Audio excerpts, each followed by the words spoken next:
Whole Story Quest Audiobooks presents Who Is She? By Ben Cheetham, narrated by Rosie Ackerman.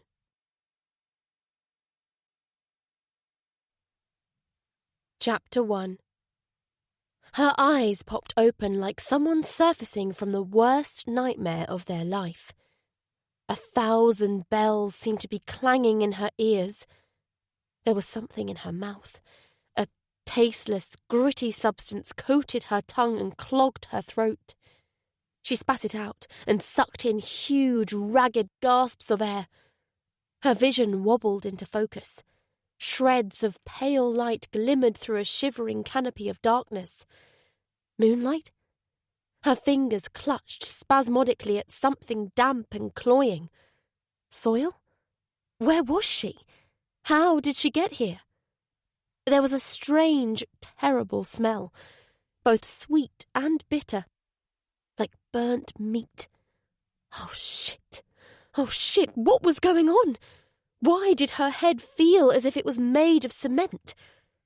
There was no pain, but her senses screamed that something was very, very wrong. Was she hurt? Was she dying?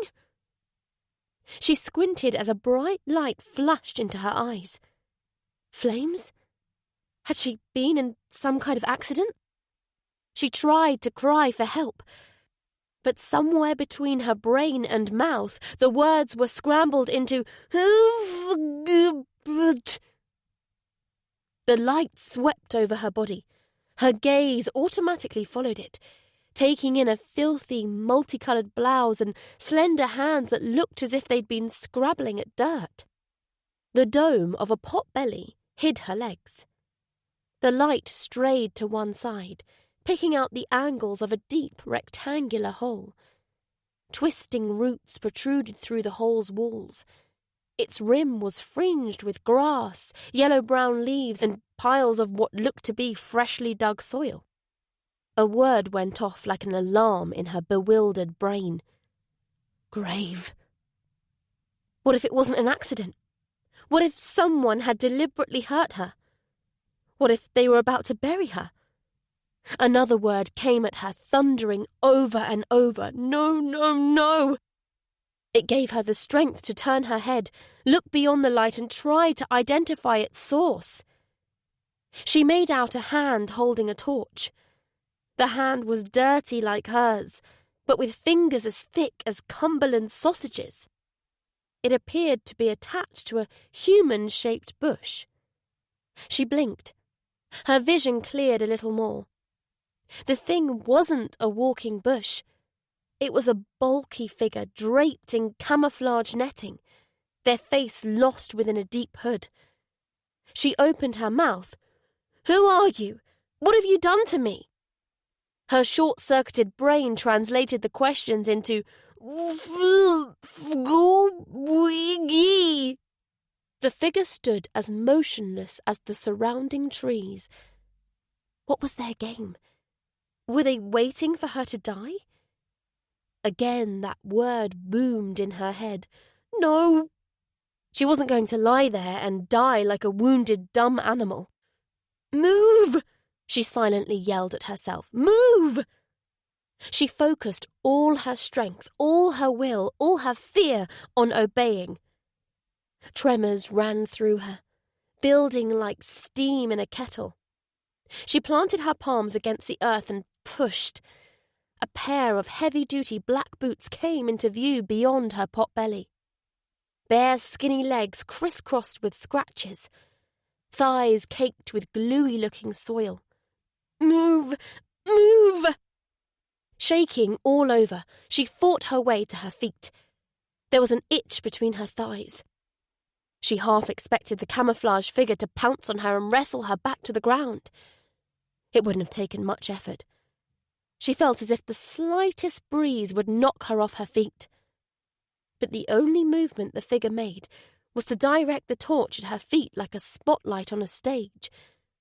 Did the bastard want her to dance?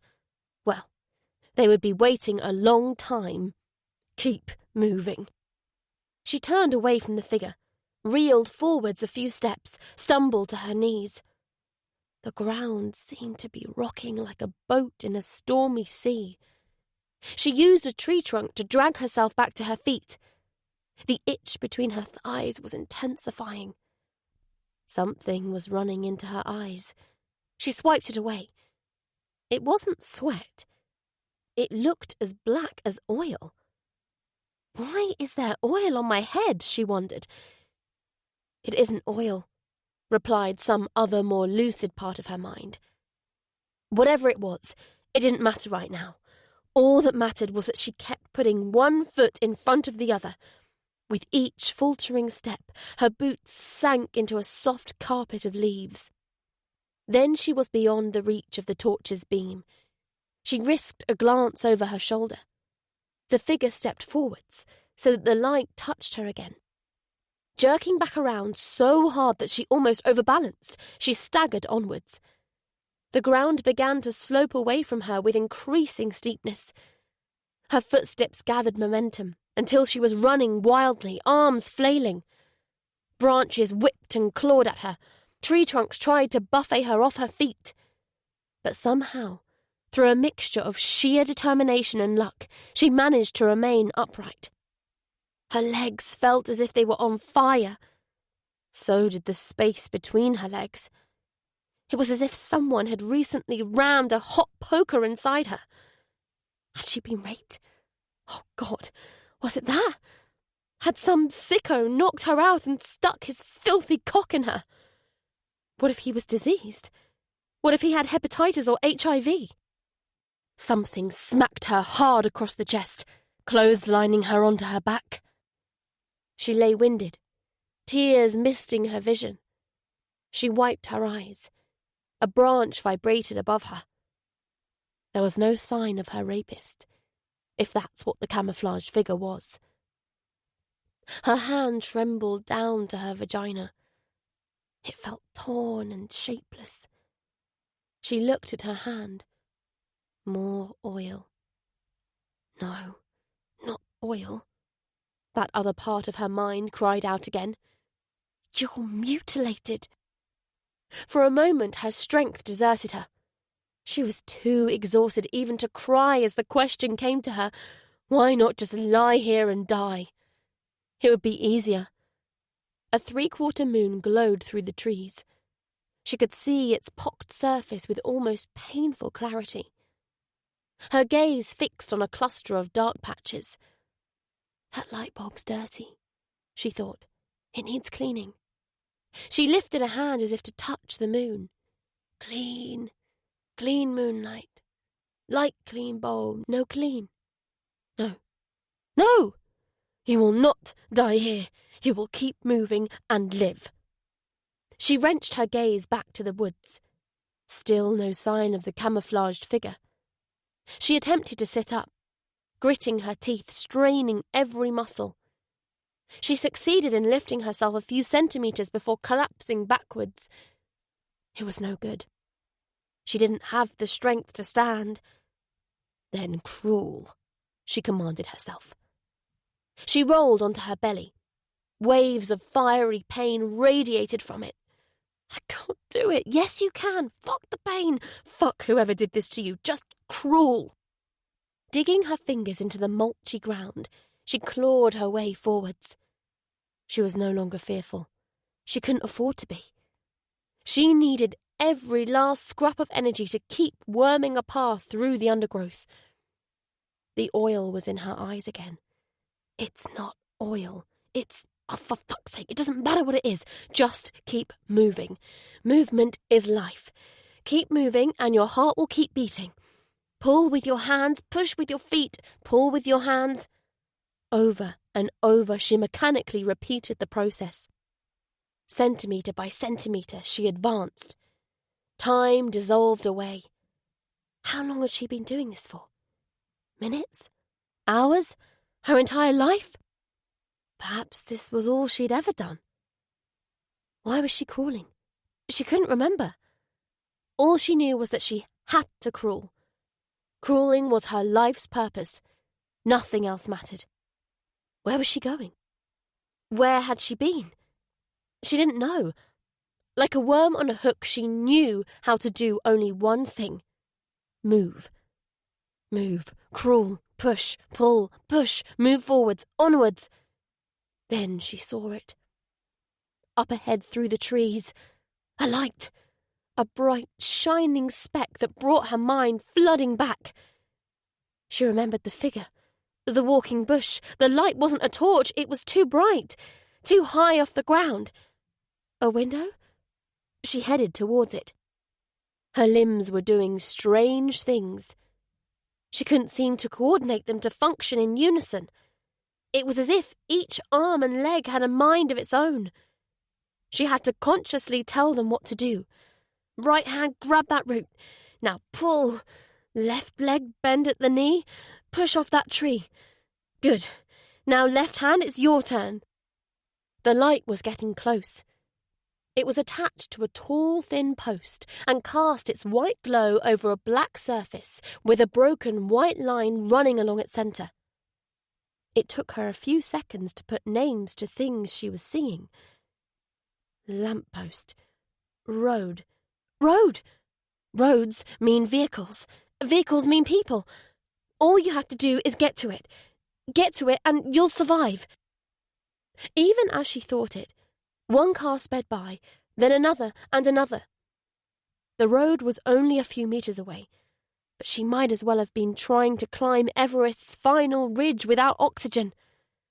Every movement was an agony of concentration and effort. You're not going to make it. Good try, but no dice. Was that the saying? Or was it no cigar? Cigars. God, she loved the smell of cigars. Or did she? For that matter, what did cigars even smell like? A movement in the shadows of a nearby tree yanked her back into the moment. The camouflaged figure stepped into view. The fucker's playing with you like a cat. A sob tried to force its way up her throat, but she held it in. Don't give them the satisfaction. Right hand lift up. Middle finger, do your thing. Come on, you piece of shit finger, do it! Her middle finger reluctantly unfurled. It trembled in the air for a second before dropping to the ground. The figure showed no reaction to the defiant gesture. She summoned up one last Herculean effort. Her fingers clawed at the earth. Pull, push. She knew it wasn't going to be enough, but that didn't stop her trying. Then the ground was falling away again, and she was slithering down a grassy bank. The bank spat her onto the road. She used the momentum to crawl into the path of oncoming headlights. She feebly raised a hand to alert the driver. The vehicle didn't slow down. She saw her death in its lights. Please let it be over quickly, she thought. There was a screech of brakes. A car swerved sharply, narrowly avoiding ploughing into the embankment. Its front doors flew open. Two lads sprang out and ran towards her. They looked to be in their late teens or early 20s. Their horrified expressions told her all she needed to know about the state she was in. "Oh, shit, Kyle! Look at her head!" gasped one of them. She could just barely hear him over the ringing in her ears. What happened? What happened to you?" the other asked shakily. She pointed to the woods. "We need to get the fuck out of here!" The one called Kyle seemed to get the gist of what she was trying to say. "Let's get her into the car," he said. "We need to call the police." Kyle nervously eyed the darkness beneath the trees. "I'm not waiting around here for the police. Just get hold of her, will you?" He took hold of her arms. The other boy grabbed her legs. His face twisted as if he was about to puke. Oh my God. She's messed up bad down there." "Don't look. Come on, get your ass in gear, will you?" Her body sagged between them, bare buttocks scraping the tarmac. Her limbs flopped about awkwardly as they manoeuvred her onto the back seat. The seat's fabric felt soft against her skin. So incredibly soft. They propped her up and fastened a seatbelt around her. "We're taking you to hospital," Kyle told her.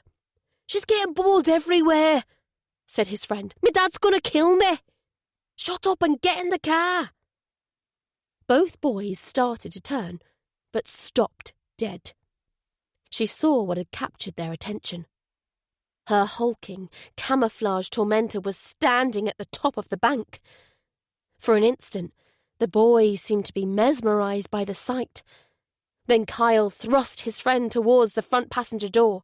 He sprinted around to the driver's side, barely avoiding being clipped by a passing car. "You're not insured!" yelled his friend. Ignoring him, Kyle rammed the car into gear and floored the accelerator. The car bunny-hopped and the engine cut out. "Shit!" cried Kyle. "Go, go, go!" "I'm fucking trying!" The engine flared back into life. This time it stayed that way as they accelerated sharply. The woman twisted to look at her tormentor. The figure made no move to pursue the car. She unfurled her middle finger again. A high-pitched sound found its way through the ringing in her ears. She realised that she was laughing frenziedly. The laughter stopped as the car jerked leftwards. Her head flopped in the opposite direction. Turning, she glimpsed herself in the rear-view mirror. Bloodshot brown eyes bulged from a mask of grime and blood. A tangle of matted auburn hair hung around her shoulders. She looked like some kind of fairy tale creature that had been abandoned in the woods as a baby and raised by wild animals. There was a circular hole in her forehead, just below her hairline. The hole was big enough to poke her little finger into. Its edges were blackened, burnt-looking. Blood trickled from it, dripping off her left eyebrow. "That was one scary-looking... I don't know what," said Kyle. The other boy twisted towards the back seat. "Hey, what's your name?" She didn't answer. She couldn't. She was unconscious. Chapter 2. Bring, bring, bring. Jack's hand groped out from under the duvet towards his mobile phone. He squinted at its screen. Steve Platts. Clearing his throat, he put the phone to his ear. "What's up, Steve?" "We've got a bad one. Unidentified woman. Late 20s or early 30s. Gunshot wound to the head. Signs of sexual assault." Jack glanced at the alarm clock. 2:34 a.m. "Dead?" "Nope. They're working on her at North Manchester General. From the sounds of it, I don't much rate her chances." "What else do we know?" "Not much. 2 lads driving home from a night out nearly ran her over. They took her to the hospital." "What time?" There was the rustle of a notepad being consulted. "They picked her up at approximately 1:15 and arrived at the hospital at 25 to 2. "You said they almost ran her over. Does that mean she was on her feet?" "It means someone put a bullet in her head, and instead of dropping dead, she legged it. Imagine that." Jack didn't particularly want to imagine that. "Where do you want me?" "M61, southbound Slip Road, Junction 2. Worsley Braided Interchange." Jack jotted down the destination. "Got it. See you soon." He hung up and phoned Laura. "Sorry to do this to you, sis, but..." "Yeah, I know," she broke in, her voice thick with sleep. "I'll be there in 10. He put down the phone and reached for the socks he'd dumped on the carpet earlier that night.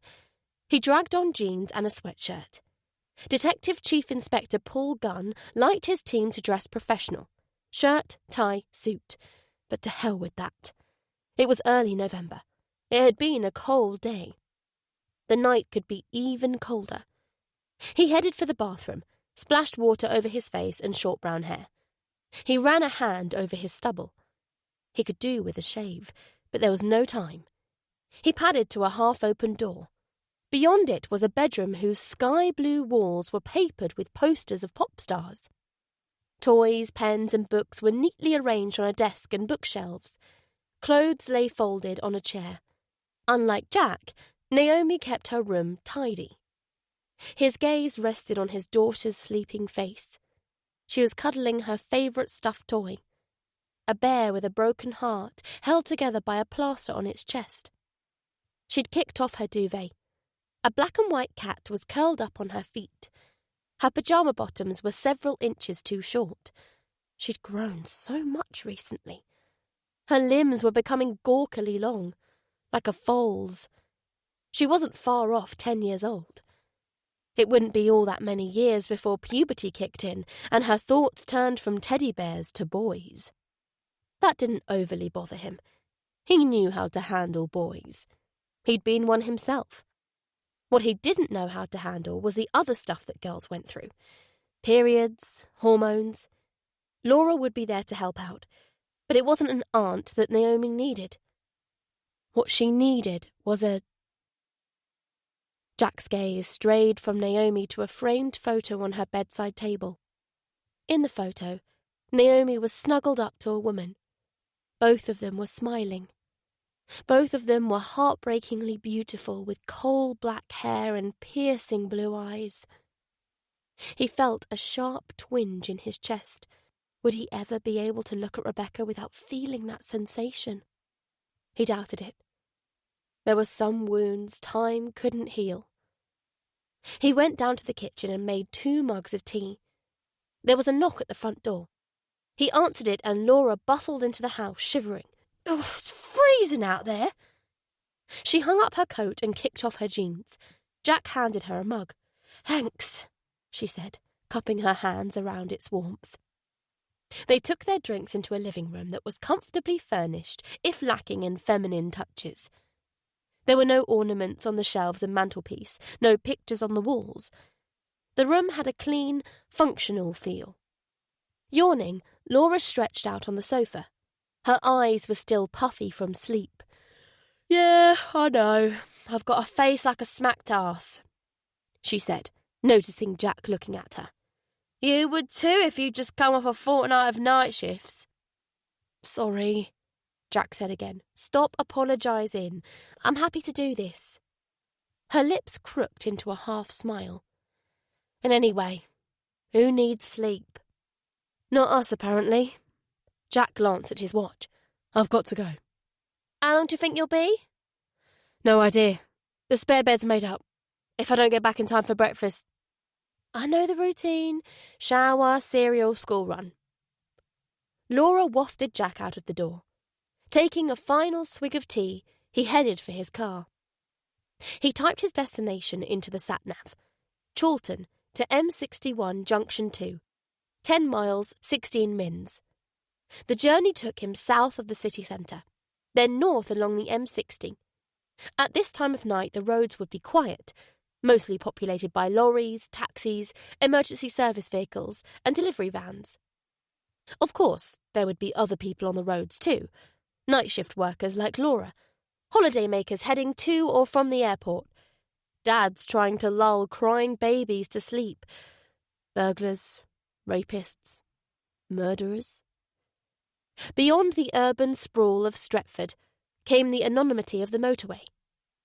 Concrete bridges, pylons, scrubby embankments, occasional tower blocks looming bleakly into the night sky. Jack cruised along with the radio turned down low. He didn't think about what he was driving into.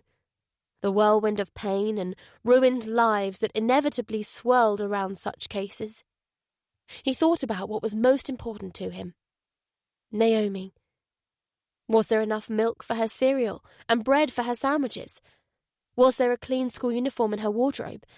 Had she finished last night's homework? Was parents' evening today, or was it tomorrow? Pyjamas. She needed new pyjamas. Before he knew it, he was at the tangle of slip roads and overpass bridges that locals called Spaghetti Junction. A police car was parked where the M61 slip road merged with the M60.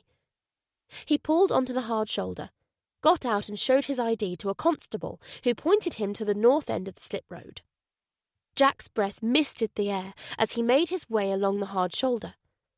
The road was hemmed in by grass embankments whose tops were lined with bushes and trees.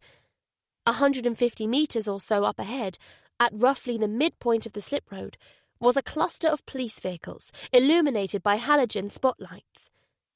Forensic, uniformed and plainclothed officers were doing their thing, taking photos, laying down evidence markers, removing evidence bags, rooting around with long sticks in the undergrowth. Something crunched underfoot. Dropping to his haunches, Jack inspected the tarmac. It was scattered with particles of glass, as if from a smashed window or headlight. He straightened and continued to the scene. He spotted Steve Platts chatting to Gary Crawley. Steve was pinching his mustachioed upper lip, a sure sign that something had got him puzzled. Gary was wearing the baggy-eyed, vacant expression of a man whose wife had recently given birth to twins. Taking in Jack's jeans and trainers, Steve gave a smiling shake of his head. The DCI's going to love that. Jack made a dismissive gesture. He couldn't have cared less what Paul thought about his choice of outfit, or pretty much anything else for that matter. How are the twins? He asked a yawning Gary. Noisy, said Gary. Steve gave a throaty smoker's chuckle. You do the crime, you've served the time. It'll get easier, said Jack. In about 3 years. Oh, 3 years, groaned Gary. I'm not sure I can survive 3 more months of sleepless nights and shitty nappies. My brain's turning to mush. Well, here's a job that doesn't require any thought. I stepped on broken glass back there. Jack pointed to the spot. Get someone to check it out. As Gary slouched off to collar a forensic officer, Steve said, You've got to feel sorry for him. Jack didn't feel sorry for Gary. The young DS was knackered, but so what? Rather that than climb into bed every night with nothing to keep you company but memories. No, not only memories. There was also the nagging fear that you might never fall in love again. There was a time when Jack hadn't been able to bear the thought of being with anyone other than Rebecca, but that time had passed. It was almost 2 years since she died. Increasingly, he found his thoughts turning to the future. He wasn't ready to resign himself to a life of sleeping alone. He ached for the feel of skin on skin, the smell of hair laced with shampoo and sweat, the soft sound of someone breathing beside him. But more than anything, he wanted to feel that sense of being at peace with the world that waking up with Rebecca had once given him. Mind you, I wouldn't mind a bit of what he's got, Steve added, in a tone that suggested he too wasn't particularly enjoying the single life. He was staring down the barrel of his 50s, with a failed marriage and a couple of kids he rarely saw. His career had stalled at DI, whilst young officers like Paul leapfrogged over him. A trace of concern entered Jack's expression. On first impressions, Steve came across as a sexist, misogynistic dinosaur. It was an image he seemed happy to cultivate. But Jack had seen another side to him. Once you won his trust, there was no one more loyal. And loyalty was hard to come by these days. Aren't you getting a bit long in the tooth to be a dad again? Christ, yes. I'd rather pull my teeth out with pliers than have more kids, Steve replied with a shudder. I was talking about Gary's wife. Have you seen her? He cupped his hands in front of his chest. Tits to die for. Jack shook his head. You had me worried for a second there. Why? Did you think I was going soft or something? Or something. Right, shall we get down to business? The DCI wants us to head over to Clifton, knock on doors, find out if anyone knows who the injured woman is. Have we got a photo? Nope, they took her straight into surgery. We haven't even got a proper description. Apparently she was so covered in blood and dirt that the lads who picked her up could only see her eyes. So, what have we got? Steve consulted his notepad. White, we think. Shoulder-length reddish hair, brown eyes, 5'4" or so, 160 to 170 pounds, 20 to 40 years old. So she's overweight? Yes. No. Steve pulled at his moustache again. We'll get to that in a bit. First I'll give you the grand tour. So, These young lads are driving back from a night out in Bolton, and they see a woman lying in the road. He pointed to a pair of skid marks that swerved towards the hard shoulder. They had to pull over sharpish and go to her aid. The woman's in a bad way. She's naked from the waist down, bleeding from the head and between the legs. They carry her to the car. Then they see a figure up there. He pointed to the tree-lined top of the embankment. Description? Steve shook his head. It was too dark. All I've got is that the figure looked big. So most likely a man. Yeah, but these lads were scared shitless. You know how the mind inflates things. The DCI's with him. We should have more to go on soon. Anyway, the lads drive our mystery woman to North Manchester General, and that's the end of their part in the story. As long as their alibi checks out. Can't see why it wouldn't. They're hardly likely to have shot her in the head, then taken her to hospital. Jack spread his hands. Stranger things have happened. Where are the nearest traffic cameras? Steve pointed to where the slip road curved away from the M61 southbound carriageway. About 200 metres away. We're in a blind spot. 50 metres back and we'd have had it all on camera. Why doesn't that surprise me? Jack commented wryly. He followed Steve to the embankment. Their route was punctuated by numbered little yellow cones. Beside each cone were splotches of blood and other less easily identified substances. Beyond the edge of the road, an approach path of metal stepping stone plates led up the embankment. There were more cones nestled amongst the grass and weeds. From the blood and the flattening of the grass, we think she was crawling towards the road at this point, said Steve, turning on a torch. There was a short space of level ground, then another wooded slope. The cones abruptly became much more spread out. This must have been where her legs gave out, said Steve. The slope plateaued again. They made their way through another 50 or so metres of trees before emerging into a small floodlit clearing cordoned off by plastic tape. Forensic officers were painstakingly sifting through the carpet of leaves and placing anything of interest on white sheets, ready to be logged and bagged. One officer was standing in a waist-deep hole with piles of soil and turfs scattered around it. The steel plates led to its edge. A couple of metres from the hole, there was a cluster of plastic cones. The leaves and grass thereabouts were discoloured, with blood and a thick, congealing, rusty brown slime. Someone lost a lot of blood here, observed Jack. Looks like there's some kind of discharge mixed in with it. Oh, yeah, there's definitely something mixed in with it. Steve's eyes slid across to the hole. Once more his hand went to his moustache. Whatever the something was, it had clearly bothered Steve. And nothing much bothered Steve. Jack steeled himself for an unpleasant sight as they approached the hole. The white-suited figure in it turned to them.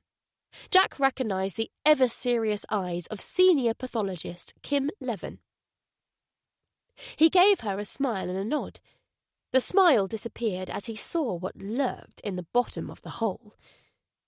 It looked like an alien life form. A wrinkled, translucent grey membrane encased a pillow of red meat. A yellowish tube, spiralled like pasta, was attached to the centre of the thing. What is that? A placenta, said Kim, pulling down her dust mask. Jack's eyes lifted in realisation. The victim gave birth here. It certainly appears that way. So, was she sexually assaulted? We thought so at first, put in Steve. But then we found that thing. I'm surprised you didn't know what it was. When my ex-wife gave birth to our first, the afterbirth came out hot on Dylan's heels. He wrinkled his nose. Things were never quite the same in the bedroom department after that. I was too busy looking at Naomi to see what came out after her. Jack's reply led him to the obvious question. Where's the baby? Steve shrugged. Poor little bugger. What a way to come into the world. These were beside the placenta, said Kim, pointing to an evidence bag containing a bundle of dirty, multicoloured material. They're loose-fitting trousers, the sort of thing a pregnant woman might wear. Jack stooped for a closer look at the trousers. They look like tie-dye. That's because they are. Anything else? Kim pointed to more cones alongside the hole. We found several footprints. They appear to have been made by 2 pairs of shoes. Size 5, we think those are the victims, and size 12. Size 12? That backs up what the lads said about seeing a big figure. Jack's gaze circumnavigated the clearing. So, the woman gives birth, then someone, possibly this big figure, shoots her in the head and dumps her in this, I think we can safely call it a grave. Any idea when the grave was dug? Some of the soil overlays the bloodstains, said Kim. So it was dug after the shooting, said Jack. Which means whoever did this probably hadn't planned it. But they did have a spade. Kim ran a hand down the sheer, cleanly sliced walls of the grave. Okay, so they anticipated that they'd need to dig a grave, but not necessarily at this spot. I mean, you don't shoot someone in the head then hang around to dig a grave, unless you're inexperienced. How many people have experience of delivering babies and shooting new mums in the head? Steve asked dryly. It's sort of impressive when you think about it. It would take a very special type of scumbag to combine those skills. The pathologist raised a not entirely approving eyebrow at the darkly humorous observation. Jack merely nodded. He knew Steve's obnoxiousness was just a self-defence mechanism. Everyone had their own way of dealing with the shit the job flung at them. More than a few found solace in a bottle. Others kept their work and home life strictly separate. Steve dealt with it by acting like an arsehole. Jack frowned. Something about this doesn't make sense. Let's assume it went down like I said. She gives birth, she's shot, she lies unconscious while the big figure digs a grave. She's dumped into the grave along with her trousers and the placenta. Then what? She regains consciousness, climbs out of the grave, runs away, collapses and crawls to the road. Why didn't the big figure catch up with her? For that matter, why didn't they just smack her on the head when she came around? She's just given birth. She's lost a ton of blood. She's most likely brain damaged, and yet she's able to escape. And then there's what happened on the road. The big figure just stands there watching. He or she doesn't try to stop the lads from driving away with the victim. Jack glanced inquiringly at Kim. Have you recovered a bullet? We've dug around, she replied. So far nothing. So she could have been shot elsewhere? Yes, but I don't think that was the case, not considering the volume of blood. It's more likely the bullet is lodged in her skull. Is that possible if she was shot at close range? It's unlikely, but possible. It depends on the caliber and velocity of the bullet, the angle at which she was shot, whether the bullet struck something else first and ricocheted into her skull, etc., etc. Why didn't the big figure use the gun to at least scare the lads? Queried Jack. And why was the woman so dirty? Maybe the big figure starts burying her and that's what brings her around, offered Steve. She was so dirty the lads could only see her eyes. You don't get like that from a few spadefuls of soil. You do if you're already soaked with sweat, blood and Christ knows what else. Jack made an unconvinced sound. There's something else to consider. Where was the baby when all this was going on? The big figure didn't have it at the road. A newborn would have been bawling its lungs out. The 3 of them were silent for an extended moment. Jack could see in his colleagues' eyes that they were thinking the same thing as him. Unless it was dead. A drop of rain hit Jack's face. Kim looked skyward, muttering, "Bloody hell, the forecast didn't mention rain." She gestured to her white-suited colleagues. "We need a tent! Rapido!" To the north of the clearing, a grassy bank sloped up into densely clustered trees. "Can I borrow your torch?" asked Jack. Steve passed it to him. They ducked under the plastic tape and Jack slowly swept the torch beam over the ground as they ascended the slope. Rain was pattering on the golden autumnal canopy. "What's over this way?" asked Jack. The place we're heading after this. Clifton. A suburb of Manchester. Salford. Don't confuse Salford and Manchester. People can get funny about that. Near the top of the slope, Jack stopped and turned. A narrow channel through the trees gave a view of the clearing. A movement in the treetops halfway down the slope caught his eye. "Look at that," he whispered, pointing. A small bird with a short, flat head and plump body was shuffling along a branch. The bird had greyish-brown feathers mottled with white. White lines angled down over big yellow eyes, giving it a frowning expression. "I think it's some kind of owl." "A little owl," Steve said, as the bird stretched out its wings in the rain. "It's taking a shower. I've seen one doing it before.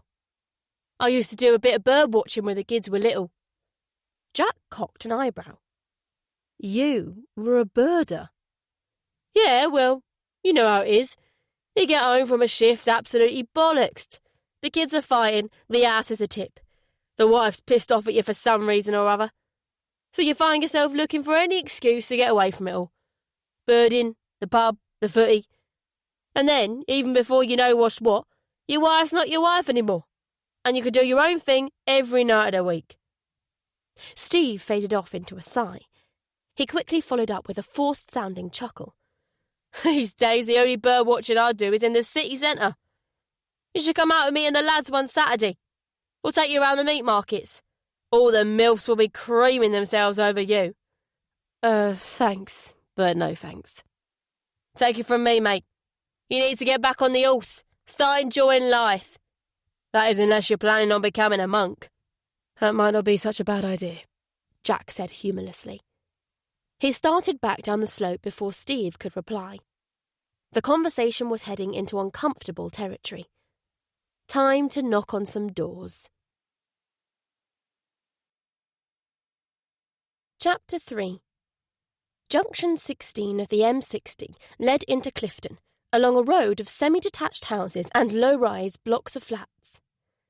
Jack and Steve started with the side of the town closest to the crime scene. Under their direction, constables fanned out across an estate of bland, modern detached houses. It was a little past 4 in the morning. No hint of light showed in the starless November sky. People were slow to wake and even slower to open their doors. This wasn't a particularly affluent area, but it was far from poor. Houses without alarms were a rarity. The place had a small community feel. The people Jack spoke to were friendly enough, but wary. As one man said after making Jack slide his ID through the letterbox, "Scullers don't usually knock on doors, but you never know around here." After an hour or so, the officers regrouped. Most had nothing to report. A few had come up with potential matches, but that was to be expected. Caucasian, shoulder-length reddish hair, brown eyes, 5'4" or so, 160-ish pounds. There must have been dozens of women within a mile of where they were who fitted that description. The key was to find a woman who fitted that description and was missing. No luck so far on that score. Steve and the majority of the constables moved on to a neighbouring estate. Jack took 4 officers with him to check out a scattering of houses at the end of a narrow, pitch-dark lane. Strings of potholes exposed worn cobblestones through the lane's tarmacked surface. To its right was a grassy field. To its left was a patchwork fence of green-streaked wood and rusty corrugated panels. Jack shone his torch over the fence. Horse stables, allotments, and chicken coops were mixed in with yards cluttered with caravans, vans, cars, porta-cabins and sheds. A little oasis of businesses operating in the grey economy. The light set a dog off barking. A sign warned that security patrol and protect these premises. Beyond the last allotment was a short terrace of 2 up, 2 down houses. The lane continued past the houses towards what Google Maps indicated to be a farm. Jack sent a couple of constables onto the farm whilst he and a constable worked through the houses, starting at opposite ends of the terrace. The rain was coming down hard. Jack scurried across a small front yard and rapped at a door. A light came on in the upstairs window. 30 minutes passed. A minute. He hunched his shoulders. Water was seeping through his coat. They're either slow on their feet or they're not answering, he thought. A tremulous old woman's voice came through the door. "Who is it?" "Detective Inspector Jack Anderson of Greater Manchester Police." "Who?" Jack repeated himself more loudly, adding, "I'm sorry for the disturbance, but I need to ask you some questions." "Why? What's happened?" "A woman has been hurt. Jack broke off as the door opened, revealing a short barrel of a lady somewhere in her late 70s or early 80s. A hairnet protected her permed white hair. A quilted pink dressing gown insulated her from the chill air. She eyed Jack uneasily through milk bottle glasses. He displayed his ID, and her unease turned to sympathy. "It's raining like the devil. Come in," she said. Smiling gratefully, Jack stepped into a little hallway that smelled of cigarettes and fried food. A jumble of coats, woolly hats and scarves occupied pegs to the left of the door. Underneath were brollies, wellies and fur-lined boots. The dark carpet and yellowed wallpaper looked almost as old as the house. "Would you like a cup of tea?" asked the old lady. "No, thanks," replied Jack, but the woman didn't seem to hear. She was already shuffling towards a cramped kitchen at the back of the house. Jack followed, glancing through a half-open door into a living room. Embers glowed invitingly in a stone hearth, casting their orange light on a threadbare rug, an armchair with an ashtray precariously balanced on its arm, and shelves overcrowded with a lifetime's worth of ceramic figurines, Toby jugs, bits and bobs of brass and silver, and other ornaments. Magazines and books were scattered across the table. Where to watch birds in Britain. Birdwatching in Lancashire. Britain's birds. "Are you a birdwatcher?" asked Jack. The old lady's wrinkled features were starkly illuminated as she took milk from a fridge. "No, my husband Bill was the birdwatcher," she added matter-of-factly. "He's been dead almost 10 years. "Can I ask your name, please?" "Doreen Salter. I like to look up Bill's books. They remind me of him." Jack jotted down her name and kept the conversation on track. "So, about this woman." "What woman?" Jack had dealt with 1,000 old dears like this one back when he was in uniform. There was no point trying to hurry them. They did their things in their own time. He described the woman. Doreen frowned in thought, then shook her head. "No, love. Doesn't ring any bells. What's her name?" "That's what we're trying to find out. Have there been any disturbances tonight? Unusual noises or lights in the lane?" "No." "OK, well, thank you for your time, Mrs. Salter. I'll let you get back to bed." "What about your tea?" Jack smiled ruefully. He would have liked to sit by the embers with a hot drink, but time was of the essence. There was a newborn baby out there somewhere.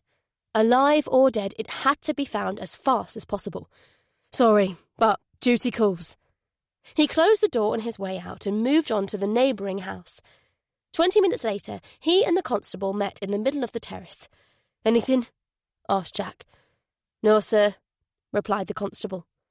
The other constables returned from the farm with the same answer. The four of them headed back to Manchester Road and rejoined the main group. Jack found Steve puffing irritably on a wet, drooping cigarette. "Sometimes I wonder why I bother with this job," muttered Steve, grumpy as an old dog. "I might as well be a parking warden for all the thanks I get." "It's not all bad. A nice old lady just invited me in for a cuppa." Steve humped. "Lucky you. Did she offer you anything else while she was at it?" "I've always had a thing for older women." Jack didn't reply to the crude remark. "Where to now?" Steve's phone rang. "The DCI," he told Jack before answering it. "Hello, sir. We've done about half the houses south of Manchester Road. Nothing so far." "OK, I'll tell him."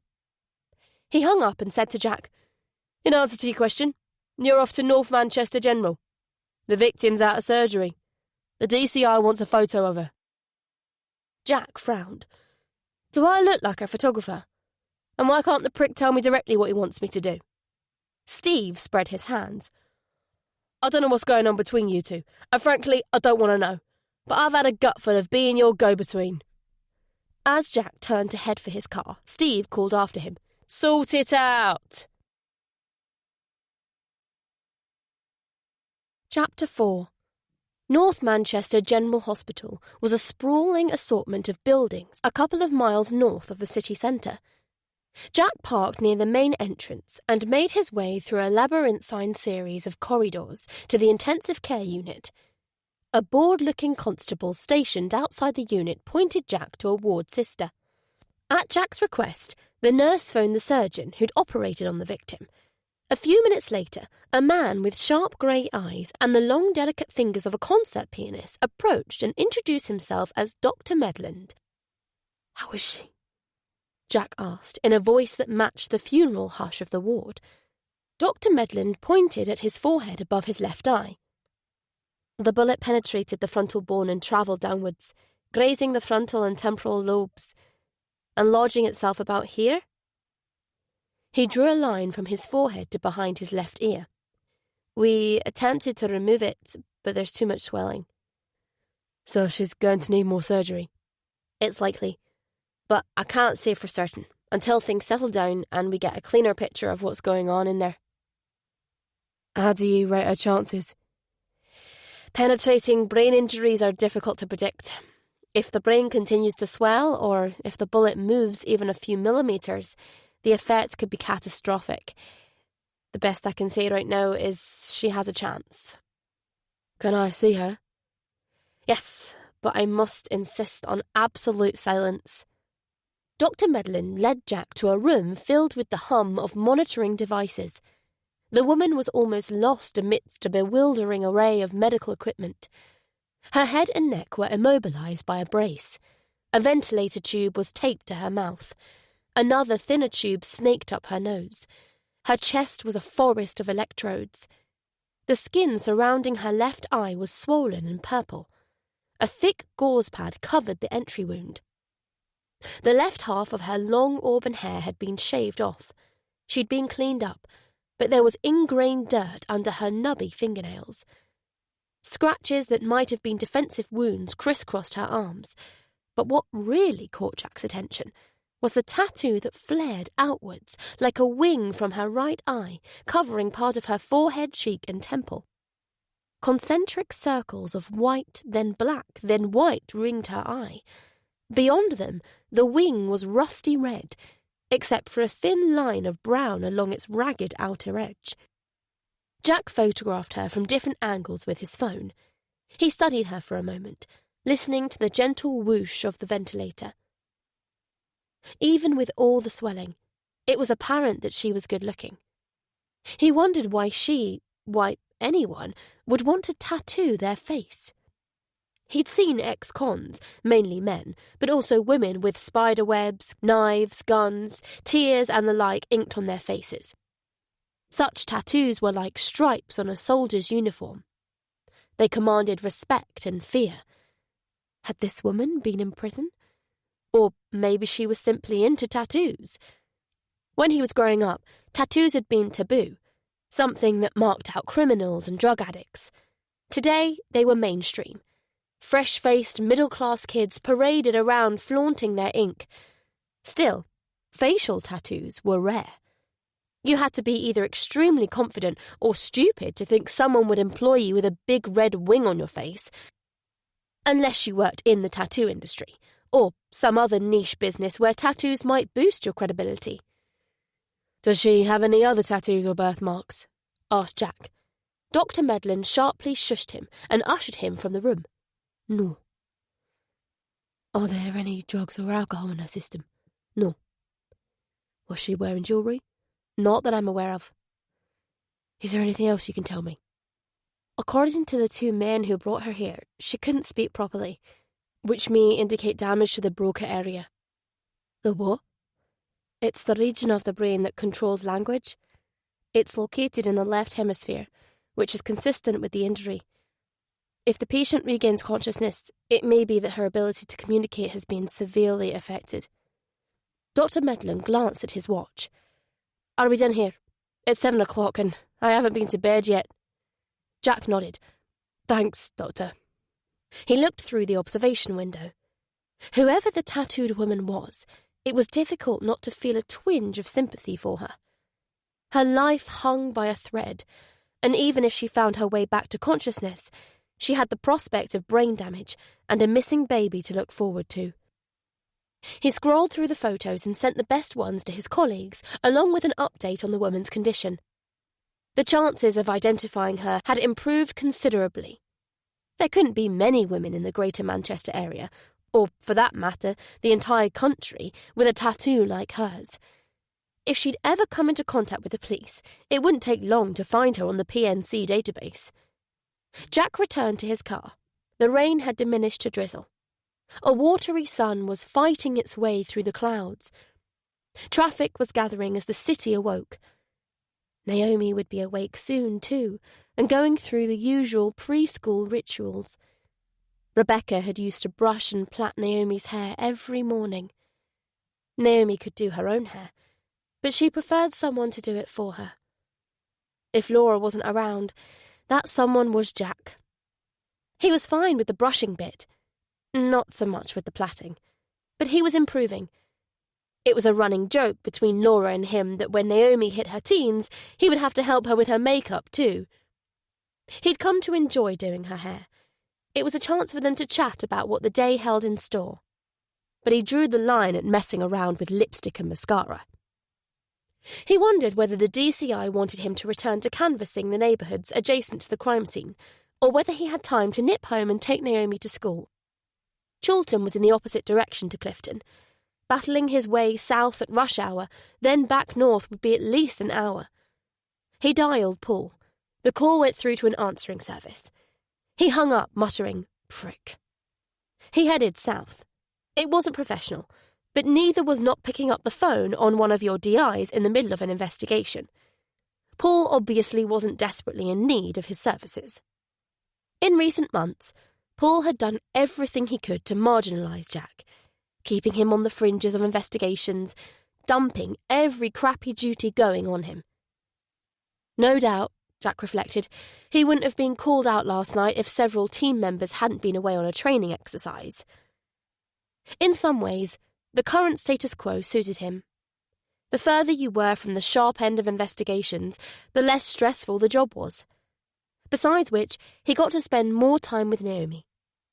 In other ways, it was incredibly frustrating to be denied the chance to do his job properly. Several times he'd found himself wondering if his talents would be better used elsewhere, but he always brusquely dismissed the thought. He wasn't about to give Paul the satisfaction of pushing him out of serious crimes. If one of them was heading out the door, it was going to be him. Guilt tugged at Jack as the hospital receded from view.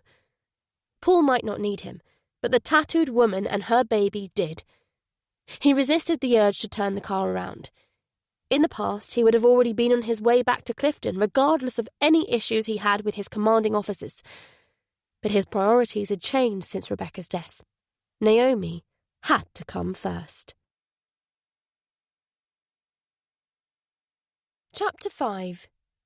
Naomi ran to greet Jack as he entered the modest 3-bedroom semi they called home. He was disappointed to see that her hair had already been plaited. The traffic had been a bitch, but he smiled broadly as she hugged him and exclaimed, "Yay, Daddy! Aunt Laura said I wouldn't see you until after school. Why didn't you wake me to tell me you had to go to work?" He stooped to kiss her cheek. "I didn't want you worrying. I know you don't like it when I get called out in the middle of the night. Your hair looks nice." "Aunt Laura did it." "She makes a much better job of it than me." Naomi glanced around as if to make sure Laura wasn't behind her. "I like the way you do it better," she whispered. Jack smiled at the compliment, even though he knew it wasn't true. Whenever Laura was around, Naomi pestered her to plait her thick black hair into all sorts of styles. "Where is your aunt?" "She's getting changed for work." That reminded Jack. He grabbed a clean t-shirt and jeans from the linen basket in the kitchen. After changing out of his damp clothes, he made toast for Naomi and himself. They were munching on it at the table when Laura appeared in her nursing uniform. Her light brown hair was neatly pinned up. Black-rimmed glasses that gave her a stern look were perched on her nose. I didn't expect to see you, she said to Jack, pinching a slice of toast from his plate. He spread his hands as if to say, well, here I am. Did you manage to get some sleep? A couple of hours. How was your night? I'll tell you later, Jack mouthed with a meaningful glance at Naomi. Someone's been killed, haven't they? Said Naomi. Lines gathered between Jack's eyes. What makes you say that, sweetie? You've got that look on your face. The one you always get when something really bad happens. Jack smiled faintly. It was pointless trying to get anything past Naomi. She had his gift for reading people, although there were times when he thought of it more as a curse. Everyone had their hidden side. The dark corner of their mind where they stowed the things they didn't want the world to see. Secrets, fears, desires. It gave you a cynical view of life when the slightest tick, blink, frown or grimace laid those things bare. Someone got hurt, but they didn't die. Did you help them? I'm trying to. Jack felt that tug of guilt again. It was followed by a sense of urgency. Right, come on, let's get you to school. As Naomi grabbed her coat and rucksack, Jack said to Laura, I'll call you later. Watch your back out there. Jack rolled his eyes at her. You're as bad as Naomi. It's just a run-of-the-mill case. I'm not talking about the case. Laura didn't need to say more. They both knew she was referring to Paul. She'd never had much love for Jack's boss and oldest colleague. As far as she was concerned, Paul was a snake in the grass, a backstabber. With a nod, Jack headed for the front door. As usual, the roads around Chawton Primary School were snarled up with traffic. Stressed-looking parents were competing for parking spaces and hustling their kids through the school gates. Oh, the joys of the school run, Jack said sarcastically. Next year, I'll be old enough to walk to school with my friends, said Naomi. He glanced at her uncertainly. We'll see about that. His instinct was to coddle her, shield her from all possible harm. But he was aware that in doing so, he himself might inadvertently harm her. At some point, you had to allow them a measure of independence, or they became resentful and rebellious. Or even worse, they became over-dependent. He couldn't see that happening with Naomi. She was already straining at the leash. The question was, how much slack to give her? He'd seen time and again what too much freedom too soon could lead to. Delinquency, alcohol, drugs, underage sex. Being a parent was a fine line, and walking it alone was no easy thing. Naomi pecked Jack on the cheek and jumped out of the car. Bye, Dad. Have a good day. Love you, he called after her. He watched her and a friend run smiling into the school. He never got tired of seeing her smile. It made everything else, getting up before the sun, the school run, the job, even dealing with Paul, worthwhile. As Jack accelerated away, his phone rang. It was Steve. Where the hell are you? Steve demanded to know. I've just dropped Naomi off at school. Where are you? Where'd you think? I'm still in sodding Clifton. You need to get your ass back over it ASAP. Why? Have there been any developments? Yeah, I'm getting a cold from walking around with wet hair. You haven't got enough hair for that. Fuck you. Jack chuckled. See you soon. Chapter 6. Soon turned out to be longer than expected. A jackknife lorry transformed the M60 into a car park for an hour or so. By the time Jack arrived at Clifton, Steve and the constables under his command had moved on to neighbouring Kearsley, a small town within the metropolitan borough of Bolton. Jack found Steve on Manchester Road chatting to a heavily made-up blonde in a beauty salon. Steve didn't appear to be in any rush to get through his questions. He seemed more interested in how much it would cost for a session of massage therapy. Jack moved things along by showing the beautician a photo of the red wing tattoo. She shook her head, saying, I've lived in this area all my life, and I've never seen anyone with a tattoo like that around here. What about anyone in camouflage clothing? Asked Steve. You mean a soldier? Maybe. Or maybe just someone who dresses like a soldier. Someone big. At least 6 foot. The beautician shook her head again. Steve gave her his card. Call me if you think of anything. Any time, day or night, he added smarmily. Steve shot Jack a scowl as they headed outside. Thanks a fucking bunch, mate. I was almost in there until you waltzed in and... What was that about camouflage clothing? Interrupted Jack. The DCI sent out an updated description of the big figure the lads saw. Steve showed Jack the message. Between 6'1" to 6'4". Wearing camouflage trousers, a hooded camouflage jacket, and possibly green netting. Didn't you get it? No, I didn't, Jack muttered darkly. He'd grown accustomed to being left out of the loop by Paul, but this was getting beyond ridiculous. His thoughts turned from Paul to the little owl showering on its branch. What did you used to wear when you went birdwatching? Depends. If you're in a hide, you can wear what you want. If you're outside, you need to blend in with your surroundings. Why? What's on your mind? Are you thinking of taking up a hobby? I don't have much time for hobbies these days. I used to do a bit of bird watching myself down in Sussex. I didn't know that. Yeah, well... Those words spoke volumes about Jack's discomfort at talking about his life in Sussex. I never took it all that seriously, but some birders wore all sorts of camouflage.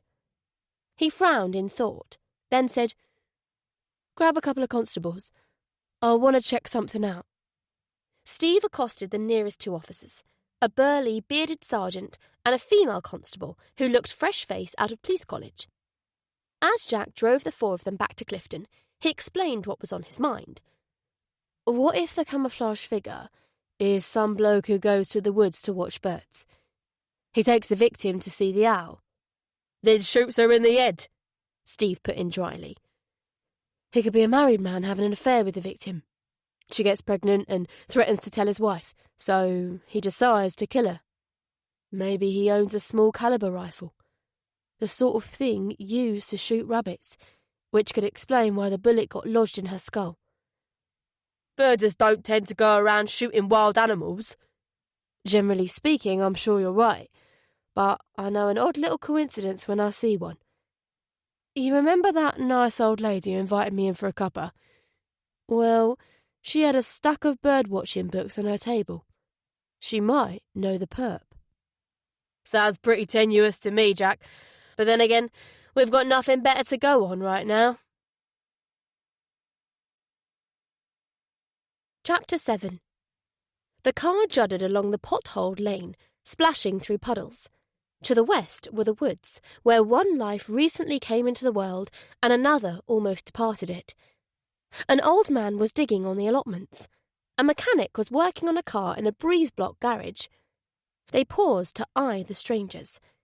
The row of pebble-dash and red brick houses overlooked a meadow that ended after 100 or so metres at the M60, where streams of traffic generated a wall of white noise.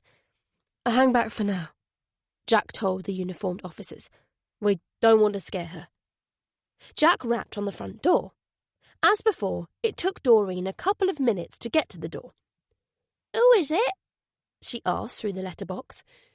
It's Detective Inspector Anderson, replied Jack. Doreen opened the door. She was wearing brown trousers and a knitted jumper. Her skin looked sallow in the insipid morning light. Her gaze moved slowly from Jack and Steve to the constables and back. What can I do for you, love? She asked. Jack noted that this time she didn't invite him in. Her demeanour wasn't quite so open and friendly. She looked as if something was bothering her. Sorry to disturb you again, Mrs. Salter, but I forgot to ask whether you live alone. My son, Neil, lives with me.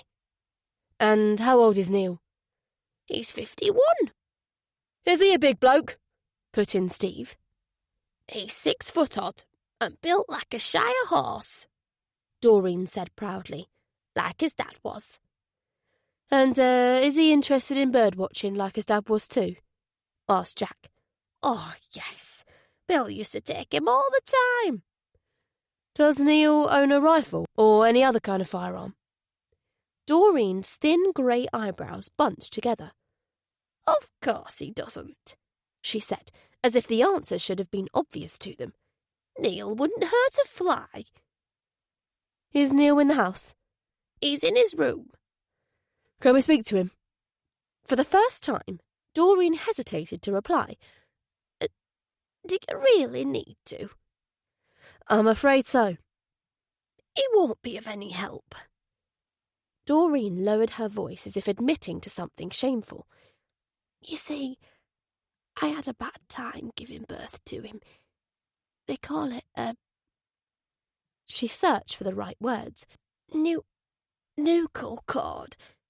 The umbilical cord was caught around his neck. He couldn't get oxygen. It damaged his brain. I'm sorry to hear that, said Jack, a baby almost killed by the very thing that nourished it. The irony was too cruel. Can Neil talk? When he wants to. But he won't talk with this lot here. Doreen gestured to Steve and the constables. He doesn't like being around people. He prefers his birds and badgers. What if I come in and talk to him alone? I'm not sure that's a good idea, said Steve. My Neil wouldn't hurt a fly, repeated Doreen, giving him a sharp look with her gentle brown eyes. We'll leave the front door open, said Jack, if that's okay with you, Mrs. Salter. She sighed. It's all right with me, love, but I'm telling you, you'll be lucky to get a word out of Neil. No harm in trying. Where's his room? Doreen pointed to a scuffed white door at the top of the steep stairs. Jack motioned for her to lead the way. Using 2 banisters to precariously haul herself upwards, the old lady ascended the stairs. She tapped on the door and said a touch breathlessly, Neil, love, there's a man here who wants to talk to you. Silence. There's nothing to worry about, Neil, said Jack. I just want to ask you some questions. More silence. Doreen tried the door. The deep lines on her face became even deeper. It's locked. Does he normally lock his door? No, only when something's upset him. Last month some children called him names. He locked himself in his room for 2 days. Has anything happened in the past couple of days that could have upset him? Not that I know of. Doreen knocked again. Come on now, Neil, love. Let me in and tell me what the matter is. Have those horrible children been calling your names again? There was a soft whimper from beyond the door. Something's really bothered him, said Doreen. Jack wondered if it was Neil crying. It didn't sound like a grown man. It sounded more like a child, possibly even a baby. Do you have a key for this door? Neil has the only key. Could you stand aside, please? Doreen gave Jack an alarmed look. You're not going to break the door, are you? Not unless it's absolutely necessary. Jack examined the lock. It was an old-fashioned mortise lock, not the kind he could pick. The key was in the other side. He looked at the bottom of the door. There was a gap of 2 or 3 centimetres. Do you have a newspaper and a wire clothes hanger? Doreen nodded and shuffled off through one of the other 2 doors on the little landing. She returned with the requested items. Jack untwisted the hanger. He slid a sheet of newspaper under the door directly below the lock. At the same time, he prodded the wire into the lock. The key came loose and clattered to the floor. He pulled the sheet of paper back, bringing the key with it. Hey, you're a clever one, Doreen said admiringly. Jack inserted the key into the lock, turned it, and started to open the door. No! Boomed a deep voice from inside the bedroom. The door slammed shut, hard enough to rattle the walls. Steve was at Jack's side in a few heartbeats. The detectives pushed with all their strength. The door didn't budge. Christ, this bugger's strong, gasped Steve. Neil, stop playing silly buggers and open the door, reprimanded Doreen. No! The voice boomed again. Jack stopped pushing, gesturing for Steve to do likewise. Neil, my name is Detective Inspector Jack Anderson. You're not in any trouble? A woman's been hurt. Her baby is missing. All I want to do is find her baby. Do you like babies, Neil?" "He loves them," said Doreen. "When Sally from Two Along had her twins, Neil could stay away from them. He fed them their bottles, changed their nappies, the lot." "Then you understand why I need to find this baby so urgently, don't you, Neil? It needs milk and clothes. It might need medicine. You wouldn't want any harm to come to the baby, would you, Neil? Of course you wouldn't. You love babies. So help me find this one." There was a creak of floorboards on the other side of the door. Jack turned the handle again and pushed. This time there was no resistance. Motioning for Steve to stay back, he stepped into a bedroom that was a shrine to wildlife. The walls were plastered with photos of birds, foxes, badgers, hedgehogs, deer, mice, and the like. Shelves were bowed beneath the weight of birding books. A camouflage jacket, trousers, and green netting lay in a heap on the floorboards. A tripod with a camera on it was propped against a wall. A huge slab of a man was standing by a single bed that looked barely big enough for him. Neil was wearing an old grey tracksuit, his underarms stained with dark sweat patches. His hair was thinning and almost as grey as his mum's. Facially, he looked like any other man in his early 50s, except for the eyes. There was something missing from his close-set eyes, some spark of awareness. His stubbly cheeks glistened with tears. His rounded, bearish shoulders trembled like those of a child afraid of being scolded. There was no baby in the room. "Now then, what's got you so riled up?" asked Doreen, approaching Neil, her expression both concerned and annoyed. Neil whimpered, that same incongruous mewl that Jack had heard moments ago. Eyes lowered to the floor, Neil pointed at the camera. "Is there something on the camera that you want me to see?" asked Jack. Neil nodded. Jack picked up the camera and searched for the on-off button. "Give it here," said Steve, stepping forwards. Neil gave another, louder whimper. He quietened down as Doreen shushed him. Steve eyed Neil's ham-sized hands as if he didn't relish the thought of what they could do, before returning his attention to the camera. "This is a nice piece of kit," he commented. "Weatherproof, night vision, zoom lens. You don't get one of these for less than 3,000 or 4,000 quid. Save the sales pitch for later," interrupted Jack. "Just show me what's on it."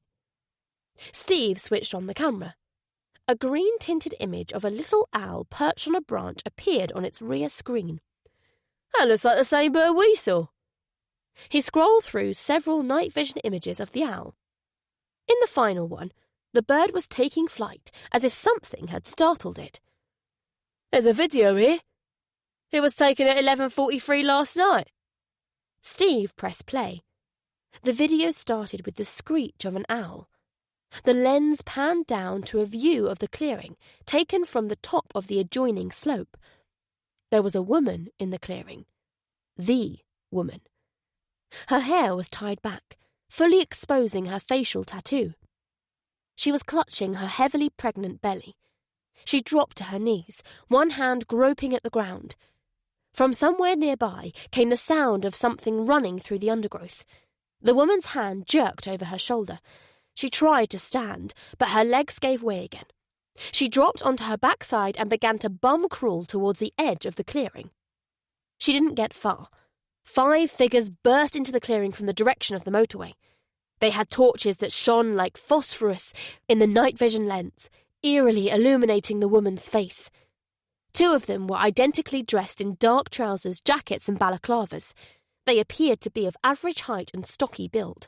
The other 3 figures were an altogether more bizarre sight. They were wearing similar baggy clothing to the tattooed woman. All 3 had long hair. At least one of them was a woman. Large breasts hung low against her top, as if she wasn't wearing a bra. Another might have been a short, slightly built woman or man.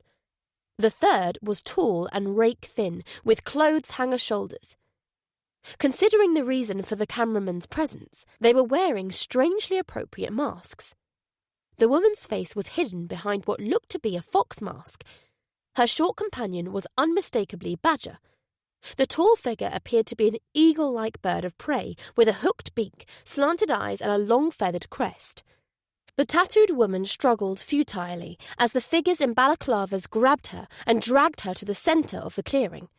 She screamed, arching her back. Fox knelt to feel between the woman's legs. She held up her hand for her companions to see. Did her waters just break? Wondered Steve. The woman screamed again. Grimacing, Neil clapped his hands over his ears.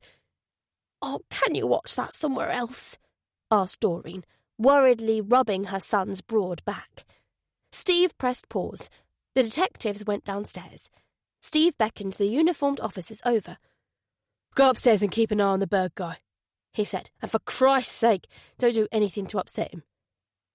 The detectives seated themselves at the living room table and resumed watching the video. The balaclava-wearing figures restrained the woman's arms. The others pulled off her trousers. Fox and Badger held her legs wide apart. Eagle stooped to examine her vagina.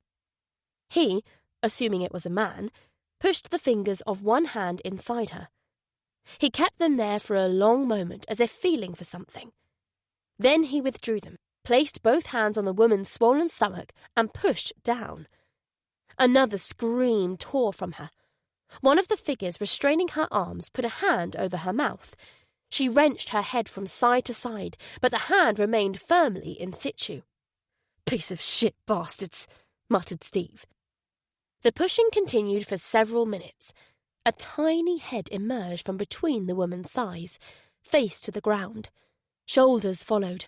Arms. The woman suddenly became very still. Eagle straightened, holding a scrunched-faced baby still attached to its mother by the umbilical cord. The baby gave out a warbling cry. Well, that was quick, said Steve. My ex-wife was in labour half the night with our first. Is it a boy or a girl? Jack tilted his head at the screen. I can't tell. The angle's wrong. Eagle took out some sort of peg and clamped it onto the cord. He withdrew a penknife from a sheath at his belt and sawed at the cord. Jack remembered the feel of the umbilical cord from when he'd cut Naomi's. Tough, sinewy, still palpitating with blood. It had taken him a good minute or two to cut through it with surgical scissors. It took Eagle considerably less time. They came prepared, observed Jack. One of the balaclava-wearing figures took off their jacket, revealing a tight white T-shirt that clung to a male torso. The man had muscular, hairy arms. He handed his jacket to Eagle, who swaddled the baby and passed it off to Fox. She cradled it in her arms with the sureness of someone accustomed to holding babies. The figures released the tattooed woman and stepped away from her. She lifted her head, stretching her hands towards her baby. But Fox and Badger were already leaving the clearing. Eagle squatted by the woman. She feebly batted her fists at him, as lifting his mask slightly, he bent to kiss her forehead. He's got a beard, said Steve. Looks blonde. Could be white or grey, said Jack. The night vision made it difficult to tell. Neil might be able to tell us which it is. If we can get him to talk. From a cloth bag, Eagle took out something that looked like a klaxon. He lifted up the woman's baggy blouse, exposing bare, milk-swollen breasts. He placed the circular horn over a nipple and began pumping a handle. What the hell is he doing? Wondered Steve. It's a breast pump, said Jack. He's expressing the colostrum. Eagle transferred the pump to the other breast and repeated the process. When he was done, he unscrewed the pump from the bottle and attached a teat. Again, he kissed the woman's forehead. Then he rose to his feet. The muscular man removed a short-barreled handgun from his waistband. It's like a converted starter pistol, said Steve. An Olympic 38 or something like that. Olympic 38 BBM blank-firing pistols were a favourite amongst violent criminals, particularly gang members. They were cheap, easy to get hold of, and even more easily modified to fire live ammo. Their mid-range accuracy was almost non-existent, but they were effective up close, if somewhat unreliable. Holding up his hands as if to say, Not yet. Eagle turned to hurry from the clearing. The muscular man aimed the gun at the woman's head. "Don't you fucking dare," Steve hissed, even though he knew what the outcome had to be. The woman stared into the barrel of the gun. It was impossible to tell if her expression was terrified, defiant, or simply exhausted beyond caring. The gunman's identically dressed, apart now from the jacket the baby was wrapped in, accomplice moved out of frame briefly, returned with a spade, and set to work digging up and stacking turfs. "See how they dug the grave before shooting her?" said Steve. "These pricks know what they're doing." The gravedigger piled soil on the opposite side of the hole to the turfs, all neat and tidy. Nothing like the mess Jack had seen in the clearing. Steve fast-forwarded. He pressed play when the gravedigger started to pull up their balaclava to wipe away sweat. The gunman made a swift, reprimanding gesture. "Who's a cautious boy, then?" said Steve. "He's not taking any chances while the woman's still breathing." Very cautious indeed, thought Jack.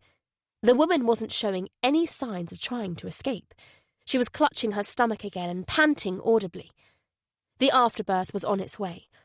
The gravedigger climbed out of the hole, down the spade, and grabbed one of the woman's arms. She cried out in pain, fear or both, as she was dragged to the lip of the hole. The placenta flopped out of her as she tumbled into her grave. The gravedigger kicked it in after her. The gunman took him again. Jack noted that he was standing to the right of the grave, holding the gun in his left hand, a position consistent with the angle of the entry wound. The muzzle flashed. There was a pop like a firecracker going off. Steve slammed his fist into the table. "Jesus Christ! Just let me get my hands on these fuckers!" The shooter's accomplice rapidly filled in the grave, replaced the turfs, and covered them with leaves. After checking to make sure nothing had been left behind, both figures calmly departed the clearing. Several seconds passed before the lens view rocked towards the woodland canopy. The scene shook with movement. Then the camera hit the ground in the clearing. The hulking, camouflaged figure of Neil dropped into view, partially obscured by grass and leaves. He tore up the turfs and began scooping aside huge handfuls of soil. It didn't take him long to dig down to the woman.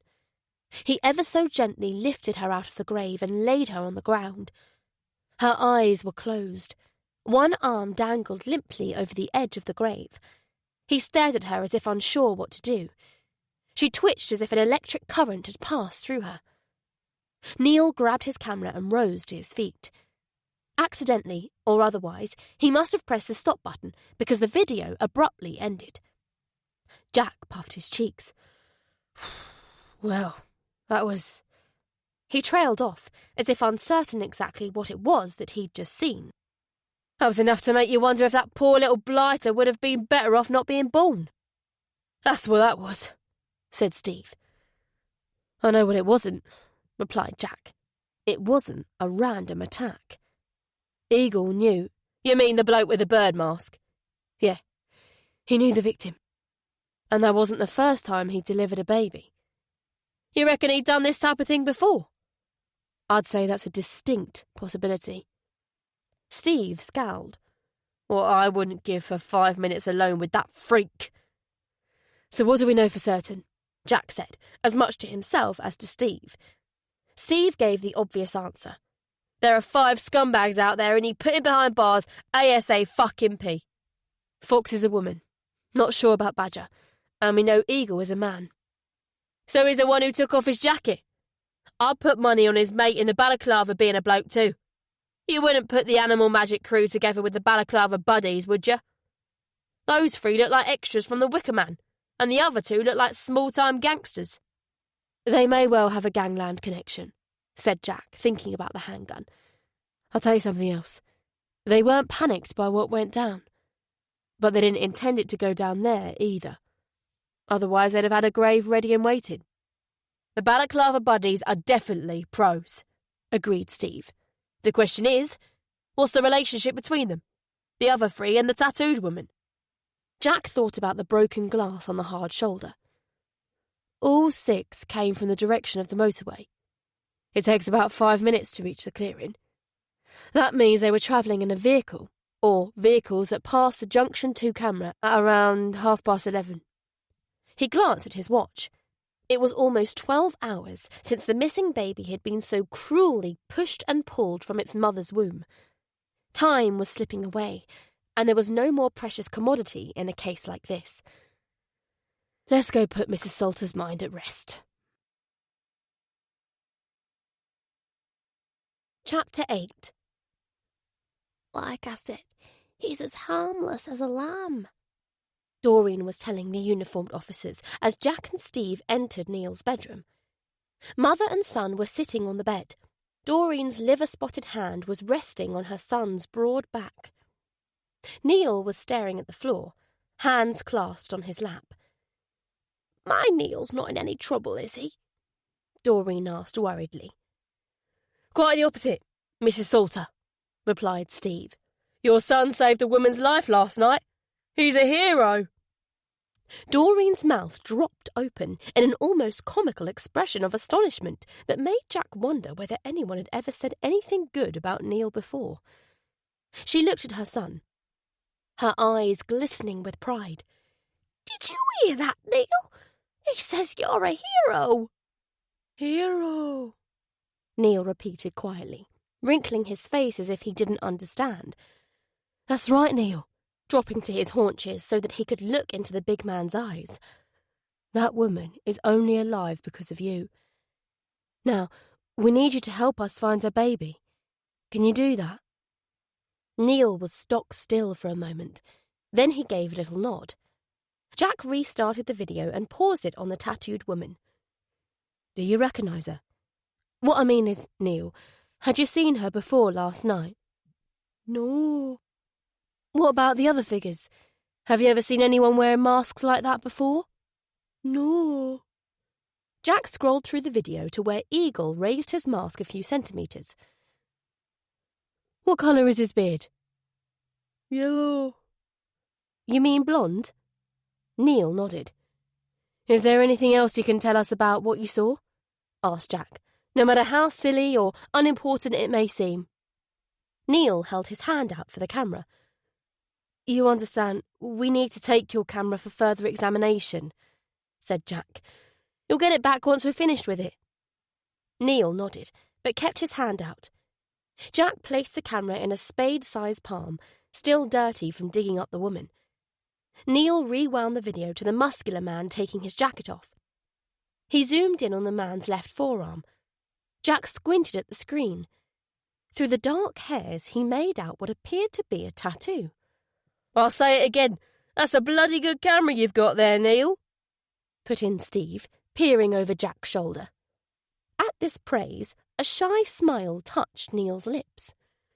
30 megapixels, 4K, Ultra HD. I can see you know your cameras. Can you zoom in and enhance the image? Like a puppy eager to please, Neil did so and displayed the results. There were 2 words running lengthwise along the man's arm, tattooed in crude block colour. L-O, said Jack, struggling to make out the letters. Love Alice, said Neil. He's right, said Steve. It says Love Alice. You've got sharp eyes, Neil. Jack pointed at several dark spots next to the words. What are they?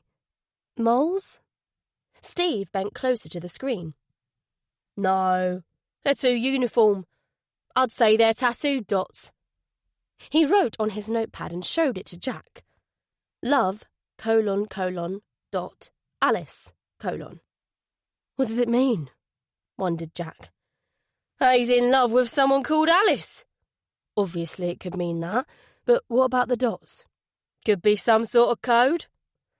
I'm afraid you're going to have to come with us to the station and give a statement, Jack told Neil. The big man's smile vanished. He shook his head, hard. There's no need to worry, Neil.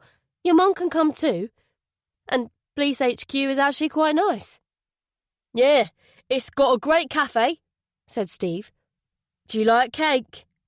Neil nodded, and Steve continued. Well, they do a lovely bit of chocolate cake. You can eat as much as you want. I'm buying. Better take him up on that offer quick, smart, smiled Jack. He doesn't get his wallet out very often. Neil chuckled. his face crumpling like a baby's. Jack glanced at Doreen, tapping his watch. With a nod of understanding, she rose to her feet and urged Neil to do likewise. Come on, son. Let's get your coat on.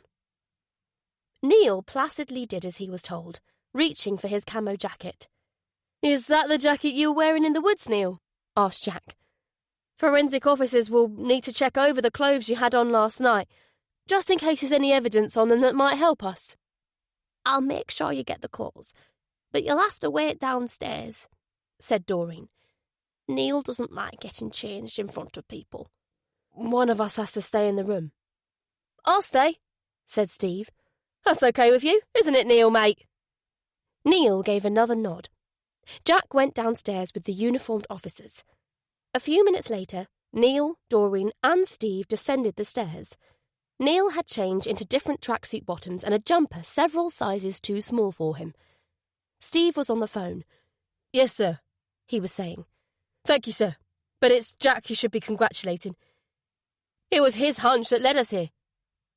Okay, sir. Got it. I'll tell him. Jack and Steve moved outside, leaving Doreen fussing around with the coats, scarves and woolly hats. That was the DCI, said Steve. I gathered that. So, what have you got to tell me? I'm to take Neil and his mum to HQ. You're to wait here for forensics, then get back to knocking on doors. Jack smiled wryly. He hadn't expected any acknowledgement of his work. Neither was he surprised to be palmed off onto jobs that almost certainly weren't going to turn up anything else of interest.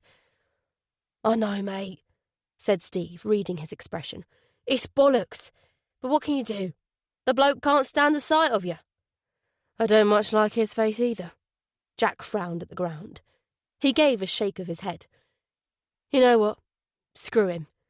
He's going to be seeing me whether he likes it or not. You're right, Steve. It's time to sort this out. Nodding approvingly, Steve rubbed his hands in anticipation. How much is it for a front row seat? Ignoring the facetious remark, Jack approached the sergeant and instructed him to stay put and coordinate proceedings. Oh, and if you happen to speak to the DCI, don't tell him I'm on my way to HQ. As an aside to Steve, he added, I want it to be a surprise. Chapter 9. The interview room wasn't the most welcoming of places. Blank, windowless walls, a red panic button, 4 plastic-backed chairs, 2 on either side of a table with recording equipment on it. The air had a fusty, closed-in smell. Neil didn't seem to mind. He was too interested in tucking into the 6 slices of cake on the table. Doreen was sipping a cup of tea beside him, but didn't seem to mind either. I love a good police show, she was telling Jack and Steve. Prime Suspect, Cracker, Target. I watch them all. Do you? Both detectives shook their heads. The last thing they wanted when they got home was to be reminded of work. Not that you could ever really stop thinking about it. The wail of grief that tore from a mother when she found out her son had been stabbed to death, the despair in the eyes of a rape victim, the remorseless face of a hardened criminal. Those weren't things you compartmentalized easily. Jack turned at the sound of purposeful approaching footsteps. His gaze met with Paul's. Recent history had not been kind to DCI Paul Gunn. There was a lot more grey in his swept-back dark hair than there had been a few months ago. His face, once handsome, in a world-weary way, now simply looked weary. Shuttling between his job in Manchester and his soon-to-be ex-wife and 2 kids in Sussex was clearly taking its toll. Paul pulled up abruptly, frowning. D.I. Anderson, didn't you get my orders? I did. Then what are you doing here? Jack stepped out of the interview room, closing the door behind him. We need to talk. What about? You know what about. Paul eyed Jack with a mixture of annoyance and uncertainty. I hardly think this is the time for getting into personal issues. There's a baby missing. That's precisely why this game-playing has to stop. Jack's sharp tone drew a curious glance from a passing constable. We can do this here or in your office. It's up to you. The detectives stared at each other for a moment. Paul turned to stride back the way he'd come. Jack followed him to a small, cluttered office. A desk was swamped by a tsunami of paperwork. Documents relating to various crimes overlapped each other on the walls. Paul had never been one for keeping his office tidy, but there had always been some discernible order to the chaos. Now all Jack saw was confusion, the outward expression of a disordered mind. Paul shut the door and fixed his frazzled grey eyes on Jack. "Well?" he said impatiently. "You sent me to North Manchester General to do a job anyone with a camera could have done. You didn't update me on what was our then prime suspect's description. Those things cost us 2, maybe 3 hours. That description was sent out to everyone. If you didn't get it, the problem's on your end, not mine." Jack's lips thinned into a humourless smile. "I've had enough of your bullshit to last me a lifetime, Paul." Although his voice was tightly controlled, a tremor crept into it as he continued. "Natasha's divorcing you because you screwed my wife, not because of anything I said to her. All that shit that went on, it shouldn't have anything to do with what happens here." Paul blinked, but kept his gaze fixed on Jack. "You're right. It shouldn't. But it does. It's why I always put you and that idiot Platt together, and it's why I keep you as far away from the rest of the team as possible. You used to be a good copper, Jack, but not anymore. Oh, you've still got the nose for it. I don't doubt that for a second. But you changed after Rebecca died." Jack winced visibly. Died. Rebecca hadn't simply died. She'd thrown herself off a cliff. Maybe Paul wasn't the reason for that. Rebecca had struggled with mental health issues long before their affair, but at the very least he'd unwittingly helped facilitate her self-destruction. "Committed suicide," corrected Jack. "Why can't you say it like it is?" Paul shook his head. "You'll never get it right in here, will you?" He jabbed a finger at his temple. "Whether Rebecca jumped or fell, it makes no difference. She's dead, and we're still here dealing with the fallout. You know what I think? If Rebecca could see us right now, she'd be laughing at how pathetic we are. You're the pathetic one, Paul, playing your petty little games." Paul glanced pointedly at Jack's t-shirt and jeans. "I'm not the only one playing games. But I'm not putting lives at risk." "Aren't you? When you talk to me like you did in the corridor, people lose respect for me. Do you realise how damaging that is?" Paul chopped his hand into his palm as if breaking something in two. "Before I know it, other team members will be disregarding my orders, thinking they know better. I can't allow that to happen, no matter how bad I feel about what I did." Jack's eyes dropped away from Paul's, furrows forming between them. As much as he hated to admit it, Paul was right. They were both as guilty as each other on that score. With a prickling of shame, his thoughts returned to the newborn, letting out its first cries. "Okay," he said, moving towards the door. "Where are you going?" "Back to Clifton."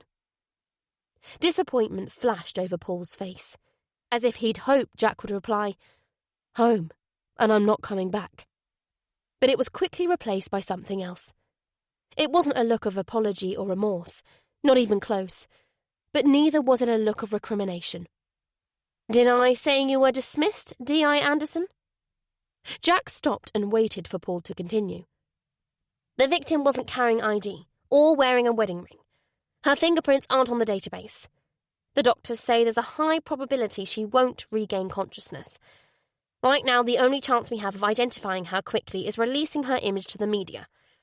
But, of course, that also lets her attackers know she's still alive, which could put both her and her baby in danger. What do you think we should do?" The two men met each other's gaze again, their eyes cold, but no longer openly hostile. "That's not our only chance," said Jack. "They're in the motorway cameras. If they turn up nothing, releasing her image is a risk worth taking. If her attackers return to finish a job, we'll be ready for them. As for her baby..." He thought about the way Eagle had carefully wrapped up the newborn before expressing the colostrum that was so vital to its immune system. "I don't think they'll hurt it, unless they have to. Watch the video and I'm sure you'll agree with me. Was there anything else? Yes. I don't need you in Clifton. I need you and D.I. Platts to concentrate on identifying the tattoos. Am I making myself clear? I don't want any more misunderstandings about who's giving the orders and who's taking them. Another brief space of silence passed between them. Then Jack said, "Yes, sir." Sir. It was only a small word, but there was a world of meaning in it. Some of the tension faded from Paul's face, as if an unspoken truce had been declared. He gave a jerk of his chin as if to say, "Then get to it." Jack wordlessly left the office. Chapter 10. After fruitlessly searching the PNC databases for anyone with a tattoo matching the victims, or perps, Jack and Steve headed out to do the rounds of local tattoo parlours. As soon as they were away from the prying ears of HQ, Steve said, "So come on then, let's hear it. Did you two kiss and make up?" "It's sorted," said Jack, although he knew things would never truly be sorted out between Paul and him. His oldest friend had had an affair with his wife, an affair that had quite possibly driven her to suicide. How did you ever get that right in your head? His tone made it clear there was nothing else to be said on the subject. There were over 100 tattoo parlours in the Greater Manchester area. It was going to take the rest of the day, and probably the next day or two as well, to get round them all. They decided to start in the city centre and work their way outwards. "What's the bet we don't find out anything until the last place on the list?" said Steve. "If we find out anything at all," muttered Jack. "God, you're a morose bugger sometimes. Would you rather be going door to door in Clifton?" "No." "Then try cracking a smile, why don't you?" Jack formed his lips into an obviously fake smile. Steve chuckled. "I think I prefer your miserable face." The first tattoo parlour was in a trendy location with floor-to-ceiling windows, a neon sign and photos of the tattooist's handiwork in the window. The interior was all chrome, distressed wood and leather. Hip-hop was blasting out of hidden speakers. A guy with a hipster beard and 2 full sleeves of tattoos was working on a girl with a buzzing needle. "Things have certainly changed since I was a kid," commented Steve. "Back then these places were hidden down back streets, and the only people you'd find in them were crims and slags." "Every other teenager's got a tattoo these days?" "Yeah. Well, if my daughter showed up with a tramp stamp, I'd hit the fucking roof." "Do as I say, not as I do, eh?" Jack glanced meaningfully at Steve's left bicep, where under his sleeve there lurked a skull wearing the maroon beret of the Paras. "That's different. I earned that tattoo. The only thing these kids have earned is a clip round the ear for being so stupid." They showed the tattooist photos of the butterfly wing and Love Alice tattoos. "That wing is a nice piece of work," he commented. "But I don't do facial tattoos. Kids come in here on a whim wanting something on their face. 5 years later they're on antidepressants because no one will give them a job. The other tattoos are piece of shit. This is the best tattoo parlour in Manchester." "Do you know anyone else who does facial tattoos?" asked Jack. The tattooist wrote down the names of 6 parlours. "Some of these places have a very particular clientele, if you know what I mean. Confidentiality is a big deal to them. They probably wouldn't tell you even if they had done that tattoo." They thanked the tattooist and left. "Change of plan?" said Steve. Jack nodded. They checked out the nearest of the 6 parlours. It was a congested city centre road above a shop with blacked-out windows that sold XXX DVDs and magazines, fetish wear, rubber and latex products, special interest products. The tattoo parlour's sign hadn't seen a fresh coat of paint in a long time. "This is more like it," said Steve. They climbed some gloomy stairs to a room painted all in black, its walls papered with images of tattoos. A slim, pale woman with a face full of piercings, a necklace of tattoos and a head of raven black hair shaved down the sides exposing more tattoos said, "What can I do for you?" "Well, we're not here to get tattoos," said Steve. The woman treated his suit, shirt and tie to a scathing up-and-down glance. Really? I'd never have guessed. Smiling at the sardonic response, Steve took out his ID. Can I ask your name? Viv. Jack showed her the 2 tattoos. Do you recognise either of these, Viv? She put on a pair of glasses and looked at the photos.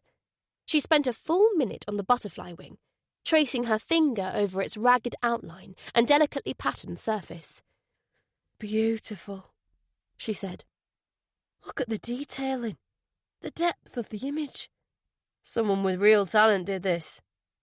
She handed the photos back. Sorry, I don't know the artist. Are you sure? 100%. You wouldn't be lying to us, would you, Viv? Said Steve. This is a very serious matter. You could land yourself in a lot of trouble. She fixed him with a steady stare. Do I look like I'm lying? You've heard of Van Gogh, right? Did he do those tattoos? Viv mouthed a sarcastic laugh. My point is, you'd recognise one of his paintings anywhere. It's the same with tattoos.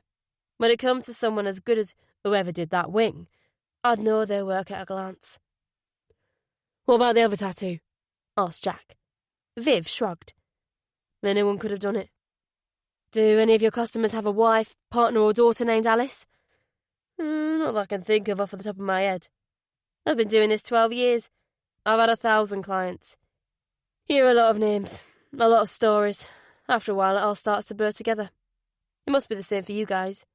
Oh yeah, Viv. You definitely hear a lot of stories, agreed Steve. A lot of bullshit. She frowned. Are you saying I'm lying? Because I don't have to take that kind of crap in my place. No one's suggesting anything like that, Jack assured her. But, as Steve said, this is an extremely serious matter. So, if you can think of anything that might be of help, we'd be hugely appreciative. Sorry if I offended you, said Steve. Viv cocked an eyebrow, as if she doubted his sincerity. Her gaze returned to the words, "Love Alice." I think maybe you're barking up the wrong tree. I don't think whoever has that tattoo is in love with someone called Alice. Then what does it mean? Viv took out a pen and wrote something below the words. Jack and Steve exchanged an uneasy glance. Below love, she'd written, "Kill to live." Below Alice was, "Kill Al, please." It's an acronym, explained Viv. The dots represent... I can guess what they represent, Jack broke in grimly. Each dot represented a kill. 7 civilians, 2 police. This was bad. Civilians were one thing, but police? Only the worst of the worst knowingly killed police. How do you know about this? Viv gave another shrug. Hear about this kind of thing. She thumbed to a reclining leather chair. I've had plenty of ex-cons in that, she added quickly. I've never seen anyone with a tattoo like that, though. And I wouldn't do any work on them if I did. I can't be doing with psychos like that. If you ask me, they're all just limp dicks with money issues. Can you give us the names of any of these ex-cons? Viv's frown returned. Didn't you hear what I said before? I'm shit with names. And anyway, I don't even know if I'm right about that tattoo. It just kind of came to me as I was looking at it. You know, like when the answer to a question suddenly comes to you, but you don't know where from. Doesn't that ever happen to you? All the time, said Steve. It's called getting old. Cheeky sod, Viv shot back. I'm not old. No, but I am. Viv smiled, this time without any hint of sarcasm. You don't look all that old to me. Lose that slug above your lip and the beer belly, and you wouldn't be half bad. Before Steve could counter with another comeback, Jack said, "Thanks for your time." He gave Viv his card. "If anything else comes to mind, give us a call." "That's the second time you've done that today," Steve grumbled as they returned to the car. "Done what?" "Pussy blocked me." Jack gave him a sidelong glance. "Sometimes I think you've got mummy issues. That girl wouldn't piss on you if you're on fire." "Nah, that old bad bitch thing is just an act. Believe me, mate, I know a real bitch when I see one. My ex-wife's the biggest bitch in Manchester." "Do you buy that 'it just kind of came to me' line?" "I don't see why not. but I hope she is lying. I'd love an excuse to talk to her again. Steve's expression suddenly turned serious. A cop killer. He shook his head. Bad news. On the plus side, we didn't have to speak to every tattooist in Manchester before coming up with something. I say we check out the other places that do facial tattoos, then head back to HQ. If Viv's right, our guy's walking around free after killing 9 people. That's a lot of unsolved murders. Maybe we can find one that connects to him. Chapter 11. It was late afternoon by the time they returned to HQ. They stopped off on the way to fill up on fast food. Steve burped and patted his belly. Viv's right. I should go on a diet. Start running again. Get back into shape. Forget it. You're too far gone, said Jack. Steve stroked his salt and pepper moustache. I've had this thing 20-odd years. My first wife loved it. Said it tickled her. I don't need to know what it tickled. The daylight was dropping when they pulled into HQ's high-security car park. Lights glowed behind dozens of alternating clear and blue-tinted windows. The glass walls and sharp modern angles were, doubtless, supposed to portray an open and friendly police force. But to Jack's eyes, they only emphasised the cold, institutional nature of the building. The detectives made their way up to the incident room. DC Olivia Clark met them at the door with an armful of printouts.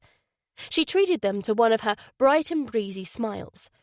She had stylish hair, a slim-cut suit and an easygoing manner that combined to make Jack feel about 100 years old. "What have you 2 reprobates been up to?" she asked. "We've been talking to tattooists," said Steve. "I'm thinking about getting past its sell-by date tattooed on my forehead." "At least no one could accuse you of false advertising," Olivia said dryly. "You're supposed to say, 'Oh, Steve, you're not past your sell-by date.'" "Oh, Steve, you're not past your sell-by date," obliged Olivia. Jack was looking at the uppermost printout. A high-angled, grainy colour image of a motorway carriageway. It was time-stamped 23/22, 15th of the 11th, 17. There was one car in the image. It was too dark to make it out clearly. "Find anything?" "Yeah, take a look at this." Olivia leafed through the printouts to one time-stamped 23/28. There were 3 vehicles in the image. The foremost was a small car in the slow lane. Next came a bigger car, possibly a Range Rover or some other SUV. It was tailgating the small car, almost bumper to bumper. In the outer lane, slightly behind the other vehicles, was what looked to be a minibus.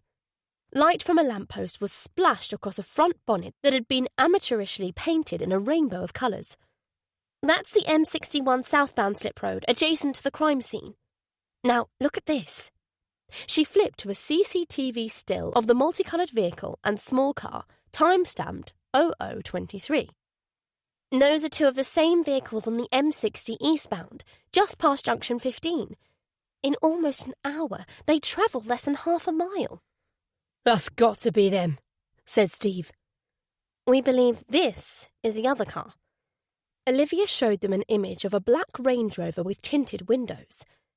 "It was picked up by the same camera half an hour later." She turned to the next image, a close-up of the SUV's front bumper. The registration was just about legible. The left-hand headlight was smashed. "So, assuming the victim was driving the foremost car, I think it's also safe to assume the perps in animal masks were in the minibus, and the perps in balaclavas were in the SUV," said Jack. "They wait until there are no other vehicles around, ram her off the road, chase her down and do their thing. One of the perps from the minibus takes the victim's car. The shooter and his accomplice follow after filling in the grave." "Sounds about right," agreed Steve. "Have you got the other regs, Olivia?" She nodded. "The Range Rover's reg comes up as an Audi hatchback that was stolen in Liverpool in 2016. The other car and minibus are both insurance write-offs. Someone probably bought them from a scrapyard. Pretty much untraceable." "Shit," muttered Steve. Have we got any faces on camera? asked Jack. Nothing clear. At least we know for sure that they used the motorway and came from somewhere north of Manchester, pointed out Steve. Maybe Preston or Blackburn. Or Liverpool, said Jack. Liverpool's south of Manchester. You've lived here long enough by now to know that. I was thinking about the stolen Audi. I'm just on my way to show these to the DCI, said Olivia. 1 second. Jack jotted down the Range Rover's reg, thanked Olivia and headed for his desk. The incident room had a subdued end-of-a-long-day atmosphere. Some officers were tapping away at laptops, others were chatting quietly. DS Gary Crawley was slumped in his chair, heavy-eyed. I've spent the entire day traipsing around Walkden, he told them through a yawn. Total waste of time. Why don't you go home? Suggested Steve. Gary glanced at his watch. I don't clock off for another 20 minutes. Bollocks to that. You've been up since midnight. So what's new? I can sit around here or go home and have my ears abused by a stressed wife and 2 screaming babies. Well, if you're hanging around, you can make yourself useful, said Jack. We need to put together a list of every unsolved murder in the past, let's say, 10 years in Greater Manchester and Merseyside. That'll be a big list. Are you looking for anything in particular? Yeah, anything with gangland connections. Especially suspected hits where the victim was killed by a single gunshot to the head, added Steve. They left Gary to wearily get on with his task. You didn't mention a possibility of 2 dead police, Steve said quietly to Jack. Say the words cop and killer in the same breath and you've got a room full of angry people. That's not going to help anyone. If we come up with anything, we'll take it to the DCI and find out what he wants to do. Jack spent the next hour or so trawling through the PNC databases. He took a closer look at the stolen Audi first. The red hatchback had been stolen on February 2nd, 2015, from the driveway of a house in Allerton, a relatively affluent suburb on the south side of Liverpool. The registration, MY63ARL, indicated that the car was registered in Merseyside between September 2013 and February 2014. The thieves had forced a patio door while the owner was asleep, taken the car keys, the car, and nothing else. Merseyside police believe the Audi had been stolen to order by a gang of professional car thieves from outside the city. The owner, a Mrs. Felicity Booth, had spent the previous day shopping at the Trafford Centre. The thieves were thought to have seen her there and followed her home. No suspects were identified in connection with the theft. Manchester was a hotbed of car crime. In recent years, organised gangs had targeted Audis, VWs and BMWs in the region. The cars were often exported to the Middle East and Eastern Europe, where there was a booming market for high-end German cars. They could also be stripped and sold for parts, or used as getaway vehicles. The scumbags stealing the cars were low-end crimps, but the people they passed them on to were gangsters running multi-million-pound operations. It would definitely be worth bringing a few of the higher-ups in for questioning. They wouldn't give up any names, but they might disapprove sufficiently of attempting to murder a woman and stealing her baby as to make life difficult for the perpetrators. They might even convince the guilty parties that returning the baby was in everyone's best interest. Of course, that would give the perps a heads up, but that was inevitable anyway, considering the dead end the motorway cameras had led to. Right now, Paul was probably organising a press conference to release the victim's image. Next, Jack looked into British police officers killed in the line of duty dating back 20 years. The list was fairly short, but still far too long. He scanned through 36 names, mostly PCs, but also a sprinkling of DCs, sergeants, an inspector, and even a commander. The causes of death ranged from collapsing and dying whilst in hot pursuit of suspects to being deliberately rammed, run over, stabbed, and shot. Similarly, the killers encompassed the whole gamut of criminal humanity. Violent drunks, petty thieves, drug dealers, armed robbers, gangsters, terrorists, sexual predators, psychopaths. In the vast majority of cases, the perpetrators had swiftly been caught. There were a handful, though, that had never been solved. One immediately caught Jack's eye. On 28th of April 2016, PC Andrew Finch had been on patrol in Leeds city centre. At approximately 2:15 p.m, he approached an illegally parked car. In an apparently unprovoked attack, PC Finch was shot point-blank in the face by the driver. He died instantly. The car drove away at speed. A shop worker who heard the shot and went outside to investigate photographed the car with their mobile phone. Jack looked at a slightly out-of-focus image of the car. Registration MA13SOR. Colour black. Make Audi A3. The registration and colour were different, but the make and model were the same as the stolen Audi. The registration belonged to a BMW that had been stolen in Manchester a couple of months before the Audi. A cane with a hook on the end, or some such thing, had been pushed through the owner's letterbox and hooked the keys. Quick, easy, low risk and high return.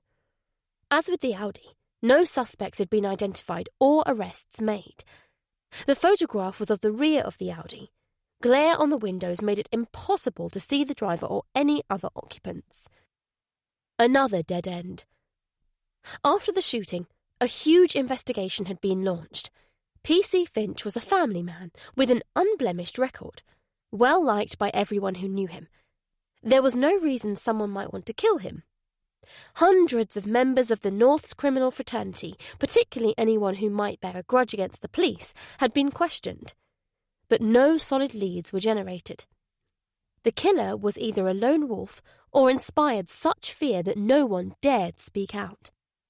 The latter was entirely possible. A psycho who hated the police so ferociously that they were willing to kill a random constable in broad daylight was not someone you grasped on. The black Audi was never seen again.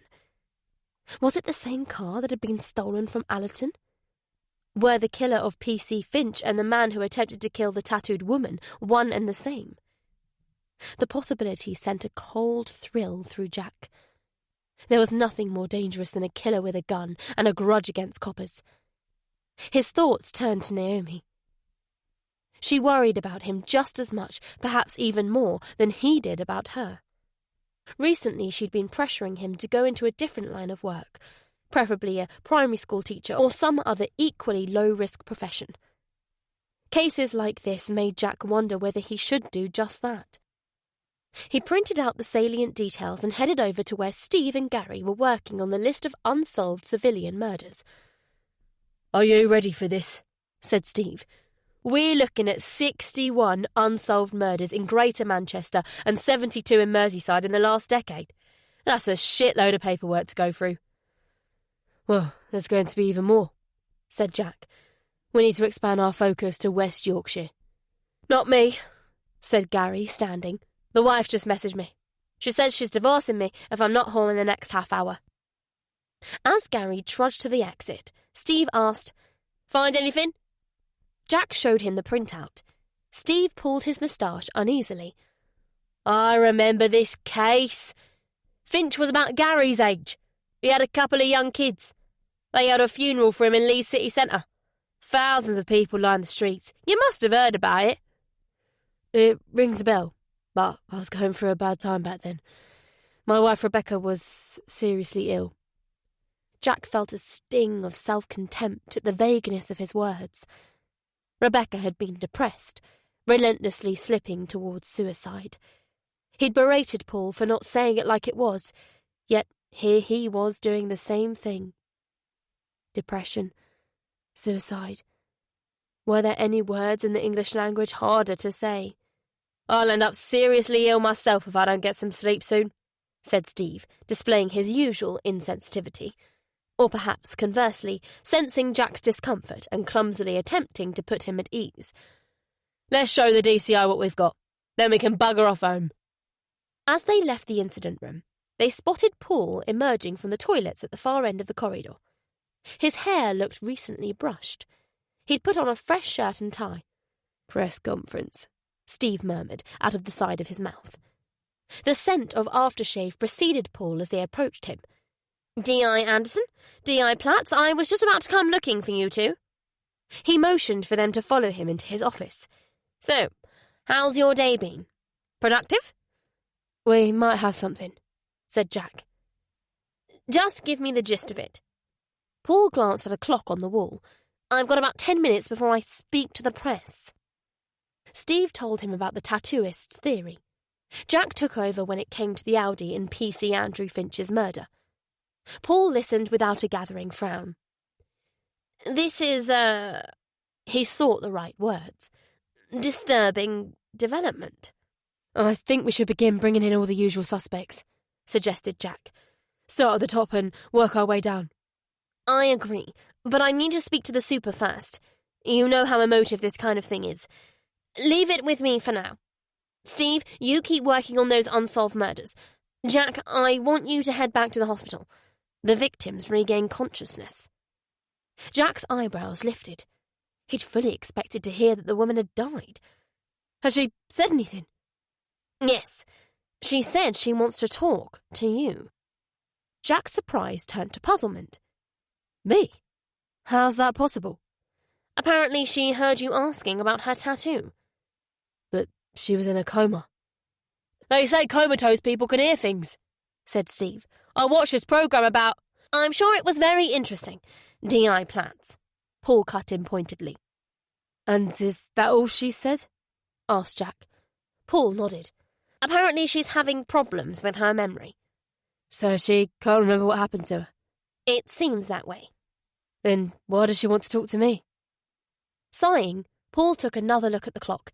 D.I. Platts, you can return to your desk now. Yes, sir. Steve left the room. Paul waited until Steve's footsteps had faded away, then said, I'm sensing some reluctance.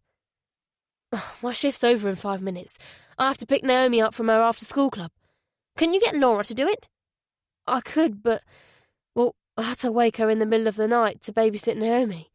She's been at work all day. She'll be exhausted. If you can't get to the hospital, I'll just have to get someone else to do it. There are plenty of other things for you to be getting on with.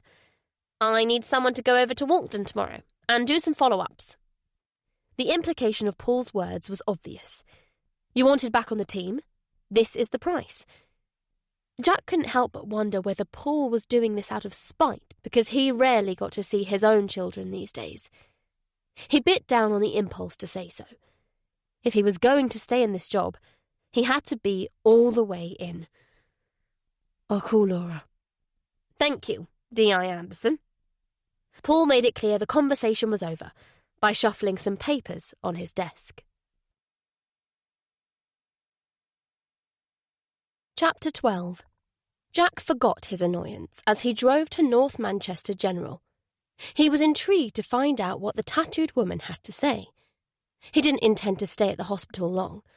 As always, Laura had gladly agreed to look after Naomi, but Jack could tell from her voice that she was worn out.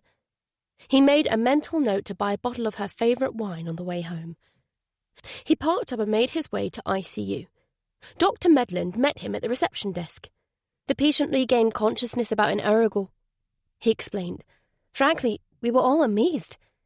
But as I think I said to you before, it's incredibly difficult to predict how things will play out with brain injuries. I'm told her memory has been affected. Yes. The temporal lobe is essential for memory function.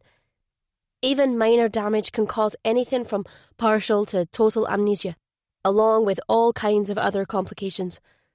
Auditory and visual disturbances, changes in personality and behaviour. The good news is she's talking, which may indicate that the Broca area wasn't damaged after all. So what does she remember? At this point, the only thing she remembers is hearing your voice. It may even be that your voice started her along the pathway back to consciousness. Why would she respond to my voice in particular? It could be something as simple as your southern accent. Perhaps you sound similar to someone she's close to. Does she have an accent? It's difficult to say. Her voice is very weak. Jack noted down, victim might originally be from the southeast. Of course, that didn't do much to improve the chances of identifying her. As they made their way to the women's room, Dr. Medlin cautioned, I must ask you to avoid mentioning anything that might cause stress. What about the baby?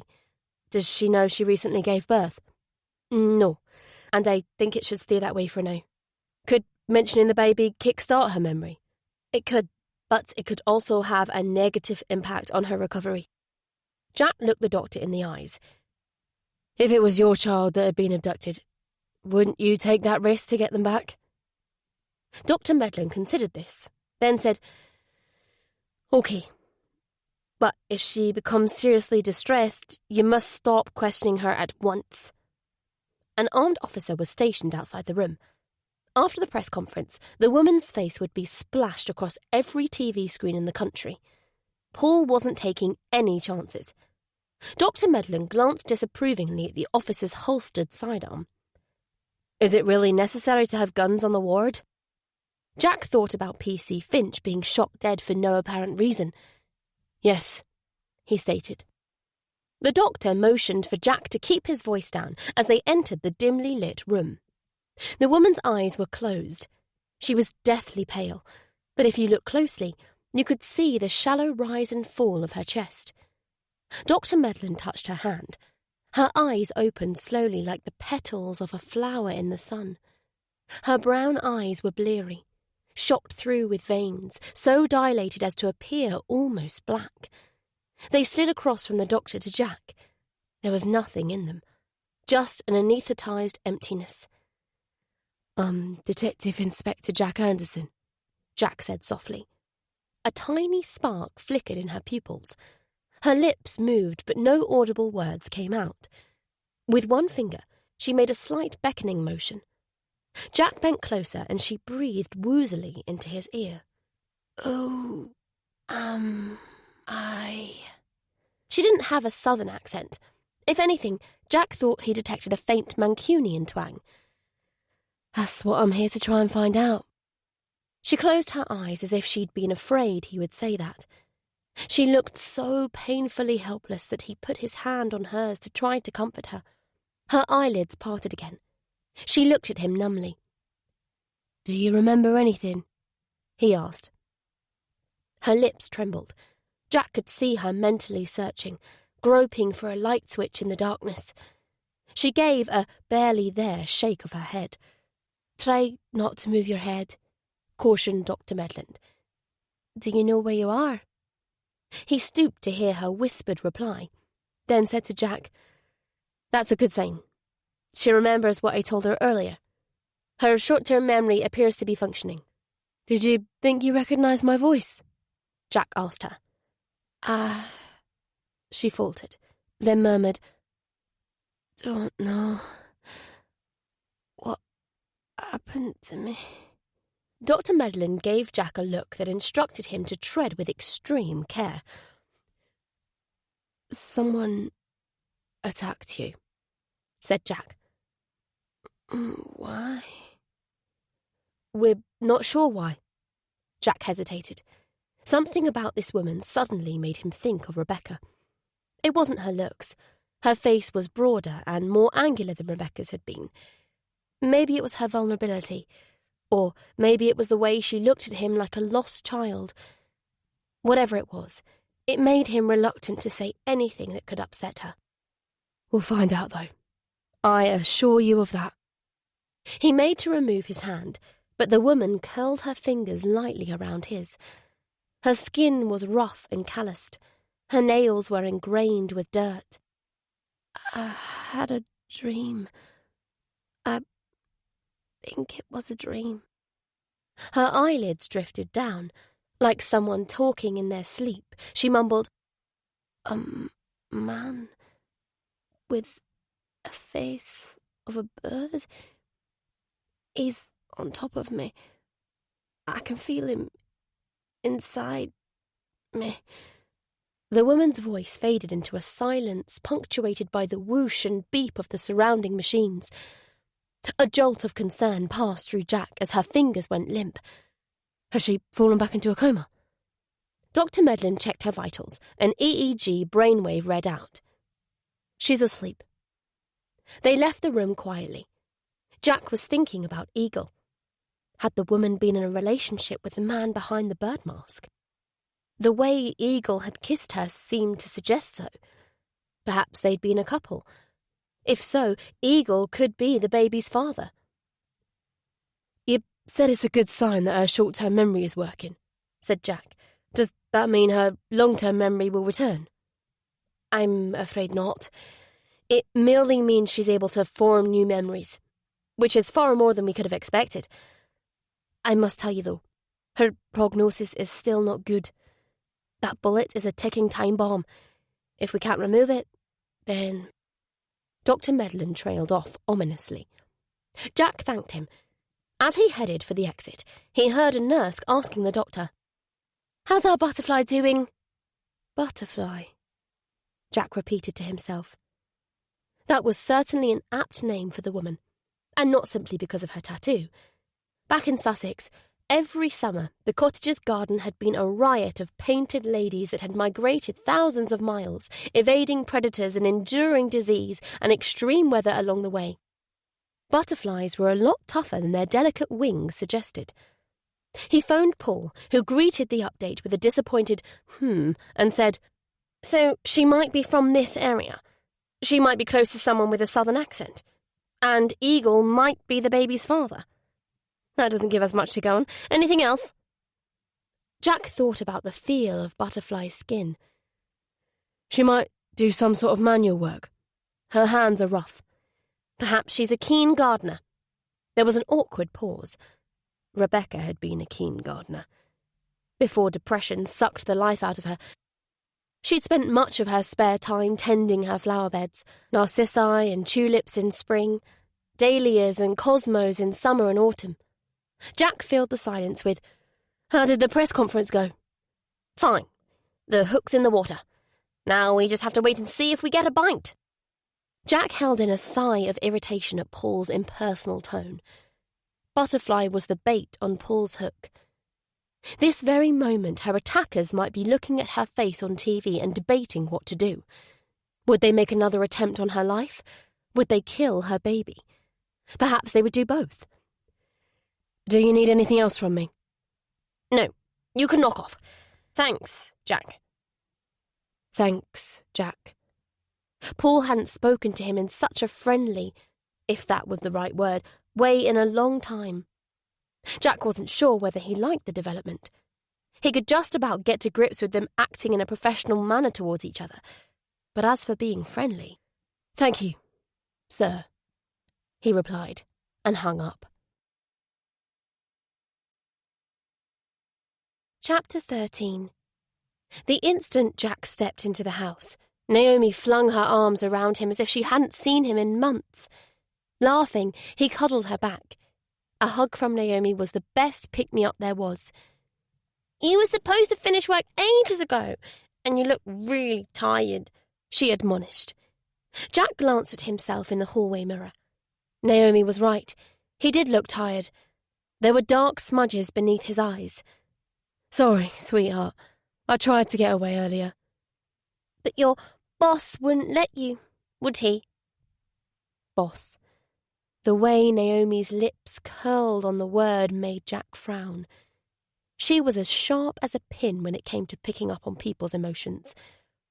Even if she didn't fully comprehend the reason behind it, she was well aware of his feelings towards Paul. The last thing he wanted was to infect her with his hate. That was the best reason of all to let go of what had happened. A therapist had once told him that the past was like a stick of dynamite that could explode at any moment, destroying you and the things you loved. Why would anyone choose to carry such a thing around? "I didn't choose this," Jack had retorted. "No, but you can choose to drop it," the therapist had said. "All you have to do is open your hand. What could be simpler?"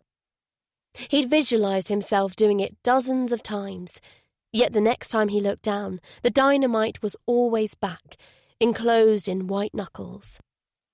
He stroked Naomi's hair. "Well, I'm home now. Where's your aunt?" Laura poked her head out of the kitchen. "I'm cooking tea. It'll be ready in about 5 minutes." Smiling gratefully, Jack handed his sister a bottle of white wine. "Ooh, my favourite," she said, smiling back. "What are you buttering me up for?"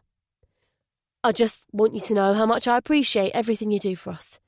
"Oh, thanks, little brother." Jack went into the living room and stretched out on the sofa. Naomi snuggled up against him like a cat. The worries of the day faded away as they watched TV and chatted about this and that. After eating, Jack got Naomi ready for bed. She rested her delicate fingers on his as he read her a bedtime story. His thoughts returned to Butterfly. For her, there was no past to let go of. Perhaps that was a blessing in disguise. Perhaps... He kissed Naomi and went downstairs. Laura was putting her coat on. "Thanks again for everything, sis," he said. "No problem. The bill's on the kitchen table." Smiling at the dry remark, Jack kissed Laura goodbye. He returned to the living room and put on the 24-hour news. It didn't take long for Butterfly's bruised and swollen face to appear on screen. He paused the image. His gaze fell to his hand. When she touched him, he'd felt something more than skin. He still seemed to feel it. A slight shivery sensation, like static electricity. He thought about the lost look in her eyes. Maybe it wasn't his accent that had imprinted so deeply on her. Maybe, on some unconscious level, she'd recognized a damaged, kindred spirit. A yawn turned Jack's thoughts to bed. He dragged himself upstairs and got undressed. Butterfly's voice pulled him under into sleep, asking one question over and over. Who am I? Chapter 14. Jack was woken by his phone. It was still dark. The alarm clock read 6:32. The phone screen identified the caller as Steve. Jack's heart gave a little kick.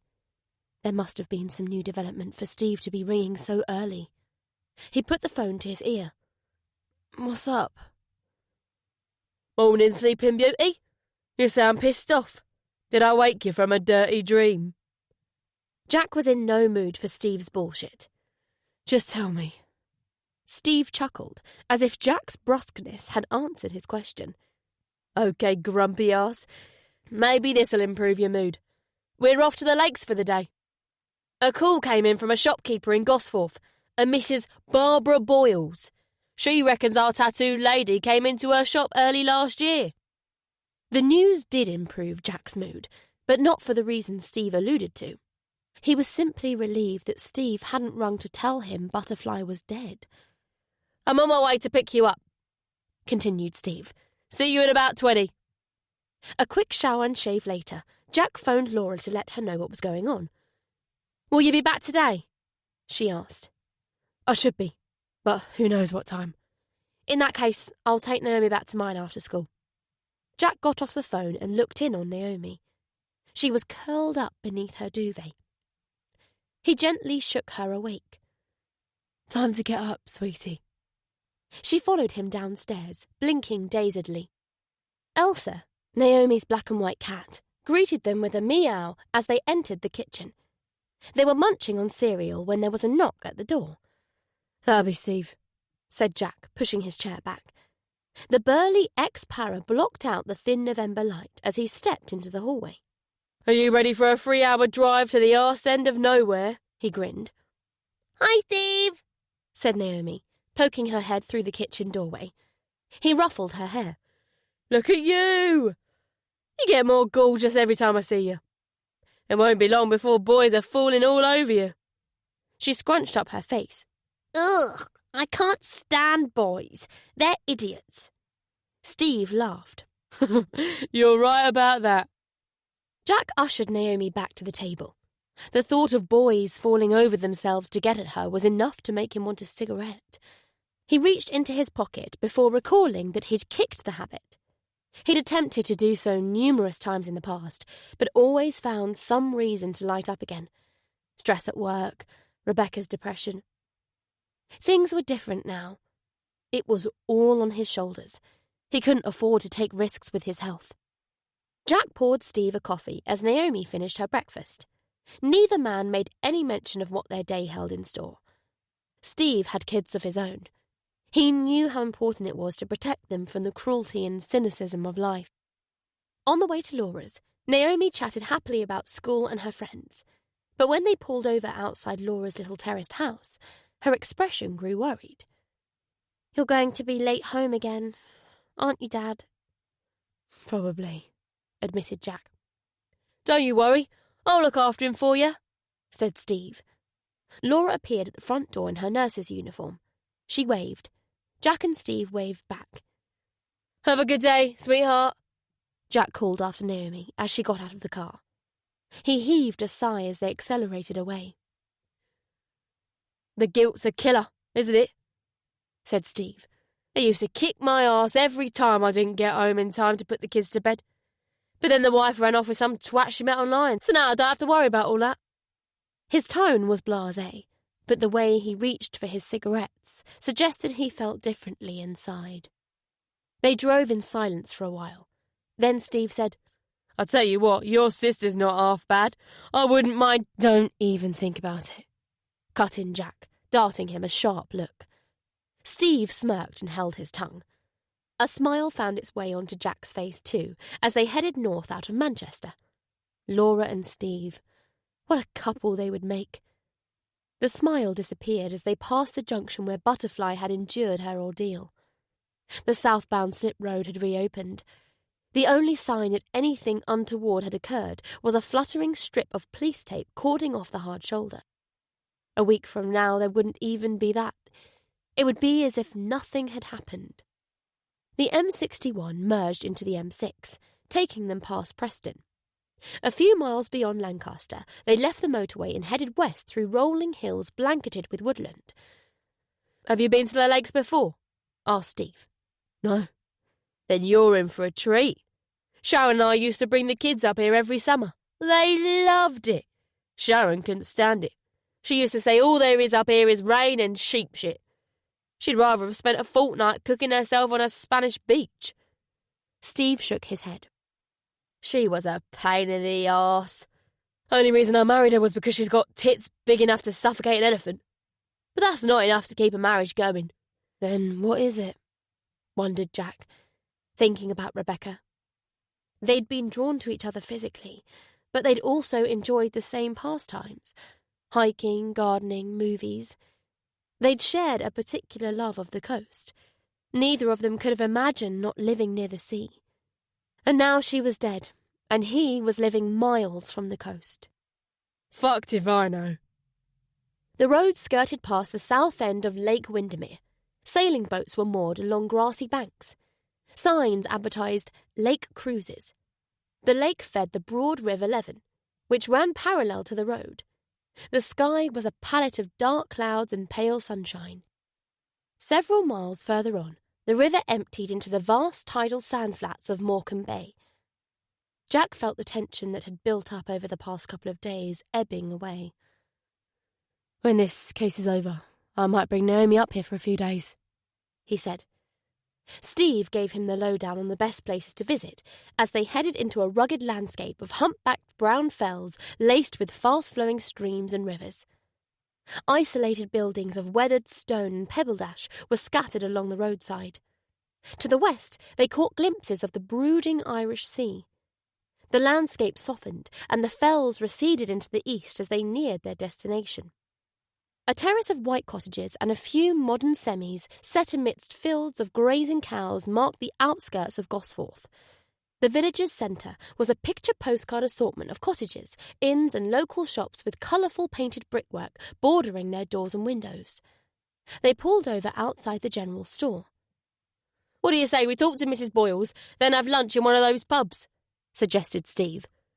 "Sounds good." "The Gosforth Hall's Inn's supposed to do some beautiful cask ales," Steve said, licking his lips in anticipation. Jack smiled. "Been reading up, have you?" "Let's put it this way. You're the designated driver for the return journey." They entered the little shop, which managed to cram in a butcher's counter, bakery and delicatessen, along with the usual groceries, beer, wine, spirits and other household items. A plump, late middle-aged woman with bobbed blonde hair and apple-red cheeks smiled at them from behind the till. "Mrs. Barbara Boyles?" asked Steve. "Yes. Are you here about my phone call?" asked Barbara. Steve nodded and introduced himself and Jack. He brought up a photo of Butterfly on his phone. We understand you think you recognise this woman. I don't think it. I know it. You don't forget a tattoo like that. Especially when it's on the face of a pretty young woman. Barbara tutted, as if to say, what a shame. She came in here about a year and a half ago. So last June, said Jack. Something like that. It might have been May, but no earlier. She was alone, and she seemed a bit weird. Well, a bit lost. Jack thought about the lost look in Butterfly's eyes. Had she been like that way before the amnesia? You get people like that around here sometimes, continued Barbara. People running away from something or trying to find something. Do you know what I mean? Jack nodded. He knew exactly what she meant. After Rebecca's death, he thought about taking himself and Naomi off to some far-flung corner of the world and never returning. Can you describe her? I'd say she was in her late 20s. Slim, but not skinny. Maybe 5'4" or 5'5", boyishly short blonde hair. Could her hair have been dyed? Oh, definitely. It was platinum blonde. What colour were her eyes? Barbara thought for a moment, then said, I don't remember. Sorry. What was she wearing?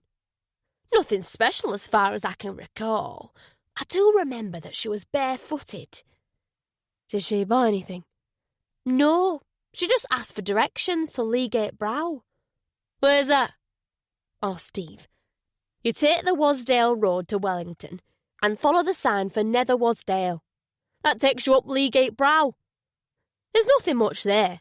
You go for a walk along the River Bleng or Low Lonnin. Low Lonnin, said Jack. It's a bridle way. There's a lovely view of Westwater from up there. But like I said, she wasn't dressed for walking. So why do you think she'd go there?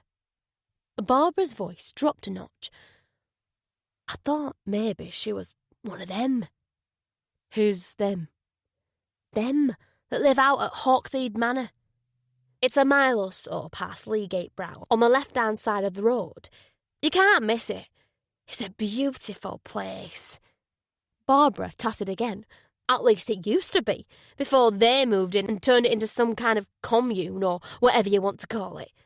You should see it now. What a mess. Weeds and rubbish everywhere. Livestock that look as if they haven't been fed properly in months. It's disgusting. I called the RSPCA, but nothing's been done. Those people should be in prison for the way they treat those poor animals. Jack and Steve exchanged a sidelong glance. Had Mrs. Boyles dragged them all the way up here because she had a bone to pick and hoped they'd do it for her? Jack's deep brown eyes grew interested as Barbara said, and the way they treat their children isn't much better. That's never seen a brush. Scuffy clothes, half-starved. They don't go to school. God knows how many of them are living there now.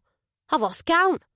It seems like every time their mothers come down to the village, one of them is pregnant or carrying around a new baby.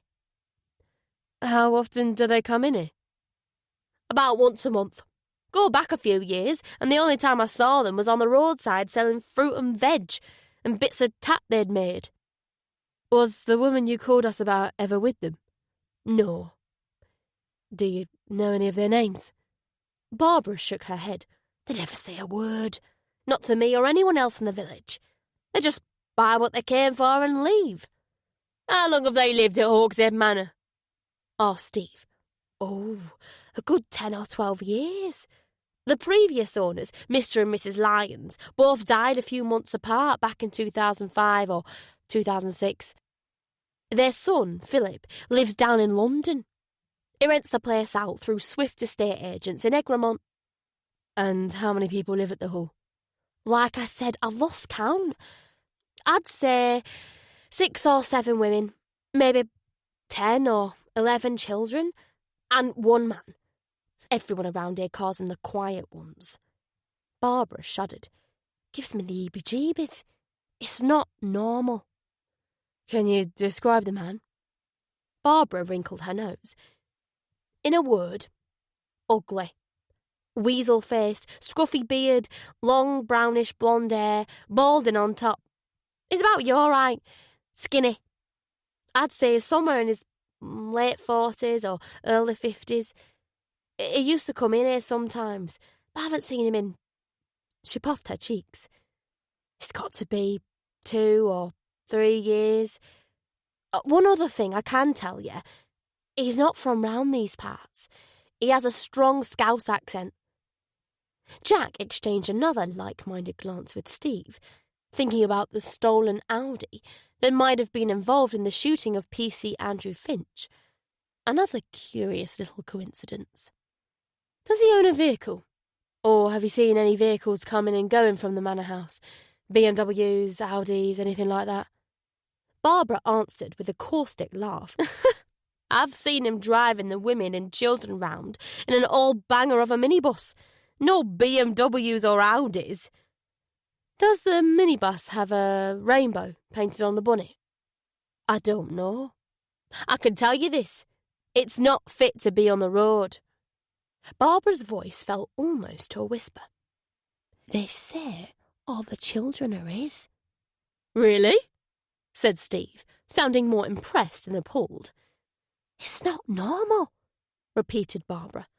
No, absolutely, I agree. It's definitely not normal. The shopkeeper frowned, as if she suspected Steve wasn't taking her seriously. Jack moved the conversation on.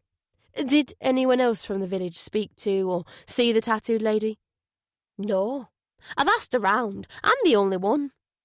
And did she have a car or any other means of transport? Not that I saw. There's a bus comes through here twice a day. She might have come on that. But then again, she didn't look like the type to use buses. Is there anything else you can tell us about her? Not that I can think of. And apart from the residents of Hawkshead Manor, is there anyone else we should talk to? Philip Lyons. If you talk to him about what's going on up there, perhaps he'll do what he should have done years ago and kick that lot out of his house. They thanked Barbara for contacting them. Whoever that poor lady is, I hope she pulls through, she said. As they left the store, she added, Will you be calling to let me know how it goes at the manor house? Steve answered with a wave, muttering under his breath, Will we bollocks? He sparked up a cigarette and asked Jack, So what do you make of what Hetty Wainthrop in there had to say? The woman she described as roughly the right height and build. Obviously her hair was different, but she could have grown it out between then and now. There are some interesting coincidences. The pregnant women, the bearded bloke with the Scouse accent, the minibus. And the name of the manor house? I mean, because of the mask the bloke in the woods was wearing. Jack hadn't thought of that. The coincidences were stacking up too high to be ignored. Let's have a drive out Leagate Brow. What about lunch? Jack shook his head in reply. It was just after 1 o'clock. The baby had been missing for almost 40 hours. Lunch could wait. He ducked into the car. Casting a mournful glance towards the villagers' pubs, Steve followed suit. Chapter 15. Wasdale Road led them northeast, past rows of farm cottages and fields of grazing sheep. Towards the road's upper end, the River Bleng appeared on their right-hand side, bubbling through a stony channel lined by trees and bushes. They crossed the river on a low stone bridge and the road climbed steeply up Leagate Brow, narrowing to a single lane as it left behind the hamlet of Wellington. At the top of the slope, they pulled over by a bench. Like Barbara had said, there was nothing much to see. To the west, green fields rolled towards the sea. The bleak brown fells of Wasdale dominated the eastern horizon. Closer at hand, there was a patch of woodland, hedges, dry stone walls, a pair of metal farm gates, telephone poles marching down to the houses. Jack looked askance at Steve. With a shrug, Steve got back into the car. They continued along the lane, passing the woods on their left, descending steadily towards Wasdale. The precipitous, scree-strewn slopes enclosing Wastwater came into view. At the head of the lake loomed the craggy summit of Scarfell. They braked at a public bridleway sign. This must be Low Lonnin, said Jack. The bridleway ran straight as an arrow towards a farmhouse with a stone barn attached to it. Barbara said Hawkshead Manor is about half a mile further on. The lane dipped into a wood of pale beeches and spindly firs, whose branches drooped over a brick wall swathed in ivy and weeds. At the centre of the wall were wrought-iron gates set between crumbling stone posts. Only a few curls of black and gold paint still clung to the gates. A sign, so faded as to be almost illegible, read Hawkshead Manor. Beyond the gates was a driveway well on its way to being reclaimed by nature. Jack and Steve took a closer look at the gates. They were chained and padlocked, but hung at an odd angle. A shove from Steve created a gap wide enough to squeeze through. Jack pointed at the sign. Underneath the worn lettering, someone had scratched, "Here ends civilization." Steve grinned. I can't wait to meet the Lord of the Manor. Jack made a sweeping motion towards the gates. Age before BC? Steve edged through the gap. Not a bloody word. Not a bloody word, he warned as he sucked in his beer belly. A hint of caution came into their movements as they progressed along the driveway. If the Lord of the Manor and the man behind the eagle, or as it might be, hawk mask, were one and the same, they were dealing with a dangerous individual. In amongst the trees were several Torah caravans, streaked with moss and lichen. At some point in the distant past, one of the caravans had been painted red, green and gold. Others were graffitied with single staring eyes, anarchist symbols and slogans. Fuck the government, fuck the church, fuck the world. The end is nigh, let's party. The ground around the caravans was strewn with rusting calagas bottles, old tarpaulins and items of furniture that looked as if they had been ripped out of the caravans. The trees were decorated with coloured ribbons that fluttered in the breeze. We're not alone, observed Jack. On either side, small figures slunk through the trees. Like the trees, the children were dressed in colourful, tatty clothes. Some had crew cuts. Others had long hair that was tangling into dreadlocks. Although thin, they didn't look to be quite the starving waifs the shopkeeper had described. They were grubby, but rosy-cheeked and bright-eyed. They moved as silently and swiftly as woodland creatures. Jack counted 8 of them. The smallest looked to be only 4 or 5 years old. The largest was maybe 10 or 11. It was difficult to tell which were girls and which were boys. They all shared similar brownish blonde hair and narrow facial features. What do you want to do? asked Steve. Let's keep walking. The driveway degenerated into mud. Bloody hell, these are brand new, grumbled Steve as the ground sucked at his shoes. They emerged from the woods into an expansive area that might once have been landscape gardens, but now was more akin to a broken-down farmyard. Several scrawny cows, goats and ponies were sniffing around for grass in a muddy enclosure. Hens were pecking at a patch of wheat that looked as if it had been left to rot.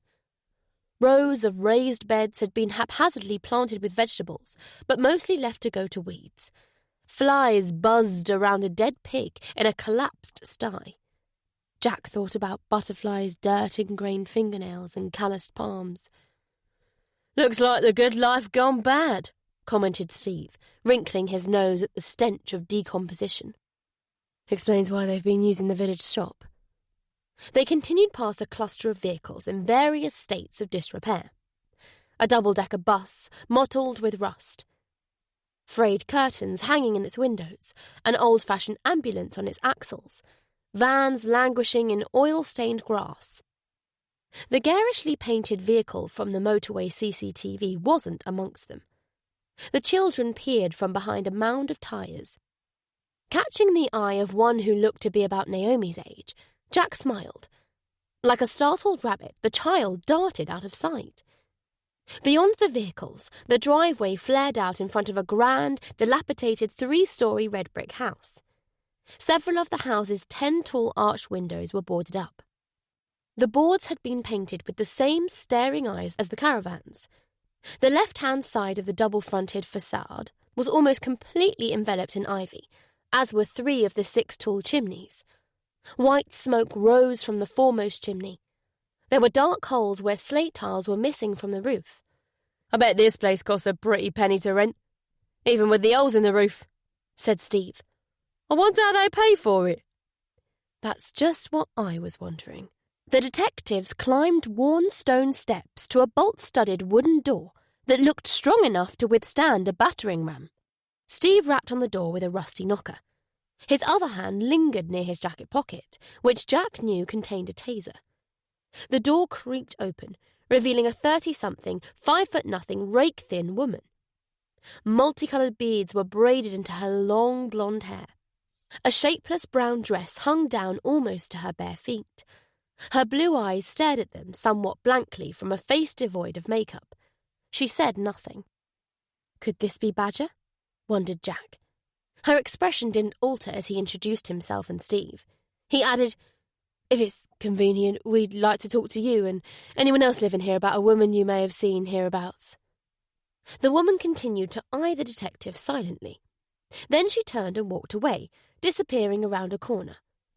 Steve motioned to his lips with his thumb and forefinger to signify that he reckoned she'd been smoking weed. Jack pursed his lips uncertainly. The woman's pupils hadn't been dilated. Rather, her eyes had seemed to be half there and half off in some other distant place. He got the sense that she was high on something less tangible, but just as potent as cannabis. "Should we follow her?" wondered Steve. Jack lifted a hand to caution patience. His gaze moved around an entrance hall, almost as big as the downstairs of his entire house. A brass candle chandelier dangled from the ceiling. Stalagmites of wax had accumulated on the scuffed oak floorboards below. The walls were scrawled with childish drawings of flowers, trees, hearts, animals, suns, moons, and smiling people. In stark contrast, hanging alongside the drawings in rough wooden frames, were finely detailed paintings of a world in chaos. Buildings reduced to rubble, forests on fire, blood raining from the skies, terrified multitudes fleeing some unseen enemy. The air was thick with musky incense. Lilting ambient music drifted from somewhere deeper within the house. The woman reappeared, motioning them inside. She led them along a hallway, decorated with more apocalyptic paintings. Jack detected the sweet tang of cannabis underlying the incense. Steve gave him an "I told you so" nudge. The smell intensified as they entered a large, high-ceilinged room. Flames crackled in a tall stone fireplace. Chopped logs were stacked carelessly against the fireplace's ornate wooden surround. Clusters of joss sticks sent spirals of smoke into the air. The parquet floor was strewn with rag rugs. Tie-dye throws and blankets were draped over a trio of shabby sofas. Sunlight seeped hazily through more tie-dyed sheets pinned over the windows. The music came from an old stereo system with tapes and records scattered around it. Peace, love, had been daubed in 6-foot-high letters on one wall, and "The land will be reborn from its own ashes" on another. A man with a scraggly blonde beard and matching hair tied into a topknot, perhaps to conceal the bald spot Barbara had alluded to, was reclining on a sofa. A frayed dressing gown, loosely tied at the waist, threatened to expose more than Jack wanted to see. The man's scrawny legs were hooked over the back of the sofa. One of his paint-stained hands trailed towards an overflowing ashtray on the floor. He lethargically raised his other hand to wave hello, his lips curving into a smile that was neither friendly nor unfriendly. "Welcome to our waiting place," he said. He wasn't handsome. Beaky nose, sunken cheeks, pockmarked skin, but neither was he as ugly as Barbara had made him out to be. His eyes were a warm brown, and his Liverpudlian voice was soothingly mellow, more like Paul McCartney than Cilla Black. "What are you waiting for?" Jack couldn't resist but ask. "The ends of the world. What else?" The man replied, as if it was the most obvious thing imaginable, lazily lifting a roll-up to his lips. Steve sniffed. "Is that a joint?" "Oh. Mind if I have a drag?" "Go ahead." The man held out his roll-up. Steve stooped to take a drag. Tobacco, he said to Jack. See, my friends, we have nothing to hide here. The man wafted a hand towards the other sofas. Sit. Relax. Would you like something to drink? Dandelion wine. Tastes like piss, but it'll blow your socks off. No thanks, said Jack, remaining standing. The man shrugged. Suit yourselves. He gestured languidly to the woman, and she left the room. Can I ask your name, please? Phoenix. What's your real name? Put in Steve. That's the only name I've got. Do you have any ID? ID? Phoenix laughed, as if the question was absurd.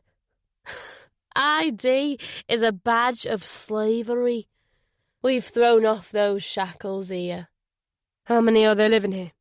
Asked Jack. Phoenix puffed thoughtfully on his roll-up. 21, I think. You think? Hey, man, I don't keep count. People come, people go. You know how it is. Jack eyed the reclining man intently. Not really. Phoenix laughed again. You guys are all the same. So uptight. No wonder you all get cancer and heart disease. You've had dealings with the police before? Said Steve. Sure. People like us make the authorities nervous. People who see the truth they work so hard to hide. And what is the truth? Asked Jack. That it's all ready to come crashing down. Not just this country, the entire world. Phoenix broke off as the woman returned with a glass of misty yellow liquid. She handed it to him and sat down cross-legged on the floor. He sipped his drink and stroked her braided hair. Tell them how it is, Willow. We're building a better life away from the polluting influences of the corporate world, she said, her voice soft and sure, as if she was reeling out a well-rehearsed speech. Soon that world will eat itself. When the end comes, we'll be ready.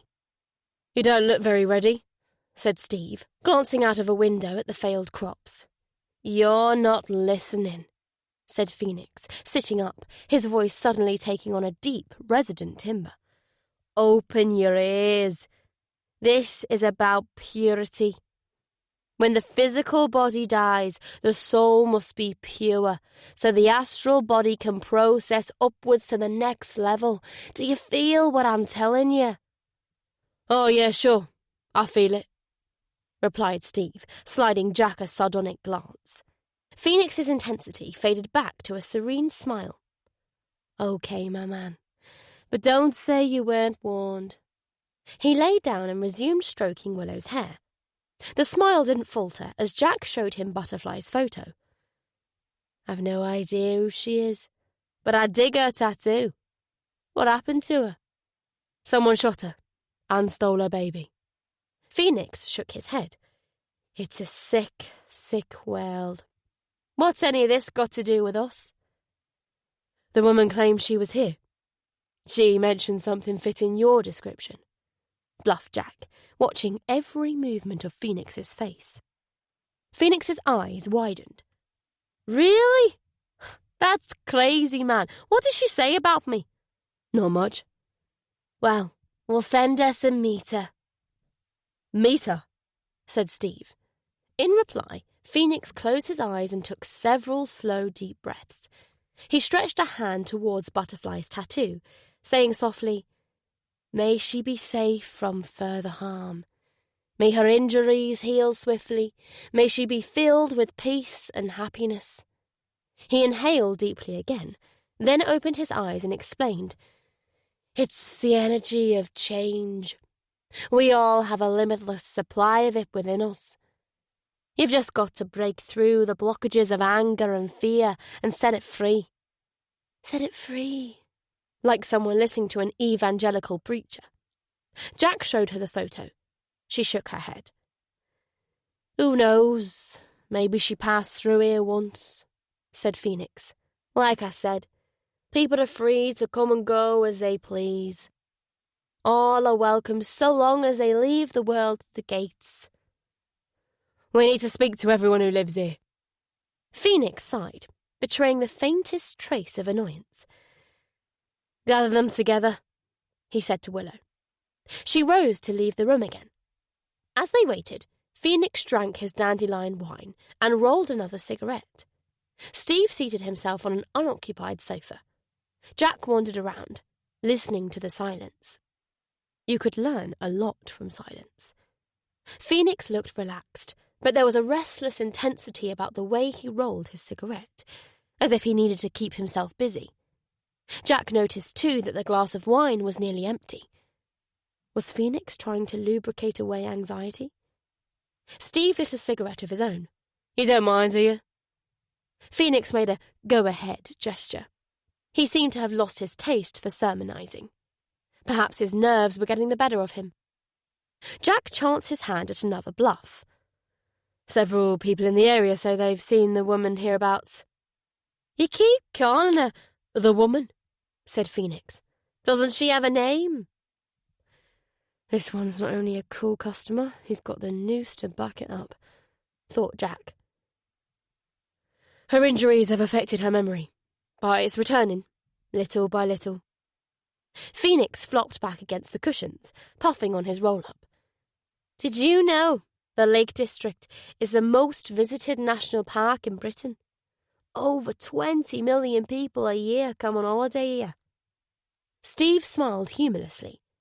Jack could see his colleague was itching to make some retort along the lines of, "Clever bastard, aren't you?" "Quite the pad you've got here. Phoenix." Steve said the name with a faintly mocking emphasis. "Is it yours?" Phoenix stared at Steve as if he was well aware the detective wasn't playing straight with him. "We're just travellers passing through. So in plain old English, you're renting this place. I'm curious, how does someone like you afford a gaff like this? It's mind-blowing what can be achieved if people come together in pursuit of a single purpose. Tell me about it." Steve held Phoenix's gaze. "Right now there are about 30 detectives and God knows how many constables and forensic officers putting their heads together to try to crack this case. I say try, but really there's no doubt about it. We will crack this case. And the scumbags responsible are going to prison for a long time. And they'll count themselves lucky." Steve leant forwards, his eyes flat and hard. "Because if I had my way, I'll put a bullet in each and every one of them and bury them in an unmarked grave, just like they did to that woman." Staring straight back at Steve, Phoenix shook his head slowly. "It fills my heart with sadness to hear you talking like that, Steve." There was something so soulfully earnest about his words that Jack momentarily found himself wondering whether he truly meant them. The illusion was dispelled as Phoenix asked somewhat disingenuously, "Is it okay if I call you Steve?" "I don't care what you call me," replied Steve, "as long as you tell me the truth." "The truth? That's what we're all about here, Steve. Do you wish me to tell you the truth about yourself?" Steve made a "be my guest" motion. "You've got children, haven't you?" Steve's silence was as good as a yes. "You're a good man, but you're full of hate," continued Phoenix. "Hate for yourself for letting your children down. Hate for your ex-wife for leaving you. But most of all, hate for what society has done to you. You've given your life to your job, and what has it given you in return? A broken family, loneliness. The sins of the father shall be visited upon the children. That's what your God says. Is that what you want for your children? Do you want them to feel the same hate?" Steve raised his hands, knuckles outwards. "You're right. There did used to be a ring on my finger. And you're right about some other stuff too. But you're wrong about my job. There's nothing I find more satisfying than getting these hands on lowlifes, especially the kind of lowlifes that would steal a baby from its mother's arms." Steve's voice was controlled, but Jack could tell Phoenix had got to him. He sensed that one or two more well-aimed observations might provoke Steve into doing something rash. His mind raced for something to say to defuse the situation. All he could think of was, "What happened to your pig?" Phoenix either didn't hear or simply ignored him. "You've been sold a lie, Steve. There's no such thing as God or justice. Once you open your eyes to that truth, you'll see there's no need for judgment. And where there's no judgment, there is no hate. There is only love." Steve's lips twisted. "And you certainly like to spread your love around, don't you? How many women have you got living here? One for every day of the week, is it?" Phoenix gave another sympathetic shake of his head. "There you go again, Steve. Judging." Steve's voice jumped up a few notches. "You're damn right I'm judging. Shack up with as many women as you want. I couldn't give a toss. But when you start—" Jack opened his mouth to interject. Throwing around accusations they couldn't back up with hard evidence was ammunition for a defence lawyer to claim the police were personally biased against the suspect. Before he could speak, the house's other inhabitants trooped into the room. First came Willow, followed by 13 silent children. At the back of the line were 6 more women wearing homemade-looking clothes, their hair braided and dreadlocked, their faces free from makeup. They were an assortment of sizes, short, tall, slim, chubby, but all of them wore the same deadpan expression. 2 were heavily pregnant. They lined up behind Phoenix in 2 orderly ranks of 10. Laying his hand on their heads like a priest giving absolution, he reeled off their names. "This is Peace, Sky, Dharma, Krishna, Rebel, Rowan, Freedom, Star, Sun, Moon." When he'd introduced them all, he added, "Children, these 2 men are detectives from Manchester. That's a big city far away from here. They're here to ask us some questions. There's no need to be afraid. Just tell them the truth." Jack watched for any little signals Phoenix might give the children. There was nothing that he could see besides the laying on of hands. The detectives worked their way along the lines, showing Butterfly's photo. In response, they received 20 shakes of heads. Jack looked intently into each woman and child's eyes, but saw nothing to suggest they were nervous or hiding something. "Have there been any additions to the household this week?" he asked them all. A collective shake of heads. Jack smiled at a girl who didn't shy away from his gaze. "A new little brother or sister?" She stared at him silently, her eyes as unblinking as a rabbit's. "Not that I'm aware of," Phoenix answered for her. He cupped a hand against one of the pregnant woman's bellies. "But there will be soon." "And is that a good thing?" asked Steve. "I mean, if the world's such a terrible place, why would you want to bring so many children into it?" Phoenix swept a hand towards his brood. "These children will populate the new world.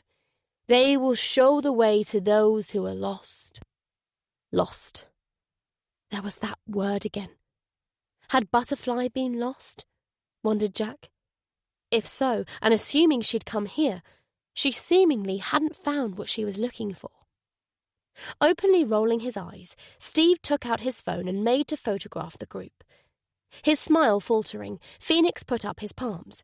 "No photos." "Why not?" "Because my children are not and never will be tracked by your databases. And because this is my house and what I say here goes." Steve lowered his phone. Smile returning, Phoenix made a gentle shoo motion. The motley platoon filed from the room. "Those are well-behaved kids," said Steve. "You've got them under your spell, that's for sure." "There's no magic to it, Steve," said Phoenix. "Society teaches that if you give children too much freedom, they will never learn to respect one another. But in truth, it's the other way around. It isn't possible to have too much freedom, just like it isn't possible to be half free. You're either a slave or not. Which would you rather be?" There was no irony in Phoenix's voice. He seemed to either not care or be unaware of the glaring contradiction between his homespun philosophising and his words of a moment earlier. I'll tell you what I know is true, Phoenix. If someone tells you something is free, you can bet your right bollock they're scamming you. Everything costs something. The two men stared at each other. Neither was smiling now. Do you need anything else from us? Phoenix asked, keeping up his friendly tone. Not for now. Thanks for your time. No problem, my friends. I've enjoyed speaking to you. I hope you find whoever or whatever you're looking for. Phoenix showed them to the front door. He filled his lungs with the chill November air. What a beautiful day for the world to end. He looked from Steve to Jack, saying, "Peace and love. Peace and love." As the detectives returned to the car, Steve showed Jack the sly photo he'd taken of Phoenix and his brood. Not bothering to conceal what he was doing, he photographed the house and gardens too, ranting, "Peace and love, my arse. Fucking charlatan hypocrite. God, I would love to slap the bullshit out of him. And what about those women? Why do they fall for that shit? Are they all morons or what?" "They're just people like you and me," said Jack, Butterfly's face rising into his mind. "They're looking for the same things as all of us. Friendship, security, a purpose in life. And join the fucking army, not some batshit end-of-the-world cult." Steve glanced from side to side. The children were back amongst the trees, darting from trunk to trunk. The way those kids behaved. Brainwashed, the lot of them. They were expecting us. That whole scene in there felt rehearsed. Too bloody right it was rehearsed. I'll tell you what we should do. We should get a search warrant and turn this place upside down. Jack nodded in agreement. But first, let's see if we can find out who Phoenix really is. Chapter 16. While Steve brought Paul up to speed, Jack got on the phone to Swift Estate Agents. "The Manor House's tenant is a Mr. Dennis Smith," the estate agent informed him. "Has Philip Lyons been in contact with you?" "The owner of the house? No. Why would he have been?" "Because the rent is 7 months in arrears. Mr. Lyons is starting eviction proceedings." Steve laughed when Jack told him Phoenix's real name. Dennis fucking Smith. Doesn't have quite the same ring as Phoenix, does it? Sounds like Dennis's little fantasy world is about to come crashing down on his head. "Maybe that's what this is all about," mused Jack. "They're desperate for money, so they sold a baby. But our tattooed lady doesn't play ball, so they—" Steve made a gun sign at his head. "Sounds plausible." He laughed again, grimly amused. "It's not as if Guru Dickhead hasn't got sprogs to spare. But how would a bloke like that go about selling a baby? He'd need some heavy contacts." Phoenix mentioned he'd had previous dealings with the police. Perhaps he's got a record. As Steve booted up the Toughbook laptop and assessed the PNC database, Jack contacted the nearest police station, which was in Whitehaven, a small port town 15 or so miles away on the coast. A man with a strong Cumbrian accent came on the line. "This is the police sergeant Eric Ramsden." Jack told the sergeant who he was and what he needed. "Yes, I've had several run-ins with Mr. Smith," confirmed Sergeant Ramsden. "There have been complaints about animal welfare and selling food produce from unlicensed roadside stalls. But we've never had reason to charge him with anything. To be honest, I think the complaints have more to do with certain people not liking the way Mr. Smith and his, family live than any real concern about criminal offences. You say this woman you're up here about asked for directions to Leagate Brow?" "That's right." "Hawkshead Manor is on Laneside. Leagate Brow leads to Laneside, so that makes sense. But still, it's a fair distance further on." The sergeant's uncertain tone piqued Jack's interest. "What's on your mind, Eric?" "I can't see how it could be connected to your case. But Leagate Brow is, well, it's notorious in these parts. Something terrible happened there.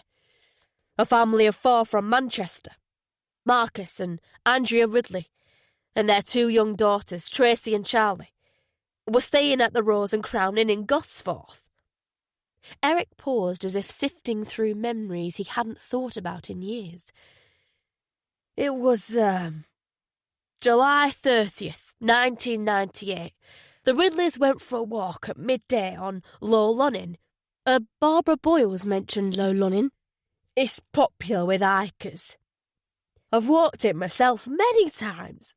Anyway, the Ridleys had walked northeast for about 150 metres when a masked figure emerged from the trees to the left-hand side of the path." "What type of mask?" "A balaclava." Jack thought about the balaclava-wearing figures who'd shot Butterfly. This was getting more interesting by the moment. We believe the figure was a he, was carrying a shotgun," continued the sergeant. "He tied up the Ridleys and put bags over their heads. At this point, we believe a second man became involved in the incident. He started to remove the older daughter Charlie's clothes. Marcus was making a lot of noise, so the attackers dragged him into the woods. The younger daughter, Tracy, managed to get free. She tried to free her mum and sister, but fled when she heard the attackers returning. She ran to a farmhouse and raised the alarm. I was the first on the scene. Andrea and Charlie had been shot and mutilated. Marcus's throat had been cut." Eric's voice snagged on something that might have been shame. "We never caught the men who did it." "Did you have any suspects?" "We interviewed a local guy, Phil Beach. He's a gamekeeper who still looks after the woods where the murders took place. He'd been drinking in the Rose and Crown earlier that same day. We also spoke to a pal of his who was being investigated at the time for statutory rape, Dale Sutton. He lives in Seascale." 2 men, Jack murmured thoughtfully. "What do they look like?" "Beach is tall, at least 6'4", and thin." A note of distaste found its way into the sergeant's voice. "A real lanky streak of piss, if you'll excuse the language. Sutton's of average height and fat. And when I say fat, I mean obese. I've got family in Seascale. I see him around occasionally. Grey beard, mean eyes, stomach hanging down to his knees." Jack conjured up a mental image of Butterfly's attackers. Medium height, trim, muscular build. Beach and Sutton weren't the ones he was after. "Do you think they murdered the Ridleys?" "I don't know. I'll admit I can't stand either of them. I would have liked to see them put away, if only to get them off my streets." Tracy Ridley described the man she saw as average height and stocky build, which fitted Sutton's description back then, but we didn't have enough to charge them. "Do you have photos of the Ridleys?" "Yes. I'll email them to you along with the case file." Jack thanked Sergeant Ramsden and got off the phone. "That sounded like an interesting conversation," said Steve. His eyebrows lifted as Jack recounted the grim tale of the triple murder. "This shit just got deeper. And it gets deeper still. Listen to this. Our Dennis isn't quite what he makes himself out to be. He's done time. A 2-year stretch in Strangeways from 2003 to 2005 for dealing Class A's. He was picked up in a nightclub, Sting, in Manchester city centre, with a bag full of cocaine and MDMA. Even more interestingly, he did 14 months in HMP Liverpool from 2000 to 2001 for burglary and aggravated car taking. The dickhead broke into a house in Wavertree, that's on the south side of Liverpool, and made off with the usual crap in a VW Golf. Only thing was, he crashed the car, Put 2 people in hospital. It made me think about that Audi that was stolen in Allerton in 2015. I know there's a 15-year gap between the crimes, but still. Steve let his words hang meaningfully. Jack thought about PC Andrew Finch being shot point blank in the face. Could Dennis Smith have pulled the trigger? To all appearances, PC Finch's shooting had been unprovoked. His killer had merely been illegally parked. PC Finch hadn't run a check on the Audi's number plates. He hadn't known they were stolen. All he'd intended to do was tell the driver to move their car. Of course, the driver couldn't have known that.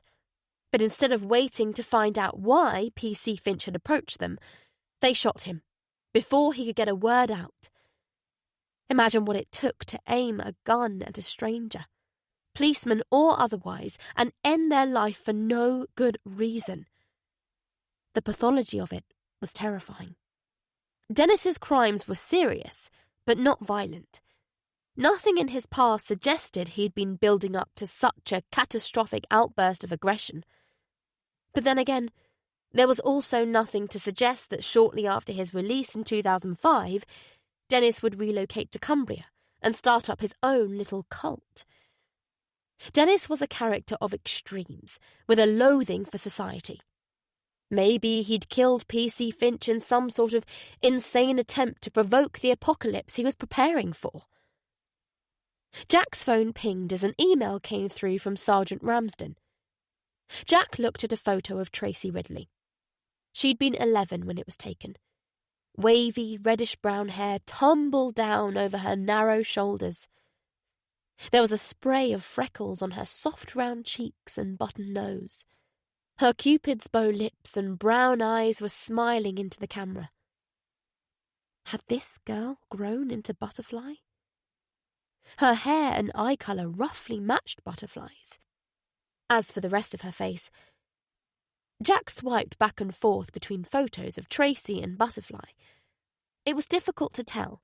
Butterfly's face was currently a mass of swelling, bruising, scratches and bandages. The tattoo didn't help either. What do you reckon? Jack asked. I suppose they could be the same person, Steve replied uncertainly. I'd better get back onto the DCI. Jack got out of the car and stared through the manor house gates. He couldn't see the children, but he could feel their eyes on him. He thought about Tracy, the fear that must have gripped her, the agony of leaving her family behind to die, the grief and loneliness afterwards. Was that why Butterfly had formed a connection with him? Was she instinctively drawn to the loss in his voice? Steve spoke to him from the driver's side window. The DCI wants us to stay put. Jack's thoughts turned to Naomi. He'd hoped to be back in Manchester in time to put her to bed. For how long? Steve shrugged.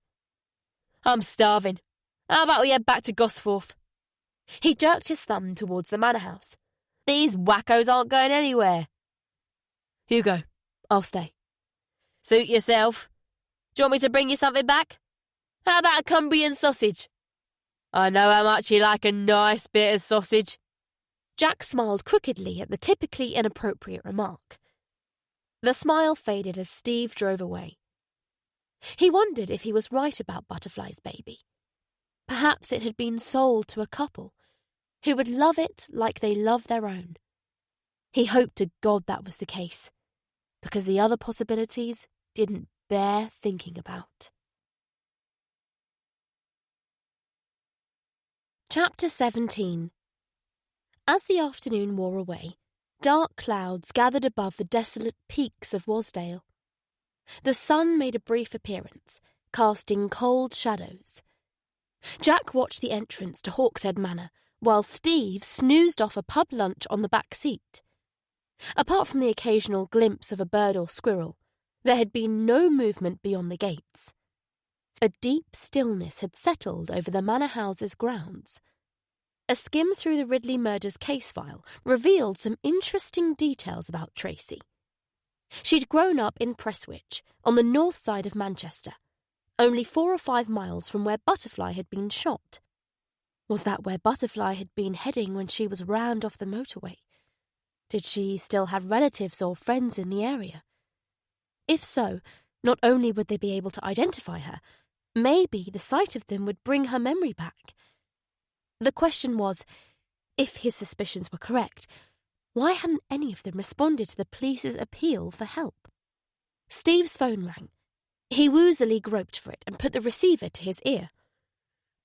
Yes, sir. No, nothing. All quiet. Right. Okay, sir. He proffered the phone to Jack. The DCI wants to talk to you. His voice carefully businesslike, Jack said, Hello, sir. I need you at the North Manchester General ASAP, Paul said with an exasperated breath. It seems you've made quite the impression on the victim. I sent D.I. Crawley over there to try and find out if she's Tracy Ridley, but she's refusing to speak to anyone other than you. A little flutter rose from Jack's stomach. It made him feel all at once strangely privileged and uneasy to know Butterfly had attached so strongly to him. I'll set off right away. Do we know anything else about Tracy? Not much. No one on the databases fits her particulars. Could be because she's been living off-grid at Hawkshead Manor and other places like it. We've managed to track down Tracy's only living relative. After the murders, Tracy was brought up by her grandparents, William and Shirley Ridley. William died in 2002.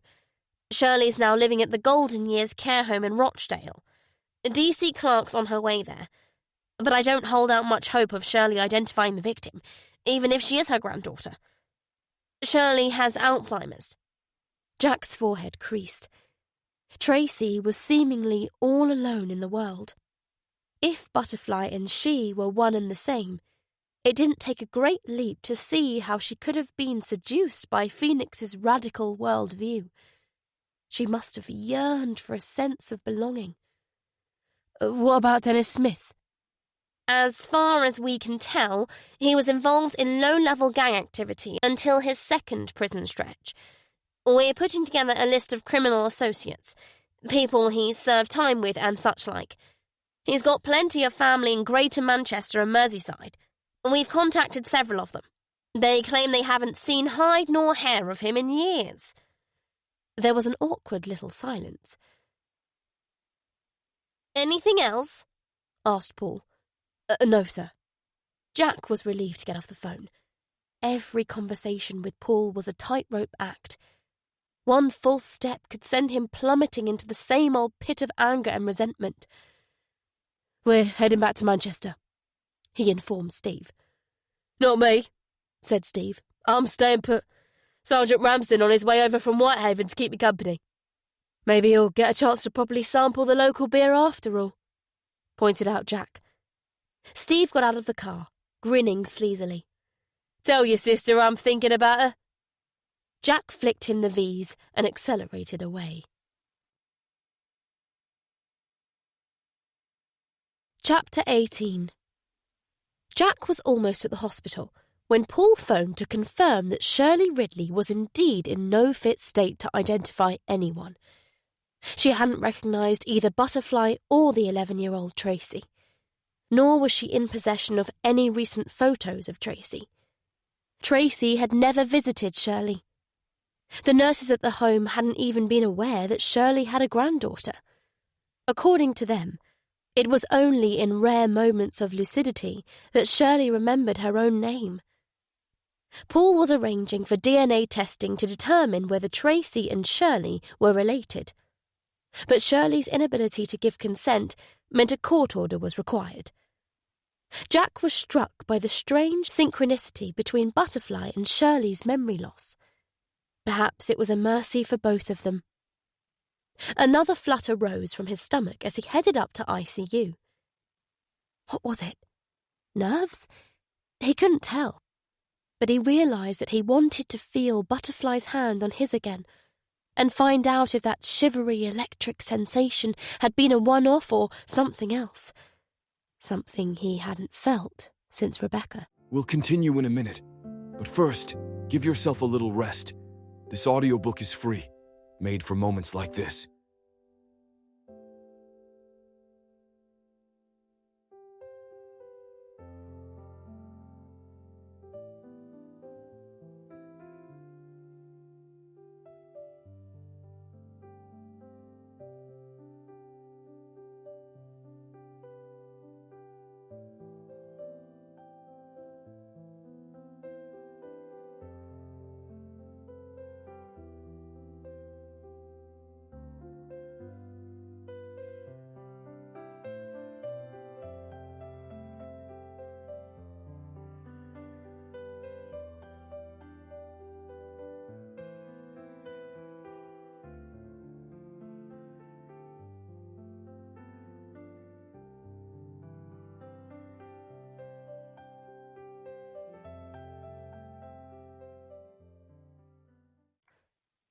He reprimanded himself for the unprofessional thought.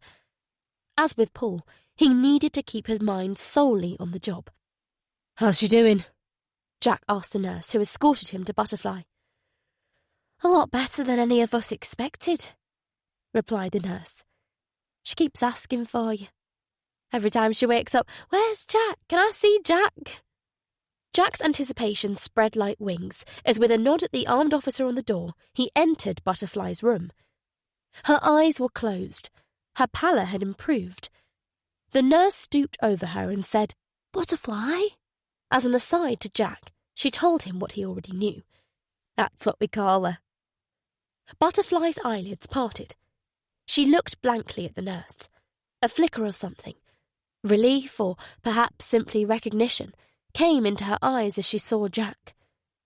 She mouthed his name, her voice just barely there. He smiled at her. Hello again. Butterfly drew in a breath and found some strength for her voice. I didn't know if you were real. I'm real.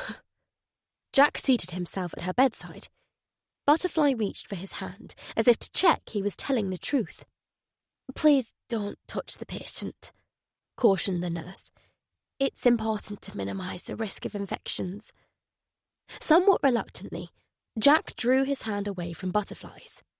He thought he glimpsed a glint of disappointment in her eyes, but maybe he was just seeing what he wanted to see. Where have you been? She asked.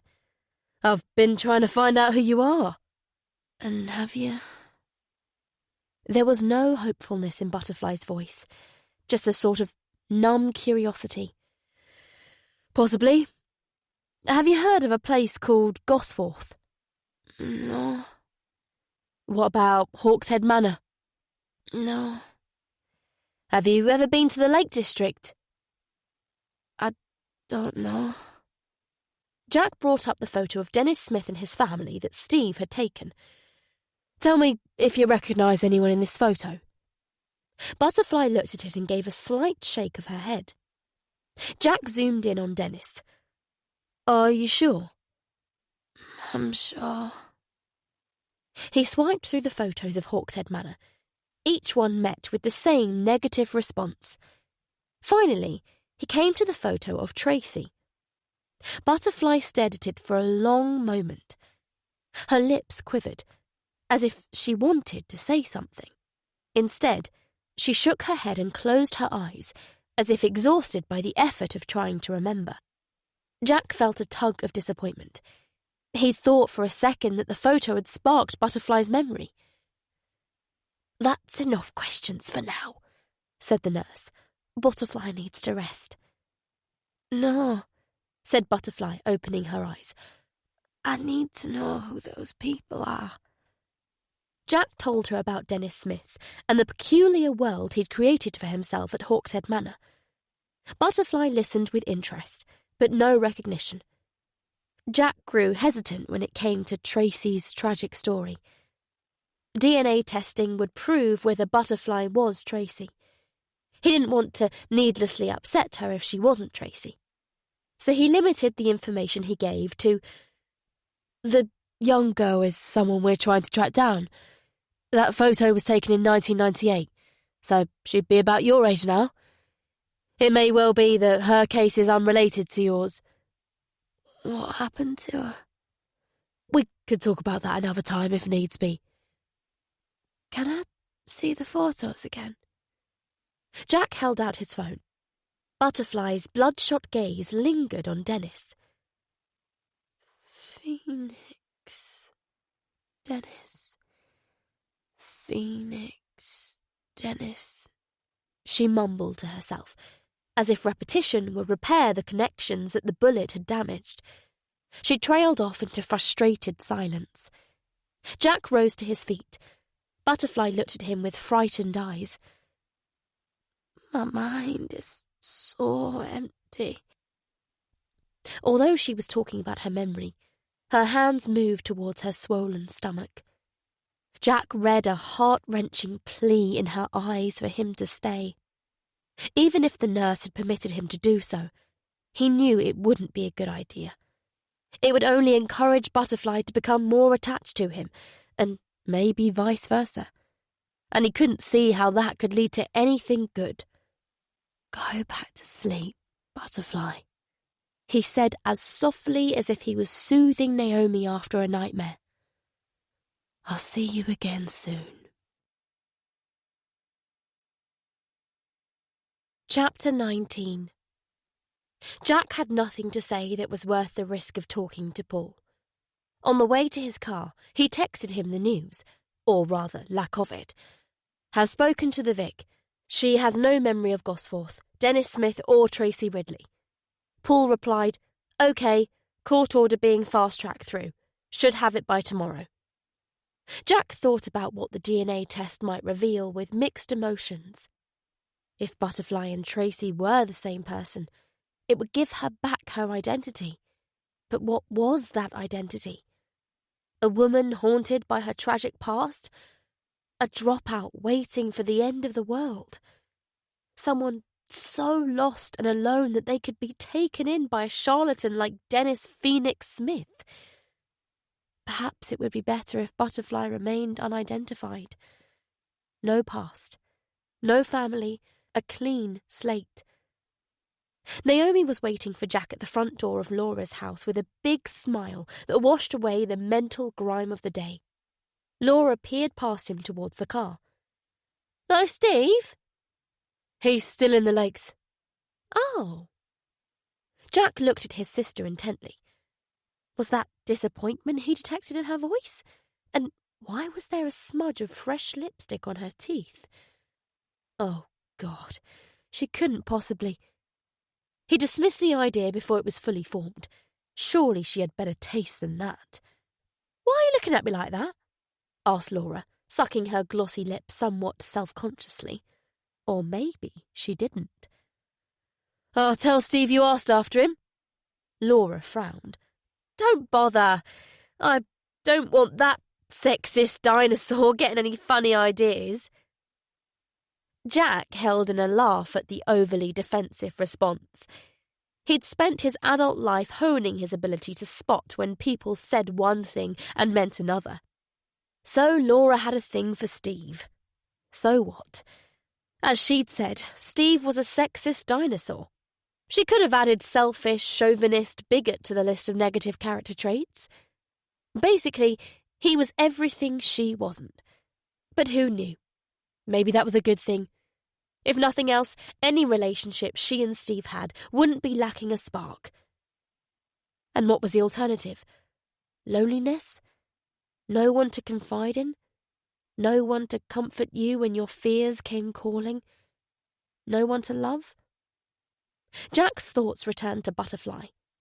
The desire to laugh subsided. "I may have to go back up to the lakes myself tomorrow." "Well, just call if you need me." "Thanks, sis." As Jack drove home, Naomi gave him the tale of her day. He tried to put Butterfly to the back of his mind. This was Naomi's time. He'd made himself a promise not to let the job intrude on their relationship. But Butterfly's face kept returning. Her eyes had cried out for someone to comfort her, someone to be at her side while she slept. No, not someone. he corrected himself. You. Dad, you're not listening to me, are you? Naomi exclaimed. He blinked and glanced at her. Sorry, sweetheart. It's been a long day. You work too much. At the concern in Naomi's voice, Jack reached to squeeze her wrist. Tell you what, I'll book some time off. We can go on holiday. Yay! Where? Jack smiled, delighted by her delight. Wherever you like. I don't know where I want to go. Then have a think about it. There's no rush. I won't be able to get time off while we're in the middle of a difficult case. Naomi's porcelain-smooth forehead pulled into furrows. I saw that lady on the news. The one who was shot. It made me feel sad. It makes me feel sad too. Why would someone do that? Jack's forehead mirrored Naomi's as he replied, That's not something you need worry about. Naomi had already been through so much in her short life.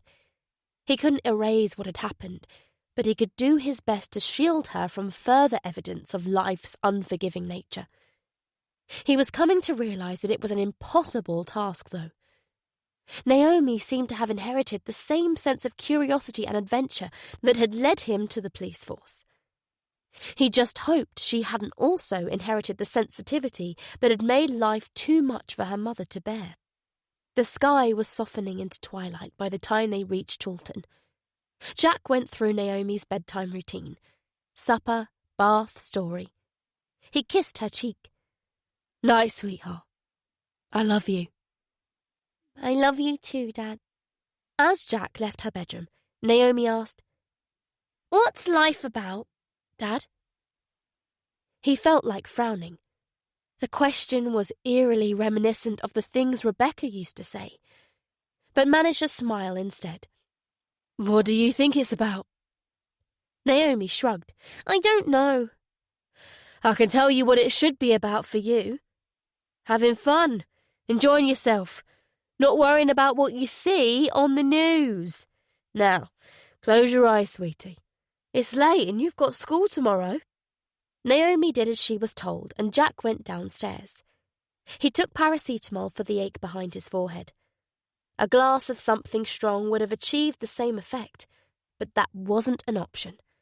He knew from experience where drinking to blot out pain, be it physical or emotional, led. His thoughts drifted over the months he'd spent mired in the oblivion of alcohol after Rebecca's death. He'd been dry for nearly a year now, and he intended to keep it that way. What's life about, Dad?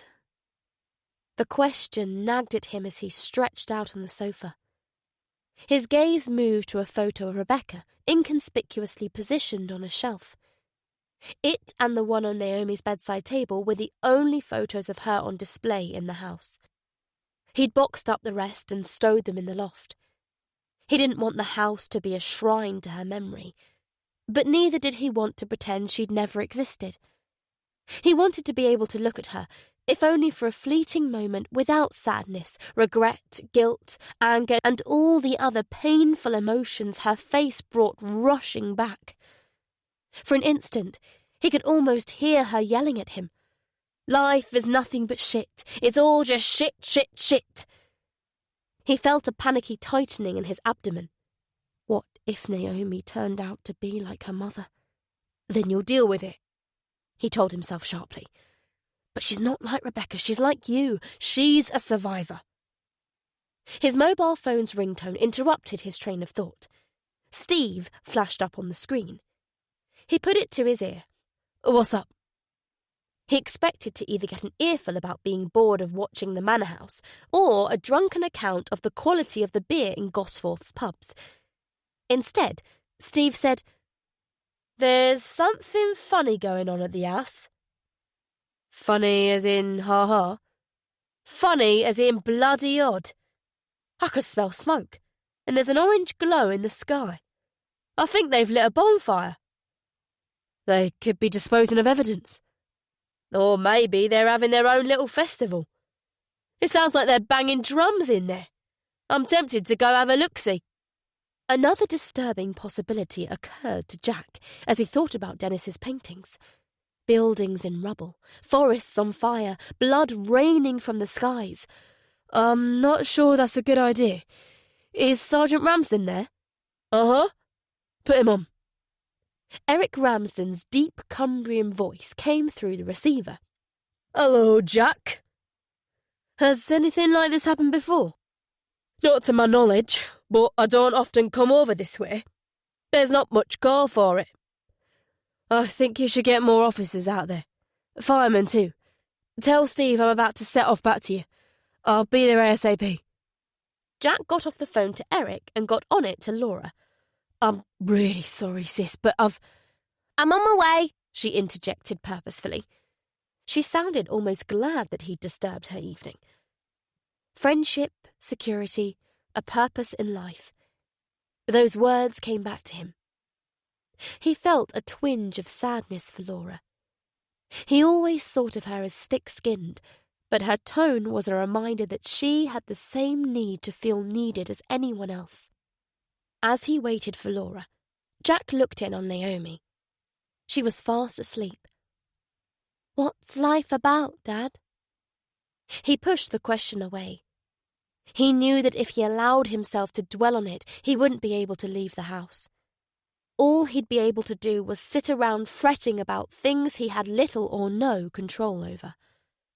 He padded downstairs and made himself a sandwich. It was going to be a long night. Chapter 20. The hellish glow in the night sky was visible from miles away. A smoky smell tickled Jack's nostrils. Something big was on fire. A police car was blocking the little stone bridge over the River Blang. A few people were milling around, some in dressing gowns and slippers. Displaying his ID to a grim-faced constable, Jack said, "What's the situation?" "The manor house is on fire and—" The constable faltered as the wail of a siren filled the air. Rapidly approaching, blue and white flashing lights appeared at the top of Leagate Brow. The constable sprang into his car and reversed off the bridge, allowing an ambulance to race past. "Who's in the ambulance?" Jack called to the constable. The constable pointed towards Leagate Brow, as if to say, "You'll find the answer up there."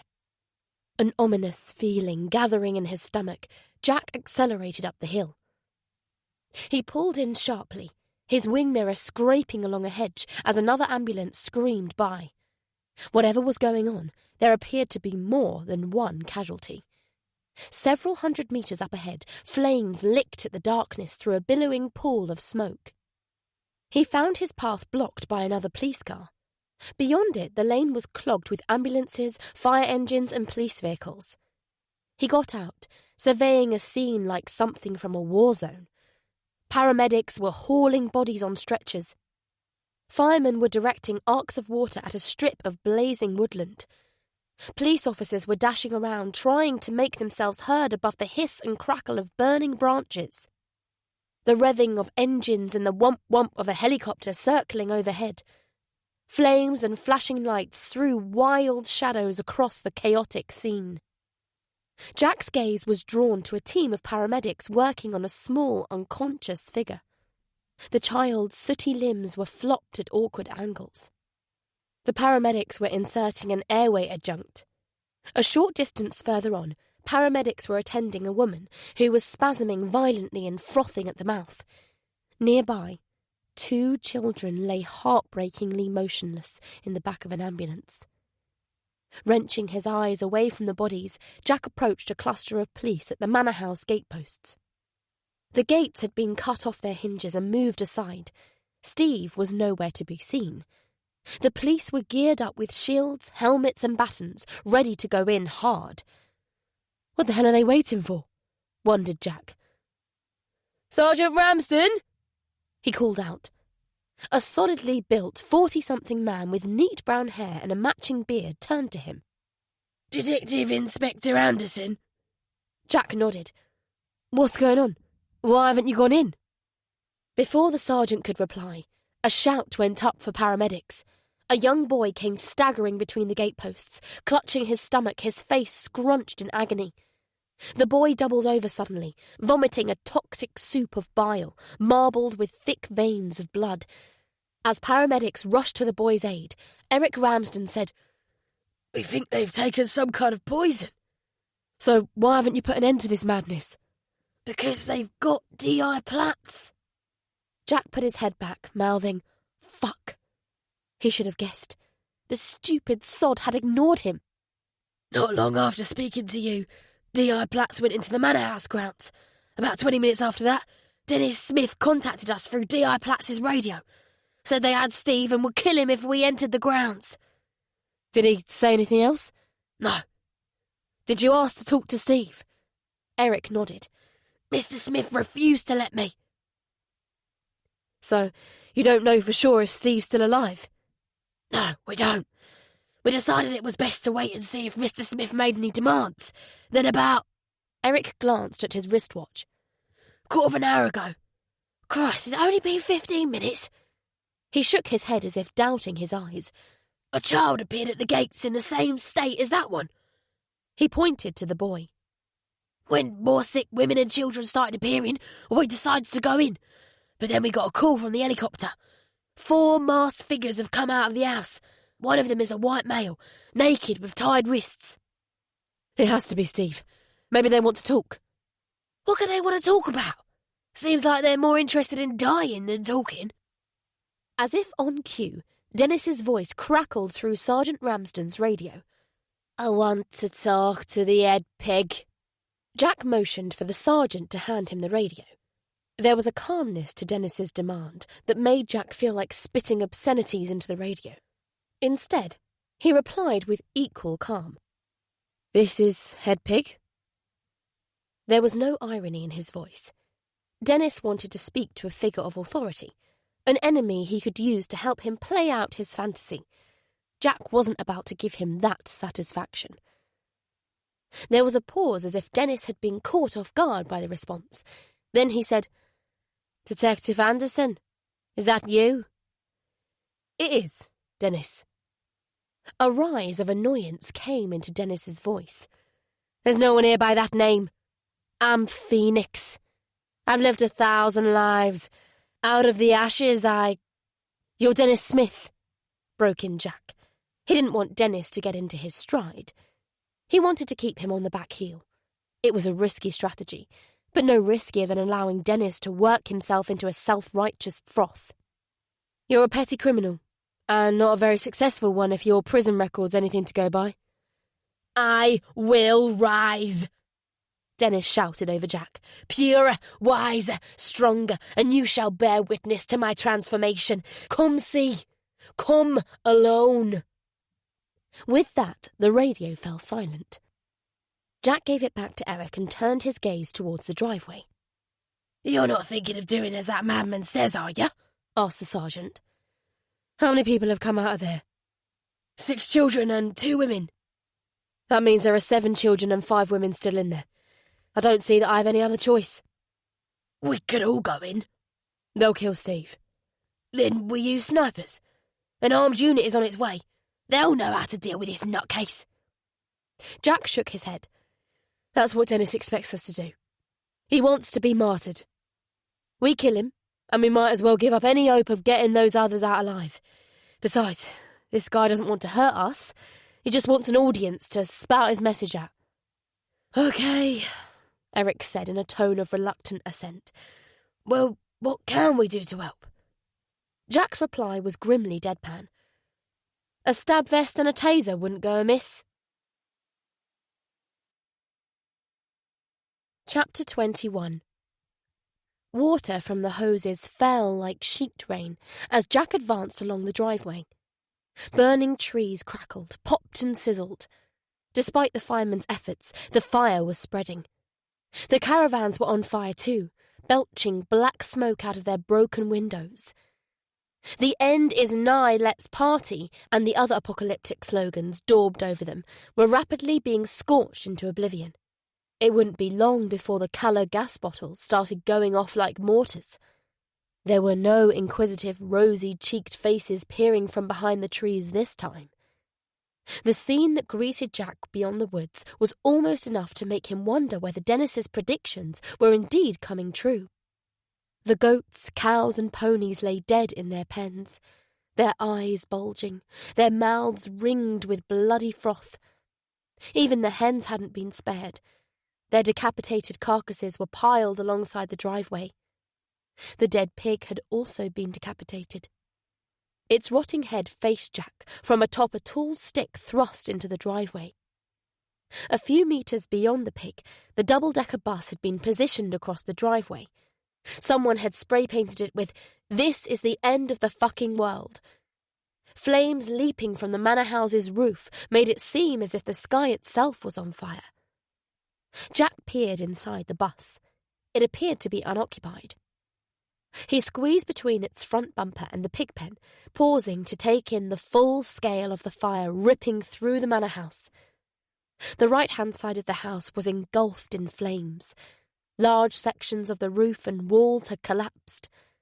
The opposite side was intact, but tongues of flame were darting out of the tall windows. Even from that distance, the heat made Jack's eyes water. Anyone still alive inside the house wouldn't remain that way for much longer. Something nearby caught Jack's eye. He broke into a run and dropped to his haunches at the side of a small, motionless figure. The girl couldn't have been more than 7 or 8 years old. He recognised her from earlier in the day. Her name was Star, or Moonbeam, or some such thing. Her eyes gaped sightlessly. Blood stained her lips and nose. She lay horribly contorted in a slick of vomit and diarrhea. Jack checked for a pulse in vain. Rage surged up his throat. Dennis fucking Smith and his wives, or whatever they were, deserved the same fate as the pig for this. He took a deep breath. He couldn't afford to let emotion get the better of him. Not while other lives hung in the balance. His gaze swept the grounds and fixed on 4 figures in the shadows to the left of the house. He rose and strode towards them. The figures were naked except for animal masks. Jack had seen 3 of the masks before. The woman in the badger mask was short, skinny and flat-chested. She might have been mistaken for a boy, if not for the absence of male genitalia. Blonde hair braided with multicoloured beads had found its way out from beneath the mask, identifying her as Willow. The woman in the fox mask was a few inches taller, with heavy hips and pendulous breasts. Her stomach was riddled with stretch marks, as if from multiple pregnancies. Dennis was wearing his sharp-beaked, red and brown plumed phoenix mask. A single eye was painted in what looked like blood on his scrawny, hairless chest. He was holding a knife to the throat of the final figure. Steve's face was hidden behind a grotesque Orwellian pig mask. Jack knew it was Steve because of the grinning, beret-wearing skull on his colleague's left bicep. The pig had wolfishly sharp teeth and a snakishly long tongue. A top hat was perched at a jaunty angle on its head. Steve's hands were tied behind his back. Streaks of blood glistened on his neck and chest. "Steve, this is Jack," said Jack. "Are you all right?" "Yeah, I'm all right. The fuckers jumped me from behind." Steve's tone suggested the only serious injury he'd suffered so far was to his pride. Jack turned his attention to Dennis. "What do you want?" He managed to keep his voice steady. It wasn't easy. What he wanted was to tear off Dennis's mask and pummel his fists into the murdering bastard's face. "I want everyone to know the truth," Dennis said in his infuriatingly zen voice. "This world is a lie. Religion, government, the media, all of it a lie with one purpose: control. I tried to escape its corruption, but there's only one way to truly be free." He theoretically flung out a hand. "Fire! No lies can survive the purifying flames." "Where are the other women and children?" asked Jack. The same place I'll soon be. Jack's stomach coiled into a sick knot at the thought of all those lives snuffed out to gratify Dennis's fantasies. Prison's the only place you're going, you piece of shit! Shouted Steve. He flinched as Dennis pressed the knife into his throat, drawing fresh blood. Please don't, exclaimed Jack. I'll make sure everyone knows the truth. But first, you've got to do something for me, Phoenix. Let Steve go. I'm doing this for love, said Dennis. No father could love his children more than I do. I know. Jack held up a pacifying palm. His other hand hovered near to the taser in his pocket. He wondered if he could get off a shot before the blade plunged into Steve's throat. He doubted it. Fox suddenly crumpled to her knees. She pulled up her mask and a torrent of blood spewed from her mouth. Her eyes goggled towards Dennis, seemingly ready to pop out of their sockets. What's going on? Demanded Steve, as Jack instinctively made to go to Fox's aid. Stay where you are, warned Dennis, applying more pressure to the blade. She's dying, retorted Jack. Her body is dying, corrected Dennis. He gave Fox one of his soulful looks. Goodbye for now, my beautiful vixen. Don't be afraid. We'll be together soon. A final gout of vomit darkened the grass. Then Vixen pitched face first into it. What have you taken? Jack's question was directed at Willow. Tell me, and we might be able to save you. I've already been saved, she retorted defiantly. Okay then, Jack said to himself as much as anyone else. He mentally wrote off Willow. Now it was all about Steve and the missing baby. Where's the baby? He asked Dennis. What does it matter? This is the beginning of the end. The fire I've started will spread across the entire world. Jack had expected some such response. For a narcissist like Dennis, the world began and ended with him. Appealing to his conscience was clearly a non-starter. Maybe appealing to his vanity would be more productive. You're right, Phoenix. What you've started here is too big to be stopped. So what difference will it make if you let your child spend the little time there is left with its real mother? Dennis laughed, a sound that was all the more chilling because of its warm, rolling quality. You wouldn't think the child was better off with her if you knew who she really is. So tell me. There was an edge of uncertainty in Jack's voice, as if he wasn't sure he wanted to know who Butterfly really was. Enough talk! The time has come! Prompted by Dennis's proclamation, Willow picked up a canister. Jack smelt petrol as she poured the canister's contents over Dennis. Steve squirmed as it splashed over him too. Jack glanced nervously at the glowing sparks drifting down around them. Don't do it, he pleaded. Dennis no longer seemed to hear. He spread his arms like a bird taking flight. His voice rose feverishly. The bed of paradise, born in flame, ending in flame. As the blade left his throat, Steve threw himself forwards. Willow sparked a lighter and held it to Dennis. The petrol ignited with a whoosh. Jack sprang forwards too, grabbing Steve and dragging him clear. For 1 second, maybe 2, Dennis stood motionless, his skin sizzling like roasting pork. Then a scream of unimaginable pain tore from his lungs. He whirled around and sprinted towards the house, flapping his arms wildly. All 3 onlookers watched as if mesmerized as Dennis disappeared through the flaming arch of the front door. There was a moment of silence, almost as loud as the scream. Then Steve said, "Take this fucking mask off me."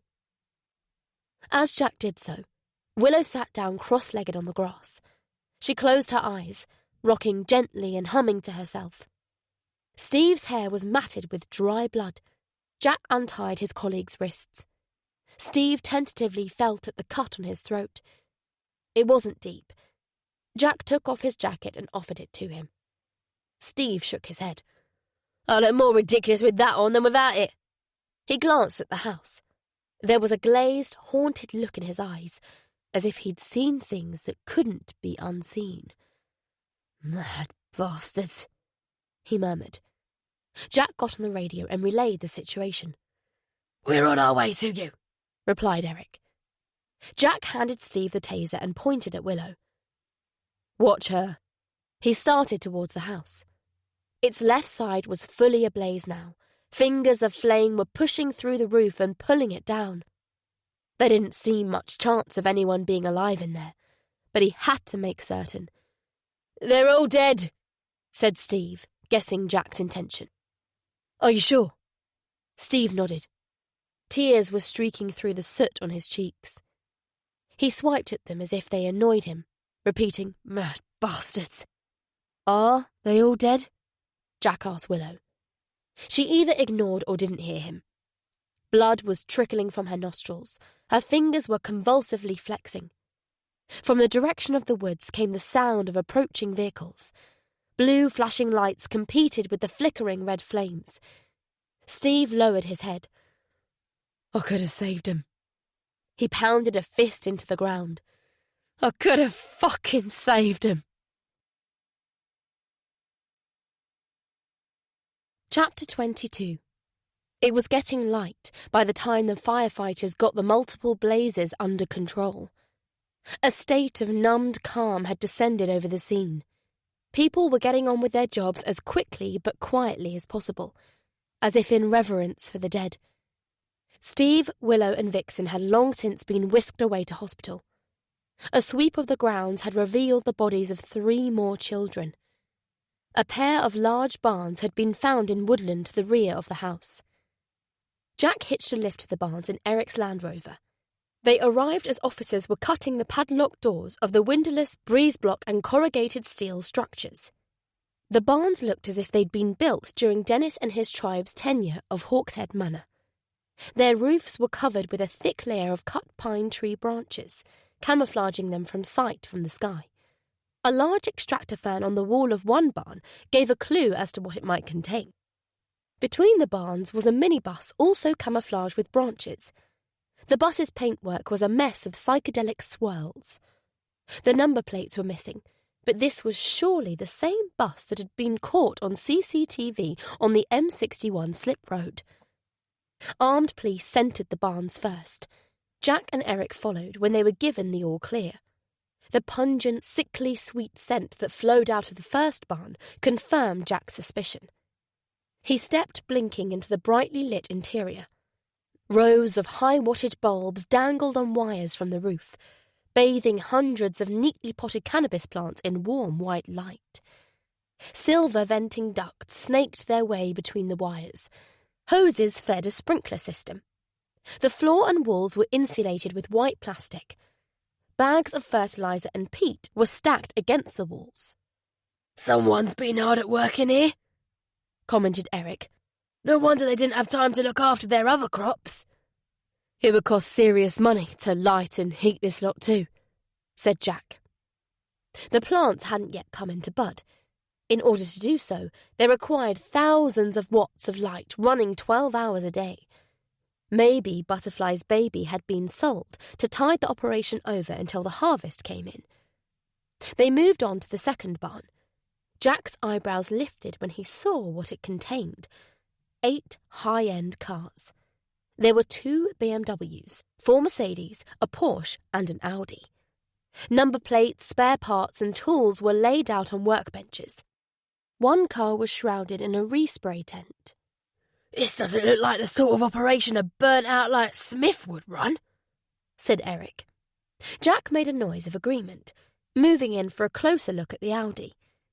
It was a black hatchback, registration MA13SOR. His heart quickened. Same colour, same make and model, same registration. Surely this had to be the car that was driven by PC Andrew Finch's killer. "Come and have a look at this!" Eric called from the far end of the barn. The sergeant was squatted next to a deep bed of soil, dotted with conical white mushrooms that gave off a faint ammonia aroma. "These are death caps," he said. "Just half of one of these would be enough to kill you." "You'd better call the hospital." Eric was already pulling out his phone. Jack ushered everyone out of the barn. A forensic team were on the way from Manchester. He didn't want anyone even breathing on the Audi before they got here. He phoned Paul and brought him up to speed. Well, well, Paul said upon hearing about the Audi. There was no triumph in his voice. Even such a major breakthrough paled into significance next to the children's deaths. how's D.I. Platts? Asked Paul. "He'll be okay." Physically, at least, Jack added to himself. Mentally, he wasn't so sure. He'd never seen Steve so broken up before. Jack had tried to tell him that none of this was his fault, but he hadn't wanted to hear it. What about the unaccounted-for women and children? "We're still searching." There was little hope in Jack's voice. According to Steve, the Manor House's lounge had been littered with the dead and dying. That part of the house was now nothing more than ash. Dennis Smith was some piece of work. Makes you wonder about our nameless victim, doesn't it? Seems convenient that she has no memory of being involved with him. What do you think, Jack? Is she pulling the wool over our eyes? Jack was thoughtfully silent. He hadn't seriously considered the possibility that Butterfly was lying. His instincts told him she was telling the truth, but instincts could be wrong, especially when emotions became involved. If Butterfly's memory was intact, surely she would have an idea where her baby was. And if she'd fled Hawkshead Manor to protect her baby, then pretending otherwise would make no sense. But what if she hadn't fled to protect her baby? What if she'd fled to protect herself? Maybe she'd discovered Dennis's crop of death caps, guessed what he was planning, and it panicked her into running. "I don't know," he admitted reluctantly. Listen, I know you're exhausted, but I need you to get back here and talk to her again. I think it's time she got the full story. Jack got off the phone, heaving a sigh at the thought of telling Butterfly that she was mother to a missing baby. How would she react? How was she supposed to react? The sight of Eric approaching with a sickened expression pushed the questions to the back of his mind. "I was too late," said Eric. "The last of the children just passed away." "What about the women?" "They're all dead too." Jack put his head down, closing his eyes and pressing his fingers to his forehead. With a sudden movement, he dialed home. Laura picked up and said in a voice heavy with sleep, "Morning, Jack." "I need to speak to Naomi." "She's asleep." "Then wake her." He knew it was selfish. Naomi didn't have to be up for another hour, but he needed to hear her voice. A moment later, her soft little voice came down the line. "Hi, Dad. Are you okay?" "I am now. I love you, sweetheart, more than anything." "I love you too, Dad." "Go back to bed." Laura came back on the line. "What's going on, Jack?" "I'm heading back to Manchester. I should be able to pick Naomi up from school. I don't think I'll be coming up here again. I'll call you later." As an afterthought, he added, "You know how much I love you, don't you, sis?" "Now you're really starting to worry me, Jack."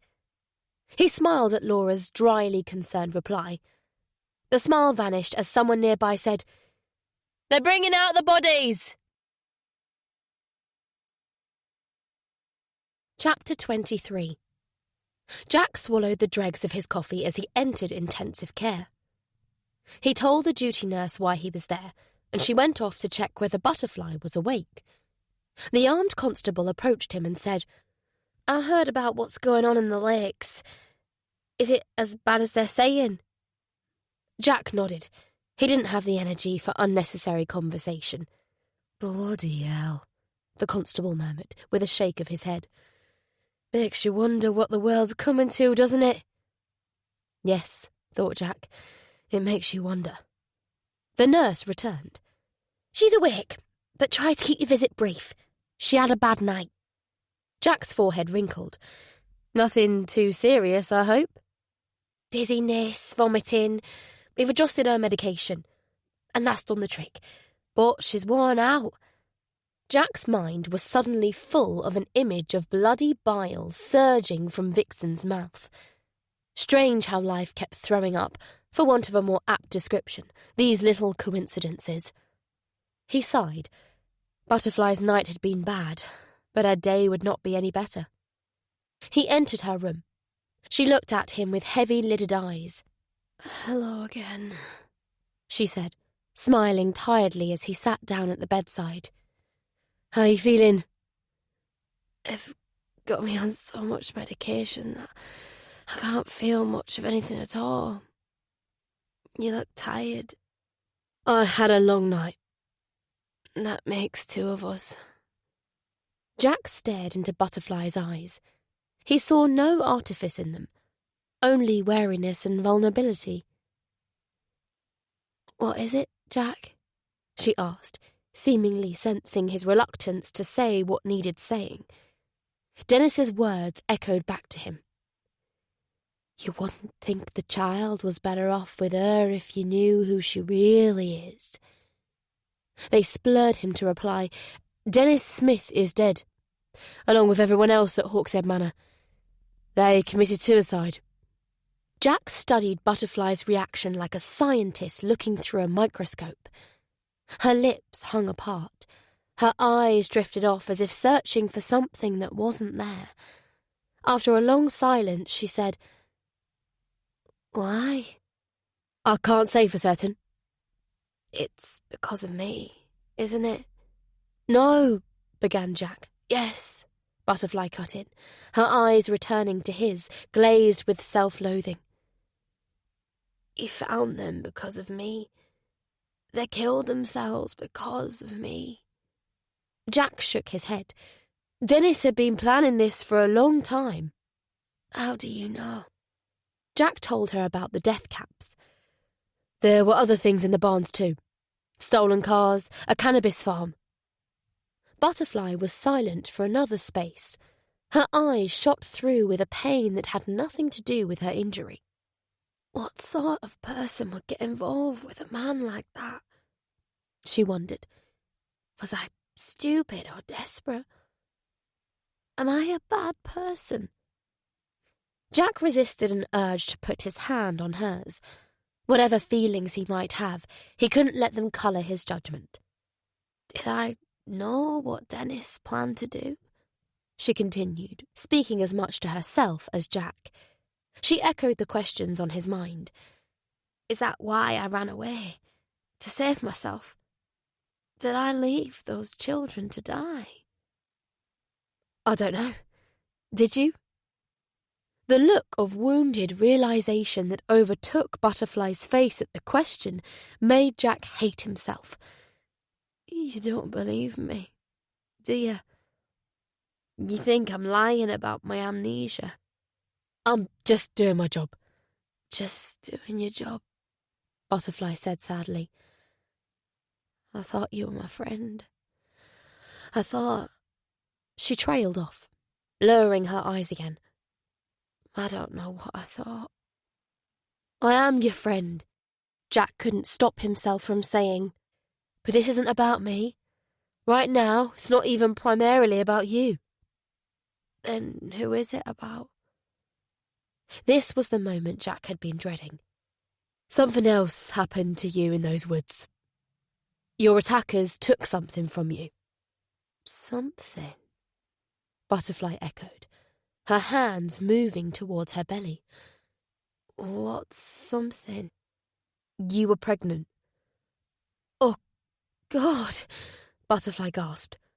"They took my baby, didn't they? I knew it. Somehow I knew it. Oh, God, my baby." Her eyes bulged as she desperately tried to sit up. "I don't think you should be moving around." Jack put up his palms to emphasise his words. Ignoring him, Butterfly raised herself halfway up. Propping herself on trembling arms, she demanded to know. "What have they done with my—" She fell silent and collapsed onto the mattress, her eyes rolling back in their sockets. Suddenly, the machines she was hooked up to were emitting a chorus of rapid beeps and alarm sounds. "Butterfly!" exclaimed Jack, patting her hand. She didn't respond. Her jaw hung slack. He couldn't tell if she was breathing. "Nurse!" he shouted, reaching for the red emergency cord. Before he could pull it, the door swung open and several nurses and doctors hustled into the room. "She passed out," Jack told them. He darted anxious glances at Butterfly as a nurse ushered him out of the door. A curtain was swished around Butterfly's bed. The door clunked shut. Jack paced the corridor, ears straining for clues as to what was happening. Minutes crawled by like hours. Finally, Dr. Medland emerged from the room and informed him, "She's regained consciousness." "Oh, thank God," breathed Jack. "Can I see her?" "Absolutely not. Another event like that could prove fatal." "Did you say anything to her that could have brought on such a reaction?" "I told her about the baby. She said she somehow already knew." "Could her memory be returning?" Dr. Medland frowned thoughtfully. "Possibly. Or she could simply have picked up on the fact that she has a postpartum belly, and there's a lot of swelling where we stitched a perineal tear." "Do me a favour, Doctor. Tell her I believe her, and I'm going to do everything in my power to find out what they've done." Jack handed Dr. Medland his card. "Let me know when she's up to seeing me." On the way out of the hospital, Jack phoned Paul and said, "She's not lying. Either that or she's the best actor I've ever met." "Okay, Jack. Go home and get some rest." Jack hung up, his forehead pinching into sharp lines. He wasn't thinking about the bitter history he shared with Paul. He was thinking about the way he'd felt when Dr. Medland told him Butterfly was conscious. It had gone beyond simple relief into something else. Something that told him he was in trouble.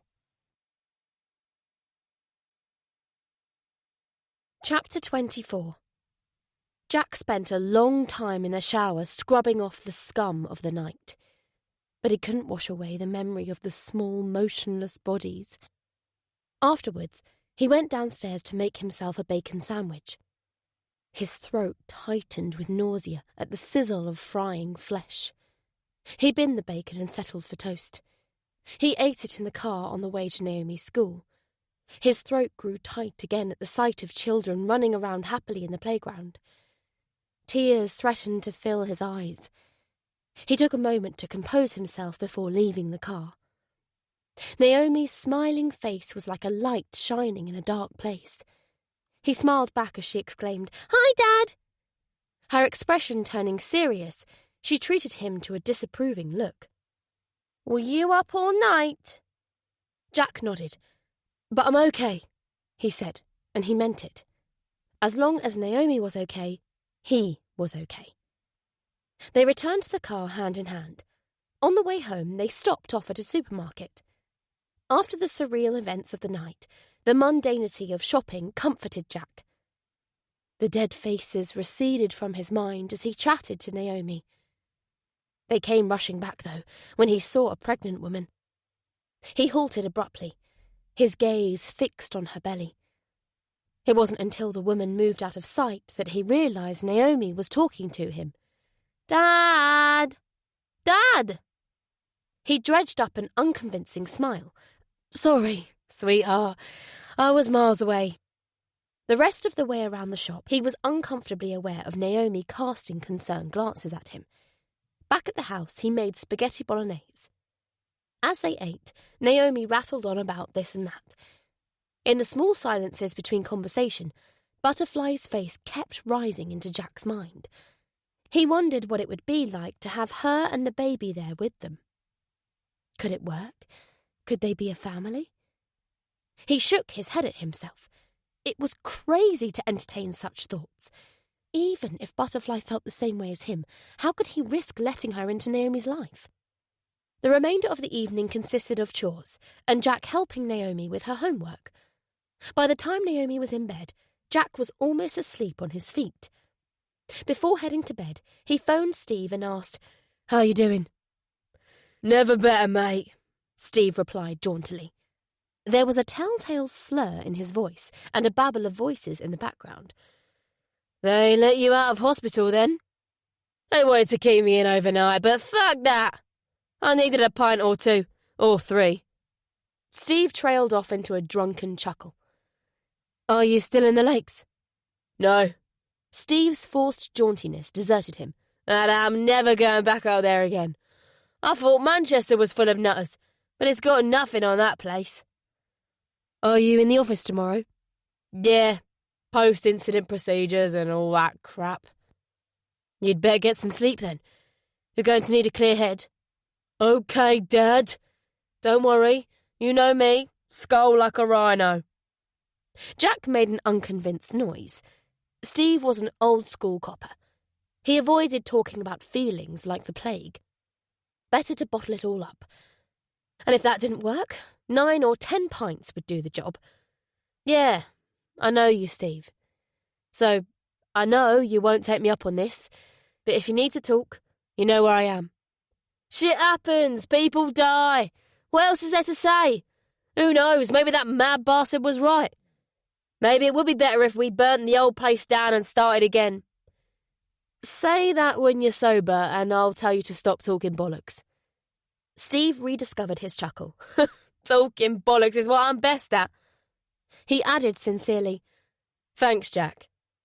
There was a lot in those 2 words and the silence that followed. Steve wasn't simply grateful for the offer of an ear to bend.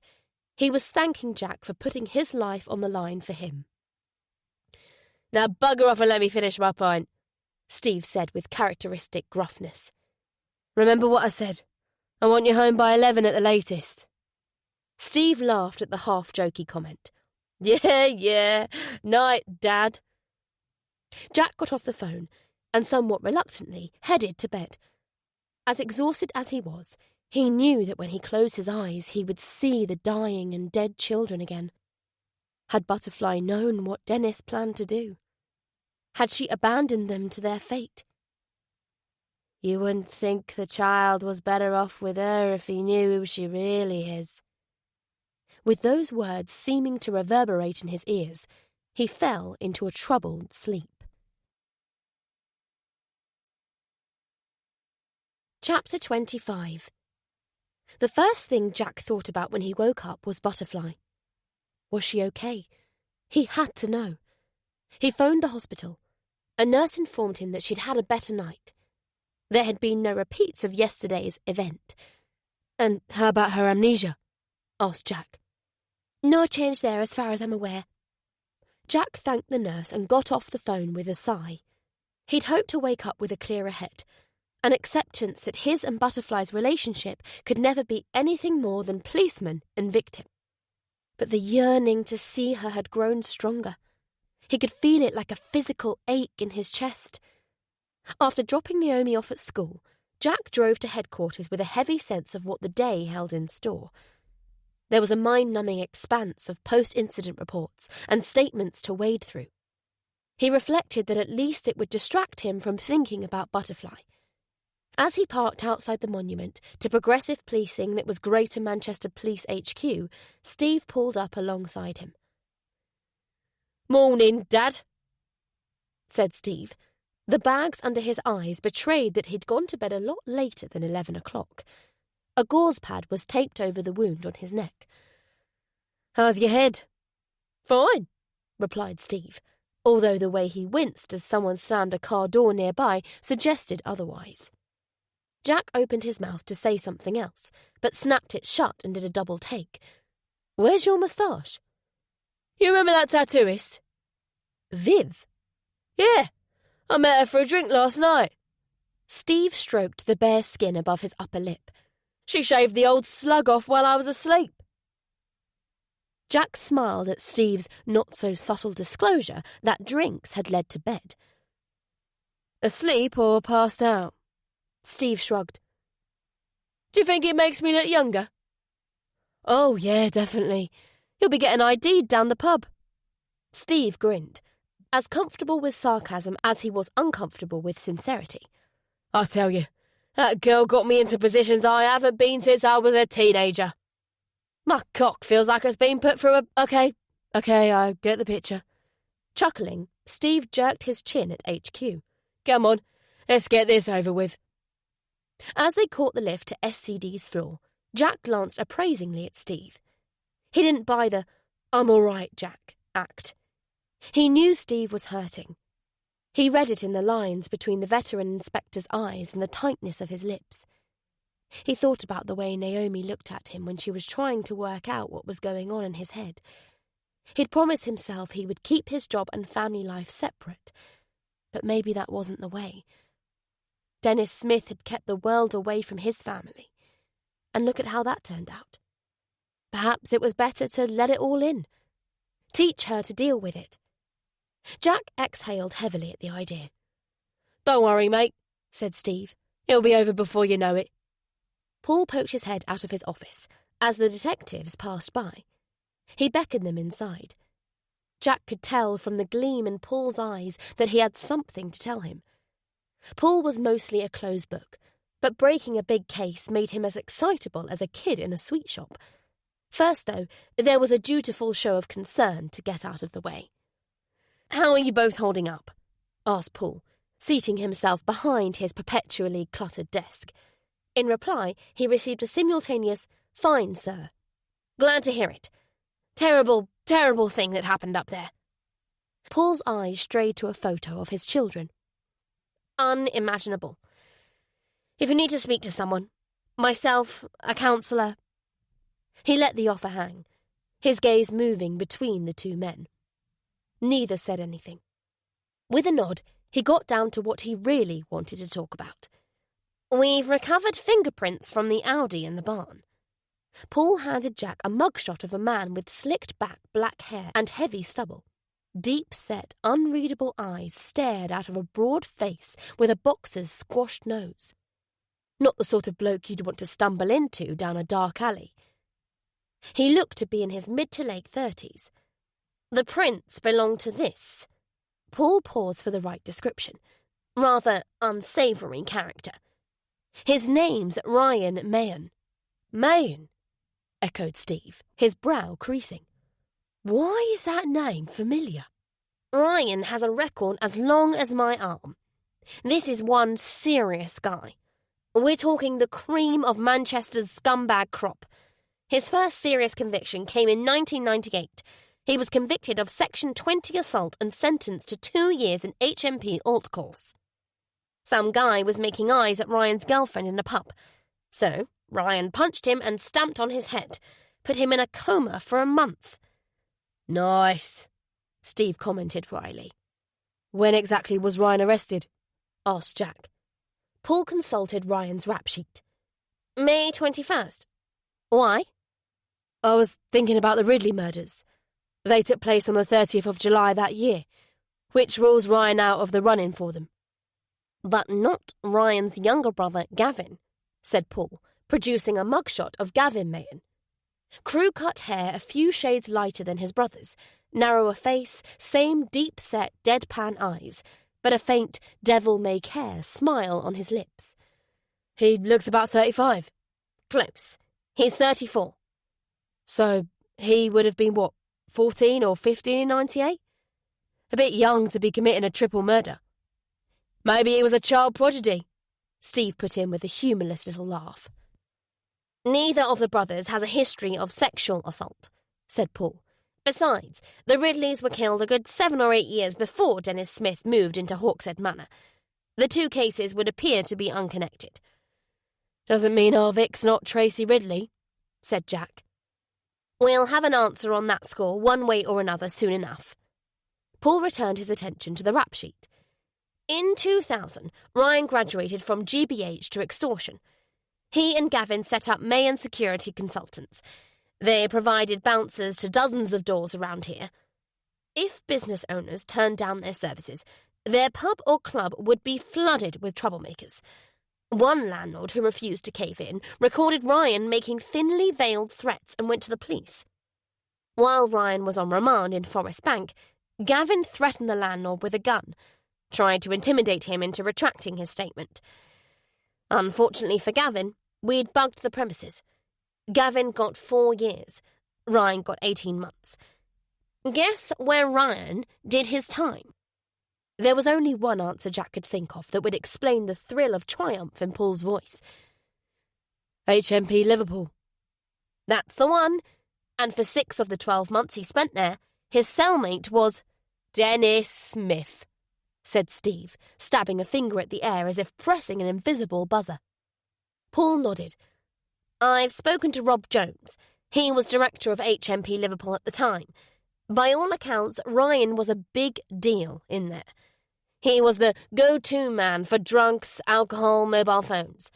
He had 6 months added to his sentence after being caught with an ounce of cannabis.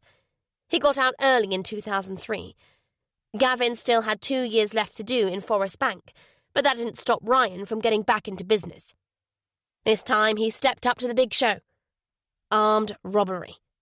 From May 2003 to December of that year, 2 men carried out a series of robberies across the northwest, targeting cash deliveries to banks.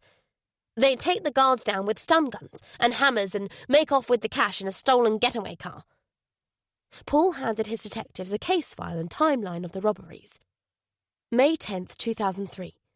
2 men wearing balaclavas assault guard outside Barclays Bank, Crofts Bank Road, Urmston. £42,750 stolen. June 12, 2003. TSB Bank, Stockport Road, Manchester. 2 masked men jump out of a silver VW Golf and assault a guard.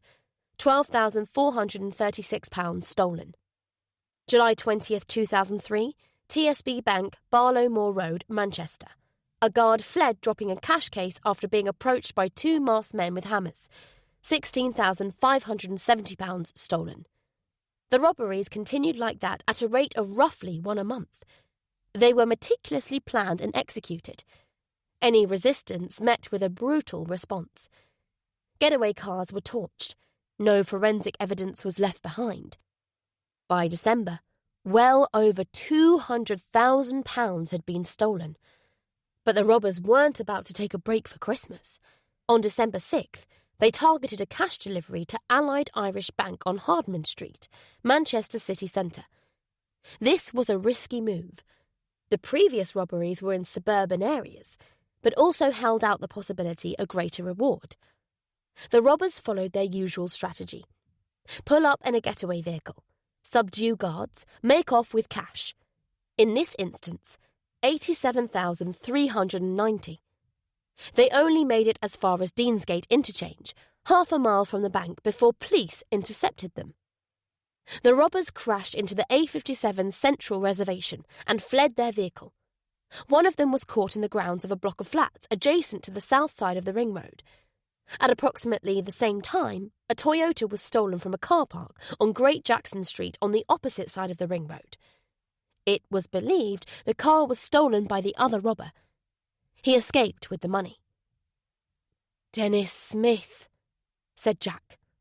It was surely no coincidence that stealing a VW Golf had landed Dennis in HMP Liverpool, or that the same brand of car had been used in several of the robberies. If you mean the escapee, I can't think of a better candidate, agreed Paul. Ryan was, of course, the other half of the duo. He refused to give up his accomplice. Not a penny of the £279,988 they stole was recovered. Steve whistled. Nice little nest egg for Dennis to kickstart his new life at Hawkshead Manor. Well, while Dennis was planning for the end of the world up in the lakes, Ryan was doing a 10-year stretch in Strangeways. He got out in 8. 8 years in a cat, eh? Hard time, reflected Jack. By the time Ryan was released, he would have been ready to take his place amongst the Northwest's criminal elite. So where did Ryan go from there? Moss Side, and as far as we know, that's where he's been for the past 7 years. He went straight? Jack's tone was dubious. For career criminals like Ryan, more often than not, the only way out of their life of crime was in a coffin. I don't know about that, but he disappeared off our radar. So did Gavin. Paul showed them a third mugshot. This may explain their low profile and some other things too. The mugshot was of an older man, whose face was a mash-up of Ryan and Gavin's features. Salt and pepper hair and stubble, craggy brown eyes, broken nose, lantern jaw. It was the sort of face you would struggle to put a dent in with a sledgehammer. That's Glenn Mahan, Ryan and Gavin's dad. Steve clicked his fingers. I knew I'd heard the name Mahan before. He was killed a few years back during an armed robbery, wasn't he? That's right. A tip-off came in that an armed gang was planning to hit a security van outside a branch of RBS in Eccles. A firearms unit was lying in wait when 3 masked men jumped out of a white van and put a handgun to a guard's head. Officers opened fire, killing 2 of the men. The third fled the scene and managed to escape. The dead men were Glenn Mahan and a pal of his, Billy Hardy. This was in July 2010, not long before Ryan got out of prison. But Gavin wasn't inside at the time, was he? Said Jack. No, he was picked up for questioning, but he had a ready-made alibi. Apparently he was with his wife and kids at the birthday party of a friend's child. Steve snorted. Did they give him a party bag to prove he was there? There was a big hoo-ha after the shooting when it turned out the gun was a replica. The Mayans made a lot of noise about GMP having a vendetta against Glenn. He had a long history of run-ins with us, including blinding an officer in one eye while resisting arrest for drunk and disorderly in 2007. What a gem! And his boys have done him proud, Steve remarked dryly. Kill all police, said Jack, thinking about the Love Alice tattoo on the forearm of one of Butterfly's attackers. So, assuming the men who shot and buried our Vic are Ryan and Gavin, and assuming the tattoo means what we think it does, these guys have killed at least 2 of ours. The room was momentarily silent. Jack could see his colleagues were thinking the same as him.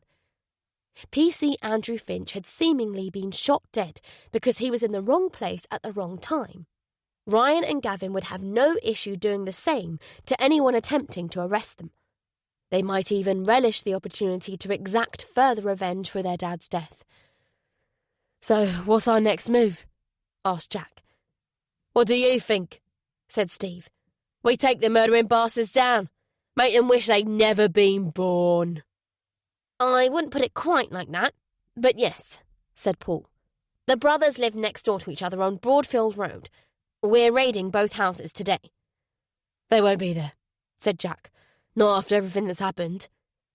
They're probably in the Costas by now working on their tans, agreed Steve. I don't doubt you're right, said Paul, but their wives and children are there. He consulted a file on his desk. Ryan is married to Beth Mahan. They have 3 children. Gavin is married to Leah Mahan. They have 2 children. We've got eyes on them.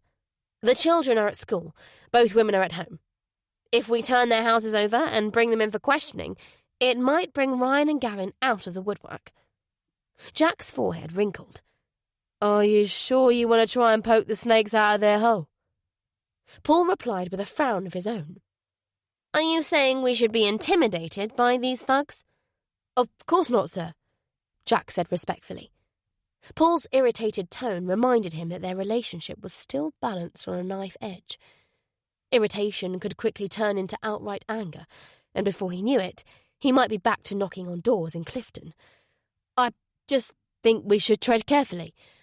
We know what the Mayans are capable of. Do we really want to risk angering them? I hope we do make them angry, because angry people do stupid things. You mean like when I punched you in the face after I found out you'd been fucking my wife? Jack caught the thought before he could give voice to it. Please let them try something, snarled Steve. I'd love an excuse to put them in hospital. No one will be putting the Mayans into anything other than a prison cell, D.I. Platts, admonished Paul. No word on the street about the whereabouts of the brothers? Asked Jack. Not a whisper.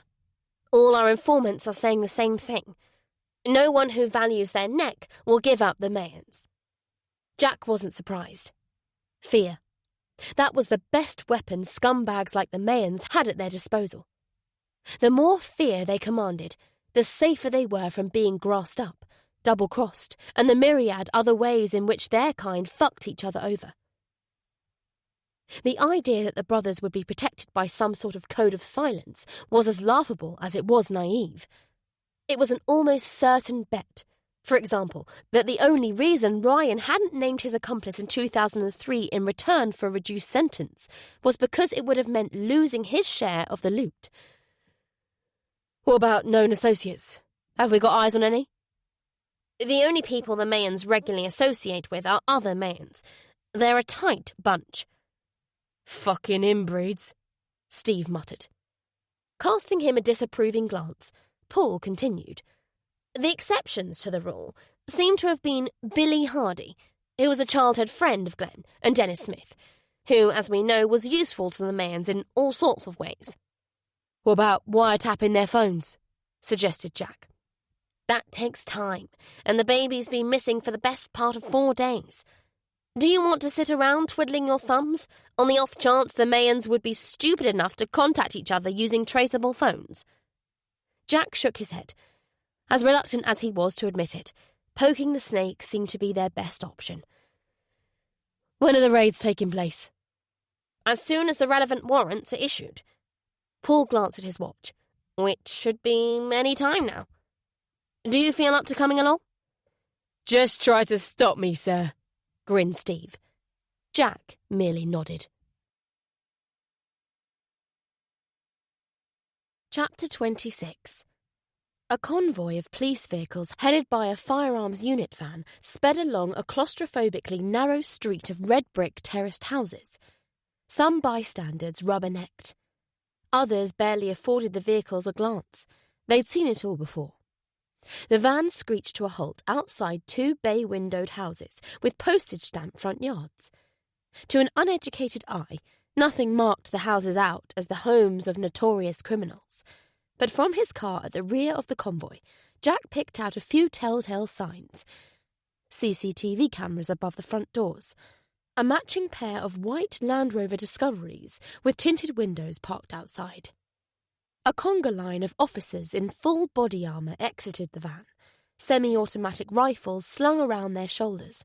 They split into 2 lines, moving in rapidly on both houses. "Armed police!" the shout echoed along the street. "Open the door!" Only a few seconds passed between the demand and the deployment of officers with enforcer battering rams. "Go on, lads," encouraged Steve as the officers swung the steel rams. Echoing thuds boomed out as the doors were repeatedly struck. Neither gave way. "Must be reinforced," said Jack, getting out of the car for a better view. Officers set to work on the downstairs windows with sledgehammers. The glass shivered but didn't break. An old lady poked her head out of a front door next to Jack. "They say the windows are bulletproof," she informed him. "Please go back inside, madam," he said. The woman remained where she was, craning her neck to watch the action. Other people were hanging their heads out of doors and windows. "Fuck off!" shouted one man. "Haven't you already done enough to their family?" "Back inside!" retorted a firearms officer. The man gave him the finger. A gang of track-suited kids on BMXs were weaving in and out of the police vehicles, laughing and jeering as constables chased them away. The sledgehammers were still pounding ineffectively at the windows. Sparks flared as an officer took an angle grinder to one door. Jack puffed his cheeks as Steve perched himself on the bonnet beside him. "Well, we're certainly making an impression." Steve lit a cigarette. "This lot should be grateful. You can't buy entertainment like this." The angle grinder fell silent as it broke through the lock. The officer wielding it stepped aside, and 6 or 7 of his colleagues with rifles raised and ready filed through the doorway, bellowing, "Armed police! Stay where you are!" From inside the house came a shrill voice, accompanied by a chorus of deep barks. As the officer with the angle grinder attacked the neighbouring house's door, 2 officers reappeared, hauling along a pair of thickly muscled white bulldogs. The dogs looked skittery and nervous, more scared than ready to fight. A woman in a tight vest, skinny jeans and high heels tottered after the dogs. She was 5'0" and whippet thin, with breasts like overinflated balloons. Bleached blonde hair and a "you've been tangoed" face. She was holding her own in a wrestling match with an officer twice her size. You've got no right to take my dogs.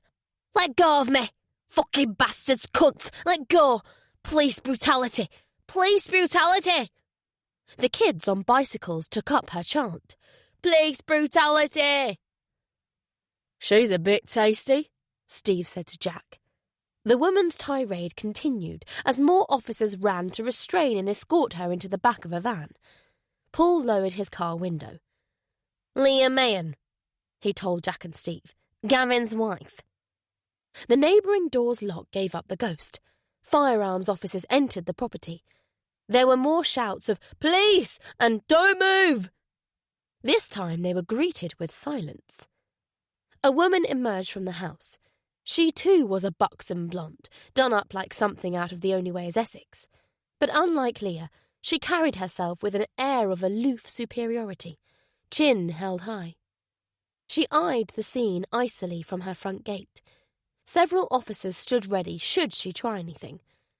She gave them no excuse to lay a hand on her. "That must be Beth Mahan," said Jack. "She looks like a duchess," said Steve. "My type of woman." "Are there any women that aren't your type?" Steve chuckled. Now you come to mention it. Paul got out of his car and motioned for Beth to be brought over. She approached them with the poise of a model on a catwalk. "There she is," the old woman said, just loud enough for Jack to hear. "Queen bloody bee." Beth was preceded by the click-click of her designer high heels, the jangle of her gold jewellery, and the heavy scent of her perfume.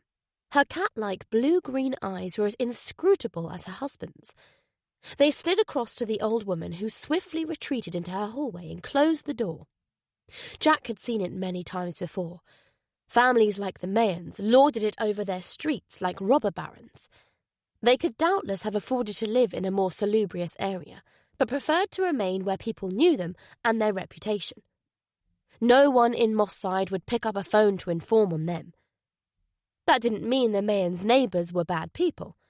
Most would probably have loved to see the back of the Mayans, but soaring levels of crime, poverty and unemployment had left them jaded, apathetic, and above all, sceptical of the police's ability to protect them. "Beth Mahan," said Paul. "Who's asking?" Beth replied in a broad, flat-vowelled Mancunian accent. Paul displayed his ID, and Beth made a sound in her throat as if she was gathering phlegm to spit. "We'd like you to accompany us to the station, Mrs. Mahan," said Paul. "Am I under arrest?" "No." "Then I'm not going anywhere." "I could place you under arrest." A knowing smile played at the corners of Beth's glossy lips. "If you coulda, you woulda." Paul returned an exaggeratedly polite smile. Beth clearly would not be bluffed into cooperating. A constable approached. "Both houses are clear, sir. No sign of the suspects." "Why didn't you open the door?" Paul asked Beth.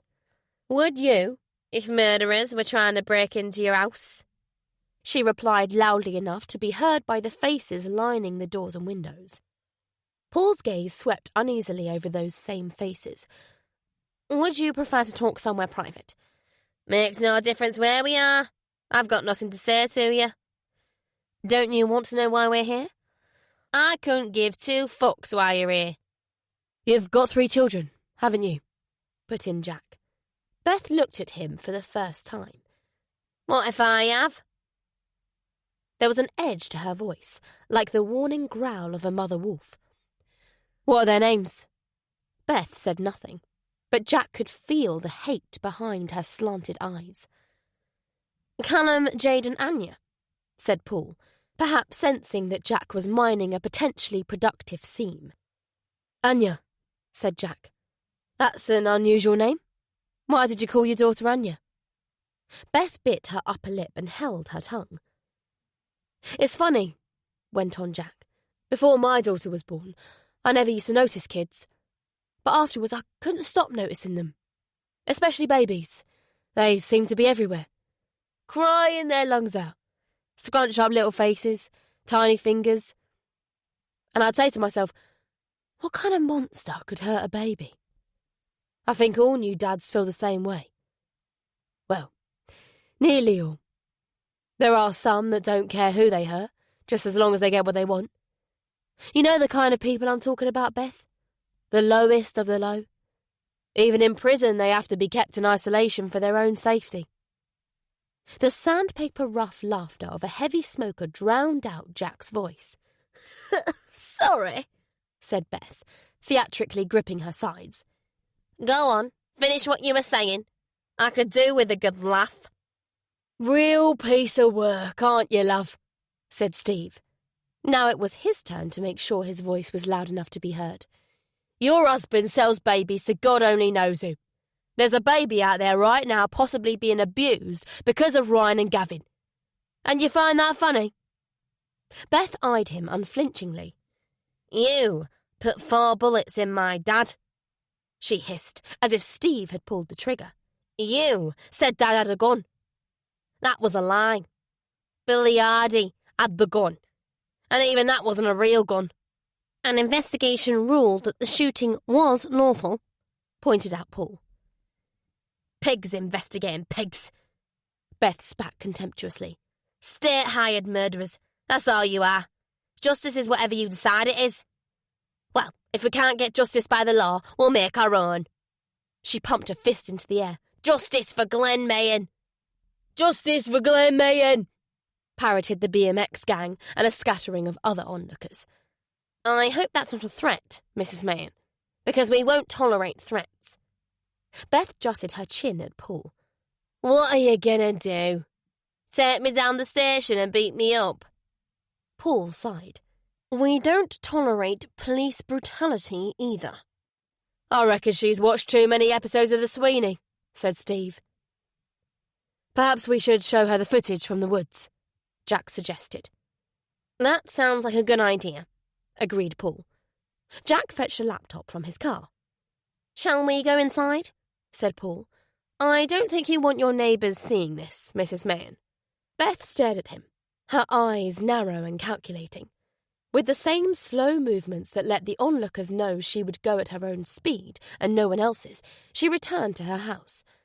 Paul, Jack and Steve followed her into a hallway that was done out like a mini palace, complete with plush red carpets, fluted banister and angelic murals. Officers were none too gently rooting through mahogany kitchen cupboards and piling bone china on marble work surfaces. Oi! Careful! Beth yelled at them.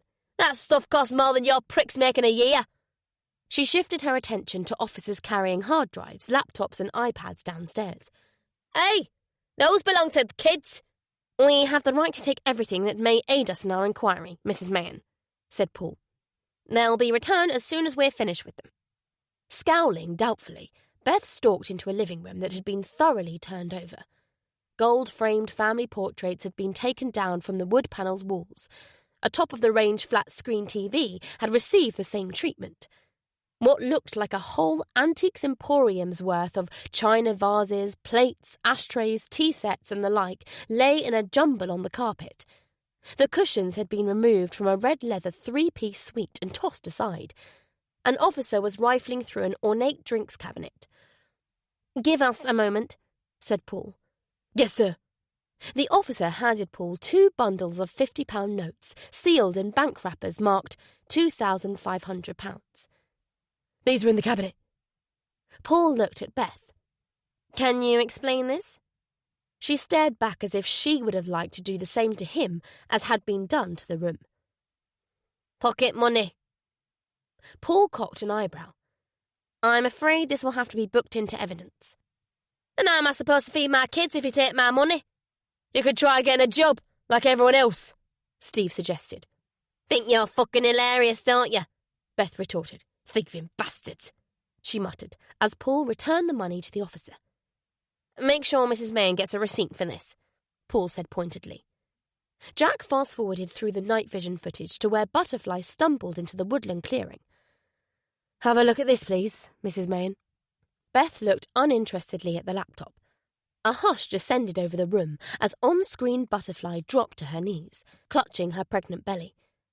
Jack watched Beth watching the footage, partly to gauge her reaction, but also because he couldn't stomach watching it again himself. As the video unfolded, her expression remained inscrutable. But shade by shade, the colour leached from her sharp cheekbones. Her jaw muscles pulsed when one of the balaclava-wearing figures handed over his jacket for the baby to be swaddled in. Jack paused the video. "You recognise that man, don't you?" Which man? "You know who I mean. I would show you the rest of the footage, but I know it wouldn't bother you seeing your husband shoot a woman. Killing people is just a job, but stealing babies, that's something else entirely. I imagine how you'd feel if someone tore a baby out of your womb and sold it." Beth wasn't laughing now. Depends, doesn't it? "On what? On whether I was fit to be a mother." Are you fit to be a mother?" Beth's eyes flashed fiercely. A good mother wants her children to be safe. If she can't keep them safe herself, they're better off with someone else. Her words made Jack uneasy. Was she implying that Butterfly couldn't be trusted to care for her baby? Dennis's voice echoed in his ears again. "You wouldn't think the child was better off with her if you knew who she really is." "Is that why Ryan took the baby? Because he thinks it will have a better life with someone else?" I don't have the faintest fucking clue what you're talking about. "Thing is, Beth," Jack persisted, "people aren't always what they seem. Sometimes someone might seem like they can be trusted, but the exact opposite turns out to be true. Others might seem like they can be trusted with your most precious possession, but—" He let his words hang meaningfully for a second, before adding, "I once worked on a case involving a retired headmaster. This guy did charity work in his spare time. No one had a bad word to say about him. That is until one of his granddaughters told a friend that Grandad kept touching her down there. The friend told their parents, and the parents told us, and, well, then it all came out.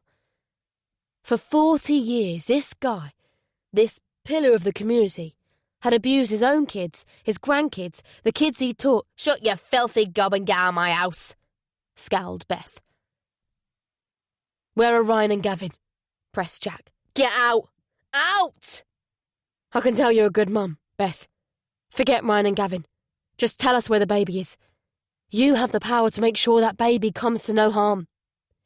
And if the baby's real mother isn't fit to take care of it, she won't get it back, put in Paul. "We'll make certain it ends up in good hands. Trust us." Trust us. At those words, a shutter seemed to slam down over Beth's face. "I've got nothing to tell you," she said, in a voice like a full stop. "Okay, Beth," said Jack, "if that's the way you want to play it. I just hope for the sake of your children that you don't come to regret your decision." Very calmly, Beth turned to Jack and spat in his face. "That's assault," said Steve, reaching for her. Jack blocked his hand. "Forget it." He held Beth's gaze for a heartbeat before retrieving his laptop and leaving the room. Paul followed him outside. "Sorry, Jack. I shouldn't have stuck my oar in." Jack wiped saliva off his face. "She wouldn't have given up any information regardless." "I'm not sure. I think you were getting somewhere. If you press charges, we can take her in and sweat her." Jack shook his head. "I doubt she's got the answers we need. Ryan would know better than to put her at risk of being charged. Besides, I deserve that. It was wrong to bring her kids into it." "So, what do you think our next move should be?" "I don't know. If we can't get justice by the law, we'll make our own." Jack turned Beth's words over in his mind. "Maybe we should just wait and see what happens." Paul made no reply. Both men knew waiting wasn't an option. As Jack headed for his car, Paul said, "You didn't deserve it, Jack." Lines gathered between Jack's eyebrows. It was surreal to hear Paul talking to him like a friend. Only a few days ago, he would never have believed it possible. Could he return the gesture? Rebecca's beautiful, brittle face flashed through his mind. No, he wasn't ready to do that. But neither did he feel like listening to the part of his mind that urged him to retort, "Who are you to tell me what I do or don't deserve?" Instead, he simply continued on his way. Chapter 27. The air in the windowless box that served as an interview room was thick with the scent of perfume and cigarettes. Leah Mahan had been allowed several cigarette breaks during the course of the afternoon.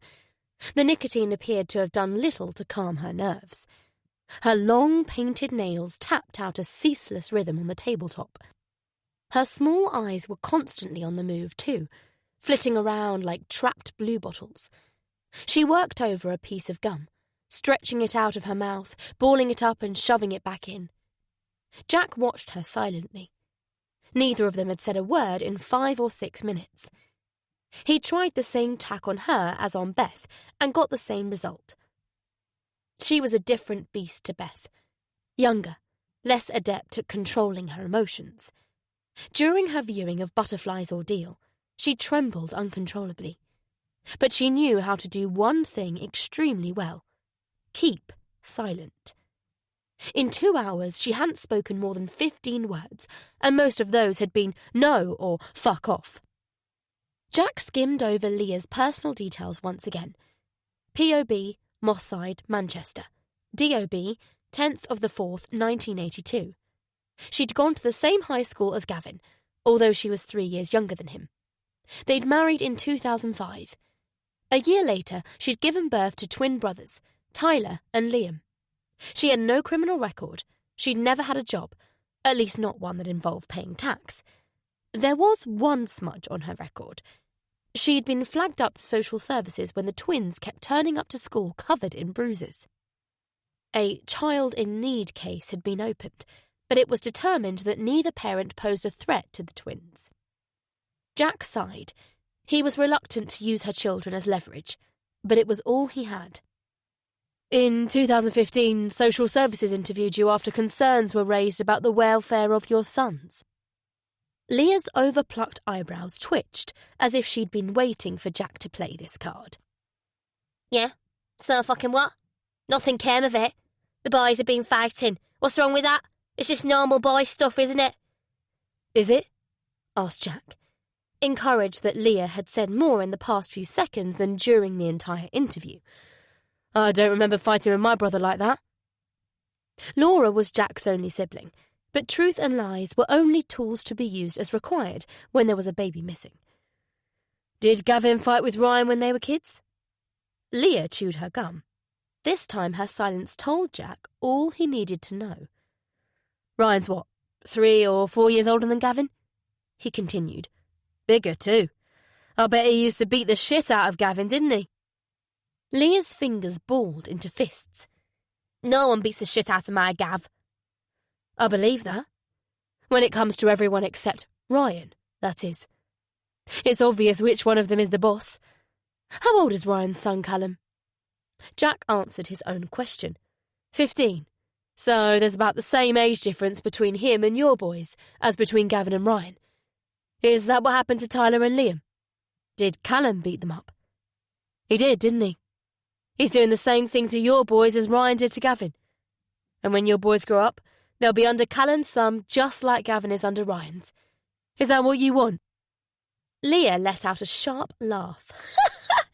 You must think I'm stupid or something. I know what your game is and it won't work. She pushed her chin out proudly. I'm a man. Do you understand what that means? A sneer twisted her lips. Nah, how could you? You don't have a fucking clue what loyalty is. Oh, I know what loyalty means, Leah. And I know what it doesn't mean too. It doesn't mean letting your children get beaten up on a daily basis.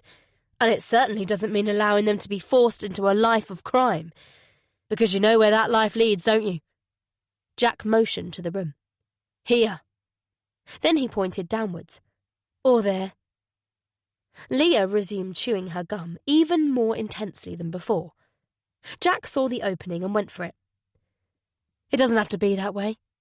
You can decide here and now that you want something different for your boys. All you have to do is help us. Leah's thick foundation cracked like a dry riverbed as she wrinkled her forehead. I don't know nothing. I believe you, but Gavin will contact you at some point. You just have to let us know when and what he says. Simple. 30 seconds passed. A minute. Jack let the silence continue. He knew when to twist the screws and when to back off. 2 minutes. Leah was staring at her fingernails as if she hated them. 3. 4 minutes. Give her a gentle nudge, Jack said to himself. You don't want social services sticking their nose into your business again, do you?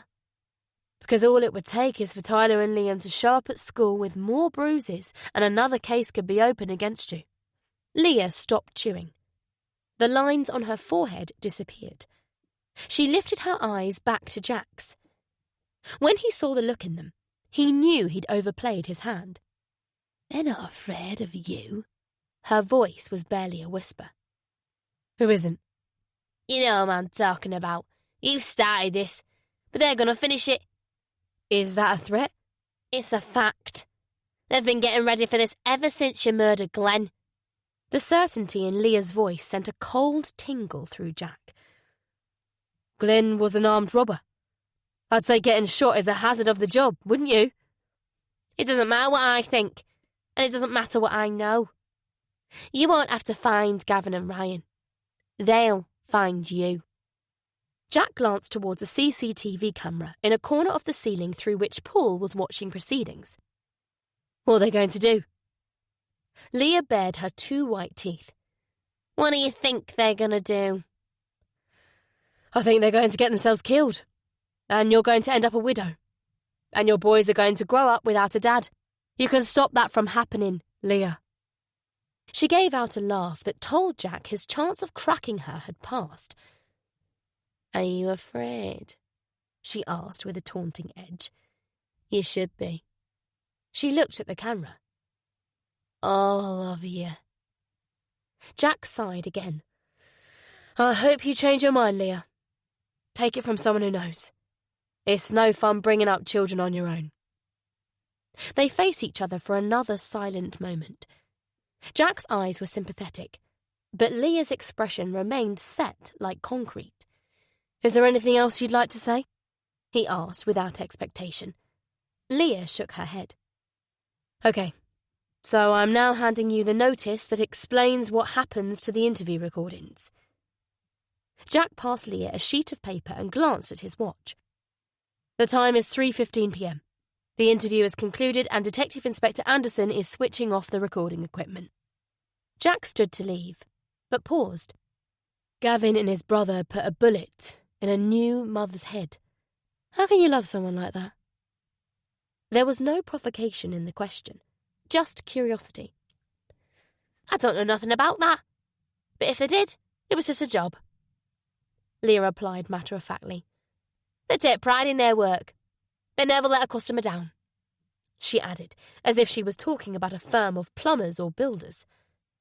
Just a job. Jack gave a little shake of his head. People could rationalise almost anything if they wanted it badly enough. His thoughts returned to Butterfly. What if she had known what Dennis Smith planned to do? How would he rationalise that? He knew the answer because it had already passed through his mind. Whoever Butterfly had been back then, she was a different person now. Wasn't she? Surely she couldn't be held accountable for things she had no memory of. Could she?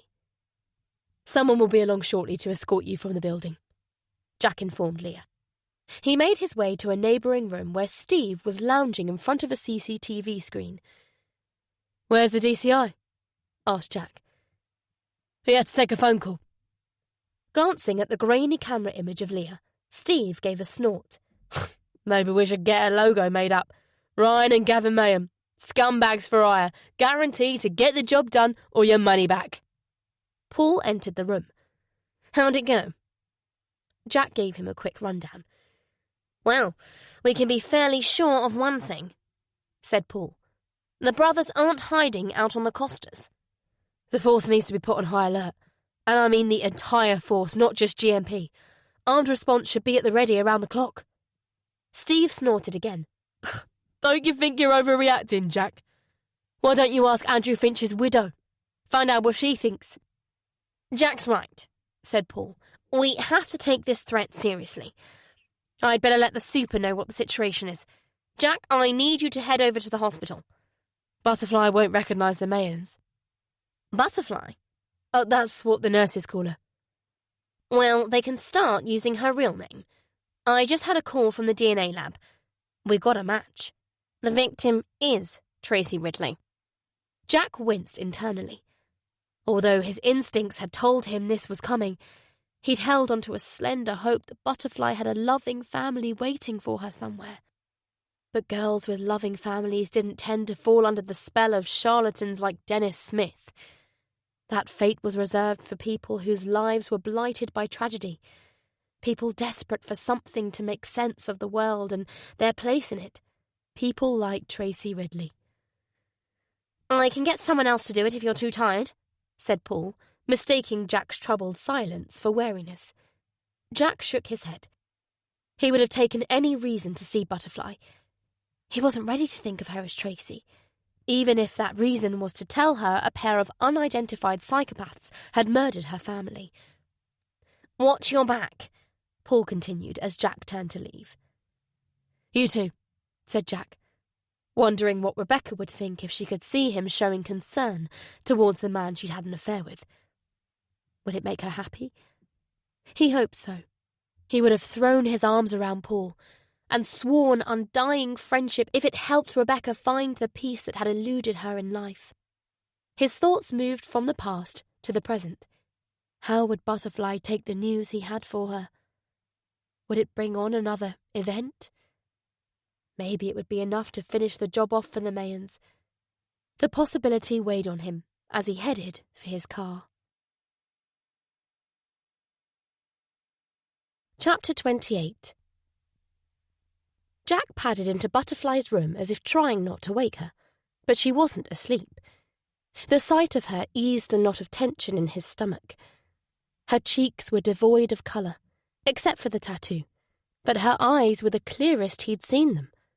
She granted him the briefest of glances before sliding her gaze away. The knot tightened again. "How are you feeling?" he asked. She shrugged as if to say, "What do you care?" "Did Dr. Medlin tell you what I said?" "You mean about believing me?" "Yes." Jack approached the bed and tried to catch Butterfly's eyes. "I'm sorry for doubting you." She looked at him, her expression shifting from annoyance to uncertainty. "Do you really mean that?" "Yes," he replied with absolute conviction. "I don't blame you for doubting me, Jack." Her eyes fell away from his again, this time racked with guilt. "I can't stop thinking about those poor children. What if I could have saved them?" "If you could have saved them, you would have." "How can you know that?" There was a pained appeal in the question. "Because of who you are," was the only answer Jack could think to give. "What do you mean?" "I've got something to tell you, but I need you to stay calm." The tattoo fluttered as Butterfly's eyes flew wide. "Have you found my baby?" Her voice was anything but calm. "No, it's not that," Jack said quickly. She released a breath that mingled disappointment with relief. He got the easy part out of the way first, bringing up a photo of the Mayan brothers on his phone. "Do they ring any bells?" Butterfly's eyebrows pinched together. "They're the men who shot me, aren't they?" "What makes you say that?" "Because they look like killers. Who are they?" Not wanting to make Butterfly any more agitated than she already was, Jack limited himself to saying, "They're small-time gangsters." "Gangsters?" Her voice was tight and low, as if constricted by the thought of such men laying their hands on her baby. "Have you spoken to them?" "We don't know where they are." The lines between Butterfly's eyes sharpened. "I don't understand. How does this prove I didn't abandon the children?" Now came the hard part. "There's something else." Jack swiped to the photo of 11-year-old Tracy. Wavy brown hair, freckles, smiling eyes. "You remember I showed you this photo before? Her name's Tracy Ridley." He readied himself to pull the emergency cord if necessary. "You're Name's Tracy Ridley." Butterfly looked from the photo to Jack and back, as if struggling to comprehend what he'd told her. She reached for the photo, but drew her hand back as if it might bite her. "Are you sure?" Jack nodded. "We ran a DNA comparison." Her gaze flicked up to this, hopeful now. "On who?" "Shirley Ridley, your grandma. She's in a care home in Rochdale. She has no memory of you." By way of explanation, Jack added gently, "Alzheimer's." "No memory." Butterfly's lips curved into a sadly ironic smile. "We should get on well, then. What about the rest of my family?" When Jack didn't reply, her eyes searched his face, as if looking for an answer. "Surely there are others." Jack shook his head. "I'm sorry, Butterfly." He broke off and corrected himself. "Tracy." "How's that possible? How can I not have a mum and dad?" Drawing in a long breath, Jack swiped to a photo of Tracy standing alongside a slim woman with curly brown hair, a similarly built man with receding red hair, and a young girl beaming cheekily into the camera. He pointed. "That's your mum, Andrea, your dad, Marcus, and your younger sister, Charlie." Butterfly stared at the photo for a long moment, then said, "They're dead, aren't they?" "They were murdered." She closed her eyes as if shutting out something she couldn't bear to see. "By who? Those gangsters?" "Their killers were never identified." "Are you sure you're up to hearing this right now?" "Just tell me, Jack." He took another breath. Then he recounted how 2 men wearing balaclavas tied up the Ridleys and sexually assaulted Charlie, and how when the men dragged Marcus into the trees to cut his throat, Tracy got free and ran away. All the time he watched for any sign that Butterfly was about to suffer another seizure. But her face remained strangely serene, like a patch of smooth water on a windy day. When he was finished, she said in a fatalistic, matter-of-fact way, "So I ran away and left them to die, just like I did with the children." "No, you tried to free them, and when you couldn't, you ran to get help." "How do you know I tried to free him?" "Maybe I lied to the police." "What reason would you have to lie? You were 11 years old. You'd have been terrified, in shock." Butterfly's face twitched with uncertainty. "When I look at that photo, all I see are strangers. People who mean nothing to me. Perhaps they never meant anything to me." "You're wrong. How do you think you got involved with Dennis Smith? You were searching for the place where your parents and sister were killed. You must have bumped into Dennis. He saw how vulnerable you were and exploited it. That's how people like him operate. It wasn't your fault. None of this is your fault." Guilt flowed like tears from Butterfly's eyes. "I wish I could believe you, Jack." Her fingers traced the outline of her 11-year-old self. "Who are you?" she murmured. "I'll tell you who she is." Jack took Butterfly's hand. It was cold and clammy, although the room was warm. "She's someone who lost her way. That doesn't make you a bad person. It just means you're human." Butterfly withdrew her hand from his, turning to the wall. "Look at me, Tracy," said Jack. "Don't call me that. I'm not Tracy." "You're right about that. Maybe your amnesia is a blessing in disguise. You don't have to be Tracy anymore. You're free to be whoever you want to be." Jack touched her chin, gently angling it towards him. "Butterfly." "Butterfly," she echoed, lacing her fingers into his. They stayed like that for the space of several breaths, looking into each other's eyes. When they drew apart, Jack knew there was no point fighting it. He didn't care who Tracy had been. All he cared about was Butterfly. A clock on the wall caught his eye. It was past 5, time to pick up Naomi from Laura's. Naomi. He noticed the knot in his stomach again. Could it work? The 3, hopefully 4 of them, together? A family. You can make it work, he told himself, with as much conviction as he could muster. I've got to go, he said. I have to pick up my daughter Naomi. Butterfly's eyebrows lifted. You have a daughter? Jack smiled. Why, is that so surprising? I don't know. I don't suppose it is. A faintly fearful note came into Butterfly's voice. Do you have a wife? Jack's smile faltered. I did. She died. Oh, Butterfly seemed uncertain how to respond. I'm sorry to hear that. How did it happen? I'll tell you another time. It's a long story. I'll come at the same time tomorrow and you can ask me as many questions as you like. Same time tomorrow, Butterfly echoed, as if making certain Jack's words were imprinted on her mind. On his way out of the ward, Jack spoke to the firearms officer, a young man with eager-to-impress eyes. Craig, isn't it? Yes, sir. You don't leave this doorway, Craig. Not even for a second.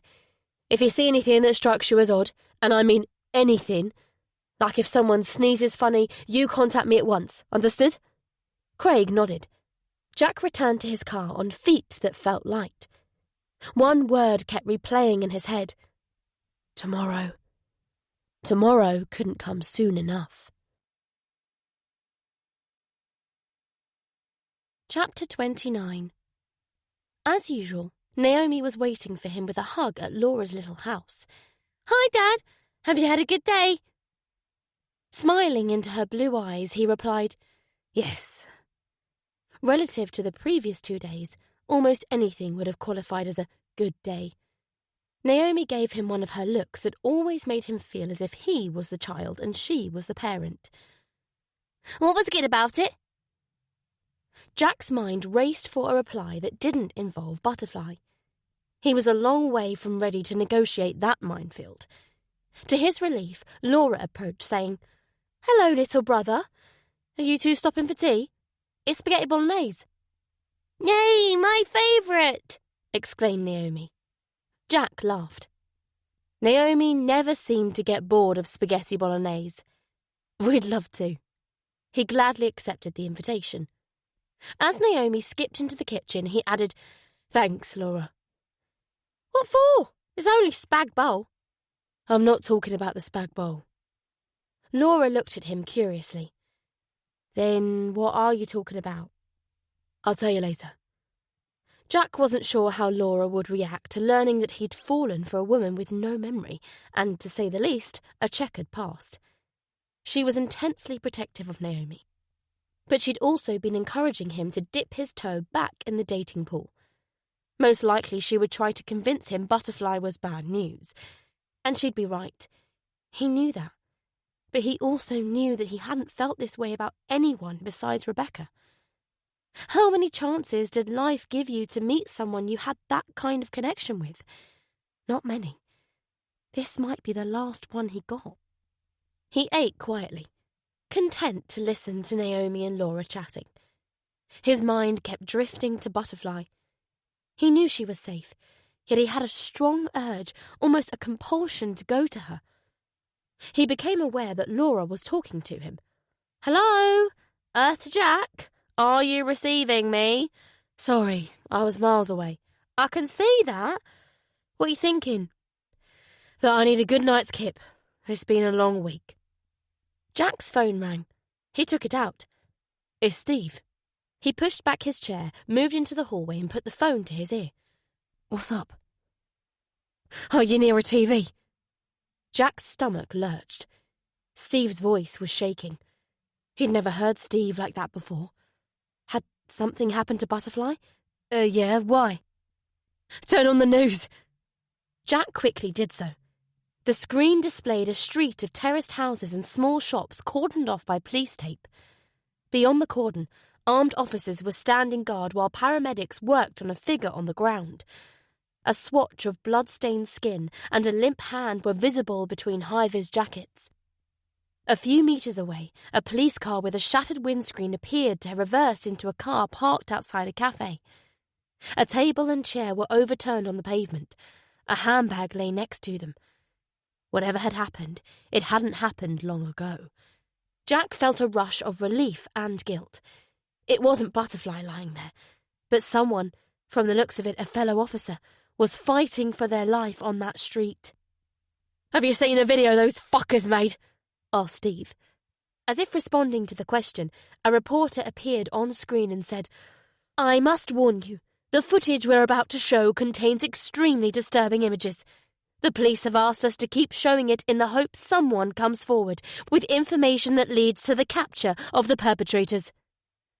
"No, but I think I'm about to," Jack said, as the news cut to shaky footage that appeared to have been shot on a mobile phone from the front passenger seat of a fast-moving vehicle. Built-up streets swept by the windows as the lens panned across to the vehicle's driver. A well-built figure in black combat fatigues, a balaclava and a bulky bulletproof vest. A soundtrack was provided by a constant murmur of voices and beeps from a police scanner on the dashboard. The car suddenly braked. The driver reached to retrieve a sawn-off shotgun from the back seat before getting out. As the passenger got out too, Jack glimpsed what looked to be a Glock 9mm in their right hand. The scene outside the car was instantly familiar. A police car was parked in front of a cafe. A woman was smoking a cigarette at a table on the pavement. The shotgun-wielding figure calmly crossed the road, putting up a hand to halt oncoming traffic. Catching sight of what was heading her way, the woman sprang up, overturning the table and chair in a panic. She fled, leaving behind her handbag. A man's face could be seen through the glint of the low winter sun on the police car's windscreen. He looked young, fresh-faced, like he hadn't been in the job long. As the figure levelled the shotgun at him, he ducked out of sight. There was an echoing boom, and the windscreen exploded in a puff of shattered glass. "Run!" Jack urged futilely, as the masked figure moved in closer. Instead, the policeman started the engine. The car bunny-hopped backwards, crunched into another car and stalled. The shooter took aim again, this time from directly beside the car, and blasted the second barrel through the passenger window. There was a muffled scream. As the shooter turned to run back across the road, the footage abruptly ended. The reporter appeared, saying, "That shocking footage was sent to us anonymously a short time ago, along with this chilling message. An eye for an eye, a tooth for a tooth, blood for blood. The injured officer, Police Constable Tim Finch, has since been taken to hospital. We're awaiting an update on his condition." "I'll give you an update," Steve put in, his voice clogged with emotion. "He died on the way to hospital." "The Mayan brothers just declared war on us," said Jack. "Yeah, well, if they want a war, they'll fucking get one. And maybe sooner than they realise." "Sounds like we've got a lead on their location." "When those morons sent that footage, they didn't conceal their phone number. We've traced the phone's location. The fuckers are hiding out in Carrington." "Carrington?" echoed Jack. Carrington was a village to the west of Manchester, best known for its close proximity to Manchester United's Trafford Training Centre. Steve, a die-hard Red Devils supporter, had taken Jack by the training ground once when they were out that way. It had heavy security and a regular police presence. "The firearms lads are on their way there, along with half the other officers in Manchester, and they're out for blood." "Seems like an odd choice for a hideout. Small place, but with lots of journalists and TV crews always hanging around. Do the brothers have relatives or known acquaintances there?" "No. We think they're rolled up in a warehouse on Carrington Business Park. It's a big site, way bigger than the village. Loads of empty buildings. I'd say that's a pretty good place for a hideout. Listen, I'm only a couple of miles away from you. Do you want me to come pick you up?" "No, I'll go in my own car." "OK, see you there. Remember to bring your truncheon. If you're lucky, you'll have a chance to use it." Jack couldn't tell whether Steve was serious. Steve was mostly bark and not much bite, but there was a different note in his voice, an edge of raw hate, an eagerness to do with violence. Jack wondered whether Steve's anger was about more than wanting to avenge a fallen comrade. When people became police officers, they accepted that they could be killed in the line of duty. But those children up in the lakes had accepted no such risk. They'd been led to their deaths by the very people they should have been able to trust most. And Steve had a front-row seat to the slaughter. No one, no matter how thick-skinned, could walk away from something like that unscathed. "And you remember there's a missing baby out there?" cautioned Jack. "Oh, I haven't forgotten that," Steve growled. "Well, let's just hope we get a chance to talk to the brothers, because I get the feeling they're looking to go down in a blaze of glory. In which case, I'll have to be satisfied with pissing on their corpses." Steve hung up, leaving Jack with a knot between his eyes. He was worried about Steve, but more than that, the entire turn of events troubled him. "What's wrong, Jack?" He turned at the sound of Laura's voice. "An officer's been..." Glancing past his sister towards the kitchen, he lowered his voice. "Shot dead. Sorry for dropping this on you, Laura, but..." "Of course, I'll look after Naomi." She preempted his request. With a faint smile of thanks, Jack went to Naomi. Looking up at him with big eyes, she said, "Something bad's happened, hasn't it?" Jack nodded. There was no point trying to say otherwise. The truth was written all over his face. "I have to go out for a while." He stooped to kiss her soft hair. "Be good for your aunt." "She always is," said Laura. "Be careful, Daddy," said Naomi, as he headed for the front door. He smiled back at her. "Don't worry, sweetie. I won't be in any danger." Laura and Naomi followed him to the door.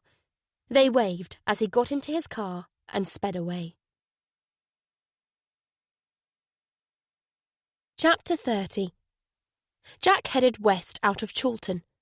In the distance, he caught snatches of sirens. A lot of sirens. A hurricane of anger was racing towards the Mayan brothers. His frown intensified as he thought about the footage they'd sent to the media. Ryan. Jack would have put money on it being the older brother. Hadn't panicked when the first shot missed its target. He'd calmly adjusted his aim for the kill shot. The Mayans were stone-cold professionals, but not concealing their phone number was an amateur's mistake. Something occurred to him. Perhaps Steve was right about Carrington being a good choice for a hideout, only not in the way he'd meant. Carrington was on almost the opposite side of Manchester, to North Manchester General Hospital, and very soon so too would be a large percentage of the city's police. "They take pride in their work. They never let a customer down." Leah Mayan's words rang through Jack's mind like an alarm. He braked hard, forcing a car to swerve around him. What if the phone number hadn't been a mistake? What if Steve and all the rest of them were heading towards a warehouse with nothing but a phone in it? Perhaps the Mayans were creating a diversion so they could get to... Butterfly. He breathed the name like a warning. He did a U-turn and floored the accelerator, reaching for his phone to call for backup. He hesitated, as something else occurred to him. This was no longer about Butterfly and her baby. It was about Glenn Mayan. Ryan and Gavin wanted revenge for the killing of their dad. They were challenging the police to a fight. That was why they hadn't concealed the number. They wanted the police to find them. He'd said it himself. They were looking to go down in a blaze of glory. He eased up on the accelerator, but didn't alter course again. He wouldn't be missed in Carrington. Butterfly needed him, and he realised with a strange lightness in his head, he needed her too. He needed to look into her eyes, feel her touch, hear her voice. But above all, he needed to know she was safe. Jack skirted the city centre, leaving behind the sirens. The rush-hour traffic had slackened off. The last glimmers of twilight lingered on the steel and glass towers flanking the road. It was the type of crystal-clear evening when he would have loved to ramble through the gentle East Sussex countryside with Rebecca and Naomi.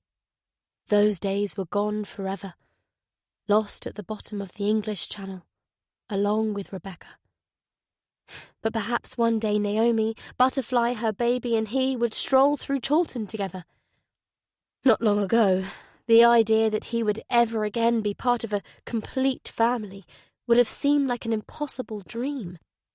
All he had to do was get through this day and maybe, just maybe, it would become a reality.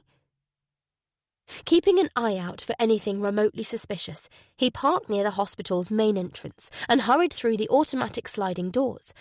A series of seemingly endless corridors led to intensive care. He felt a loosening in his chest at the sight of the armed constable, Craig, outside Butterfly's door. "No one is to be allowed onto the ward without my being consulted first," Jack told the nurse on the duty desk. "Not even your colleagues." Eyeing him grimly, Craig said, "I thought you'd be heading to Carrington, sir." "I'm of more use here. I wish I was there." The constable's voice was strained. "Tim was a mate of mine. I only spoke to him the other day." He shook his head, as if struggling to get to grips with knowing he would never speak to his friend again. "I know it's difficult, but I need you to stay focused." Jack's tone was sympathetic, but firm. Craig frowned, glancing at Butterfly's door. "You don't think the Mayans might still come after her, do you, sir?" "I doubt it, but I wouldn't put it past them. They're crazy enough." Craig's hand moved to his holstered pistol. "Just let them try." Jack caught a tremor of bravado in the young constable's voice. 10 years earlier, he might have said something similar himself, but that was before Naomi's birth and Rebecca's death had beaten the bravado out of him. "If the Mayans do come here, you're not to engage them unless absolutely necessary. The ward is on lockdown, so whatever happens will be safe until backup arrives." Craig nodded, and Jack entered Butterfly's room. A smile flickered across her pale lips. It wasn't much, but it was enough to make Jack's heart pound. Seating himself at her bedside, he somewhat self-consciously reached for her hand. She curled her calloused fingers into his, saying softly, "Hello." Her voice made the hairs on his neck prickle. "Hello." They looked silently at each other. There was no longer any pretension in Jack's eyes. His need was laid bare. Did he see the same in Butterfly's deep-set brown eyes? He felt afraid to ask. His talent for reading people had failed him when it came to Rebecca. It had been like reading instructions in a language he couldn't quite understand. He'd grasped the basics, but the subtleties always seemed to elude him. What if he was reading Butterfly wrong? He told himself that this wasn't the time to ask her those kinds of questions, but he knew it was an empty excuse. This was exactly the time to ask. If the Mayans really were on their way, then there wasn't a second to spare. The same applied if they weren't on their way. That sense of having time was an illusion. The time was always now. Rebecca had taught him that. "There's something I need to say," Jack began. Like's the wrong word. What I mean to say is, He had the right words. "I want to be with you. I want us to be together." But before he could get them out, there was a bone-shaking crunch, like a wrecking ball had hit the building. The room shuddered, the lights flickered, then all hell broke loose. Chapter 31. "What was that?" gasped Butterfly, staring bug-eyed at the door. "Stay there," Jack said needlessly. He sprang to his feet and opened the door a crack, ready to slam it shut if need be. Thick, white smoke, with a zingy metallic flavour, was billowing along the corridor. Someone was coughing. Someone else, maybe more than one someone else, was crying out in pain. An alarm was emitting a shrill, intermittent whine. Craig was squinting into the smoke, gun drawn and at the ready. "What's going on?" Jack shouted over the alarm. "I don't know." "Sounded like a bomb went off," Craig yelled back, breathless and shaky. "Have you radioed for backup?" "No, sir." "Then do it now!" As Craig reached for the radio handset in his chest rig holder, there was a flash of reddish-white light 10 or 15 metres away to the left. The concussive boom that accompanied the flash set off a high-pitched squealing in Jack's ears. Craig went down as if he'd been polaxed, screaming and clutching his face. Through the smoke, Jack made out two bulky figures as black as silhouettes. He ducked to grab Craig's arms. There was another flash and boom. The doorframe above Jack's head disintegrated in a shower of broken plaster and splintered wood. He jerked backwards, hauling the injured constable with him. Blood was streaming between Craig's fingers. Jack got a stomach-churning glimpse of shredded flesh and shattered teeth. "It's them!" cried Butterfly. "It's the men who took my baby! Isn't it?" Jack thrust the door shut. He dragged Butterfly's bed in front of it and kicked on the brakes. As gently and quickly as possible, he lifted her off the bed and carried her to the far corner of the room. Taking care not to dislodge the tubes attached to her, he laid her on the floor tiles. He ran to fetch the mattress. The door handle turned. The door opened a sliver and clunked against the bed.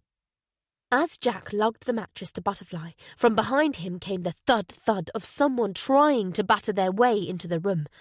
He propped the stiff orthopedic mattress against the wall in front of Butterfly, then darted back across the room to hook his hand under Craig's armpits. The constable was silent and limp. That wasn't good. The Mayans seemed to have given up on attempting to bludgeon their way in. Jack wasn't sure whether that was a good or bad thing. The answer came as he was manoeuvring the unconscious constable towards the mattress. A second explosion shook the room. The shock waves knocked Jack flat onto his back. There was a whoosh like air being expelled from a pressurized container. Then came the clatter of debris raining down. Something flat and jagged, possibly a large fragment of the door, landed on Jack's chest, forcing out what little breath was in there. His mouth working like a fish out of water, he heaved the object away and struggled to sit up. The room was lost in suffocating smoke. "Butterfly!" he wheezed, scrambling to the mattress. The mattress was dusty and torn, but had withstood the blast. Jack ducked into the triangular space between it and the wall. It was gloomy in there, but less smoky. "Butterfly," he said again, feeling for her hand. "Jack," she replied tremulously. Her voice sounded far away to his ringing ears. "Are you okay?" "Yes, are you?" That was a good question. Was he okay? He didn't know. People in shock often didn't realise they'd been injured until someone pointed it out to them. There was no chance to check himself over, though. He had more immediate concerns to deal with. He peeped from behind the mattress at the wreckage of the room. The smoke had cleared sufficiently for him to see that the lower half of the door was missing. The ragged, scorched upper section dangled from its hinge like a broken pub sign. The trolley bed had been thrown across the room and lay upside down. It and Craig had served to partly shield Jack from the blast. The constable was face down on the floor, limbs flung out at ominous angles. Somehow one of his shoes had been blown off. There was seared flesh and bone where his toe should have been. Where were the brothers? Had they left, assuming the job was done? A figure kitted out in a balaclava and body armour ducked into the room. The brothers had assumed the job was done once before. They would not make that mistake again. A shotgun butt was pressed to the masked figure's shoulder. A second, identically dressed figure was close behind, handgun at the ready. Jack jerked back out of sight. Shit. How the fuck was he supposed to tackle two armed men with his bare hands? A strange sense of calm settled over him as he thought, "You're not getting out of this one, Jack." Naomi's beautiful, worried face rose into his mind. With it came a piercing sadness. "I'm sorry, sweetheart. I'm so—" A sound broke into his thoughts. A repulsively gurgling, incoherent yell. Jack risked another glance at the room. Craig was alive. He was clutching at the lead figure's ankles. The figure staggered and tried to shake him off, but the downed policeman clung on like a limpet. "This is your chance." Even as the thought rang out in Jack's mind, he was springing forwards. He propelled himself past Craig and the lead figure. The second figure just had time to get off a shot. Jack staggered, as if he'd been punched in the shoulder. A numbness instantly paralysed his left arm, but it didn't stop him from thundering onwards. An oof whistled through the balaclava as Jack tackled his target to the floor. The handgun skittered away towards the doorway. Instead of trying to overpower the figure beneath him, Jack scrambled for the gun. Behind him, another deafening blast went off. He half expected to feel shotgun pellets tearing into him. But nothing happened. Then his hand was on the pistol, and he was rolling onto his back and taking aim. Smoke was curling out of the shotgun's muzzle, which was aimed point-blank at where Craig's head should have been. The blast had all but decapitated the armed officer, leaving behind a mess of shattered bone and mangled brain matter. There was no time for anger or revulsion. The shotgun-wielding figure was raising the gun barrel in Jack's direction. Jack squeezed the handgun's trigger. A round thudded into the bulletproof vest. The figure stumbled and tripped over Craig's corpse. Jack swung the handgun towards the second figure, who was advancing on him, brandishing a combat knife. "Don't," warned Jack. The figure thrust the blade at him. Jack pulled the trigger, and his attacker's head snapped back. The bullet hadn't come from a converted starter pistol. It didn't get lodged in its target's skull. It passed clean through and thunked into the wall behind. The figure swayed for an instant before toppling to one side. "Gav!" cried out a winded voice. Jack jerked his attention back to the other figure. The balaclava had been pulled up, revealing the flushed, sweat-sheened face of Ryan Mahan. Ryan's shotgun was once again aimed at Jack. Jack flung himself sideways as the shotgun went off. A disc of pellet holes materialised in the wall behind where his head had been. He returned fire. Sparks flared as the bullet ricocheted off medical equipment. Ryan ran for the doorway. Jack fired again, hitting the doorframe as Ryan disappeared from sight. Jack clambered to his feet and warily cast an eye into the corridor. 2 nurses were frantically working on a figure on the floor. They flinched aside as Ryan raced past them. Jack took aim, but there was no way he could risk a shot. He was trembling uncontrollably. Pain was washing over him in hot waves that gathered strength with every inrush. He lowered the gun and glanced at his shoulder. A bloodstain was flowering across his shirt. The bullet appeared to have struck him near his collarbone. A few centimetres lower and to the right, and it would have hit his heart. He reluctantly accepted that he was in no condition to pursue Ryan. Besides, he had no intention of leaving Butterfly unprotected. He pushed the Glock into his belt. Head swimming, he staggered to the mattress and moved it away from the wall. Butterfly stared up at him, her eyes wide with fear. The fear turned to relief, then concern. "You've been shot," she exclaimed. "I'm okay." Butterfly's gaze strayed to the gory remnants of Craig's head. "Oh, Jesus," she gasped, clasping a hand to her mouth. Jack grabbed a sheet and draped it over the upper part of the corpse. He checked the constable's radio. The handset was shattered. He took out his phone and awkwardly dialed Paul with one hand. Paul picked up on the first ring and said anxiously, "Jack, we're receiving reports of a shooting at North Manchester General." "The Mahans came after Butterfly." Jack stooped to pull up the gunman's balaclava, revealing Gavin Mahan's lifeless face. Tears of blood were hemorrhaging from Gavin's eyes. "Gavin's dead. Ryan fled the scene." "Where are you now?" "I'm with Butterfly." "Stay there. We're on our way to you." Jack grimaced as another tsunami of pain hit him. His phone clattered to the floor. He staggered, putting out a hand to steady himself. A stream of blood dripped from his other hand. "Help!" Butterfly shouted. "We need help in here!" Dr. Medlin cautiously poked his head into the room. His keen grey eyes assessed the situation. He darted forwards to catch hold of Jack and guide him to the mattress. He took out scissors and cut open Jack's shirt. The bullet had ploughed a trough through Jack's shoulder. "Did it go in and out?" Jack asked. "Looks that way," Dr. Medlin replied noncommittally. Bullets did all sorts of strange things when they hit people, fragmenting, ricocheting off bones, burrowing deep into places a long way from the entry wound. Several nurses appeared at the doorway. Two of them hurried to Butterfly's aid. "I need a gunshot trauma kit," the doctor told a third. As Dr. Medlin pumped Jack full of painkillers and set to work on staunching the bleeding, the nurses manoeuvred Butterfly onto a trolley bed and wheeled her out the door. Jack made to stand up. "I need you to stay still," said the doctor. "I'm going with her. She's safe. The gunman's gone and you've lost a lot of blood." "I'm going with her," Jack repeated in a tone of steely resolve. His hand resting on the Glock, he followed the trolley bed to a nearby room. A bed was brought in for him. He lay looking at Butterfly as the nurses set up her monitoring equipment.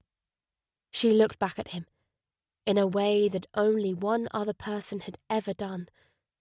Rebecca. A sigh shuddered from him. He'd loved Rebecca so much. He still did. But she was the past.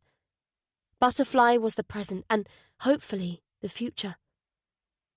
Dr. Medlin finished dressing the wound. "I'm 99% sure it's just a surface wound," he told Jack. "But we need to do some x-rays to make certain. Your trapezius has been almost severed. It requires immediate surgery. I'm not going anywhere. It's your choice, but you need to remain as still as possible. If your trapezius detaches, you might never regain full movement in your arm and neck." "Go," urged Butterfly. Jack's gaze returned to her. "I'm staying right here until backup arrives." A faint smile pulled at the corners of Butterfly's mouth. "Have you always been this stubborn?" "I suppose I have been," said Jack, thinking about Rebecca. She'd called him stubborn too. Stubborn for refusing to give up on their marriage through all the years of her depression. "I'm no good for you," she would say. "I know it, your sister knows it, everyone knows it but you." To which he would reply, "I couldn't care less if the rest of the world knows it. All I care about is what I know, and I know that I love you." Rebecca once accused me of always having to be right, even when I know I'm wrong. Who is Rebecca? Even with everything that had come to light since Rebecca's death, he couldn't fully answer that question. "Someone who's gone." Perhaps sensing he wasn't comfortable with the subject, instead of pressing for information, Butterfly said, "Well, I like your stubbornness." A smile touched Jack's lips too. Butterfly had a troubled past, but she wasn't Rebecca. She was someone who'd taken the worst life could throw at her and was still around to tell the tale. Stubborn, like him. A survivor. She would never choose death over her family. She would fight until her last breath. They lay silent, content simply to be close to each other. There was a thundering of feet in the corridor. Jack's hand darted to the Glock. He released it and held up his ID when an officer armed with a semi-automatic rifle appeared at the door. Paul wasn't far behind. Concern spread over his features at the sight of Jack. "It's not serious," said Jack. "Not serious? They tell me you need surgery. So what the hell are you doing here?" Paul motioned briskly to someone in the corridor. "Get this man to where he needs to be right away." Jack's gaze flicked to Butterfly. She smiled again, but there was fear in her eyes. She didn't want him to leave any more than he wanted to go. "I'll be back as soon as I can," he assured her. "I know you will. For God's sake, stop moving your head," reprimanded Dr. Medlin, beckoning two porters into the room. Jack kept his eyes exactly where they were until Butterfly was out of sight. The trolley bed passed through several large smears of blood on its way to the twisted remains of the ward's entrance door. The corridors beyond were a buzzing hive of police checking every corner, crevice and room. Armed constables were posted at the entrance to every ward and department. Jack stated the obvious. You haven't found Ryan? He was seen leaving the hospital, said Paul. We're making sure he didn't double back. It would be suicide for him to do so. But... He trailed off meaningfully. Who knew what Ryan's mental state was? His dad and brother were dead. Maybe he was ready to join them, just so long as he could take a few more coppers with him. Where's Steve? Carrington. We had to call in the bomb squad. The warehouse is booby-trapped. We have to bring Ryan in alive. Paul nodded, understanding. A firearms officer now numbered amongst the victims. There would be some hair-triggers out there looking to take Ryan down. But if he died, how would they find Butterfly's baby? Don't you worry about that right now, Jack. Do you want me to contact Laura? Yes, but tell her not to come rushing over here. I don't want her or Naomi anywhere near this place while that psycho's out there. Also, do me a favour. Put a couple of officers on Laura's house. I killed Ryan's sibling. I wouldn't put it past him to try to do the same to mine. An eye for an eye, blood for blood. Will do. The porters wheeled Jack into a lift and pressed for radiology. Good luck, mate, said Paul. Jack replied with the slightest of nods. Mate. He hadn't thought he would ever hear Paul call him that again. He still wasn't ready to respond in kind. Perhaps he never would be. But who knew? The older he got, the more he came to realise that nothing was ever certain. As the lift juddered into motion, he closed his eyes and pictured Rebecca's perfect pale face. He'd taken it for granted that they would be together forever. He wouldn't make that mistake with Butterfly. He would be grateful for every second they had together. Chapter 32. Jack put the 24-hour news on and was greeted with Ryan Mayon's mugshot. Ryan's hard-bitten face had dominated the news for the past 4 days. Not that there was anything new to report. One of the largest manhunts in UK history had so far failed to turn up even a scent of him. Jack's jaw muscles pulsed as he stared into the dark holes of Ryan's eyes. His knuckles whitened on the remote control. He quickly turned off the telly as Steve entered the room, followed by Laura and Naomi. He somehow managed to simultaneously smile and frown at the sight of them. His smile turned to a laughing wince as Naomi ran to fling her arms around him and the stitches in his shoulder pulled. "Sorry," she said, drawing away worriedly. "It's okay, sweetheart." Jack's shoulder had been throbbing like a hammered thumb all morning, but the love in Naomi's eyes did more to soothe the pain than any of the tablets he'd taken. "How's it feeling?" asked Laura, surveying him from the opposite side of the bed to Naomi. Jack gingerly rolled his shoulder. "Stiff and sore, but it's getting better. My arm feels stronger too." "You'll be back to your normal self in no time," said Steve, grinning from the end of the bed. "Mind you, I've been enjoying the peace and quiet with you out the office." Naomi's forehead wrinkled at the mention of the office. Jack knew what she was thinking. She didn't want him to go back to the office. Not ever. He changed the subject. "Did you bring anything to eat?" "I'm starving. Breakfast this morning was 2 slices of rubber posing as toast." Laura handed him a Tupperware container. Salad, chicken and baked potato. Smiling thanks, Jack peeled off the lid and tucked in. "Are these new?"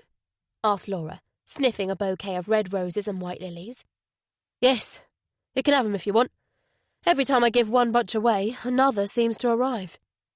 The entire window ledge and floor beneath were crammed with cards and vases of flowers. Some were from colleagues.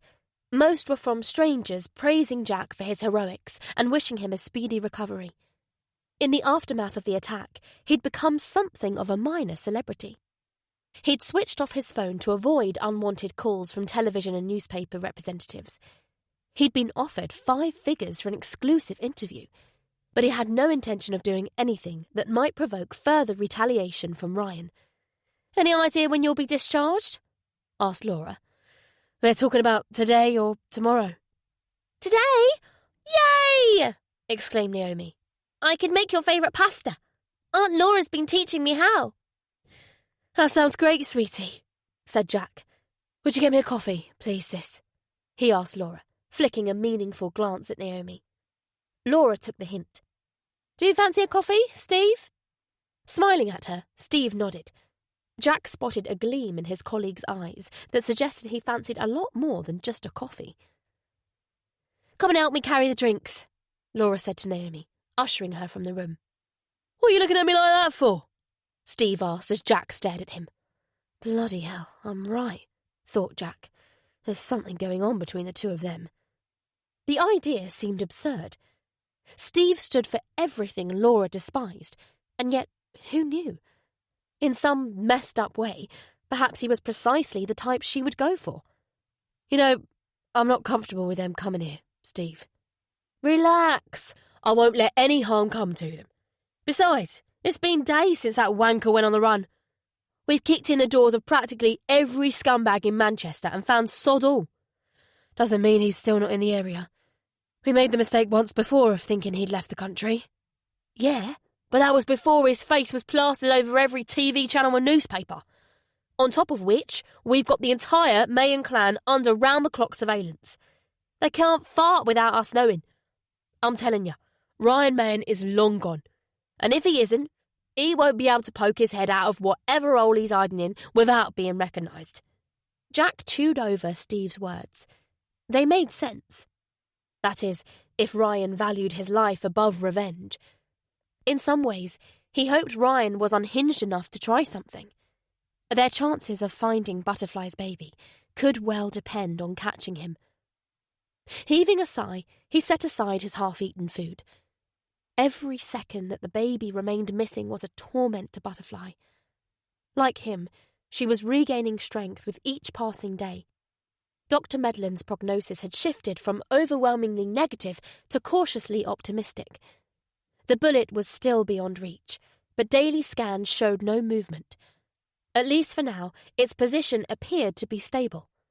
Of course, there was always the chance that it could suddenly move with fatal consequences. Butterfly's greatest fear was that she would die without being reunited with her baby. Even as her body recovered, this constant state of anxiety was mentally wearing her down.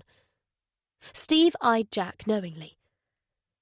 You've really fallen for her, haven't you? Jack nodded. They hadn't discussed his feelings for Butterfly, but Jack knew that Steve knew the score. It was obvious to anyone that saw Butterfly and him together. You think I'm crazy? Who am I to judge anyone else's love life? All I'd say is, be careful. Make sure she is who you think she is. And how am I supposed to do that? Steve shrugged. You're asking the wrong person, mate. Women are life's biggest mystery to me. Oh, that reminds me. He handed an iPhone to Jack. I downloaded Find My Phone onto it so you can keep tabs on Butterfly. Jack gave Steve a narrow look. They hadn't talked about what he wanted the phone for, but Steve was shrewd enough to guess. I don't want to stalk her, said Jack. I just want to make sure she's safe. Did I mention stalking? It hadn't crossed my mind for a second that you'd do something like that. Steve's impish grin contradicted his words. Oh, fuck off, will you? Steve put on a mock-hurt expression. That's lovely, that is. How about thanking me for bringing you the... He fell silent as Naomi and Laura reappeared with the drinks. For the next half hour, the four of them chatted about lighter topics. Naomi and Laura's day, the weather, the upcoming Manchester derby. When it came time for them to leave, Naomi hugged her dad and said excitedly, I'll make the pasta sauce as soon as I get home. Jack laughed. I should wait until we know for certain whether I'm getting out today. He kissed his sister and said, Be good. Her forehead creasing, Laura gave him a what's that supposed to mean look. He lifted his eyebrows as if to say, You know exactly what I mean. Jack watched them leave with sadness, but also relief. The entire time they'd been there, images of the Mayan brothers blasting their way into Butterfly's room had kept flashing into his mind. Every footstep in the corridor, every raised voice had made his heart skip and sweat gather on his palms. He'd felt that way a lot since the attack. Especially in the dead of the night, when he awoke gasping and disorientated with the stench of smoke and blood in his nostrils, and the echoes of gunshots and screams in his ears. Chapter 33. Taking care not to make any sudden movements, Jack got out of bed. The surgeon who'd operated on his shoulder was confident he would regain his full range of motion, but the rehabilitation process would take months. He stiffly put on his dressing gown and headed into the corridor with the Tupperware container in one hand. After a night on intensive care, he'd been transferred to a general ward. Butterfly was still on ICU. Despite advice to take it as easy as possible, several times a day he made the journey to her room. It wasn't far, but it always felt like miles. A temporary blank wooden door had been fitted at the entrance to ICU. The blast-damaged walls had already been replastered and painted. Soon there would be no scars left from the attack, at least no visible ones. "Afternoon, sir," said an armed constable, opening the door for Jack. The nurses greeted Jack with smiles, but he sensed their nervousness. As much as they admired him, his presence made them jittery. And who could blame them for feeling that way? Along with himself and AFO Craig Barton, the Mayans had injured a female nurse who'd been walking past the ward entrance when the first grenade detonated. Her horrifically long list of injuries included the loss of an eye, arm and leg. The only reason she'd survived was because of her proximity to emergency treatment. Several already critically ill patients had also required treatment for minor injuries and shock. Amongst other things, the tabloids had branded the Mayan brothers unspeakable monsters and inhumane psychopaths. As dubious as he was of those kind of labels, Jack found it difficult to disagree with the newspapers' assessment. Workmen were fitting a new door to Butterfly's old room. Jack resisted the urge to glance into the room. He didn't want to see the spot where Craig's skull had been blasted apart by shotgun pellets. Not that it made any difference whether he looked. The image had seared his brain like a branding iron. He entered Butterfly's room with the usual mixture of excitement and trepidation. Excitement because looking into her eyes made him feel life's endless possibilities. Trepidation because there was always the chance that the sword dangling on a thread over her head might have fallen. Butterfly was sat up in bed drinking coffee. In the past few days, she'd regained sufficient strength to feed herself. She'd even been allowed to make short walks around the ward. Most of the drips, wires and drains were gone.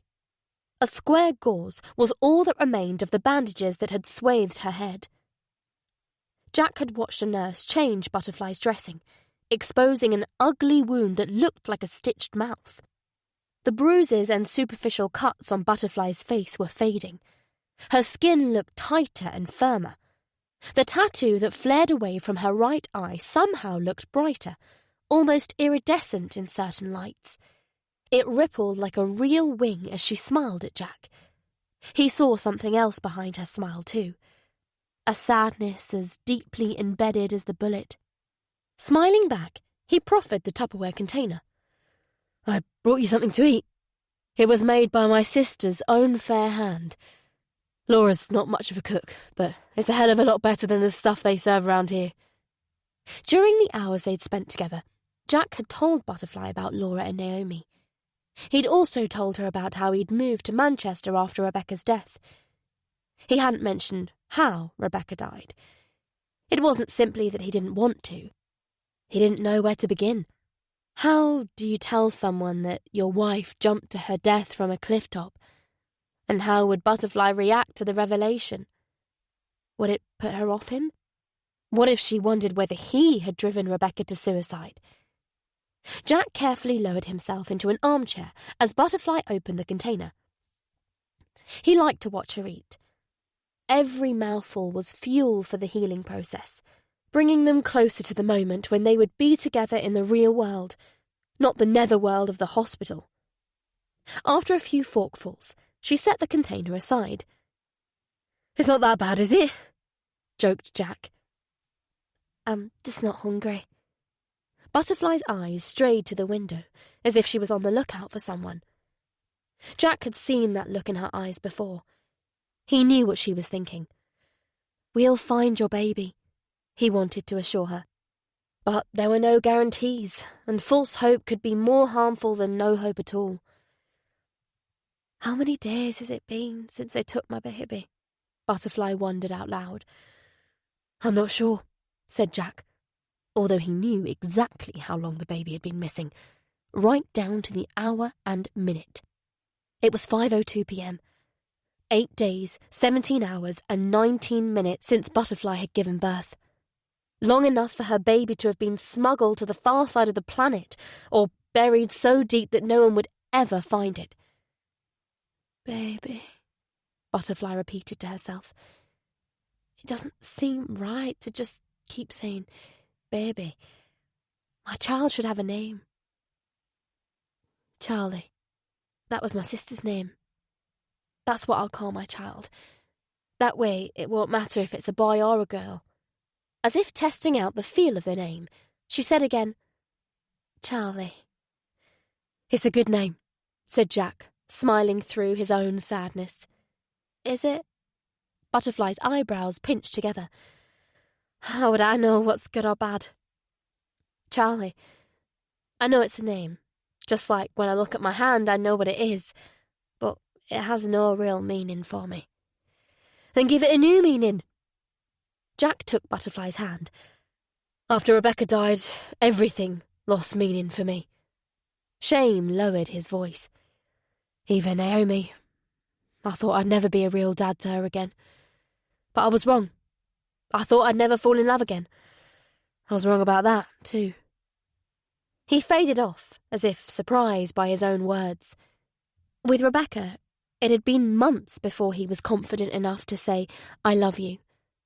With Butterfly, it was different. The 9 days he'd known her were her entire life. It was like time had been compressed. The normal rules no longer applied. She turned her gaze slowly towards him. His heart pounded as he waited for her to say something. "Will you teach me how to be good?" she asked. "Teach you how to be good?" Jack almost laughed. Was she having him on? Her expression was painfully serious. He hesitated, unsure what to say. He tried to teach Naomi to be a good person, but she was his child. Could he do the same for an adult? Even one whose mind was like an empty box? "I'm no angel myself. I've done things I'm not proud of." "You're my guardian angel, Jack." Leaning in, Butterfly kissed him as tentatively as if they were teenagers on a first date. The touch of her lips made him tremble. He resisted the impulse to throw his arms around her and crush her to him for fear that he might hurt them both. After a few seconds, they drew apart, and she looked at him as if waiting to find out whether she'd done a good job of kissing him. His words confirmed that she had. "I'm going to tell Naomi and Laura about us, if that's okay with you." Butterfly smiled, and this time there was barely a hint of sadness. "It's more than okay with me." Jack blinked as if he had something to feel guilty about. "They tell me I'm almost ready to be discharged." "Oh, that's great." Butterfly's tone was less than convincing. "Is it?" "Obviously, I'd rather you were here with me." Her eyes flicked towards the window again. Her voice hovered between fear and rage. "Especially while that murdering piece of fucking shit is—" "Butterfly," Jack gently cautioned.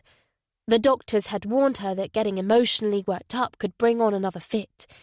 She took a couple of slow breaths. "You should be at home with your daughter. I'm happy for you." Jack squeezed her hand. "Don't worry. I'll visit every day.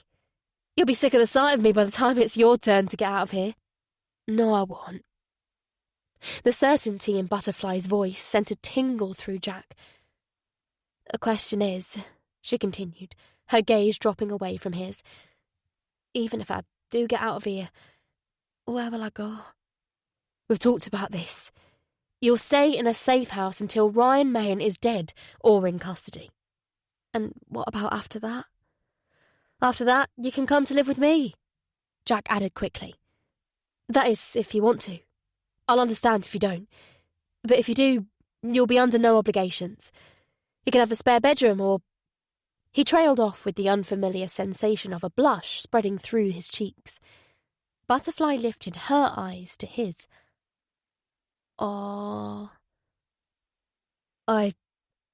Jack gave a little shake of his head. Sorry, it's been a long time since I did anything like this. It's new to me too. Lines gathered between Butterfly's eyebrows once more. Are you sure this is what you want, Jack? Neither of us knows who I really am.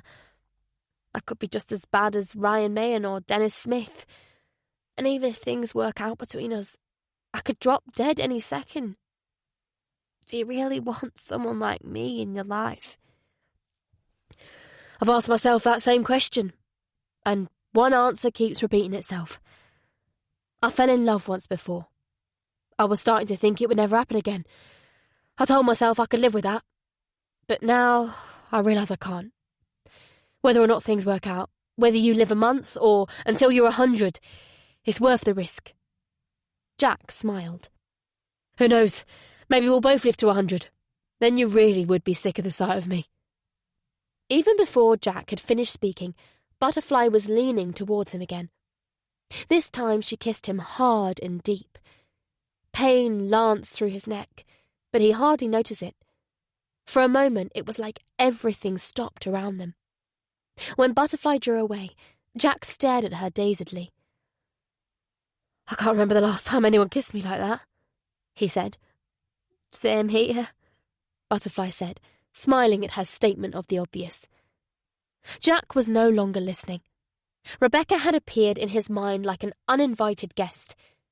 During the last few years of their marriage, depression had sucked the passion out of her, at least as far as he was concerned.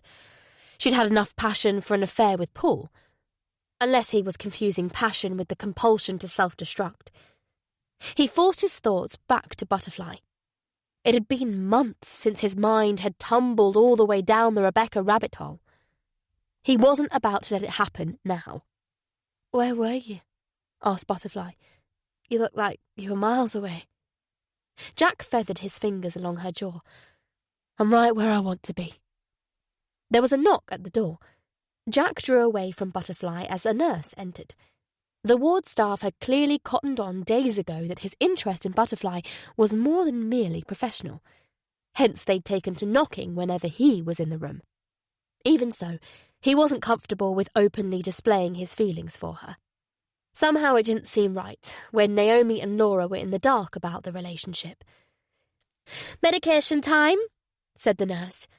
Butterfly swilled down a rainbow of pills as the nurse checked her vitals. All good, said the nurse, turning to leave. I'm sorry, Jack said when they were alone again. Butterfly gave him a look of understanding. You've no need to be. I'll tell Naomi and Laura today. Then there'll be no more need for secrecy. Jack's stomach fluttered at the thought of that conversation. He could guess how Laura would react. At best, she would urge caution. More likely, she would outright disapprove. But how would Naomi take the news? Would she be upset, or would she be happy for him? Whatever the case, the sooner she knew about Butterfly, the better. Nothing good ever came from keeping secrets. Jack glanced at the clock. I've got to go. The doctors are assessing me at 6:30. As an afterthought, he added, Oh, I've got something else for you. He gave Butterfly the iPhone. I programmed my number into it. There's also a tracking app on it, just in case. Well, just in case. You can track my phone with the app too. I thought while Ryan is still at large, you'd feel more secure knowing we can locate each other. But if you're not comfortable with... I'm fine with it, Jack, broke in Butterfly. She ran her fingers over the back of his hand. Thank you. With a slight shudder of pleasure, he wrenched himself away from her bedside. I'll let you know as soon as the verdict's in. He pointed to the Tupperware container. Make sure you eat something. That's an order." Butterfly gave a mock salute. "Yes, sir." Jack darted her a final glance as he closed the door. She'd already resumed staring out of the window, with that sad, searching look in her eyes. Chapter 34. Jack slid the loose-fitting t-shirt over his head, awkwardly manoeuvring it past the thick gauze padding on his shoulder. He was packing his clothes and toiletries when Steve entered the room. "Congrats on your release," said Steve. Jack responded with an unenthusiastic, Why have you got a face like a wet weekend? I thought you'd be over the moon." "I am, but..." Jack's gaze strayed past Steve. Steve glanced at the empty corridor. "Oh, I get it," he said with a chuckle. "You don't want to leave her behind. She'll be fine. There's enough firepower guarding this hospital to blow away an army of Ryan Mayans." "I know, it's just she's..." Jack tailed off again, as if he couldn't put into words just what Butterfly was. Steve laughed. "Jesus Christ, mate. You're doomed." "I'd better go see her. Will you wait here?" "Sure. Take as long as you need."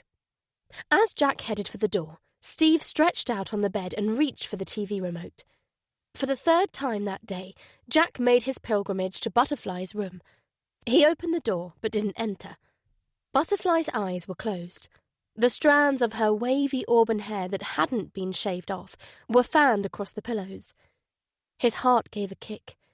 She appeared to be asleep, but what if she was... He shook his head at the thought before it could fully form. She was still hooked up to the heart monitor, which was emitting a steady, low-level beep, beep. Jack sighed. This was how it would always be. The anxiety would never go away while the bullet remained in Butterfly's head. Could he live with that? It wasn't even really a question, just another barely formed thought. He quietly closed the door. On his way out of the ward, he said to a nurse, "Could you let her know I've been discharged and I'll come to visit tomorrow morning?" Steve was snoring when Jack got back. He prodded his colleague awake and pointed to his bag. "Carry that." "What did your last slave die of?" grumbled Steve, getting up. Jack smiled. Steve could be a pain in the arse, but it was hard to take things too seriously when he was around. They made their way to Steve's car. Before ducking into the passenger seat, Jack stood breathing the crisp November air. "When Ryan and Gavin were coming at me, I really thought I was going to..." He fell silent as a choking lump formed in his throat. "It's going to take more than some tossers like the Mayans to kill a tough old bugger like you." A faint smile found its way back onto Jack's lips. "Hey, less of the old. I'm not even 40. You will be before you know it, and it's all downhill from there. Trust me. First your stomach heads south, then everything else follows. I used to be able to fuck all night long. Now I'm lucky if I can get it all right, broke in Jack, laughing. "I've heard enough. Just get in the car and drive." As they negotiated Manchester's busy evening streets, Steve said, "I gave that tattooist Viv the heave-ho." "Are you sure it wasn't the other way around?" teased Jack. "You're kidding. She was well into me. I just couldn't keep up. I tell you, mate, no more 20-something-year-olds for me. Next time, I'm going for a woman closer to my age." Jack treated his colleague to a wry, sidelong look. "You mean like Nora?" Steve laughed. "I don't know. Yeah, maybe. Is that okay with you?" "Go for it. She's always nagging me about meeting someone. She could do with taking her own advice. Just tread lightly. She acts tough, but that's all it is. An act. She's been badly hurt in the past. Don't you worry. I wouldn't dare mess around with a woman like Laura." As they turned onto the street of semi-detached houses where Jack lived, he drew in a long breath. "You look as though you're getting ready to break some bad news," observed Steve. "I'm going to tell them about Butterfly." Steve compressed his mouth into an O. "Good luck with that. Thanks. I'll need it." They pulled up behind Laura's little car. Jack eyed a Vauxhall with 2 men in it parked across the street. He nodded at the men.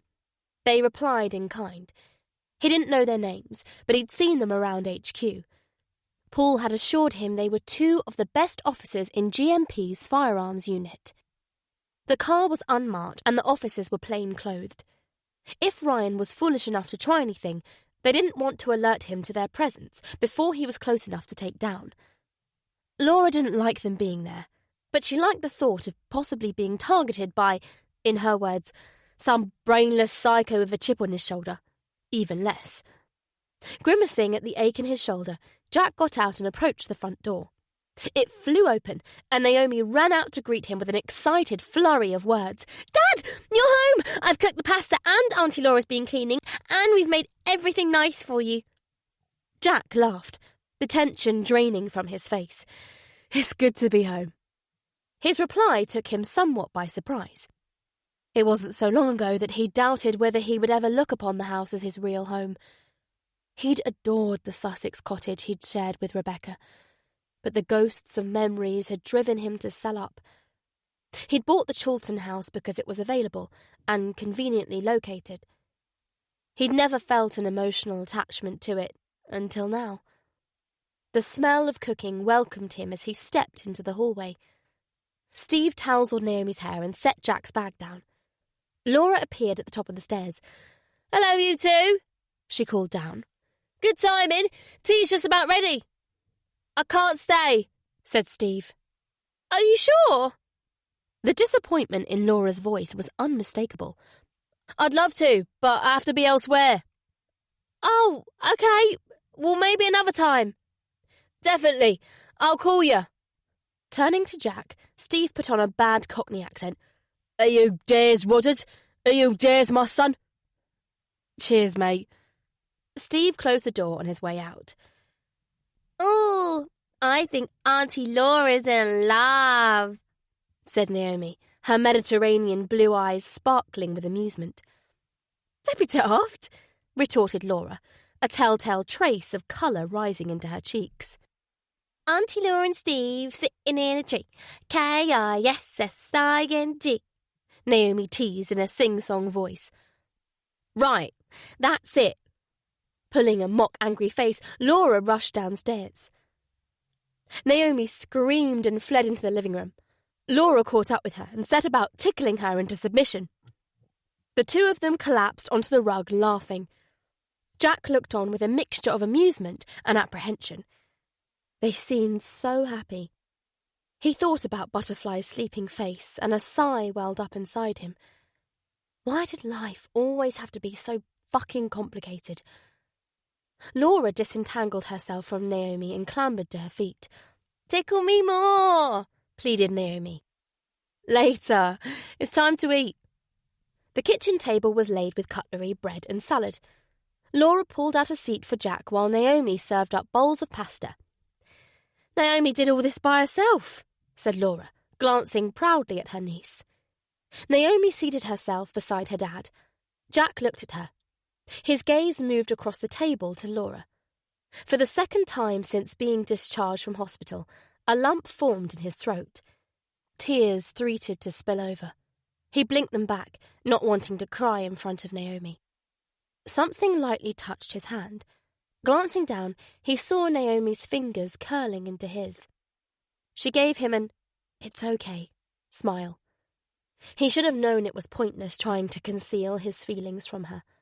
Her intuition would have put most of his colleagues to shame. He squeezed her hand back. As they ate, she asked eagerly, "What do you think?" "It's good," said Jack. "Not as good as when I make it, but still not—" He broke off as Naomi playfully poked him in the ribs. Okay. It's the best I've ever tasted." He put another forkful in his mouth and rolled his eyes as if it was heavenly. "What did Steve mean when he said, 'Are you dares?'" asked Laura. The question wiped the grin off Jack's face. He'd planned to tell them about Butterfly after they'd had a chance to eat and settle down, but he saw that there was no putting it off. "There's something I need to speak to you both about," he began hesitantly. He'd recited what he wanted to say in his mind, But now that it came to it, he wasn't sure how to best begin. Sounds ominous. No, it's... Well, I think it's... He tailed off awkwardly. Just bloody say it, he ordered himself. I've met someone. Oh. Laura's mouth hung open on the word. You've got a girlfriend, put in Naomi, wide-eyed. Jack smiled. I suppose you could call her that. Naomi's forehead wrinkled, as if she was trying to process the revelation. Then suddenly she was shooting questions at Jack. Who is she? What's her name? Where did you meet her? How long have you... Jack put up his hands, palms out. Whoa, easy, officer. I'll tell you everything you want to know. His attempt to make light of the situation met with an impatient, So tell me then. Jack answered the last question first. It's only been going a few days. Her name's Butterfly. Butterfly? Echoed Naomi. That's a funny name. I've never met anyone called Butterfly before. Neither have I, added Laura, eyeing her brother like a detective about to sweat a suspect. Is this woman a nurse? No. But if this has only been going on for the past few days, it's either got to be a nurse or... Laura frowned, as if uncomfortable mental gears were grinding into motion. Or a patient. A meaningful little silence passed between her and Jack before she continued. It is, isn't it? It's a patient. The gears shifted rapidly from curiosity to concern to outright anxiety. Hang on a minute. It's not her, is it? It's not that woman those psychos tried to... She broke off with a glance at Naomi. Please, Jack, tell me I'm wrong. Once again, Jack made no reply. What psychos? Asked Naomi, her voice rising worriedly. Does Aunt Laura mean those men who hurt you? There's nothing to be scared of, sweetheart. Jack sought to reassure her. One of those men is dead, and the other is a long, long way away from here. How do you know that? Because otherwise we'd have caught him. No, you wouldn't. You couldn't catch him before. If you bring Butterfly here, he might come and try to kill her again. She won't come here right away. She'll go to a safe house until we're certain she's in no danger. Naomi pulled her hand from Jack's. I don't want her to come to this house at all. She can't come here. I won't let her, she cried, her breath catching between words as panic took hold. It's okay, sweetheart. It's okay. Naomi shook her head hard.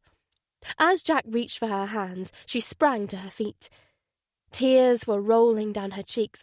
I don't want you to die. I'm not going to. Yes, you are, Naomi exclaimed, turning to run into the hallway. Jack made to pursue her, but Laura said, "Leave her, Jack. I'll speak to her." Naomi's feet hammered up the stairs. Laura went after her. Jack stared at the tabletop. His bowl was 3/4 full, but he had no appetite.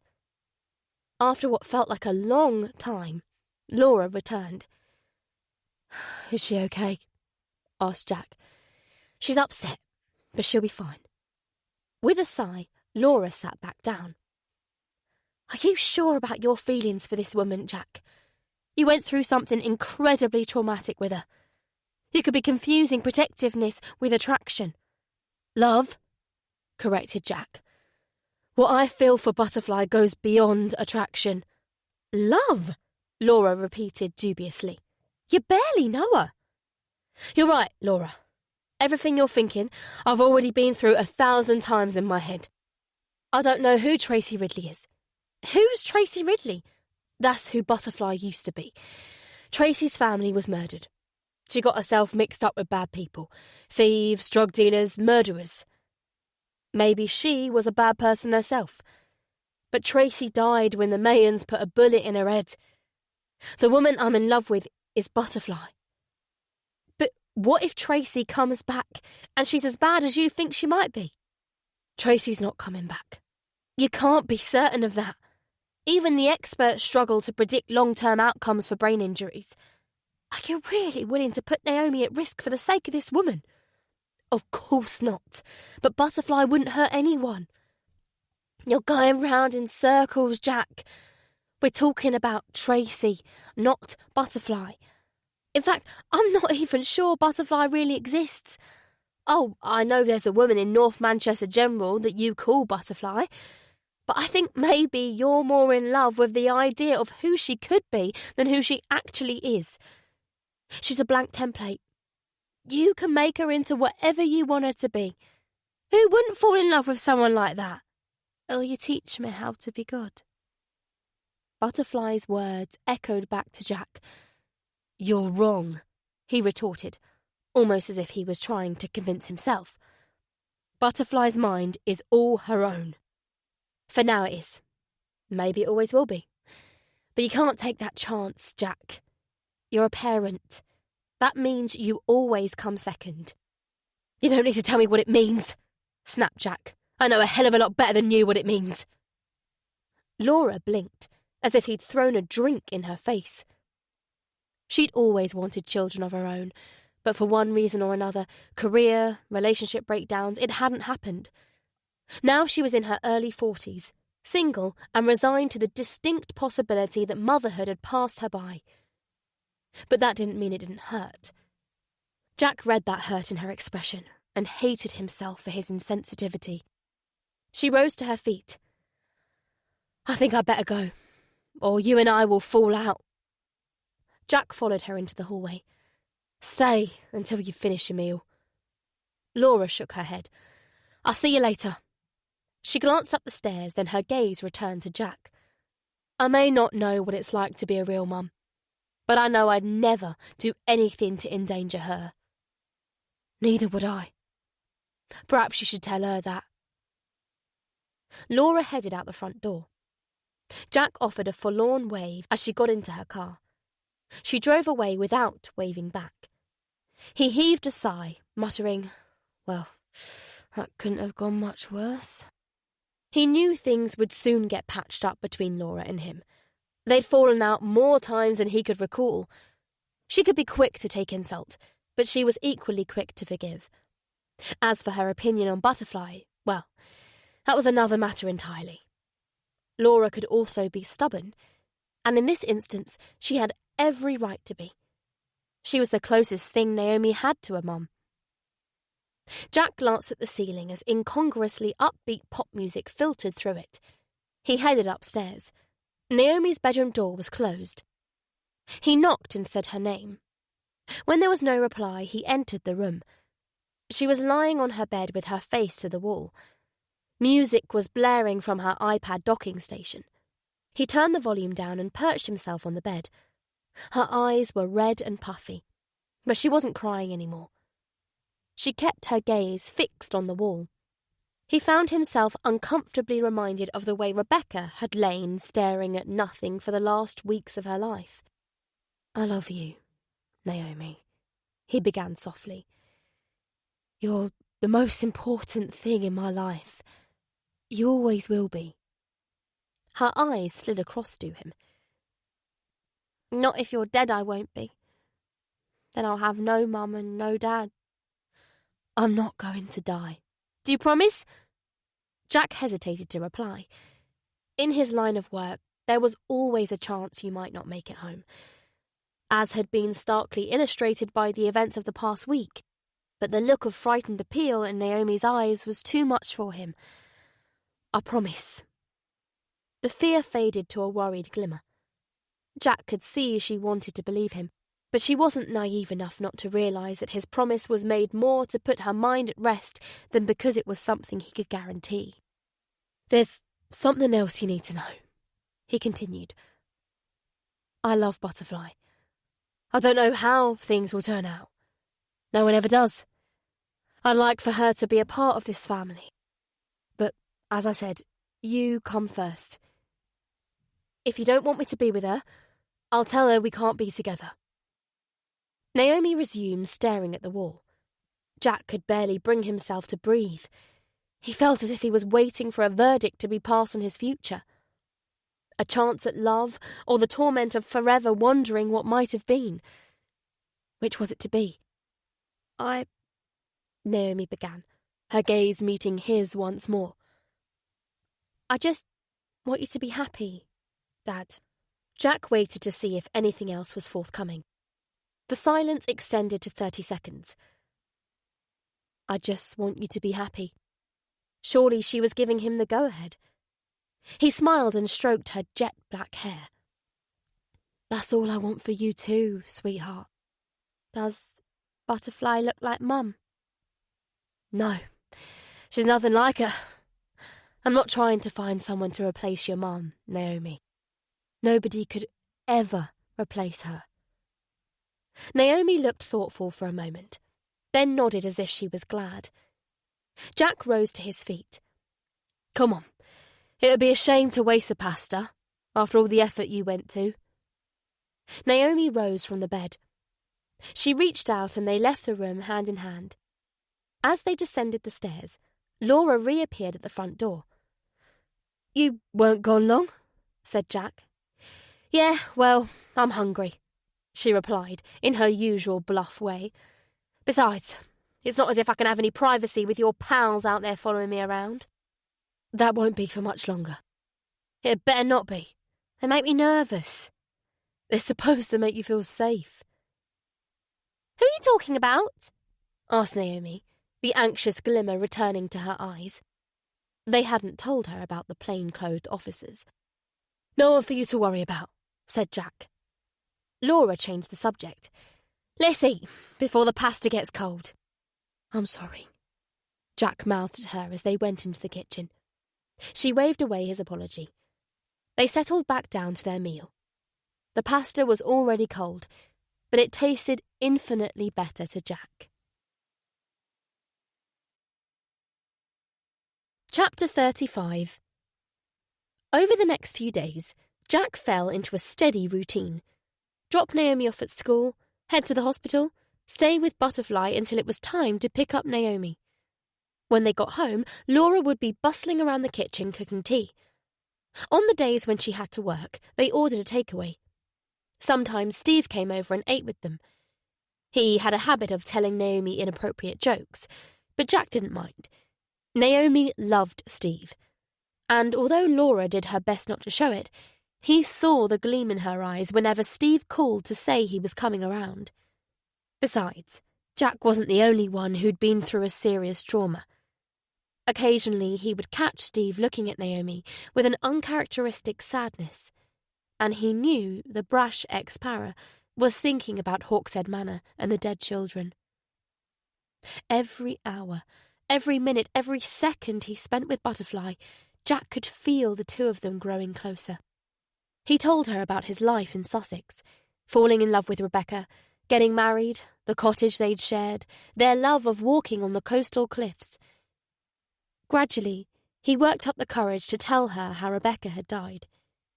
The unfathomable depression that had ended with her jumping from the cliffs. He needn't have worried. There was no judgment in Butterfly's eyes, only sympathy. She drew him to her and held him silently. It was 3 days after Jack had been discharged when Dr. Medlin declared Butterfly fit enough to be moved to a general ward. Your recovery rate has been nothing short of incredible, he informed her.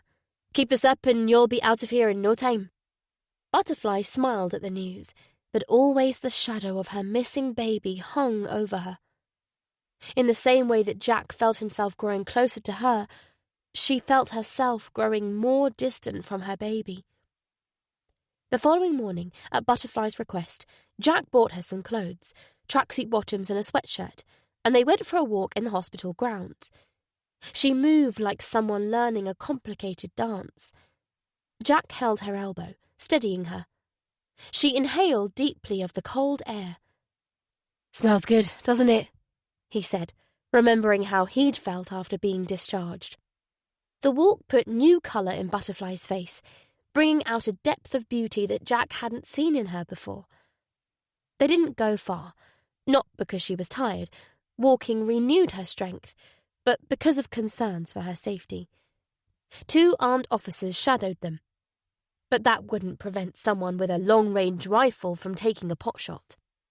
The next day and the day after that, they went on more walks, varying the time and route just to be on the safe side. Jack no longer needed to hold Butterfly's elbow. Her step was firm and sure. She eyed the city beyond the hospital grounds, as if eager to go exploring.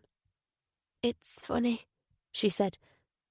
"I don't remember any of it, yet when I look at it, I get the strongest feeling of déjà vu." "Maybe when you go out there you'll start remembering things," said Jack. "Maybe," Butterfly echoed, as if she wasn't sure whether that would be a good thing. She remained silent for the rest of the walk, a knot tightening between her eyebrows. Jack sensed that something was brewing inside her. When they got back to her room, the storm broke. She clutched her belly, which had been slowly but surely deflating day by day, as if she was in agony, and said, "It's gone!" Jack tried to calm her down, but she kept crying out, "It's gone!" until her voice was shrill with hysteria. When a doctor tried to sedate her for fear that she would injure herself, she fought him wildly, kicking and screaming. It took 4 nurses to hold her still enough to inject her safely. After the medication dragged Butterfly down into sleep, Jack sat staring at her, his forehead furrowed. The lines remained, even when the doctor informed him that her vital signs were stable. He couldn't stop thinking about her face as she'd lashed out. It had contorted into an unrecognizable mask of rage, almost as if she was possessed by a malevolent entity. Butterfly slept right through the day. Jack was about to leave when her eyelids fluttered apart. "Where are you going?" she asked, her voice hoarse but otherwise back to its normal self. He looked at her intently, searching for signs of that other face. There were none. "To pick up Naomi." "But you only just got here." "It's almost 3 o'clock. Butterfly's eyebrows lifted. "Did I fall asleep?" Jack nodded. She clearly had no memory of what had happened. Her surprise turned to disappointment. "I'm sorry, Jack." He gave her a strained smile. "I'll see you tomorrow." Butterfly's tattoo came alive as creases spread from the corners of her eyes. "Are you okay?" "I'm fine." "Are we okay?" Jack hesitated, only for a heartbeat, before replying, "Yes." He stooped to kiss Butterfly's forehead. He could feel her eyes on him as he left the room. The raw need in them made him want to rush back to her side and reassure her that his feelings hadn't changed. But one question wouldn't allow him to do so. What if Butterfly had one of those episodes around Naomi? He was still turning the question over in his mind as he pulled away from the hospital. He drove on automatic pilot, silently arguing with himself. How can you risk exposing Naomi to that? It's just stress. Once the baby is back with her, she won't have any reason for those kinds of hysterics. But what if we don't find the baby? Or what if we do and the episodes continue? An extended beep jerked Jack's full attention to the road. A car was pulling out of a side street to his left. He slammed on the brakes, narrowly avoiding ploughing into it. The driver gesticulated angrily. Jack raised a hand in apology and the car accelerated away. His phone rang. He took it out. Butterfly. He heaved a breath as a pair of all too familiar questions came to mind. Why couldn't life be simple just for once? Why did there always have to be anxiety and uncertainty? He put the receiver to his ear. "Hi there." "Hi," Butterfly replied tentatively. "I just wanted to make sure that... Well, it seemed like something was bothering you." "Hang on a second, Butterfly. Let me pull into the side of the road and we can..." The roar of a vehicle fast approaching from the rear interrupted Jack. Twisting around, he saw a Range Rover bearing down on him like a charging rhino. Shiny steel bull bars enclosed the SUV's front end. Tinted windows masked the driver. He just had time to shout, "Shit!" before the vehicle slammed into his bumper. The back end of his car crumpled like a Coke can under the impact. His head whipped back against the seat, then forwards into an exploding airbag. Blood dripped from his nose as he groggily lifted his head. The pain in his injured shoulder was almost as intense as when he'd first been shot. But it was nothing compared to the jolt that went through him, as in the wing mirror he saw the face that had inhabited his nightmares for the past week and a half. Ryan's dark stubble had thickened into a beard. He was advancing towards Jack, with his usual dead-eyed calm, pistol in hand. "Jack?" Butterfly's worried voice came through the receiver. "Are you there?" "It's Ryan," hissed Jack. There was no time to say anything else. Ryan was at the window, and Jack found himself staring into the handgun's barrel. Jack flung one hand up in front of his face, as if he could deflect a bullet with it. With his other hand, he stuffed the phone down his trousers. Naomi's perfect little face flashed through his mind. He heard himself saying to her, "I promise." It seemed he was about to break his promise. He braced himself for the flash of the muzzle, the explosion of noise, and the impact of the bullet. At this range, he was sure he wouldn't feel much. It would all be over in a split second. Instead of pulling the trigger, Ryan motioned for Jack to get out. Jack did so. His hands spread, his muscles coiled and ready. Ryan's eyes gleamed dully from their deep sockets, giving away nothing. His voice was equally emotionless as he said, "Get down on your face." "Think about your children, Ryan. Give yourself up." Jack knew his words would have no effect, but every second that passed was a second in which a chance to fight or flee might present itself. "Get down on your face," Ryan repeated in the same flat tone. Taking his time, Jack did so. Ryan pressed the gun against the back of his head. Jack fought against a rising tide of panic, telling himself, "He won't shoot you, at least not here, otherwise you'd already be dead." Ryan's next words confirmed the thought. "Put your hands together." Jack grimaced as a plastic zip tie was slipped over his wrists and yanked tight. It felt like his injured shoulder was being twisted out of joint. The grimace turned into a yelp as Ryan hauled him upright. "You can stop this, Ryan," gasped Jack. "You can still live to see your children grow up." Ryan thrust him towards the Range Rover. 100 or so metres further on, a van pulled out of an industrial unit. "This is your chance," Jack's mind yelled. "Run for the van." Steely fingers closed around Jack's arm. "Don't try anything," Ryan warned, as if reading his mind. The van drove away in the opposite direction. The chance passed as quickly as it had come. The Range Rover's boot was open. Ryan shoved Jack into it. He looped a zip tie around Jack's ankles and pulled it tight. "It doesn't have to be this way," said Jack, as Ryan picked up a roll of duct tape and tore off a strip. "Yes, it does," stated Ryan, slapping the tape over Jack's mouth. He closed the boot, confining Jack in darkness. The engine came alive and they accelerated away, as casually as if Ryan had stopped for groceries. Chapter 36. Jack tried in vain to work his wrists and ankles free. The zip ties cut into his flesh. He felt warm blood running over his skin, but even with that lubrication, the ties were too tight to escape from.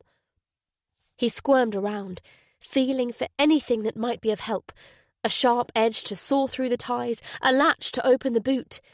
There was nothing. Scrunching himself up, he kicked at the tailgate until he was breathless and soaked with sweat.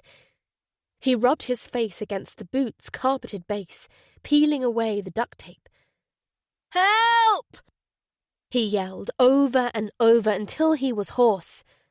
Finally, he lay motionless and concentrated on breathing slowly and conserving his strength. He could feel the phone pressing into his groin. While it remained there, he had a chance. "Butterfly heard what happened," he told himself. "She's called the police. Wherever this bastard's taking you, they won't be far behind. Just do as he says. Don't give him any excuse to kill you too quickly." "If you're still there, Butterfly, I'm tied up in the boot of a black Range Rover with tinted windows and bull bars," Jack said as loudly as he dared. He strained his ears for a reply. Nothing. "I was on Waterloo Road in Cheetwood when Ryan got me. He has a handgun." Again, only silence in reply. After maybe 10 or 15 minutes, the Range Rover came to a stop. There was a muffled metallic rattling. The SUV pulled forwards a short distance. "We're stopping!" On the off chance that the call hadn't been cut off, "I think we're in a building."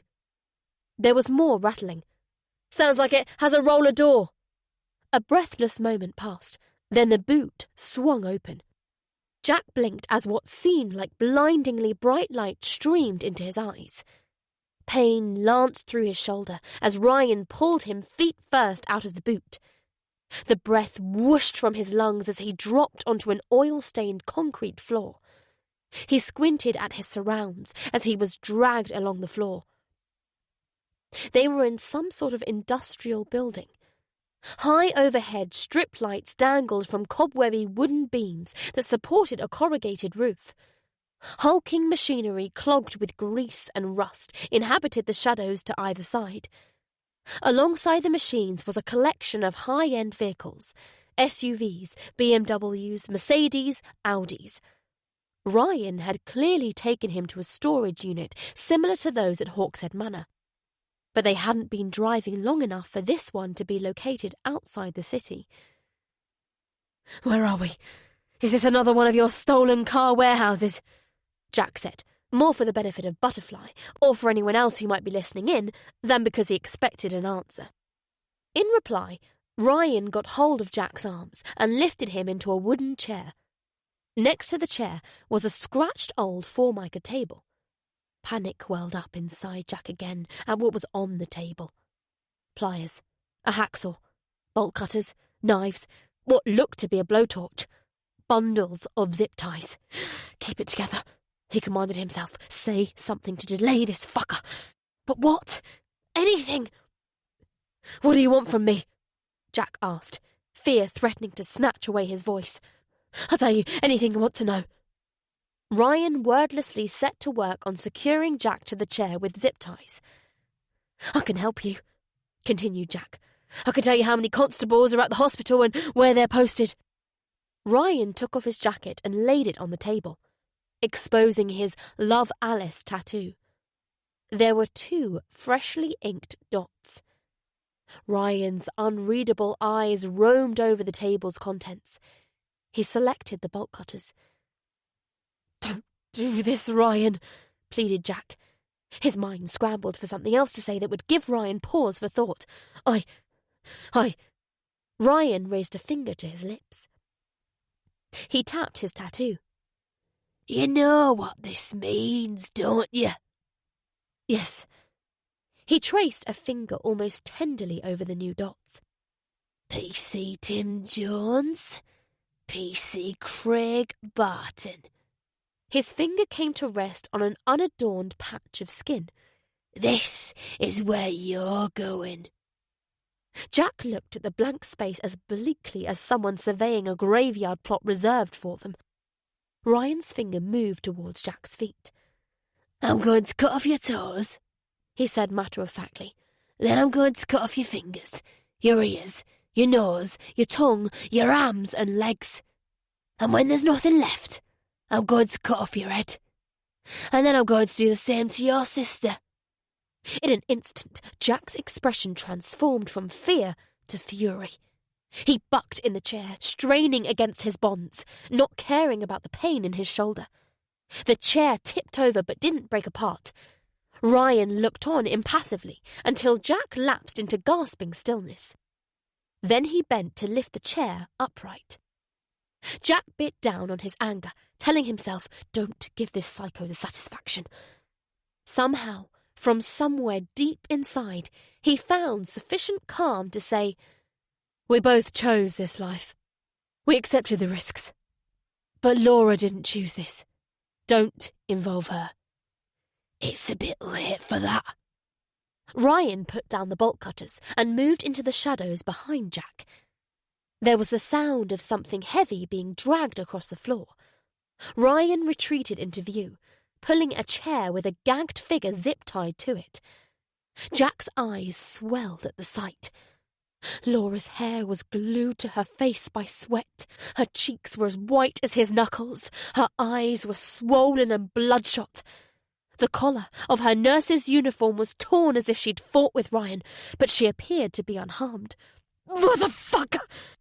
exploded Jack, straining so hard that the veins on his neck swelled like overinflated inner tubes. Ryan positioned Laura so that she had an unobstructed view of her brother. Jack's voice echoed from the rafters as he raged, "Hurt her, and I'll kill you, I swear to fucking God." Ryan stared at him as if to say, "Is that it? Are you finished?" Jack subsided into trembling silence. Ryan squatted to undo Jack's shoelaces. He drew back as Jack kicked at him. "Do that again, and I'll start with her," warned Ryan, glancing at Laura. Jack hauled in a shuddering breath. "The AFOs are on their way," he told himself. "They could be creeping up on this place right now, even if Butterfly doesn't somehow realise what's going on. The officers assigned to protect Laura will be searching for her. The longer you can keep your head, the better her odds are of getting out of this alive." Ryan reached for Jack's laces again. Jack remained motionless as Ryan removed his shoes and socks. Laura gave out a muffled cry, squirming against her bonds as Ryan retrieved the bolt cutters. "It's all right, sis," Jack tried to tell her with his eyes. "Everything will be all right." He held her gaze as Ryan positioned the cold steel jaw of the bolt cutters against one of his small toes. Ryan brought the handles together in a single, effortless movement. There was a crunch of bone. Jack expelled his breath in a spittle-flecked rush. Little convulsion shook him. Laura sobbed and writhed as if it was her toe that had been severed. Ryan picked up the toe and examined it with clinical detachment. Blood was rapidly pooling around Jack's foot. Ryan tossed the toe aside, sparked a lighter and lit the blowtorch. He adjusted the yellow flame to a fierce blue hiss and aimed it at the bloody stump. There was a sizzle of burning flesh. The pain was worse than anything Jack had ever experienced. He would rather have been shot again. Somehow he held himself still so that Ryan could get the job done, but he couldn't stop a scream from tearing out of him. Ryan stepped back and surveyed his handiwork with that same detachment. "One down, 9 more to go." "Fuck you," Jack spat. He stiffened as Ryan opened the bolt cutter's jaw and placed it against the next toe in line. Jack glared defiantly at his torturer. His head jerked backwards as if he'd been punched as the handles snapped together again. "Ugh, you bastard!" gasped Jack, wrenching his gaze back to Ryan. "You sick bastard! I hope they put a bullet in your head like you did to Butterfly." "You'd like that, wouldn't you, you fucking murderer?" said Ryan. Jack let out a semi-hysterical laugh. "You're off your head." Ryan reached for the blowtorch. Jack hyperventilated as the flame moved towards the fresh stump. That same sizzle, that same bitter roast pork stink of burning flesh. His scream echoed to the furthest reaches of the cavernous building. His head lolled, his eyes rolling. He felt himself losing his grip on consciousness. Ryan tapped his cheek like a parent rousing a child from a deep sleep. "Jack! Jack!" Through a sea of pain, Jack's vision swam back into focus. His heart was playing a rapid, irregular beat that made him feel as if he couldn't catch his breath. "You can't take much more of this," said a part of his reeling mind. "Yes, you can," retorted another part. "You'll take it because Laura has to survive. Naomi needs her." He wondered how long it had been since he was kidnapped. Half an hour? An hour? Surely the police couldn't be far away. "That's it, Jack," said Ryan. "Show me how strong you are." Jack gave no sign of having heard. Ryan wanted him to suffer for as long as possible. Jack was willing to oblige, but he was done giving the bastard the satisfaction of any response. His eyes lifted to Laura. She was shaking all over. The shaking subsided as she returned his gaze. A sense of stillness swept over Jack, too. It was as if they were drawing strength from each other. "Shall we go for number 3? Ryan suggested, as if Jack had a choice. This time Jack really didn't hear him. His heart was banging out that crazy beat again. Something was moving in the shadows behind Laura. Or were his eyes playing tricks on him? He blinked to clear the tears from them. No, there it was again. The AFOs were here. A figure emerged from the shadows. It wasn't an armed officer. Chapter 37. It was all Jack could do to stop his jaw from falling slack. Butterfly! She was wearing the tracksuit he'd bought her. Her face was pale, but her eyes were gleaming with resolve. She was gripping an iron bar. As Ryan positioned the bolt cutters against the next toe, she padded towards him. What the hell was she doing? Why hadn't she called the police? There was no time to ponder the questions. Jack had to make enough noise to cover her footfalls. "Please don't!" he cried. "Please, I can't take any more. Just finish me off. Put a bullet in my head." A frown pulled at Ryan's forehead. He gave Jack a reassessing look, as if wondering whether he'd misjudged him. Butterfly was only a few steps away. She raised the bar over her head. It was steady in her hands. "Kill me," continued Jack. "Just kill me." Ryan shook his head, seemingly more in disappointment than in response to Jack's plea. His gaze returned to Jack's toe. Laura flinched, but didn't make a sound as Butterfly glided past her. Butterfly was close enough now that Jack could see wiry threads of muscle standing out on her neck. He tensed as the steel jaws closed against his toe.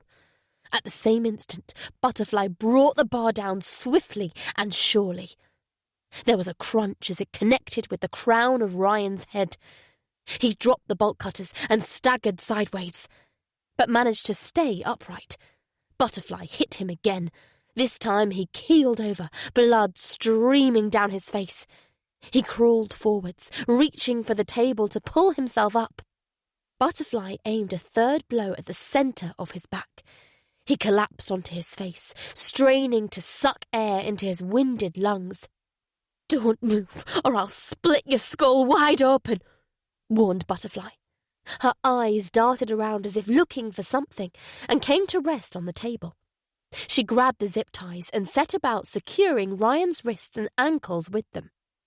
"Cut me loose," urged Jack. Ignoring him, Butterfly moved away into the shadows. "What are you doing?" he called after her. "Talk to me, Butterfly." She returned with a third chair. Jack had a queasy feeling that he knew the answer to his question, as she struggled to lift Ryan into the chair. Head lolling, Ryan slipped through her grip like melted cheese. She gave up and plonked herself down on the chair, breathing heavily. "If you're doing what I think you're doing, please don't," pleaded Jack, trying to catch her eyes. Butterfly stared at her lap, as if she couldn't bring herself to meet his gaze. "Why shouldn't I?" she asked quietly. "He's going to prison for the rest of his life. He'll never hurt anyone again." "What about Charlie?" "He'll tell us where Charlie is. I'll make him, but it has to be done the right way." A knot formed between Butterfly's eyebrows. Her gaze slid across to Ryan. He stared back at her with a blank challenge in his eyes. She shook her head. "You can't make him talk, Jack, but I can." Sucking in a breath like someone about to dive into deep water, she moved to untie Ryan's shoelaces. He didn't struggle. "Please, Butterfly," said Jack. "This isn't you." "How do you know?" she asked without looking at him. "Because I... Jack stumbled over his words, realising he had no answer. "But you know who I really am, don't you?" Butterfly said to Ryan. "I can see it in your eyes. You know what I'm capable of." Ryan blinked, just once, but it was all the answer she needed. She set aside his shoes and reached for the bolt cutters. "You asked me to teach you to be good," Jack said in desperation as she opened the steel jaws and slid them into place. So let me show you there's another way to do this.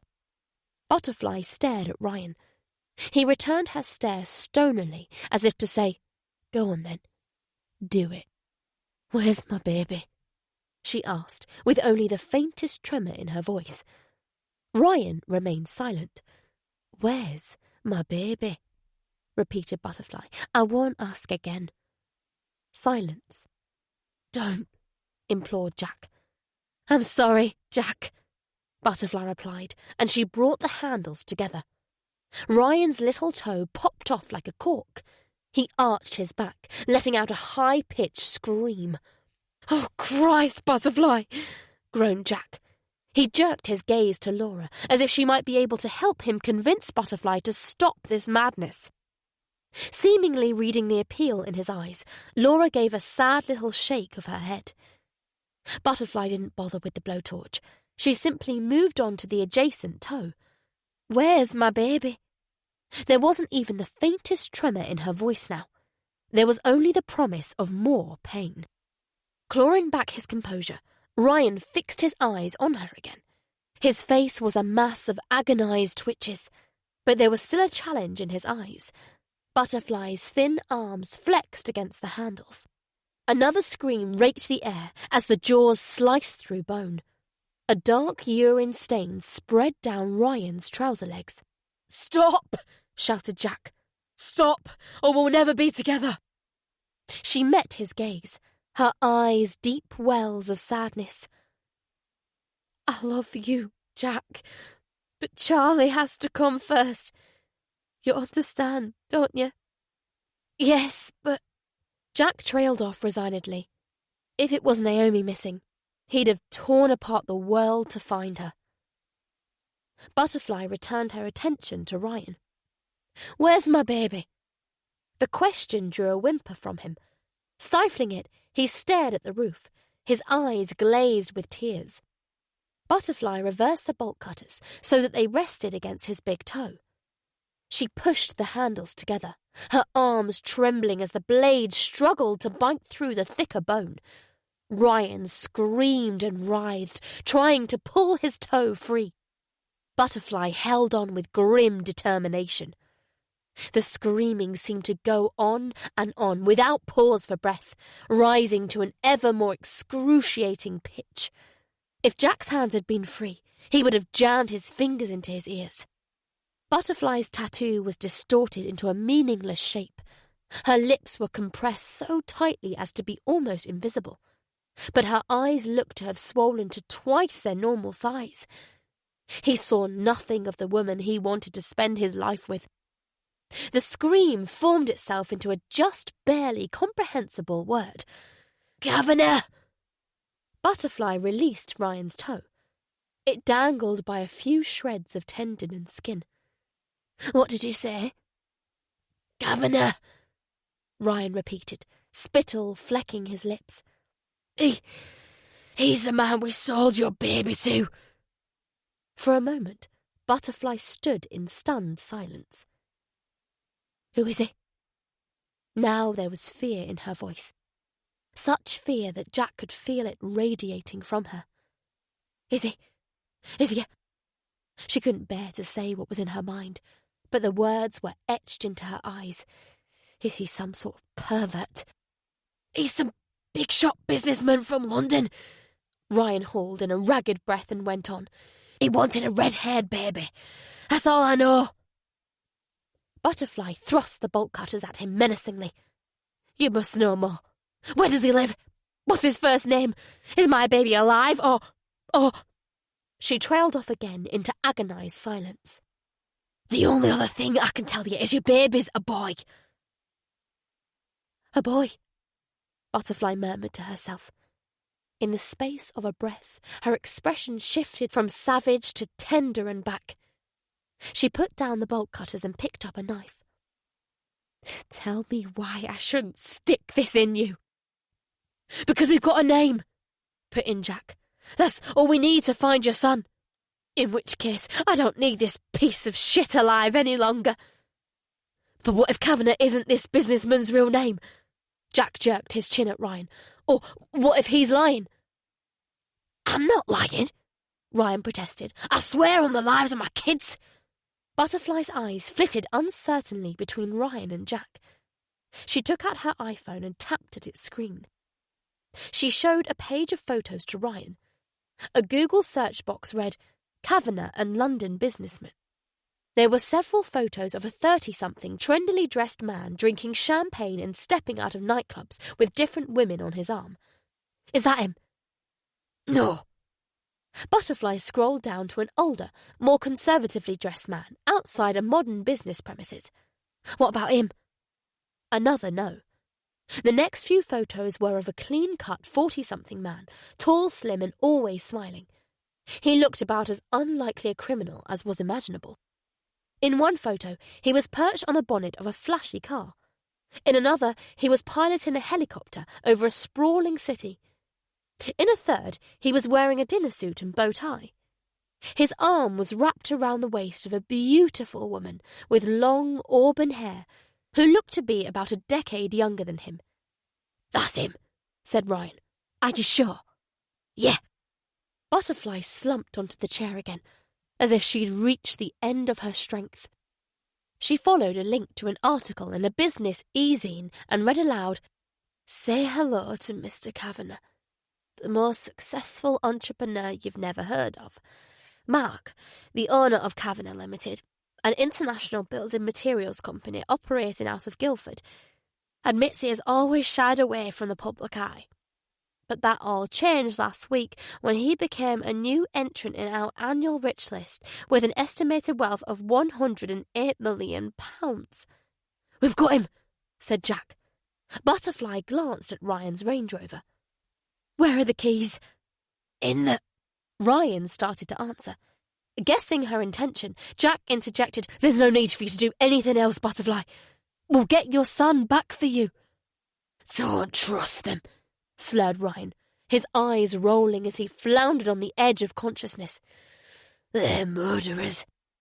You know you can trust me, said Jack. Butterfly turned to him with those heartbreaking eyes he'd been falling in love with since the first time he looked into them. I do trust you, Jack. But what if Kavanagh has sold Charlie to someone else?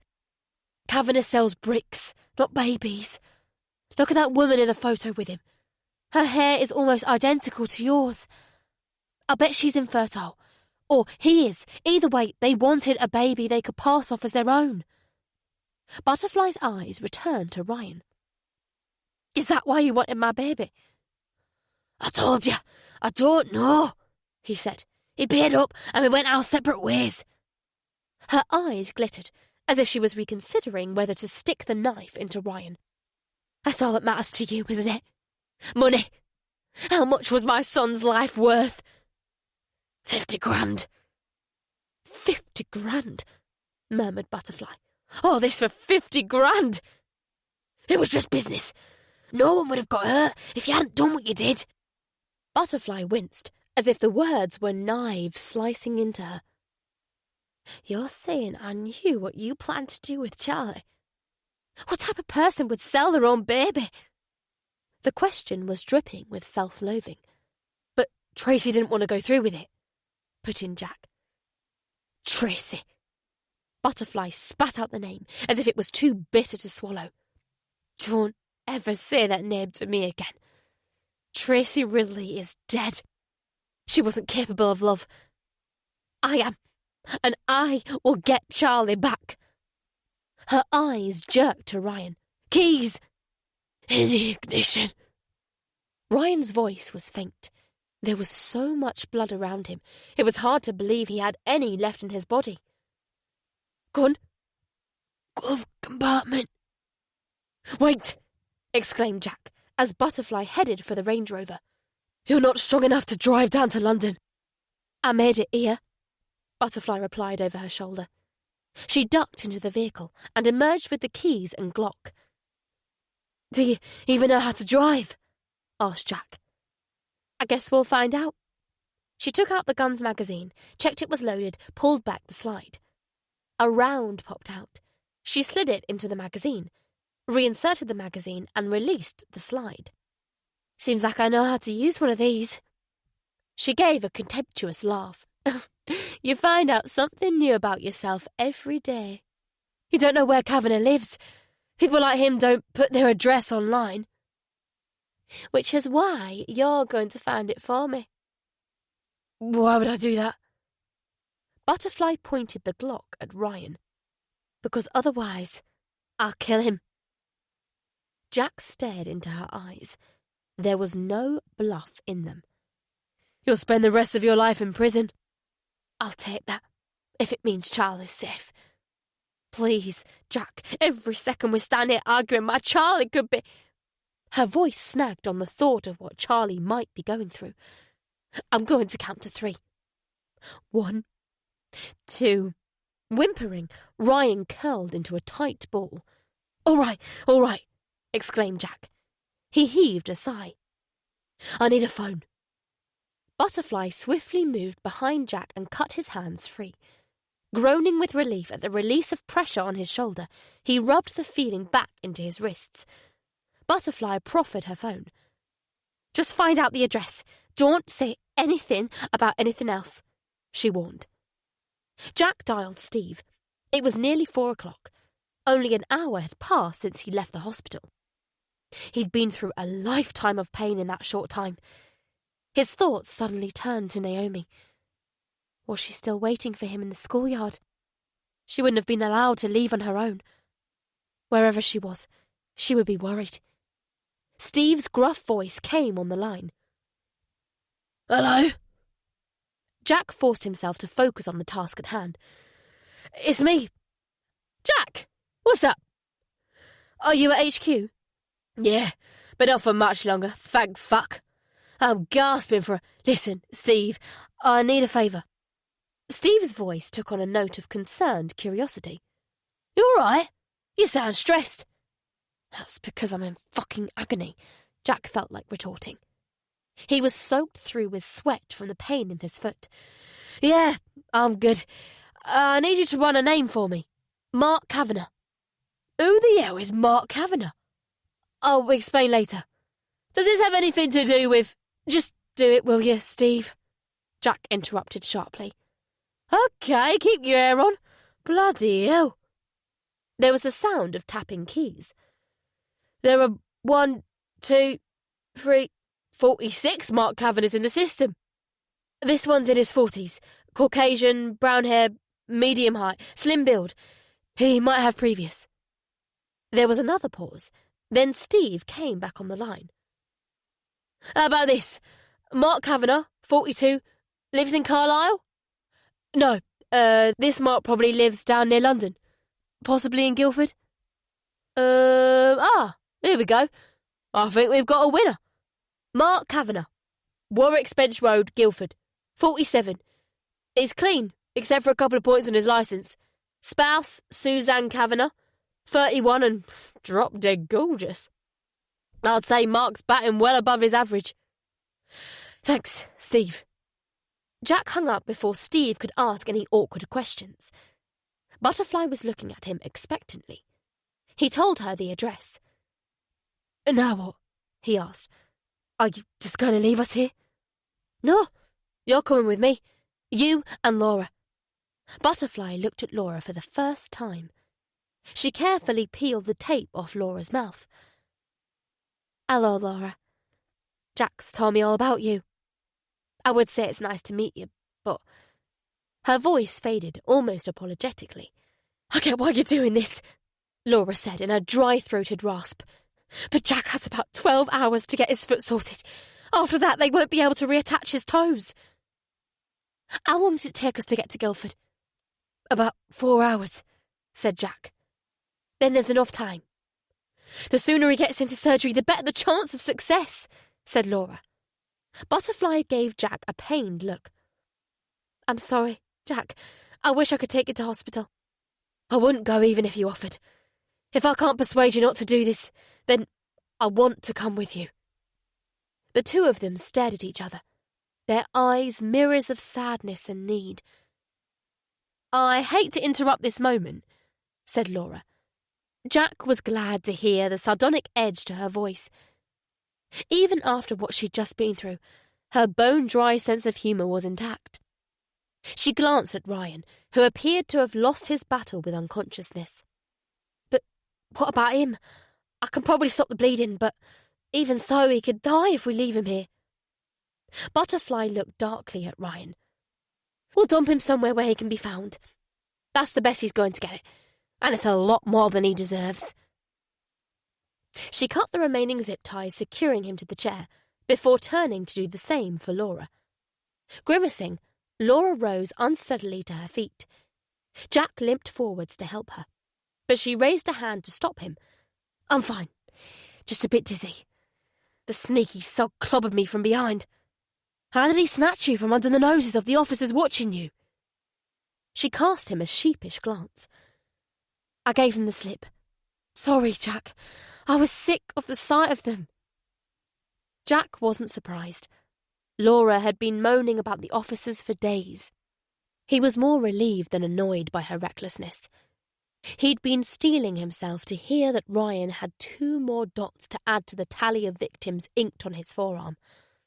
Laura bent to check Ryan's pulse. "He's alive. Just about." She unbuckled her belt, made a noose and pulled it tight around the thigh of Ryan's injured leg. The bleeding from his foot slowed to a trickle. She checked his head. "There's a big dent. He may well have fractured his skull. Excuse me if I'm not sympathetic," said Butterfly. She glanced at Jack, who was on his hands and knees examining a selection of severed toes. "I think these 2 are mine," he said. "You don't sound very certain," said Laura. "They're covered in blood. Take 'em all." Jack gathered up the gory digits and put them in his pocket. "We need ice for them, but first—" Laura hooked her arms under Ryan's knees.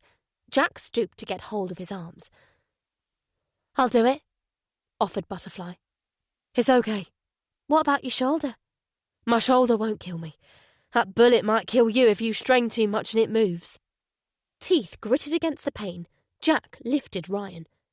The unconscious man hung as limp as a sack of spuds as they carried him to the Range Rover. With a grunt of effort, they heaved him into the boot. Jack furtively retrieved his iPhone from his trousers and slipped it into Ryan's jacket pocket. If things went bad down in Guildford, someone would need to know where they were. "I'll drive," said Laura. "You 2 are in no fit state." Butterfly accepted the offer with a weary nod. She looked as if she had nothing left in the tank. Eyes like black holes, sunken cheeks. She clambered onto the back seat. Jack retrieved his shoes and gingerly got into the front passenger seat. He exhaled as he took the weight off his injured foot. Laura lifted a rust-mottled roller door and fading daylight slunk into the warehouse. Jack saw that they were in what appeared to be a car chop shop. At far end of the building, a pair of semi-dismantled luxury cars were elevated on ramps. Tracy's car had most likely been stripped down here too. Bumpers, alloys, wing mirrors, windscreens and the like were stacked ready to be shipped out. Laura climbed behind the wheel, started the engine and accelerated out of the building. Chapter 38. A potholed driveway led to a cobbled street flanked by sooty red brick terraced houses and a graveyard. The sight of the gravestones seemed grimly appropriate. Jack wondered whether any of the Mahan brothers' victims were double buried in the graves. At the end of the street was a busy road lined with terraced houses and local businesses. "I think this is Moston," said Laura. Jack switched on the inbuilt sat-nav. She was right. They were only a mile away from North Manchester General. He inputted their destination and a tinny voice instructed them to turn left. They headed west through a hodgepodge of Victorian terraces, post-war semis and modern houses. Butterfly rested her head back, her eyelids heavy with fatigue. Grimacing, Jack tried to put on his shoes. "Leave 'em off," said Laura. "Let the air get to the burns." "How are you feeling?" "Like I've been tortured half to death," said Jack. "Next daft question." "Do you feel cold, sweaty, shaky, dizzy?" Jack displayed a trembling hand. "All of the above," You're going into shock. Keep your breathing slow and steady. If you feel like you're going to faint, put your head between your knees. Have a look in the glove compartment. There might be a first aid kit. Jack flipped open the glove compartment. No first aid kit, but there is this. He took out a wad of £20 notes. Laura swerved off the road into the car park of a McDonald's. What are you doing? Asked Butterfly, her eyes popping wide. I told you, we need ice. Laura headed for the drive-thru. Don't do anything. Yeah, don't worry. I won't make any secret signals or anything like that. Laura ordered bottled water, coffee, fries and burgers. Can I get 2 cups of ice? She said to the girl in the pay booth. Oh, and some extra sugars. And cling film if you've got any. The girl obligingly handed over everything Laura asked for. As they pulled away from the booth, Laura thumbed towards the boot. This might be a good place to drop off you-know-who. I've been thinking, said Butterfly. What if he warns Kavanagh? He's in no fit state to warn anyone about anything. Just keep driving. I'll tell you when to stop. If we don't do this soon, we might as well not bother at all. If he dies, he dies. Butterfly's voice was devoid of emotion. If he dies, it's murder, said Jack. Butterfly's forehead furrowed as she mulled over his words. She nodded as if to say, I can live with that. Wrap those toes in cling film and put them in the ice, said Laura. Jack fished the severed digits out of his pocket, wrapped them up and buried them in the ice. He placed the cups in the cup holders. Now, pour water over your burns, instructed Laura. Jack opened a bottle and did so. He groaned. God, that feels good. Pour it over the rest of the cling film too. Make sure it's clean. Now, cover the burns with cling film, not too tight. Jack gingerly did so. His foot was throbbing, as if it was ready to explode. Oh, could really do with some painkillers. I'm sorry, Jack, said Butterfly. There's no time to stop. You're all heart, muttered Laura. Butterfly jerked forwards, as if Laura had slammed on the brakes. My son's out there! Her voice was frightened and angry. They could be hurting him. Calm down, said Jack, looking at her worriedly. Remember what Dr. Medlin said. You need to avoid extreme emotions and sudden movements. Butterfly flopped back against the seat, her breath coming in rapid little pants. Breathe with me. Jack drew in a slow breath. That's it. Good. Give her something to eat, said Laura. Butterfly shook her head as Jack proffered a burger. I'm not hungry. Eat it, Laura said firmly. You need to keep up your strength, for Charlie's sake. At that, Butterfly accepted the burger. You need to eat too, Laura said to Jack. Start with the fries and put all the sugars in your tea. You have to replace the salt you've sweated out and up your blood sugar level. Jack ate the fries and sipped the tea. The icy sensation in his stomach gradually thawed out, and his trembling eased off. Laura kept glancing at him. You're looking better. I feel it. Thanks. How about you? Laura asked Butterfly. How are you feeling? How am I feeling? Butterfly murmured, as if she didn't fully understand the question. She touched the gauze pad on head. I can feel it in there. You know, the bullet. It feels heavy. Sometimes it's so heavy I can hardly keep my head upright. Well, if you feel nauseous or your vision goes blurry or whatever, let me know straight away. Butterfly gazed out the window. They were on the M60, working their way through heavy traffic. What does it matter how I feel? It matters to me, said Jack. Why? We're not going to be together, not after what I've done. Why would you want someone like me around Naomi? Naomi! Jack and Laura exclaimed simultaneously. Give me your phone, Jack said to Butterfly.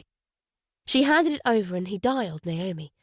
A small, worried voice answered. Hello? Who's this? Jack's heart squeezed. It's me, sweetheart. Dad! Are you okay? I'm fine. he said with a guilty stumble. Naomi always put others' feelings before her own. That was another way in which she was different to her mum. Where are you? I'm still at school. Mrs. Wright wants to talk to you. Mrs. Wright came on the line. Hello, Mr. Anderson. We've been trying to contact you. I'm sorry, an emergency came up. I can't come for Naomi, nor can her aunt. I'll give you the number of someone who should be able to pick her up. Jack gave the teacher Steve's number.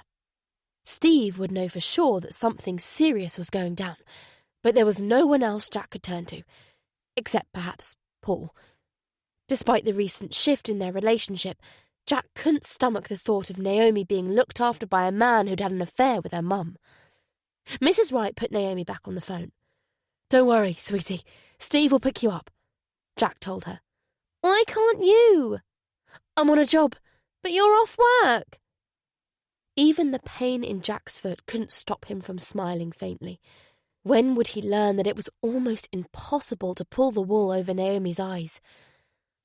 I'll tell you all about it later. Right now, I've got to go. See you soon, sweetheart. I love you.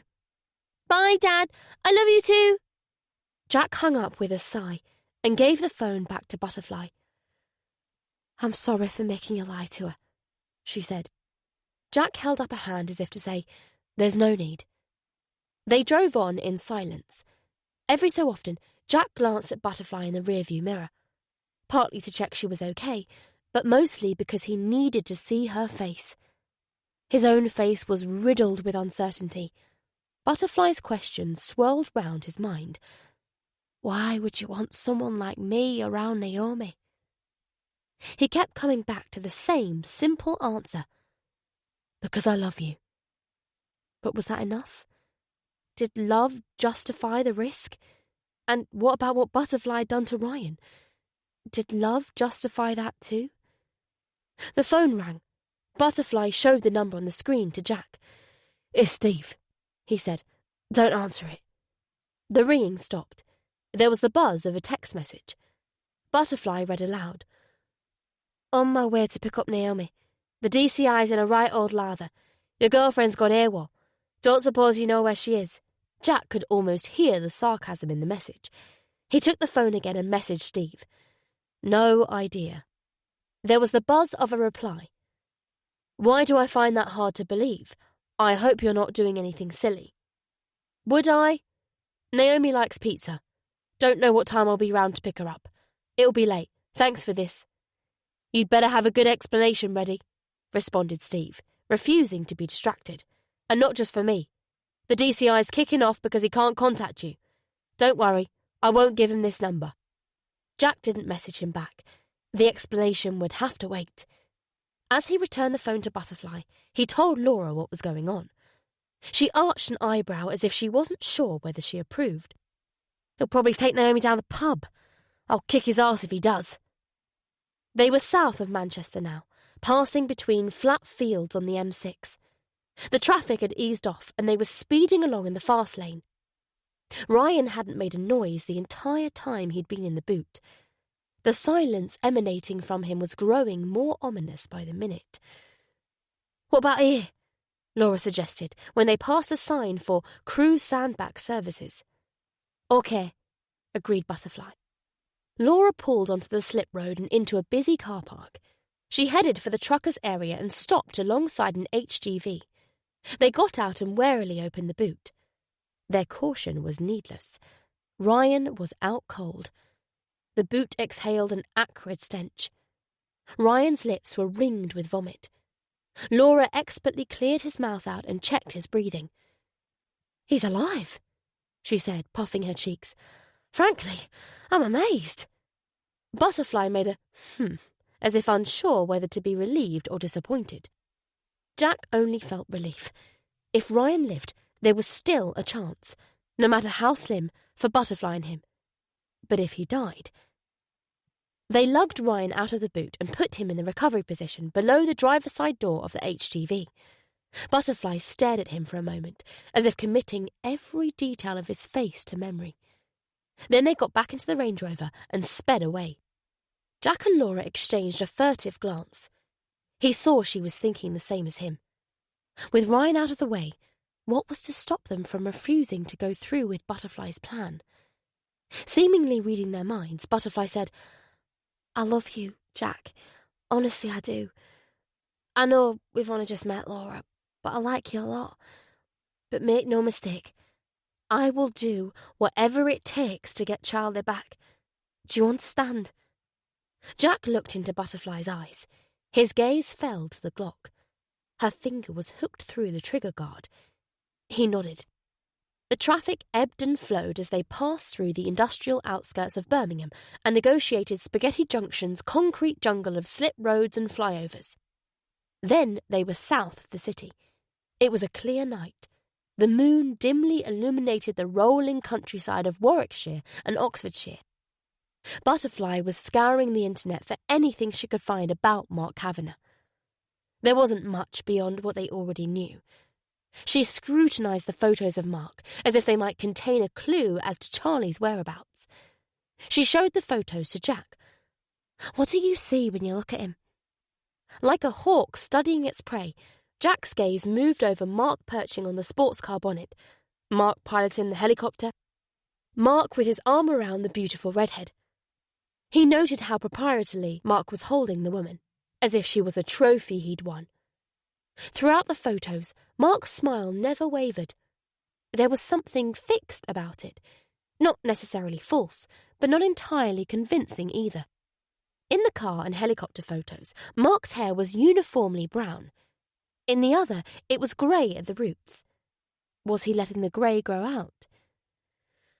"I see a man who likes to spend his money on flash cars and beautiful women, but who has reached a time in his life when he's ready for something else, something more meaningful." "What makes you say that?" Jack pointed to the photo of Mark and the redhead. "His hair's been recently dyed in the other photos, but in this one his grey is showing. He's not trying to hide his age from the woman. He's comfortable being himself with her, and he wants everyone to know it. He loves her." Butterfly scowled. "And that's why he stole my son, is it? To show how much he loves her?" "I don't know. Let's hope so." "Shall I tell you what I see? An arrogant bastard who thinks his money can buy him whatever he wants, no matter what the price to others. Well, I'm going to show him he's wrong." Jack fixed her with a hard stare. "If you're going to hurt Kavanagh, we can stop the car right now and you can put a bullet in me. I'm here to help you get Charlie back, not to help you commit murder." "Don't worry, Jack. I won't hurt him," Butterfly added ominously, "unless he's hurt Charlie." "In everything you've read about Kavanagh, has there been any mention of him having children?" "No." Jack nodded, as if that backed up his earlier suspicion. "I think he left it too late to start a family. At least naturally. I guess we'll find out if you're right soon enough, won't we?" Butterfly glanced at a roadside that read London Orbital M25, Guildford 15. Jack's gut instinct told him he was right, but he had to be ready for the other possibility. "I'm warning you, Butterfly. I won't stand by while you hurt someone." "I know you won't. That's why I love you." She turned away, as if it hurt too much to look at him. The iPhone rang again. "It's Steve," said Butterfly. She let the call go through to the answering service. Voicemail, slide to listen, flashed up. She swiped and put the phone on loudspeaker. "Jack, pick up the sodding phone, will ya?" said Steve. "A man fitting Ryan Mayton's description has been found at Sandbach Services on the M6. The guy's in hospital. Sounds like someone's done a real number on him. Jesus, Jack, please tell me it wasn't you. And I've just spoken to the guys assigned to Laura. The daft bloody mare's gone and snuck off on them. At least I hope she's only snuck off. She's not answering her phone. Tell me she's with you, Jack. I'm starting to wonder if I should tell the DCI about Mark Kavanagh. Naomi's fine, by the way. She's scoffing pizza in my living room. She wants to know where you and Laura are too. Call me. Ryan's alive." Jack's words came out in a long breath. "Let me call Steve," he implored Butterfly. "Half an hour from now, Guildford police could have Kavanagh in custody." In response, she returned the phone to her pocket and said, "Drive faster." "I'm already doing the speed limit," said Laura. "I don't give a shit. Put your foot down." Laura floored the accelerator, swerving into the middle lane to undertake several cars. They left the motorway behind for the equally busy A3. Laura weaved in and out of traffic, using the hard shoulder, prompting irate beeps and gestures from fellow motorists. "If we carry on like this, we'll get pulled over," said Jack. "Ryan might have already contacted Kavanagh," Butterfly shot back. Jack shook his head. "Right this minute, Ryan's under armed guard. From now until the day he dies, he won't be able to take a piss without asking permission." From the expression on Butterfly's face, he might as well have been talking to a brick wall. "Daft bloody mare!" Laura repeated Steve's words with a humph. "He likes you," said Jack. "A lot." "Should I be flattered or worried?" "Both." As they neared their destination, Butterfly's eyes grew feverishly bright with anticipation. Despite her obvious exhaustion, her feet tapped out a rapid rhythm. Jack watched her, half fearing, half hoping that her agitation would bring on another one of her events.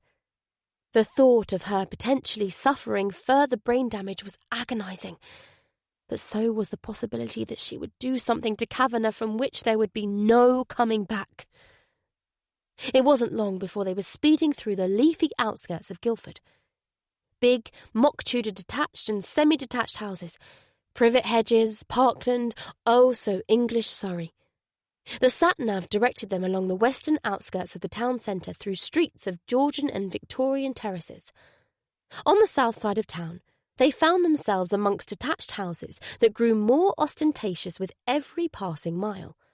Many of the houses could only be glimpsed set well back from the road behind tall walls, hedges and gates.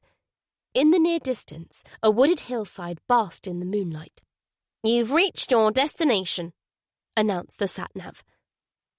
They pulled over at the end of a broad driveway that led to wooden double gates flanked by brick gateposts and a wall.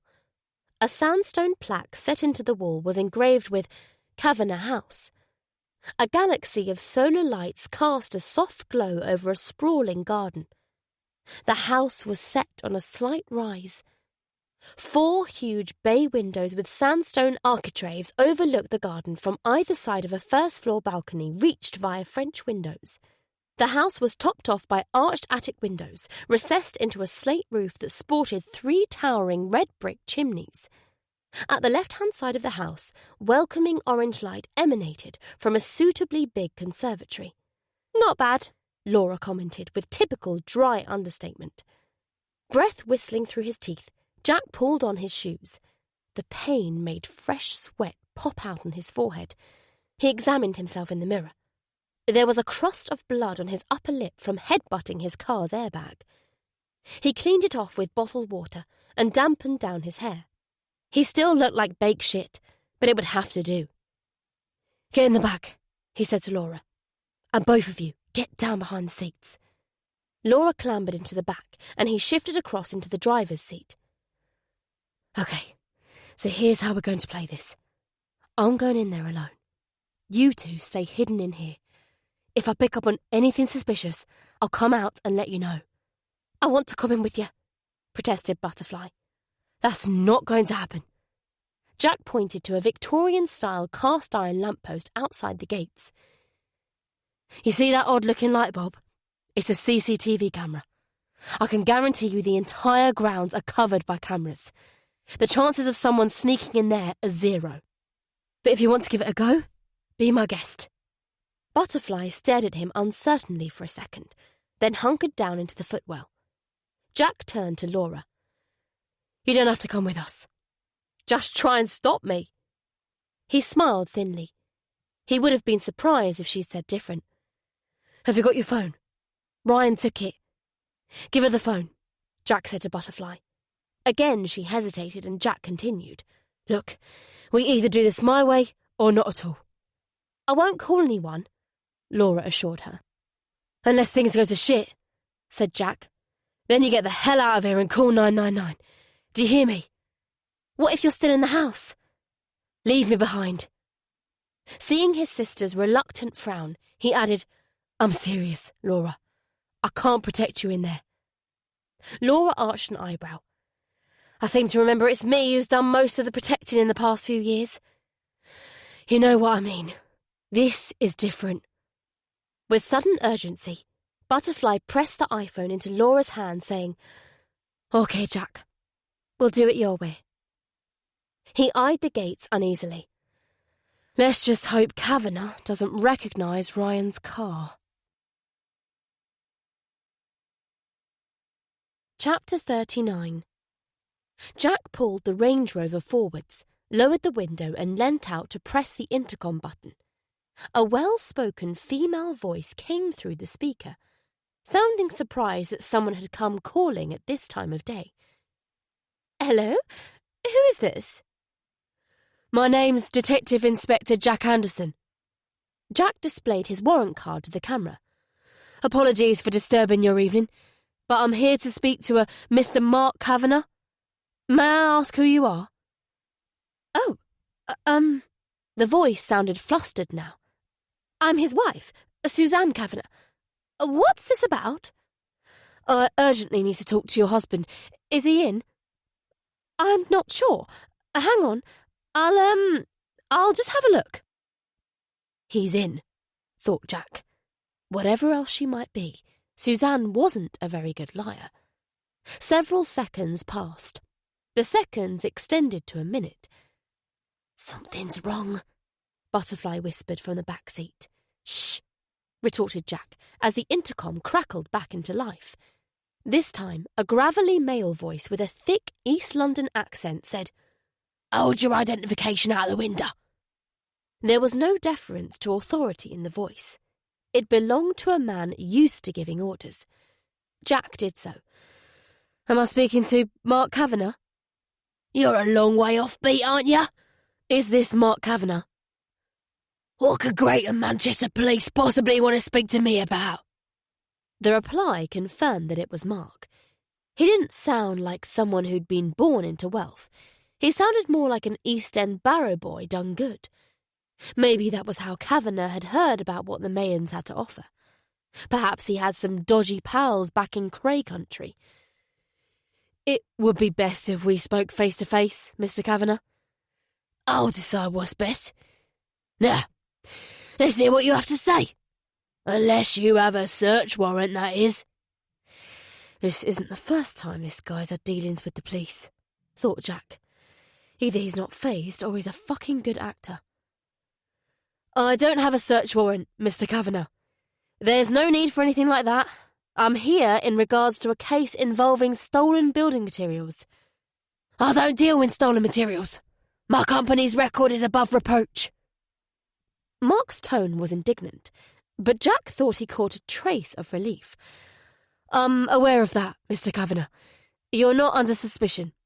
We have reason to believe someone has been stealing from you and using—" "Stealing from me?"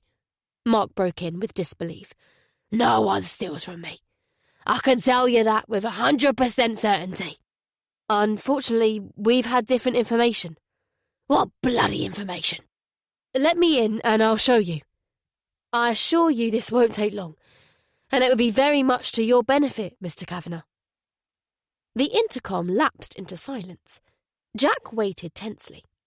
He was banking on being right about Kavanagh's background. A man who'd worked his way up from the East End to Millionaires' Row, Surrey, was not the type to tolerate someone stealing from them, be it £1 or thousands. And even if Kavanagh suspected the stolen building materials story was bullshit, which someone as savvy as him surely did, he wouldn't want to appear suspect by turning the police away from his door. "Come up to the house," Mark said at last, and the electronic gate swung inwards. "Here goes," said Jack, accelerating along a driveway that curved upwards between ornamental pine trees. "Keep your heads down." "Shouldn't you have a weapon?" said Laura. "No, I'm going to talk to the guy and have a look around. That's all. Now zip it."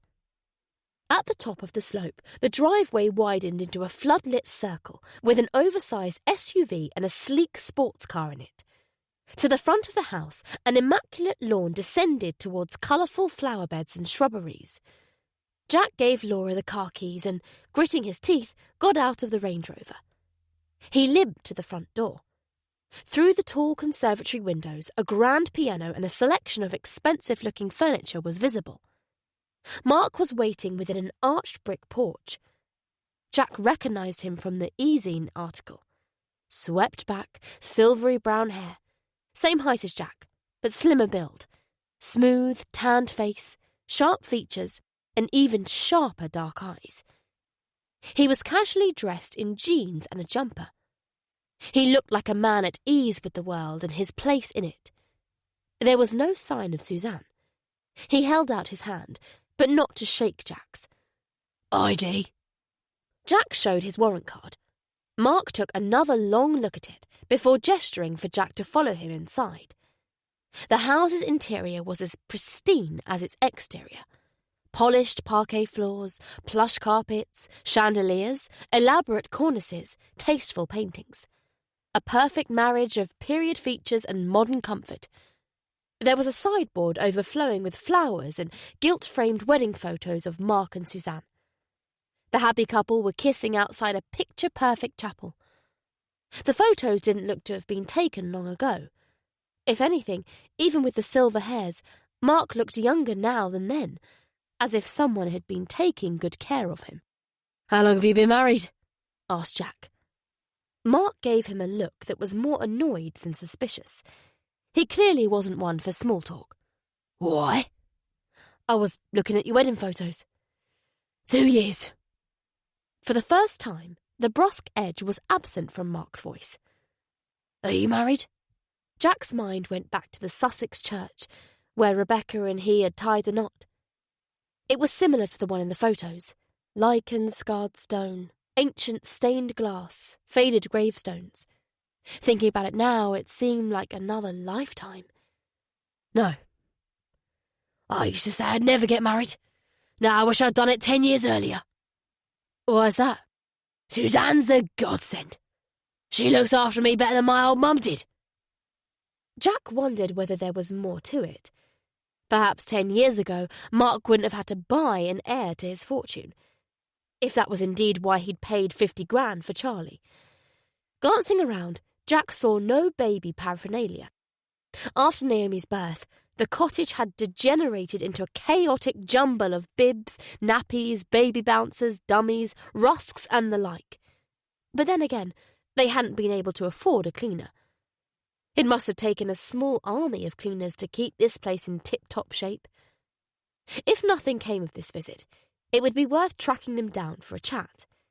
Cleaners often knew as much about the goings-on in a house as their employers. Mark led him to a large dining kitchen, fitted with glossy white units, integrated chrome appliances and black marble work surfaces. Half the kitchen was given over to deep sofas and armchairs. The other half was dominated by a central island surrounded by chrome and leather stools.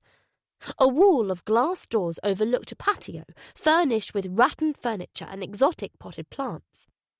If Butterfly's baby was here, Suzanne obviously wouldn't be breastfeeding him. There would be bottles, formula milk and sterilizers. But the work surfaces were free from any such clutter. Everything was spotless, as if it had never been used. A bolt of pain crackled up Jack's leg. He leant against a work surface. You don't look well, observed Mark, his tone more curious than concerned. I've got a bad foot. How did you do that? Jack shrugged. His brain was too fogged with pain to come up with anything. That's what happens when you hit middle age, said Mark. Your body goes to pot. Things stop working as they should do. What things? Jack resisted the urge to ask. Mark perched himself on a stool. He didn't offer Jack a cup of tea. You don't get rich by giving things away, Jack mused cynically. He sat down too, puffing his cheeks as he took the weight off his injured foot. So, what have you got to show? Mark started to ask, but broke off, his eyes widening at something over Jack's shoulder. Jack jerked around. Shit, he hissed. Butterfly was advancing along the hallway. Laura wasn't far behind her. "I'm sorry, Jack," said Laura. "I tried to stop her." Mark sprang to his feet, exclaiming, "What is this? Who are you?" "You know who the fuck I am," Butterfly retorted. "Why would I know who you are?" Mark flinched backwards against the fridge as Butterfly levelled the handgun at his face. "Where's my son?" "Butterfly," snapped Jack, "you agreed to do this my way." Ignoring him, Butterfly demanded again, "Where's my son?" Her voice was hard and tremulous. "What son? I don't know what—" "Bullshit!" exploded Butterfly. "I'm going to ask you one last time, and if you don't answer me, I'll start putting bullets in you." "No," said Jack, half rising. Butterfly turned the gun on him. "Don't move, Jack." She motioned at the stool. Spreading his hands, Jack sat back down. The gun returned to Mark. "Where is my son?" Mark's eyes darted from her to Jack. "Don't look at him," said Butterfly. "He won't help you." Mark looked at her narrowly. There was fear in his eyes, but not the kind of paralysing fear you would expect from someone staring down the barrel of a gun. It was more the calculating wariness of a fox. "You won't shoot me in front of a copper." "Won't I?" Butterfly pulled a McDonald's cup from inside her sweatshirt. She slid it across the work surface towards Mark. "Look in that." As if the cup might explode in his face, Mark hesitantly peeled off its plastic lid. His face grew pale under its tan when he saw what was floating in the cup. "Those belong to Ryan Mahan," Butterfly told him. "Now they belong to me." Mark's tongue darted nervously between his lips. His eyes were full of that other kind of fear now. Sweat filmed his upper lip. I'll give you money, however much you want. 1 million, 2...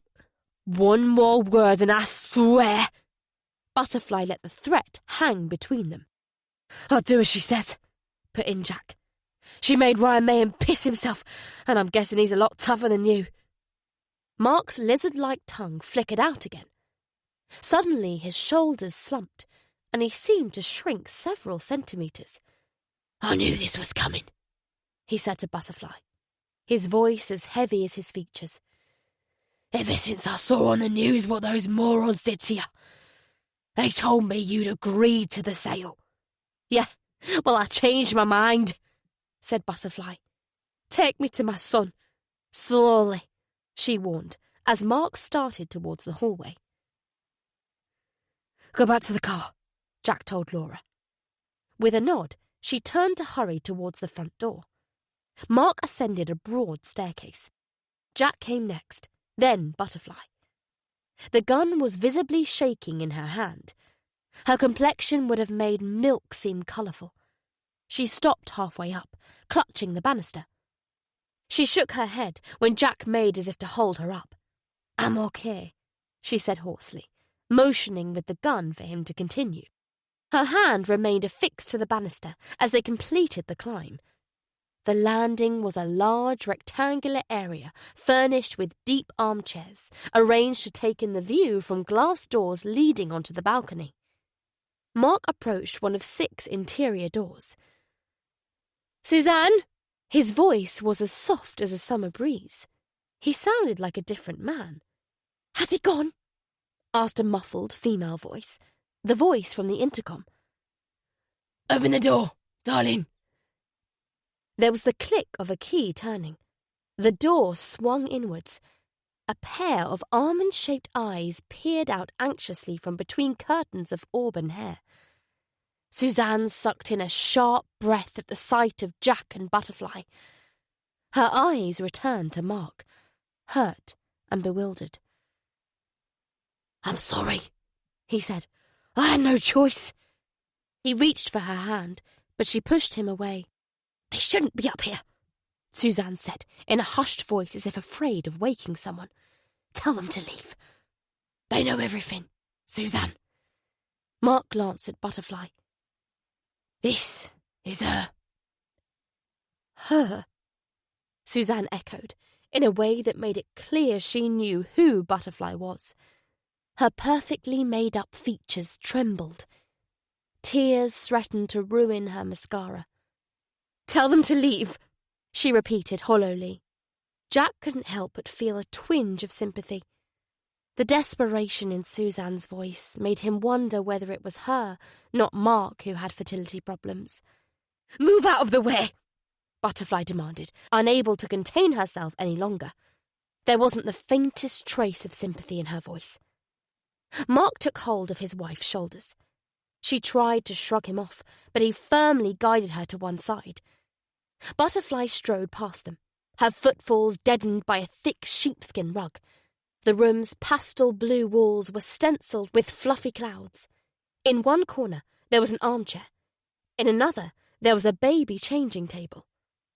Soft light glowed from a cloud-shaped lamp. On the walls hung several conspicuously large photos of Suzanne, apparently in various stages of pregnancy. Had she previously got pregnant and miscarried? Wondered Jack. The air was subtly perfumed by talc, nappy cream, and something else. Something that Jack recognized from when Naomi was a baby.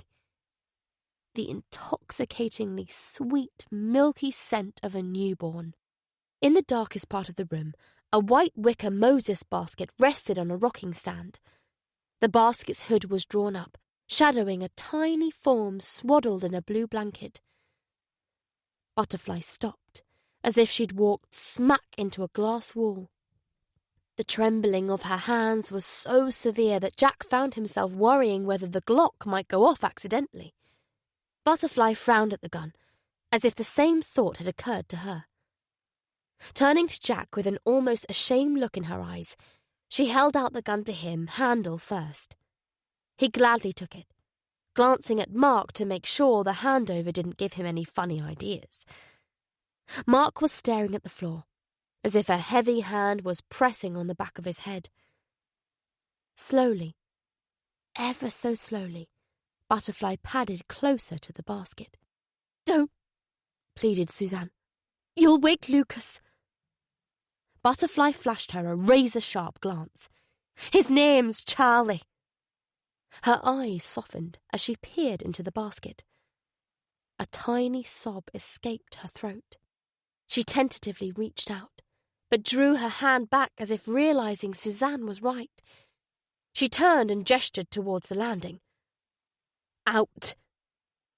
Suzanne's eyes never left the basket as Mark pulled her from the nursery. Jack followed, taking care not to get close enough to Mark to snatch for the gun. Butterfly stepped out of the room too, gently closing the door. "Where's the phone?" asked Jack. Mark pointed to a cordless handset on a sideboard. "Are you sure there's no arrangement we can come to?" Butterfly scowled. "You think money can buy anything? Well, it can't." He looked at her imploringly. "Don't you think I know that?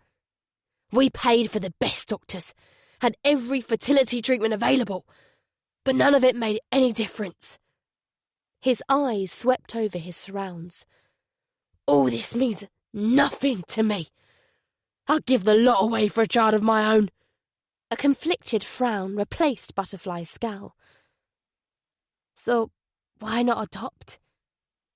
"A child of my own," repeated Mark. Jack suddenly understood. The photos in the nursery were fakes. Suzanne had pretended to be pregnant. Coming up with false birth documents wouldn't be a problem for someone with Mark's money and contacts. Butterfly nodded as if she too understood. "Vanity," she muttered, contempt curling her lips. "No," put in Suzanne, shaking her head hard. "Mark did this for me. I was adopted, and everyone knew it. Shall I tell you what the children at school used to sing?" She put on a spiteful, childish voice. "Your real mum's a prosy. Your real mum's a prosy." Tears choked off her words. Mark took her hand as she managed to continue. "I didn't want that for Lucas." "Charlie," corrected Butterfly, her tone swaying between anger and something closer to sympathy. "We're so sorry," said Mark. "Sorry isn't going to cut it," said Jack. "People are dead." Mark hung his head again as Jack dialed. Paul picked up straight away. "This is DCI Paul Gunn?" He sounded stressed. "Hello, Paul." "Jack, I've been trying to call you for hours. Where are you?" "Guildford." "Guildford? What the hell are you doing there?"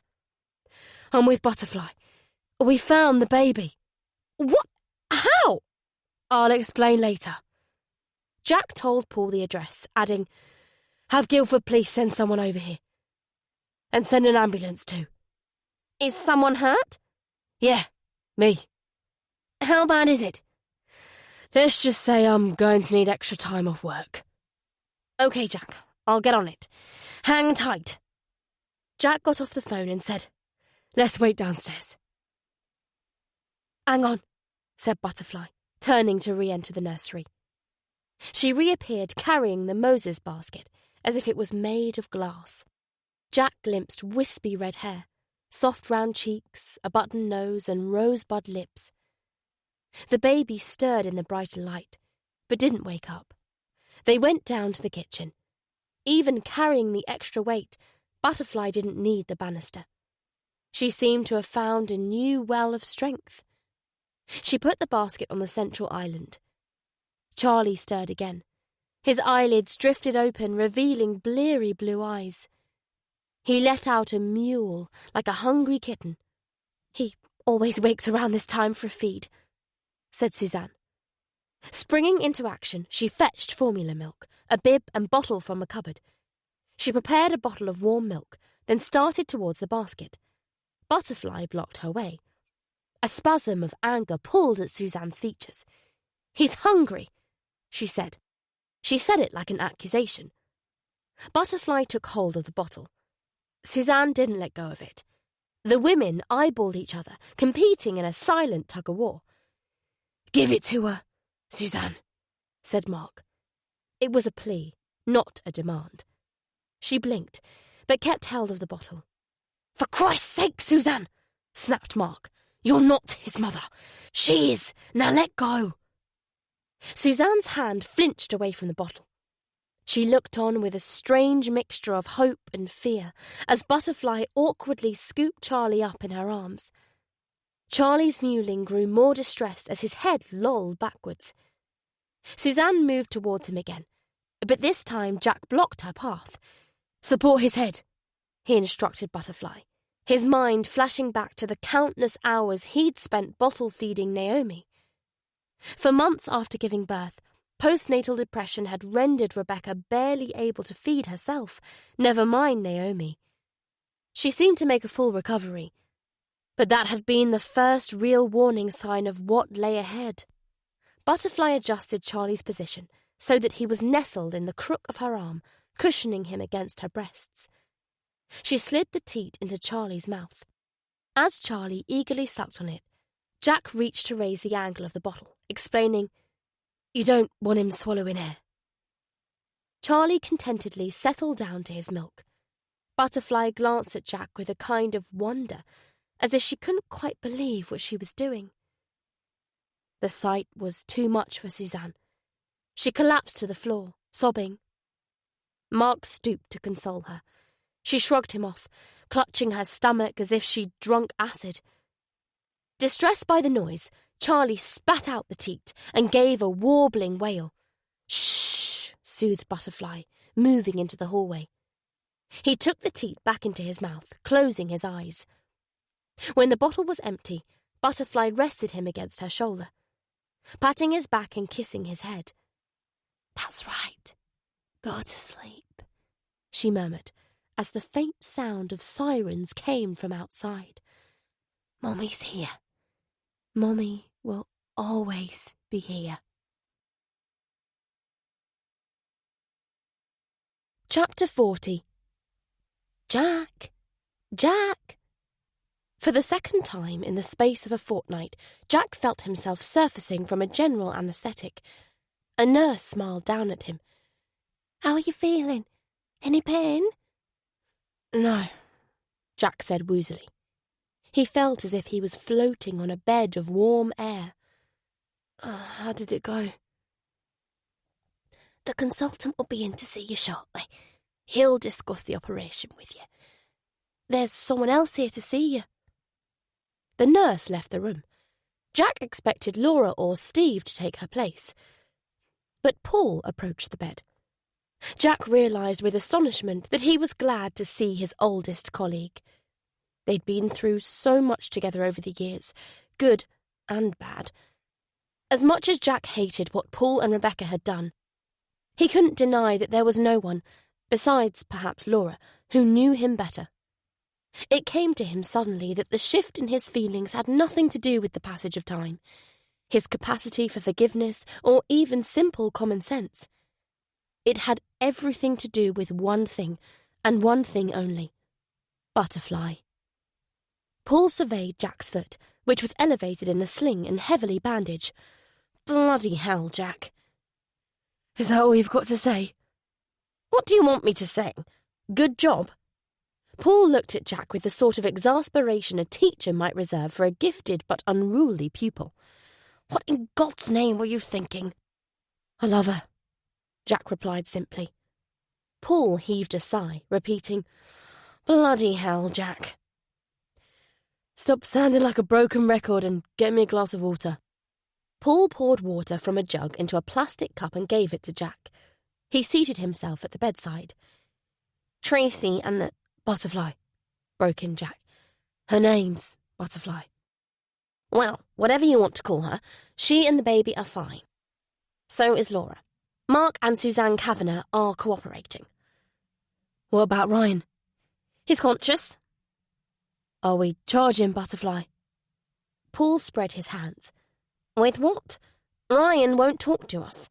Laura says she didn't see anything. Jack's eyebrows lifted. Laura was usually scrupulous about telling the truth. Why had she lied for Butterfly? What about you, Jack? Do you know how Ryan lost his toes? Jack shook his head. When Ryan cut off my toes, I passed out. He didn't elaborate. He needed to talk to Laura and Butterfly, make sure their stories were in sync. Paul nodded, as if that was the answer he'd expected. Where are Butterfly and my sister? Laura's around here somewhere. She only left your side to get a coffee. Butterfly's here too with the baby. He's perfectly healthy. The Kavanaghs looked after him like he was their own. They're keeping him under observation as a precaution. And there's also a matter of establishing maternity. There's no real doubt who his mother is. You only have to look at him to see that. But you know how it is. Jack nodded. Proper procedure had to be observed. Paul looked at Jack for a moment, then gave another shake of his head. You're a pain in the arse, Jack. You always have been. He sighed. But I can't imagine where we'd be without you on the team. I'm not only the pain in the arse around here, said Jack, cocking an eyebrow at Paul. Yeah, well, maybe that's why we've always got on so well. Even as Jack smiled at the sarcastic comment, he was drifting back off into dreamless, medicated sleep. Some time later, he had no sense of how long, a murmur of voices broke into his consciousness. He opened his eyes and saw Laura talking to a bespeculated middle-aged man. Noticing that Jack was awake, she smiled at him and said, Welcome back. There was a strained edge in her voice, as if she'd just received some bad news, but she was putting on a brave face. Hello, Jack, said the bespeculated man, extending a hand. I'm Dr. Will Byers.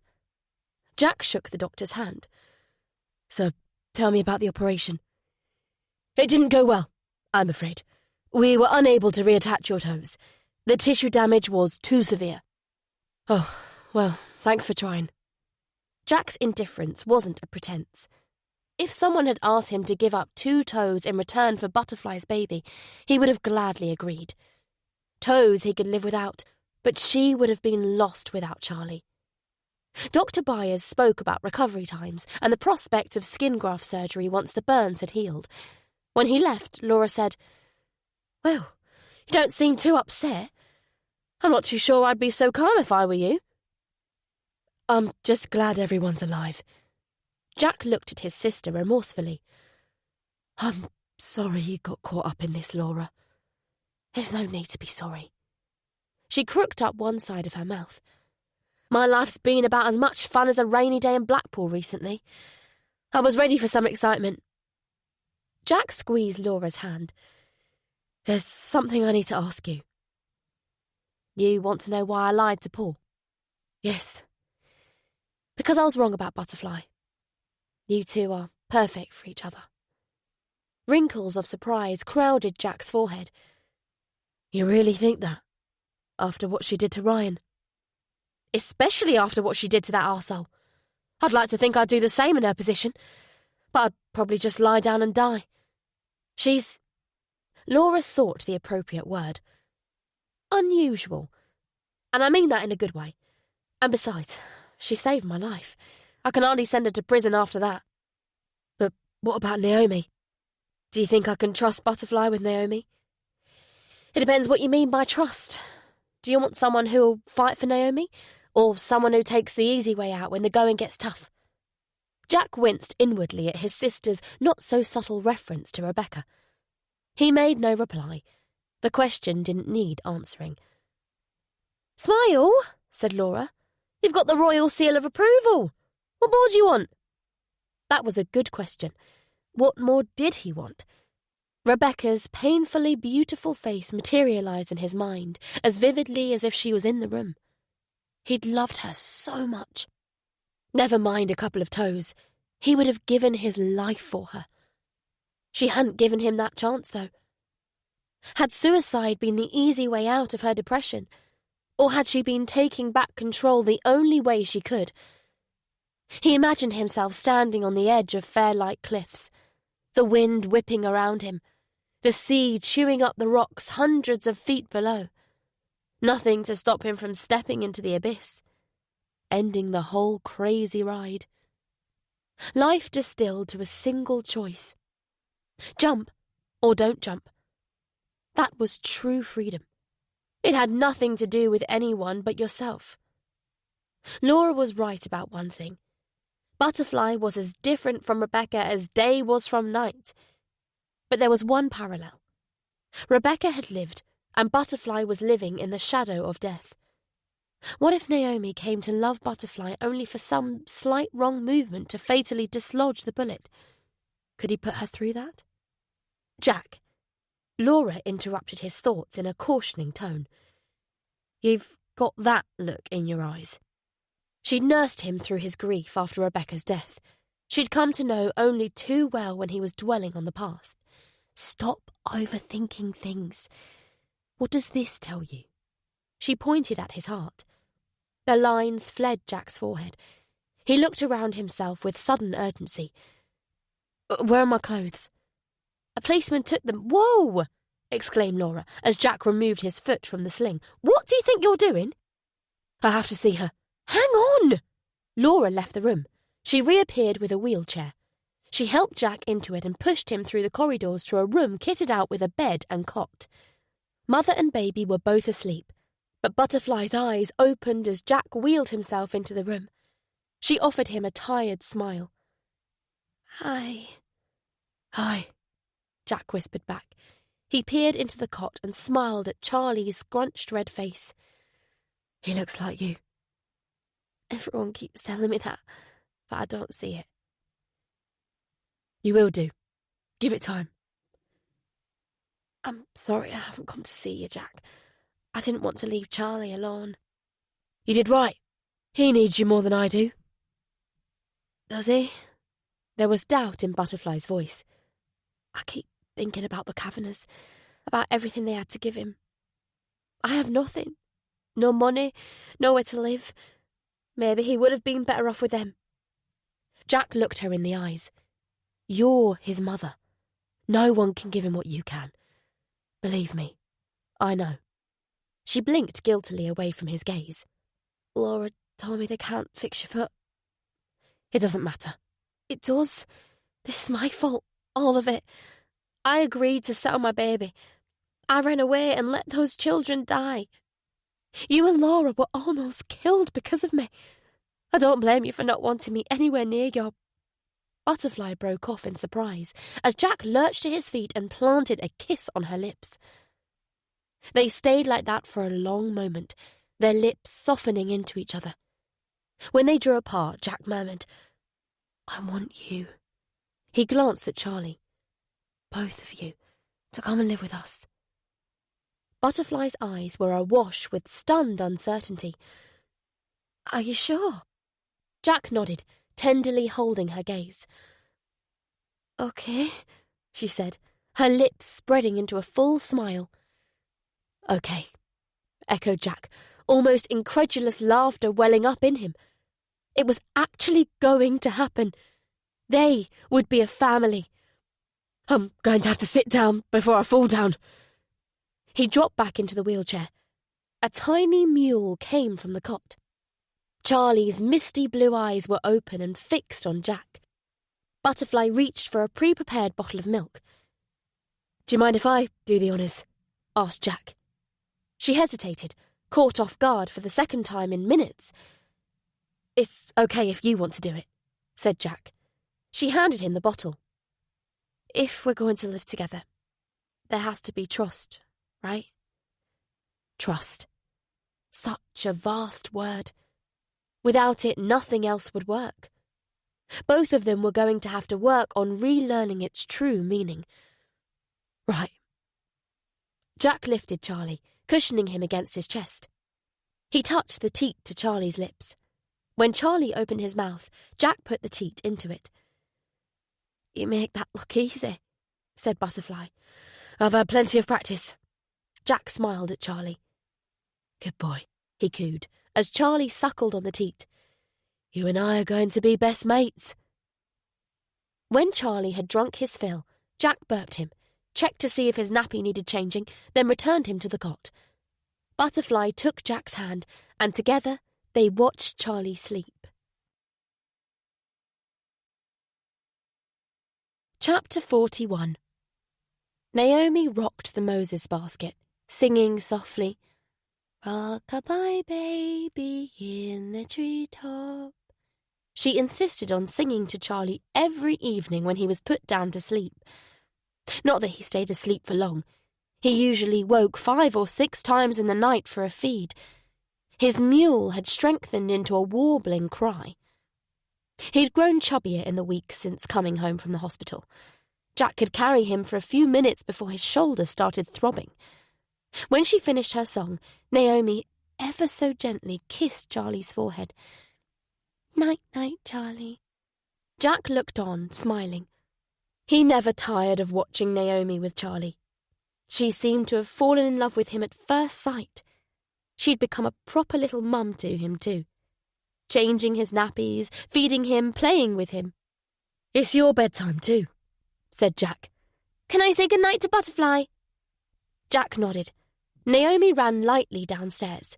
He followed slowly, carefully placing his injured foot on each step. The burns were healing well, but were still sore. Added to which, he was struggling to find his new centre of gravity. At first, he'd walked like a drunk. A few times, particularly when bending to pick things up, he'd lost his balance and toppled over. Day by day, his stride was adjusting itself to compensate. He no longer needed a walking stick to make it to the shops for a resupply of wet wipes or nappies. The physios were confident he would be back to full mobility within a few months.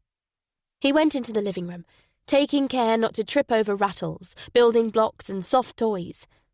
They'd been inundated with gifts from Jack's colleagues. He'd never seen so many hardened detectives turn to mush as when he'd taken Charlie into the office.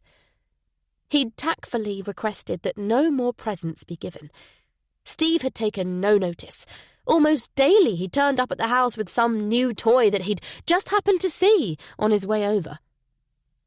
The mantelpiece was cluttered with get-well-soon and Christmas cards.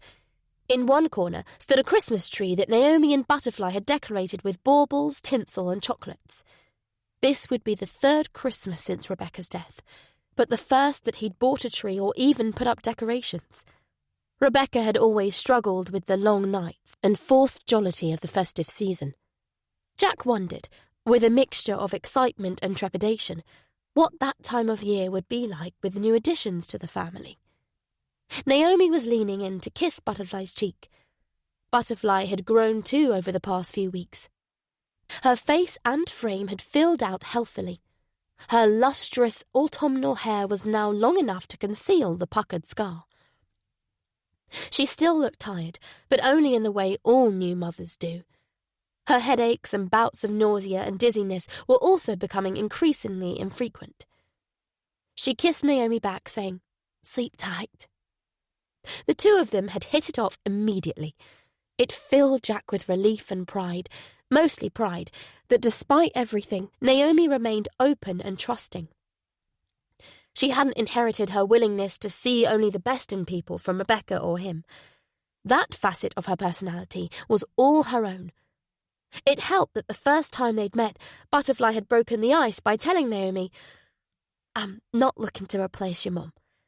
All I want is for us to be friends, if that's okay with you." To which Naomi had nodded and said, "I really like your tattoo. Butterflies are my favourite." "Then we're definitely going to be good friends," Butterfly had laughingly replied. As he did every day, Jack reminded himself that he would never take this second chance for granted. He would fully appreciate every single second they had together. "I'll be up in a minute to tuck you in," he said as Naomi headed back upstairs to brush her teeth and change into her pyjamas. He flopped onto the sofa beside Butterfly. "Little man, spark out. I reckon we might get an hour or two to ourselves." Butterfly snuggled up. "That sounds like bliss. I've been waiting for a chance to get my hands on you." She twisted to kiss him, but pulled away, putting a hand over her mouth to stifle a yawn. Jack chuckled. "The only thing you'll be getting your hands on is a pillow." Butterfly kissed him, murmuring, "I promise I'll make it up to you." As they rose to leave the room, his gaze strayed to the photo of Rebecca. The old pain was still there, but it was different, less deep than before. Like the ache in his shoulder. He'd offered to take down the photo, but Butterfly had said, "Don't. It's important to keep her memory alive." Memories. If anyone knew just how important they were, it was her.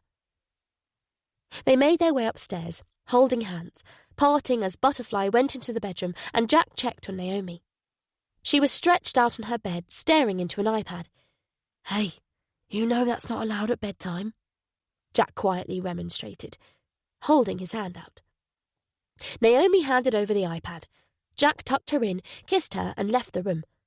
He found himself infected by Butterfly's yawn. He'd intended to go over the testimony he was due to give at the Kavanagh's upcoming court hearing, but his mind was too foggy. Mark and Suzanne had been denied bail and remanded into custody. The Crown Court agreed with GMP that they posed a significant flight risk. Mark had immediately started pouring money into making sure the case was brought to trial as quickly as possible. Ryan Mahan, on the other hand, seemed intent on mutely rotting in prison. He'd refused to speak to both the police and the public defender who'd been appointed him. His silence would doubtless have done his dad proud. Not that it would make any difference to his sentencing if he opened his mouth. He was facing a life means life sentence regardless. But Jack's colleagues had dug up half a dozen murders that bore the hallmark of the Mahan brothers. Ryan could have given some sort of closure to the victims' grieving families. He wasn't about to do that, though. He was keeping those cards close to his chest. They were the only power he had left. Jack crept into the bedroom, careful not to disturb Butterfly and Charlie. Butterfly was lying on her side, facing the Moses basket. Judging from her soft snoring, she was already asleep. Jack undressed, slid beneath the duvet and curled up against her silky skin. At first, it had felt awkward getting into bed with her. He'd lain awake all night, riddled with a strange guilt, almost as if he was betraying Rebecca. The following night, Butterfly had pulled him to her, and they'd made love, exploring every part of each other's body, lingering tenderly on old and new scars. Afterwards, he'd felt only contentment. With a long exhalation, Jack closed his eyes. When he next opened them, A deep silence hung over the room. He'd rolled away from Butterfly. The alarm clock read 1:47 a.m. His heart was suddenly beating fast. He'd been asleep for hours. Why hadn't Charlie woken him crying for a feed? He turned to Butterfly. She was lying motionless in the same position. Too motionless. Fearfully, he sat up. Butterfly's pallor was deathly in the glow of lamplight filtering through the curtains. He touched her shoulder. She stirred and opened her eyes. A faint frown touched her forehead. What is it, Jack? Are you okay? Her voice prompted a soft gurgle from the Moses basket. I'm fine, he whispered, bending to kiss her frown away. Go back to sleep. I'll sort out Charlie. Smiling gratefully, Butterfly closed her eyes.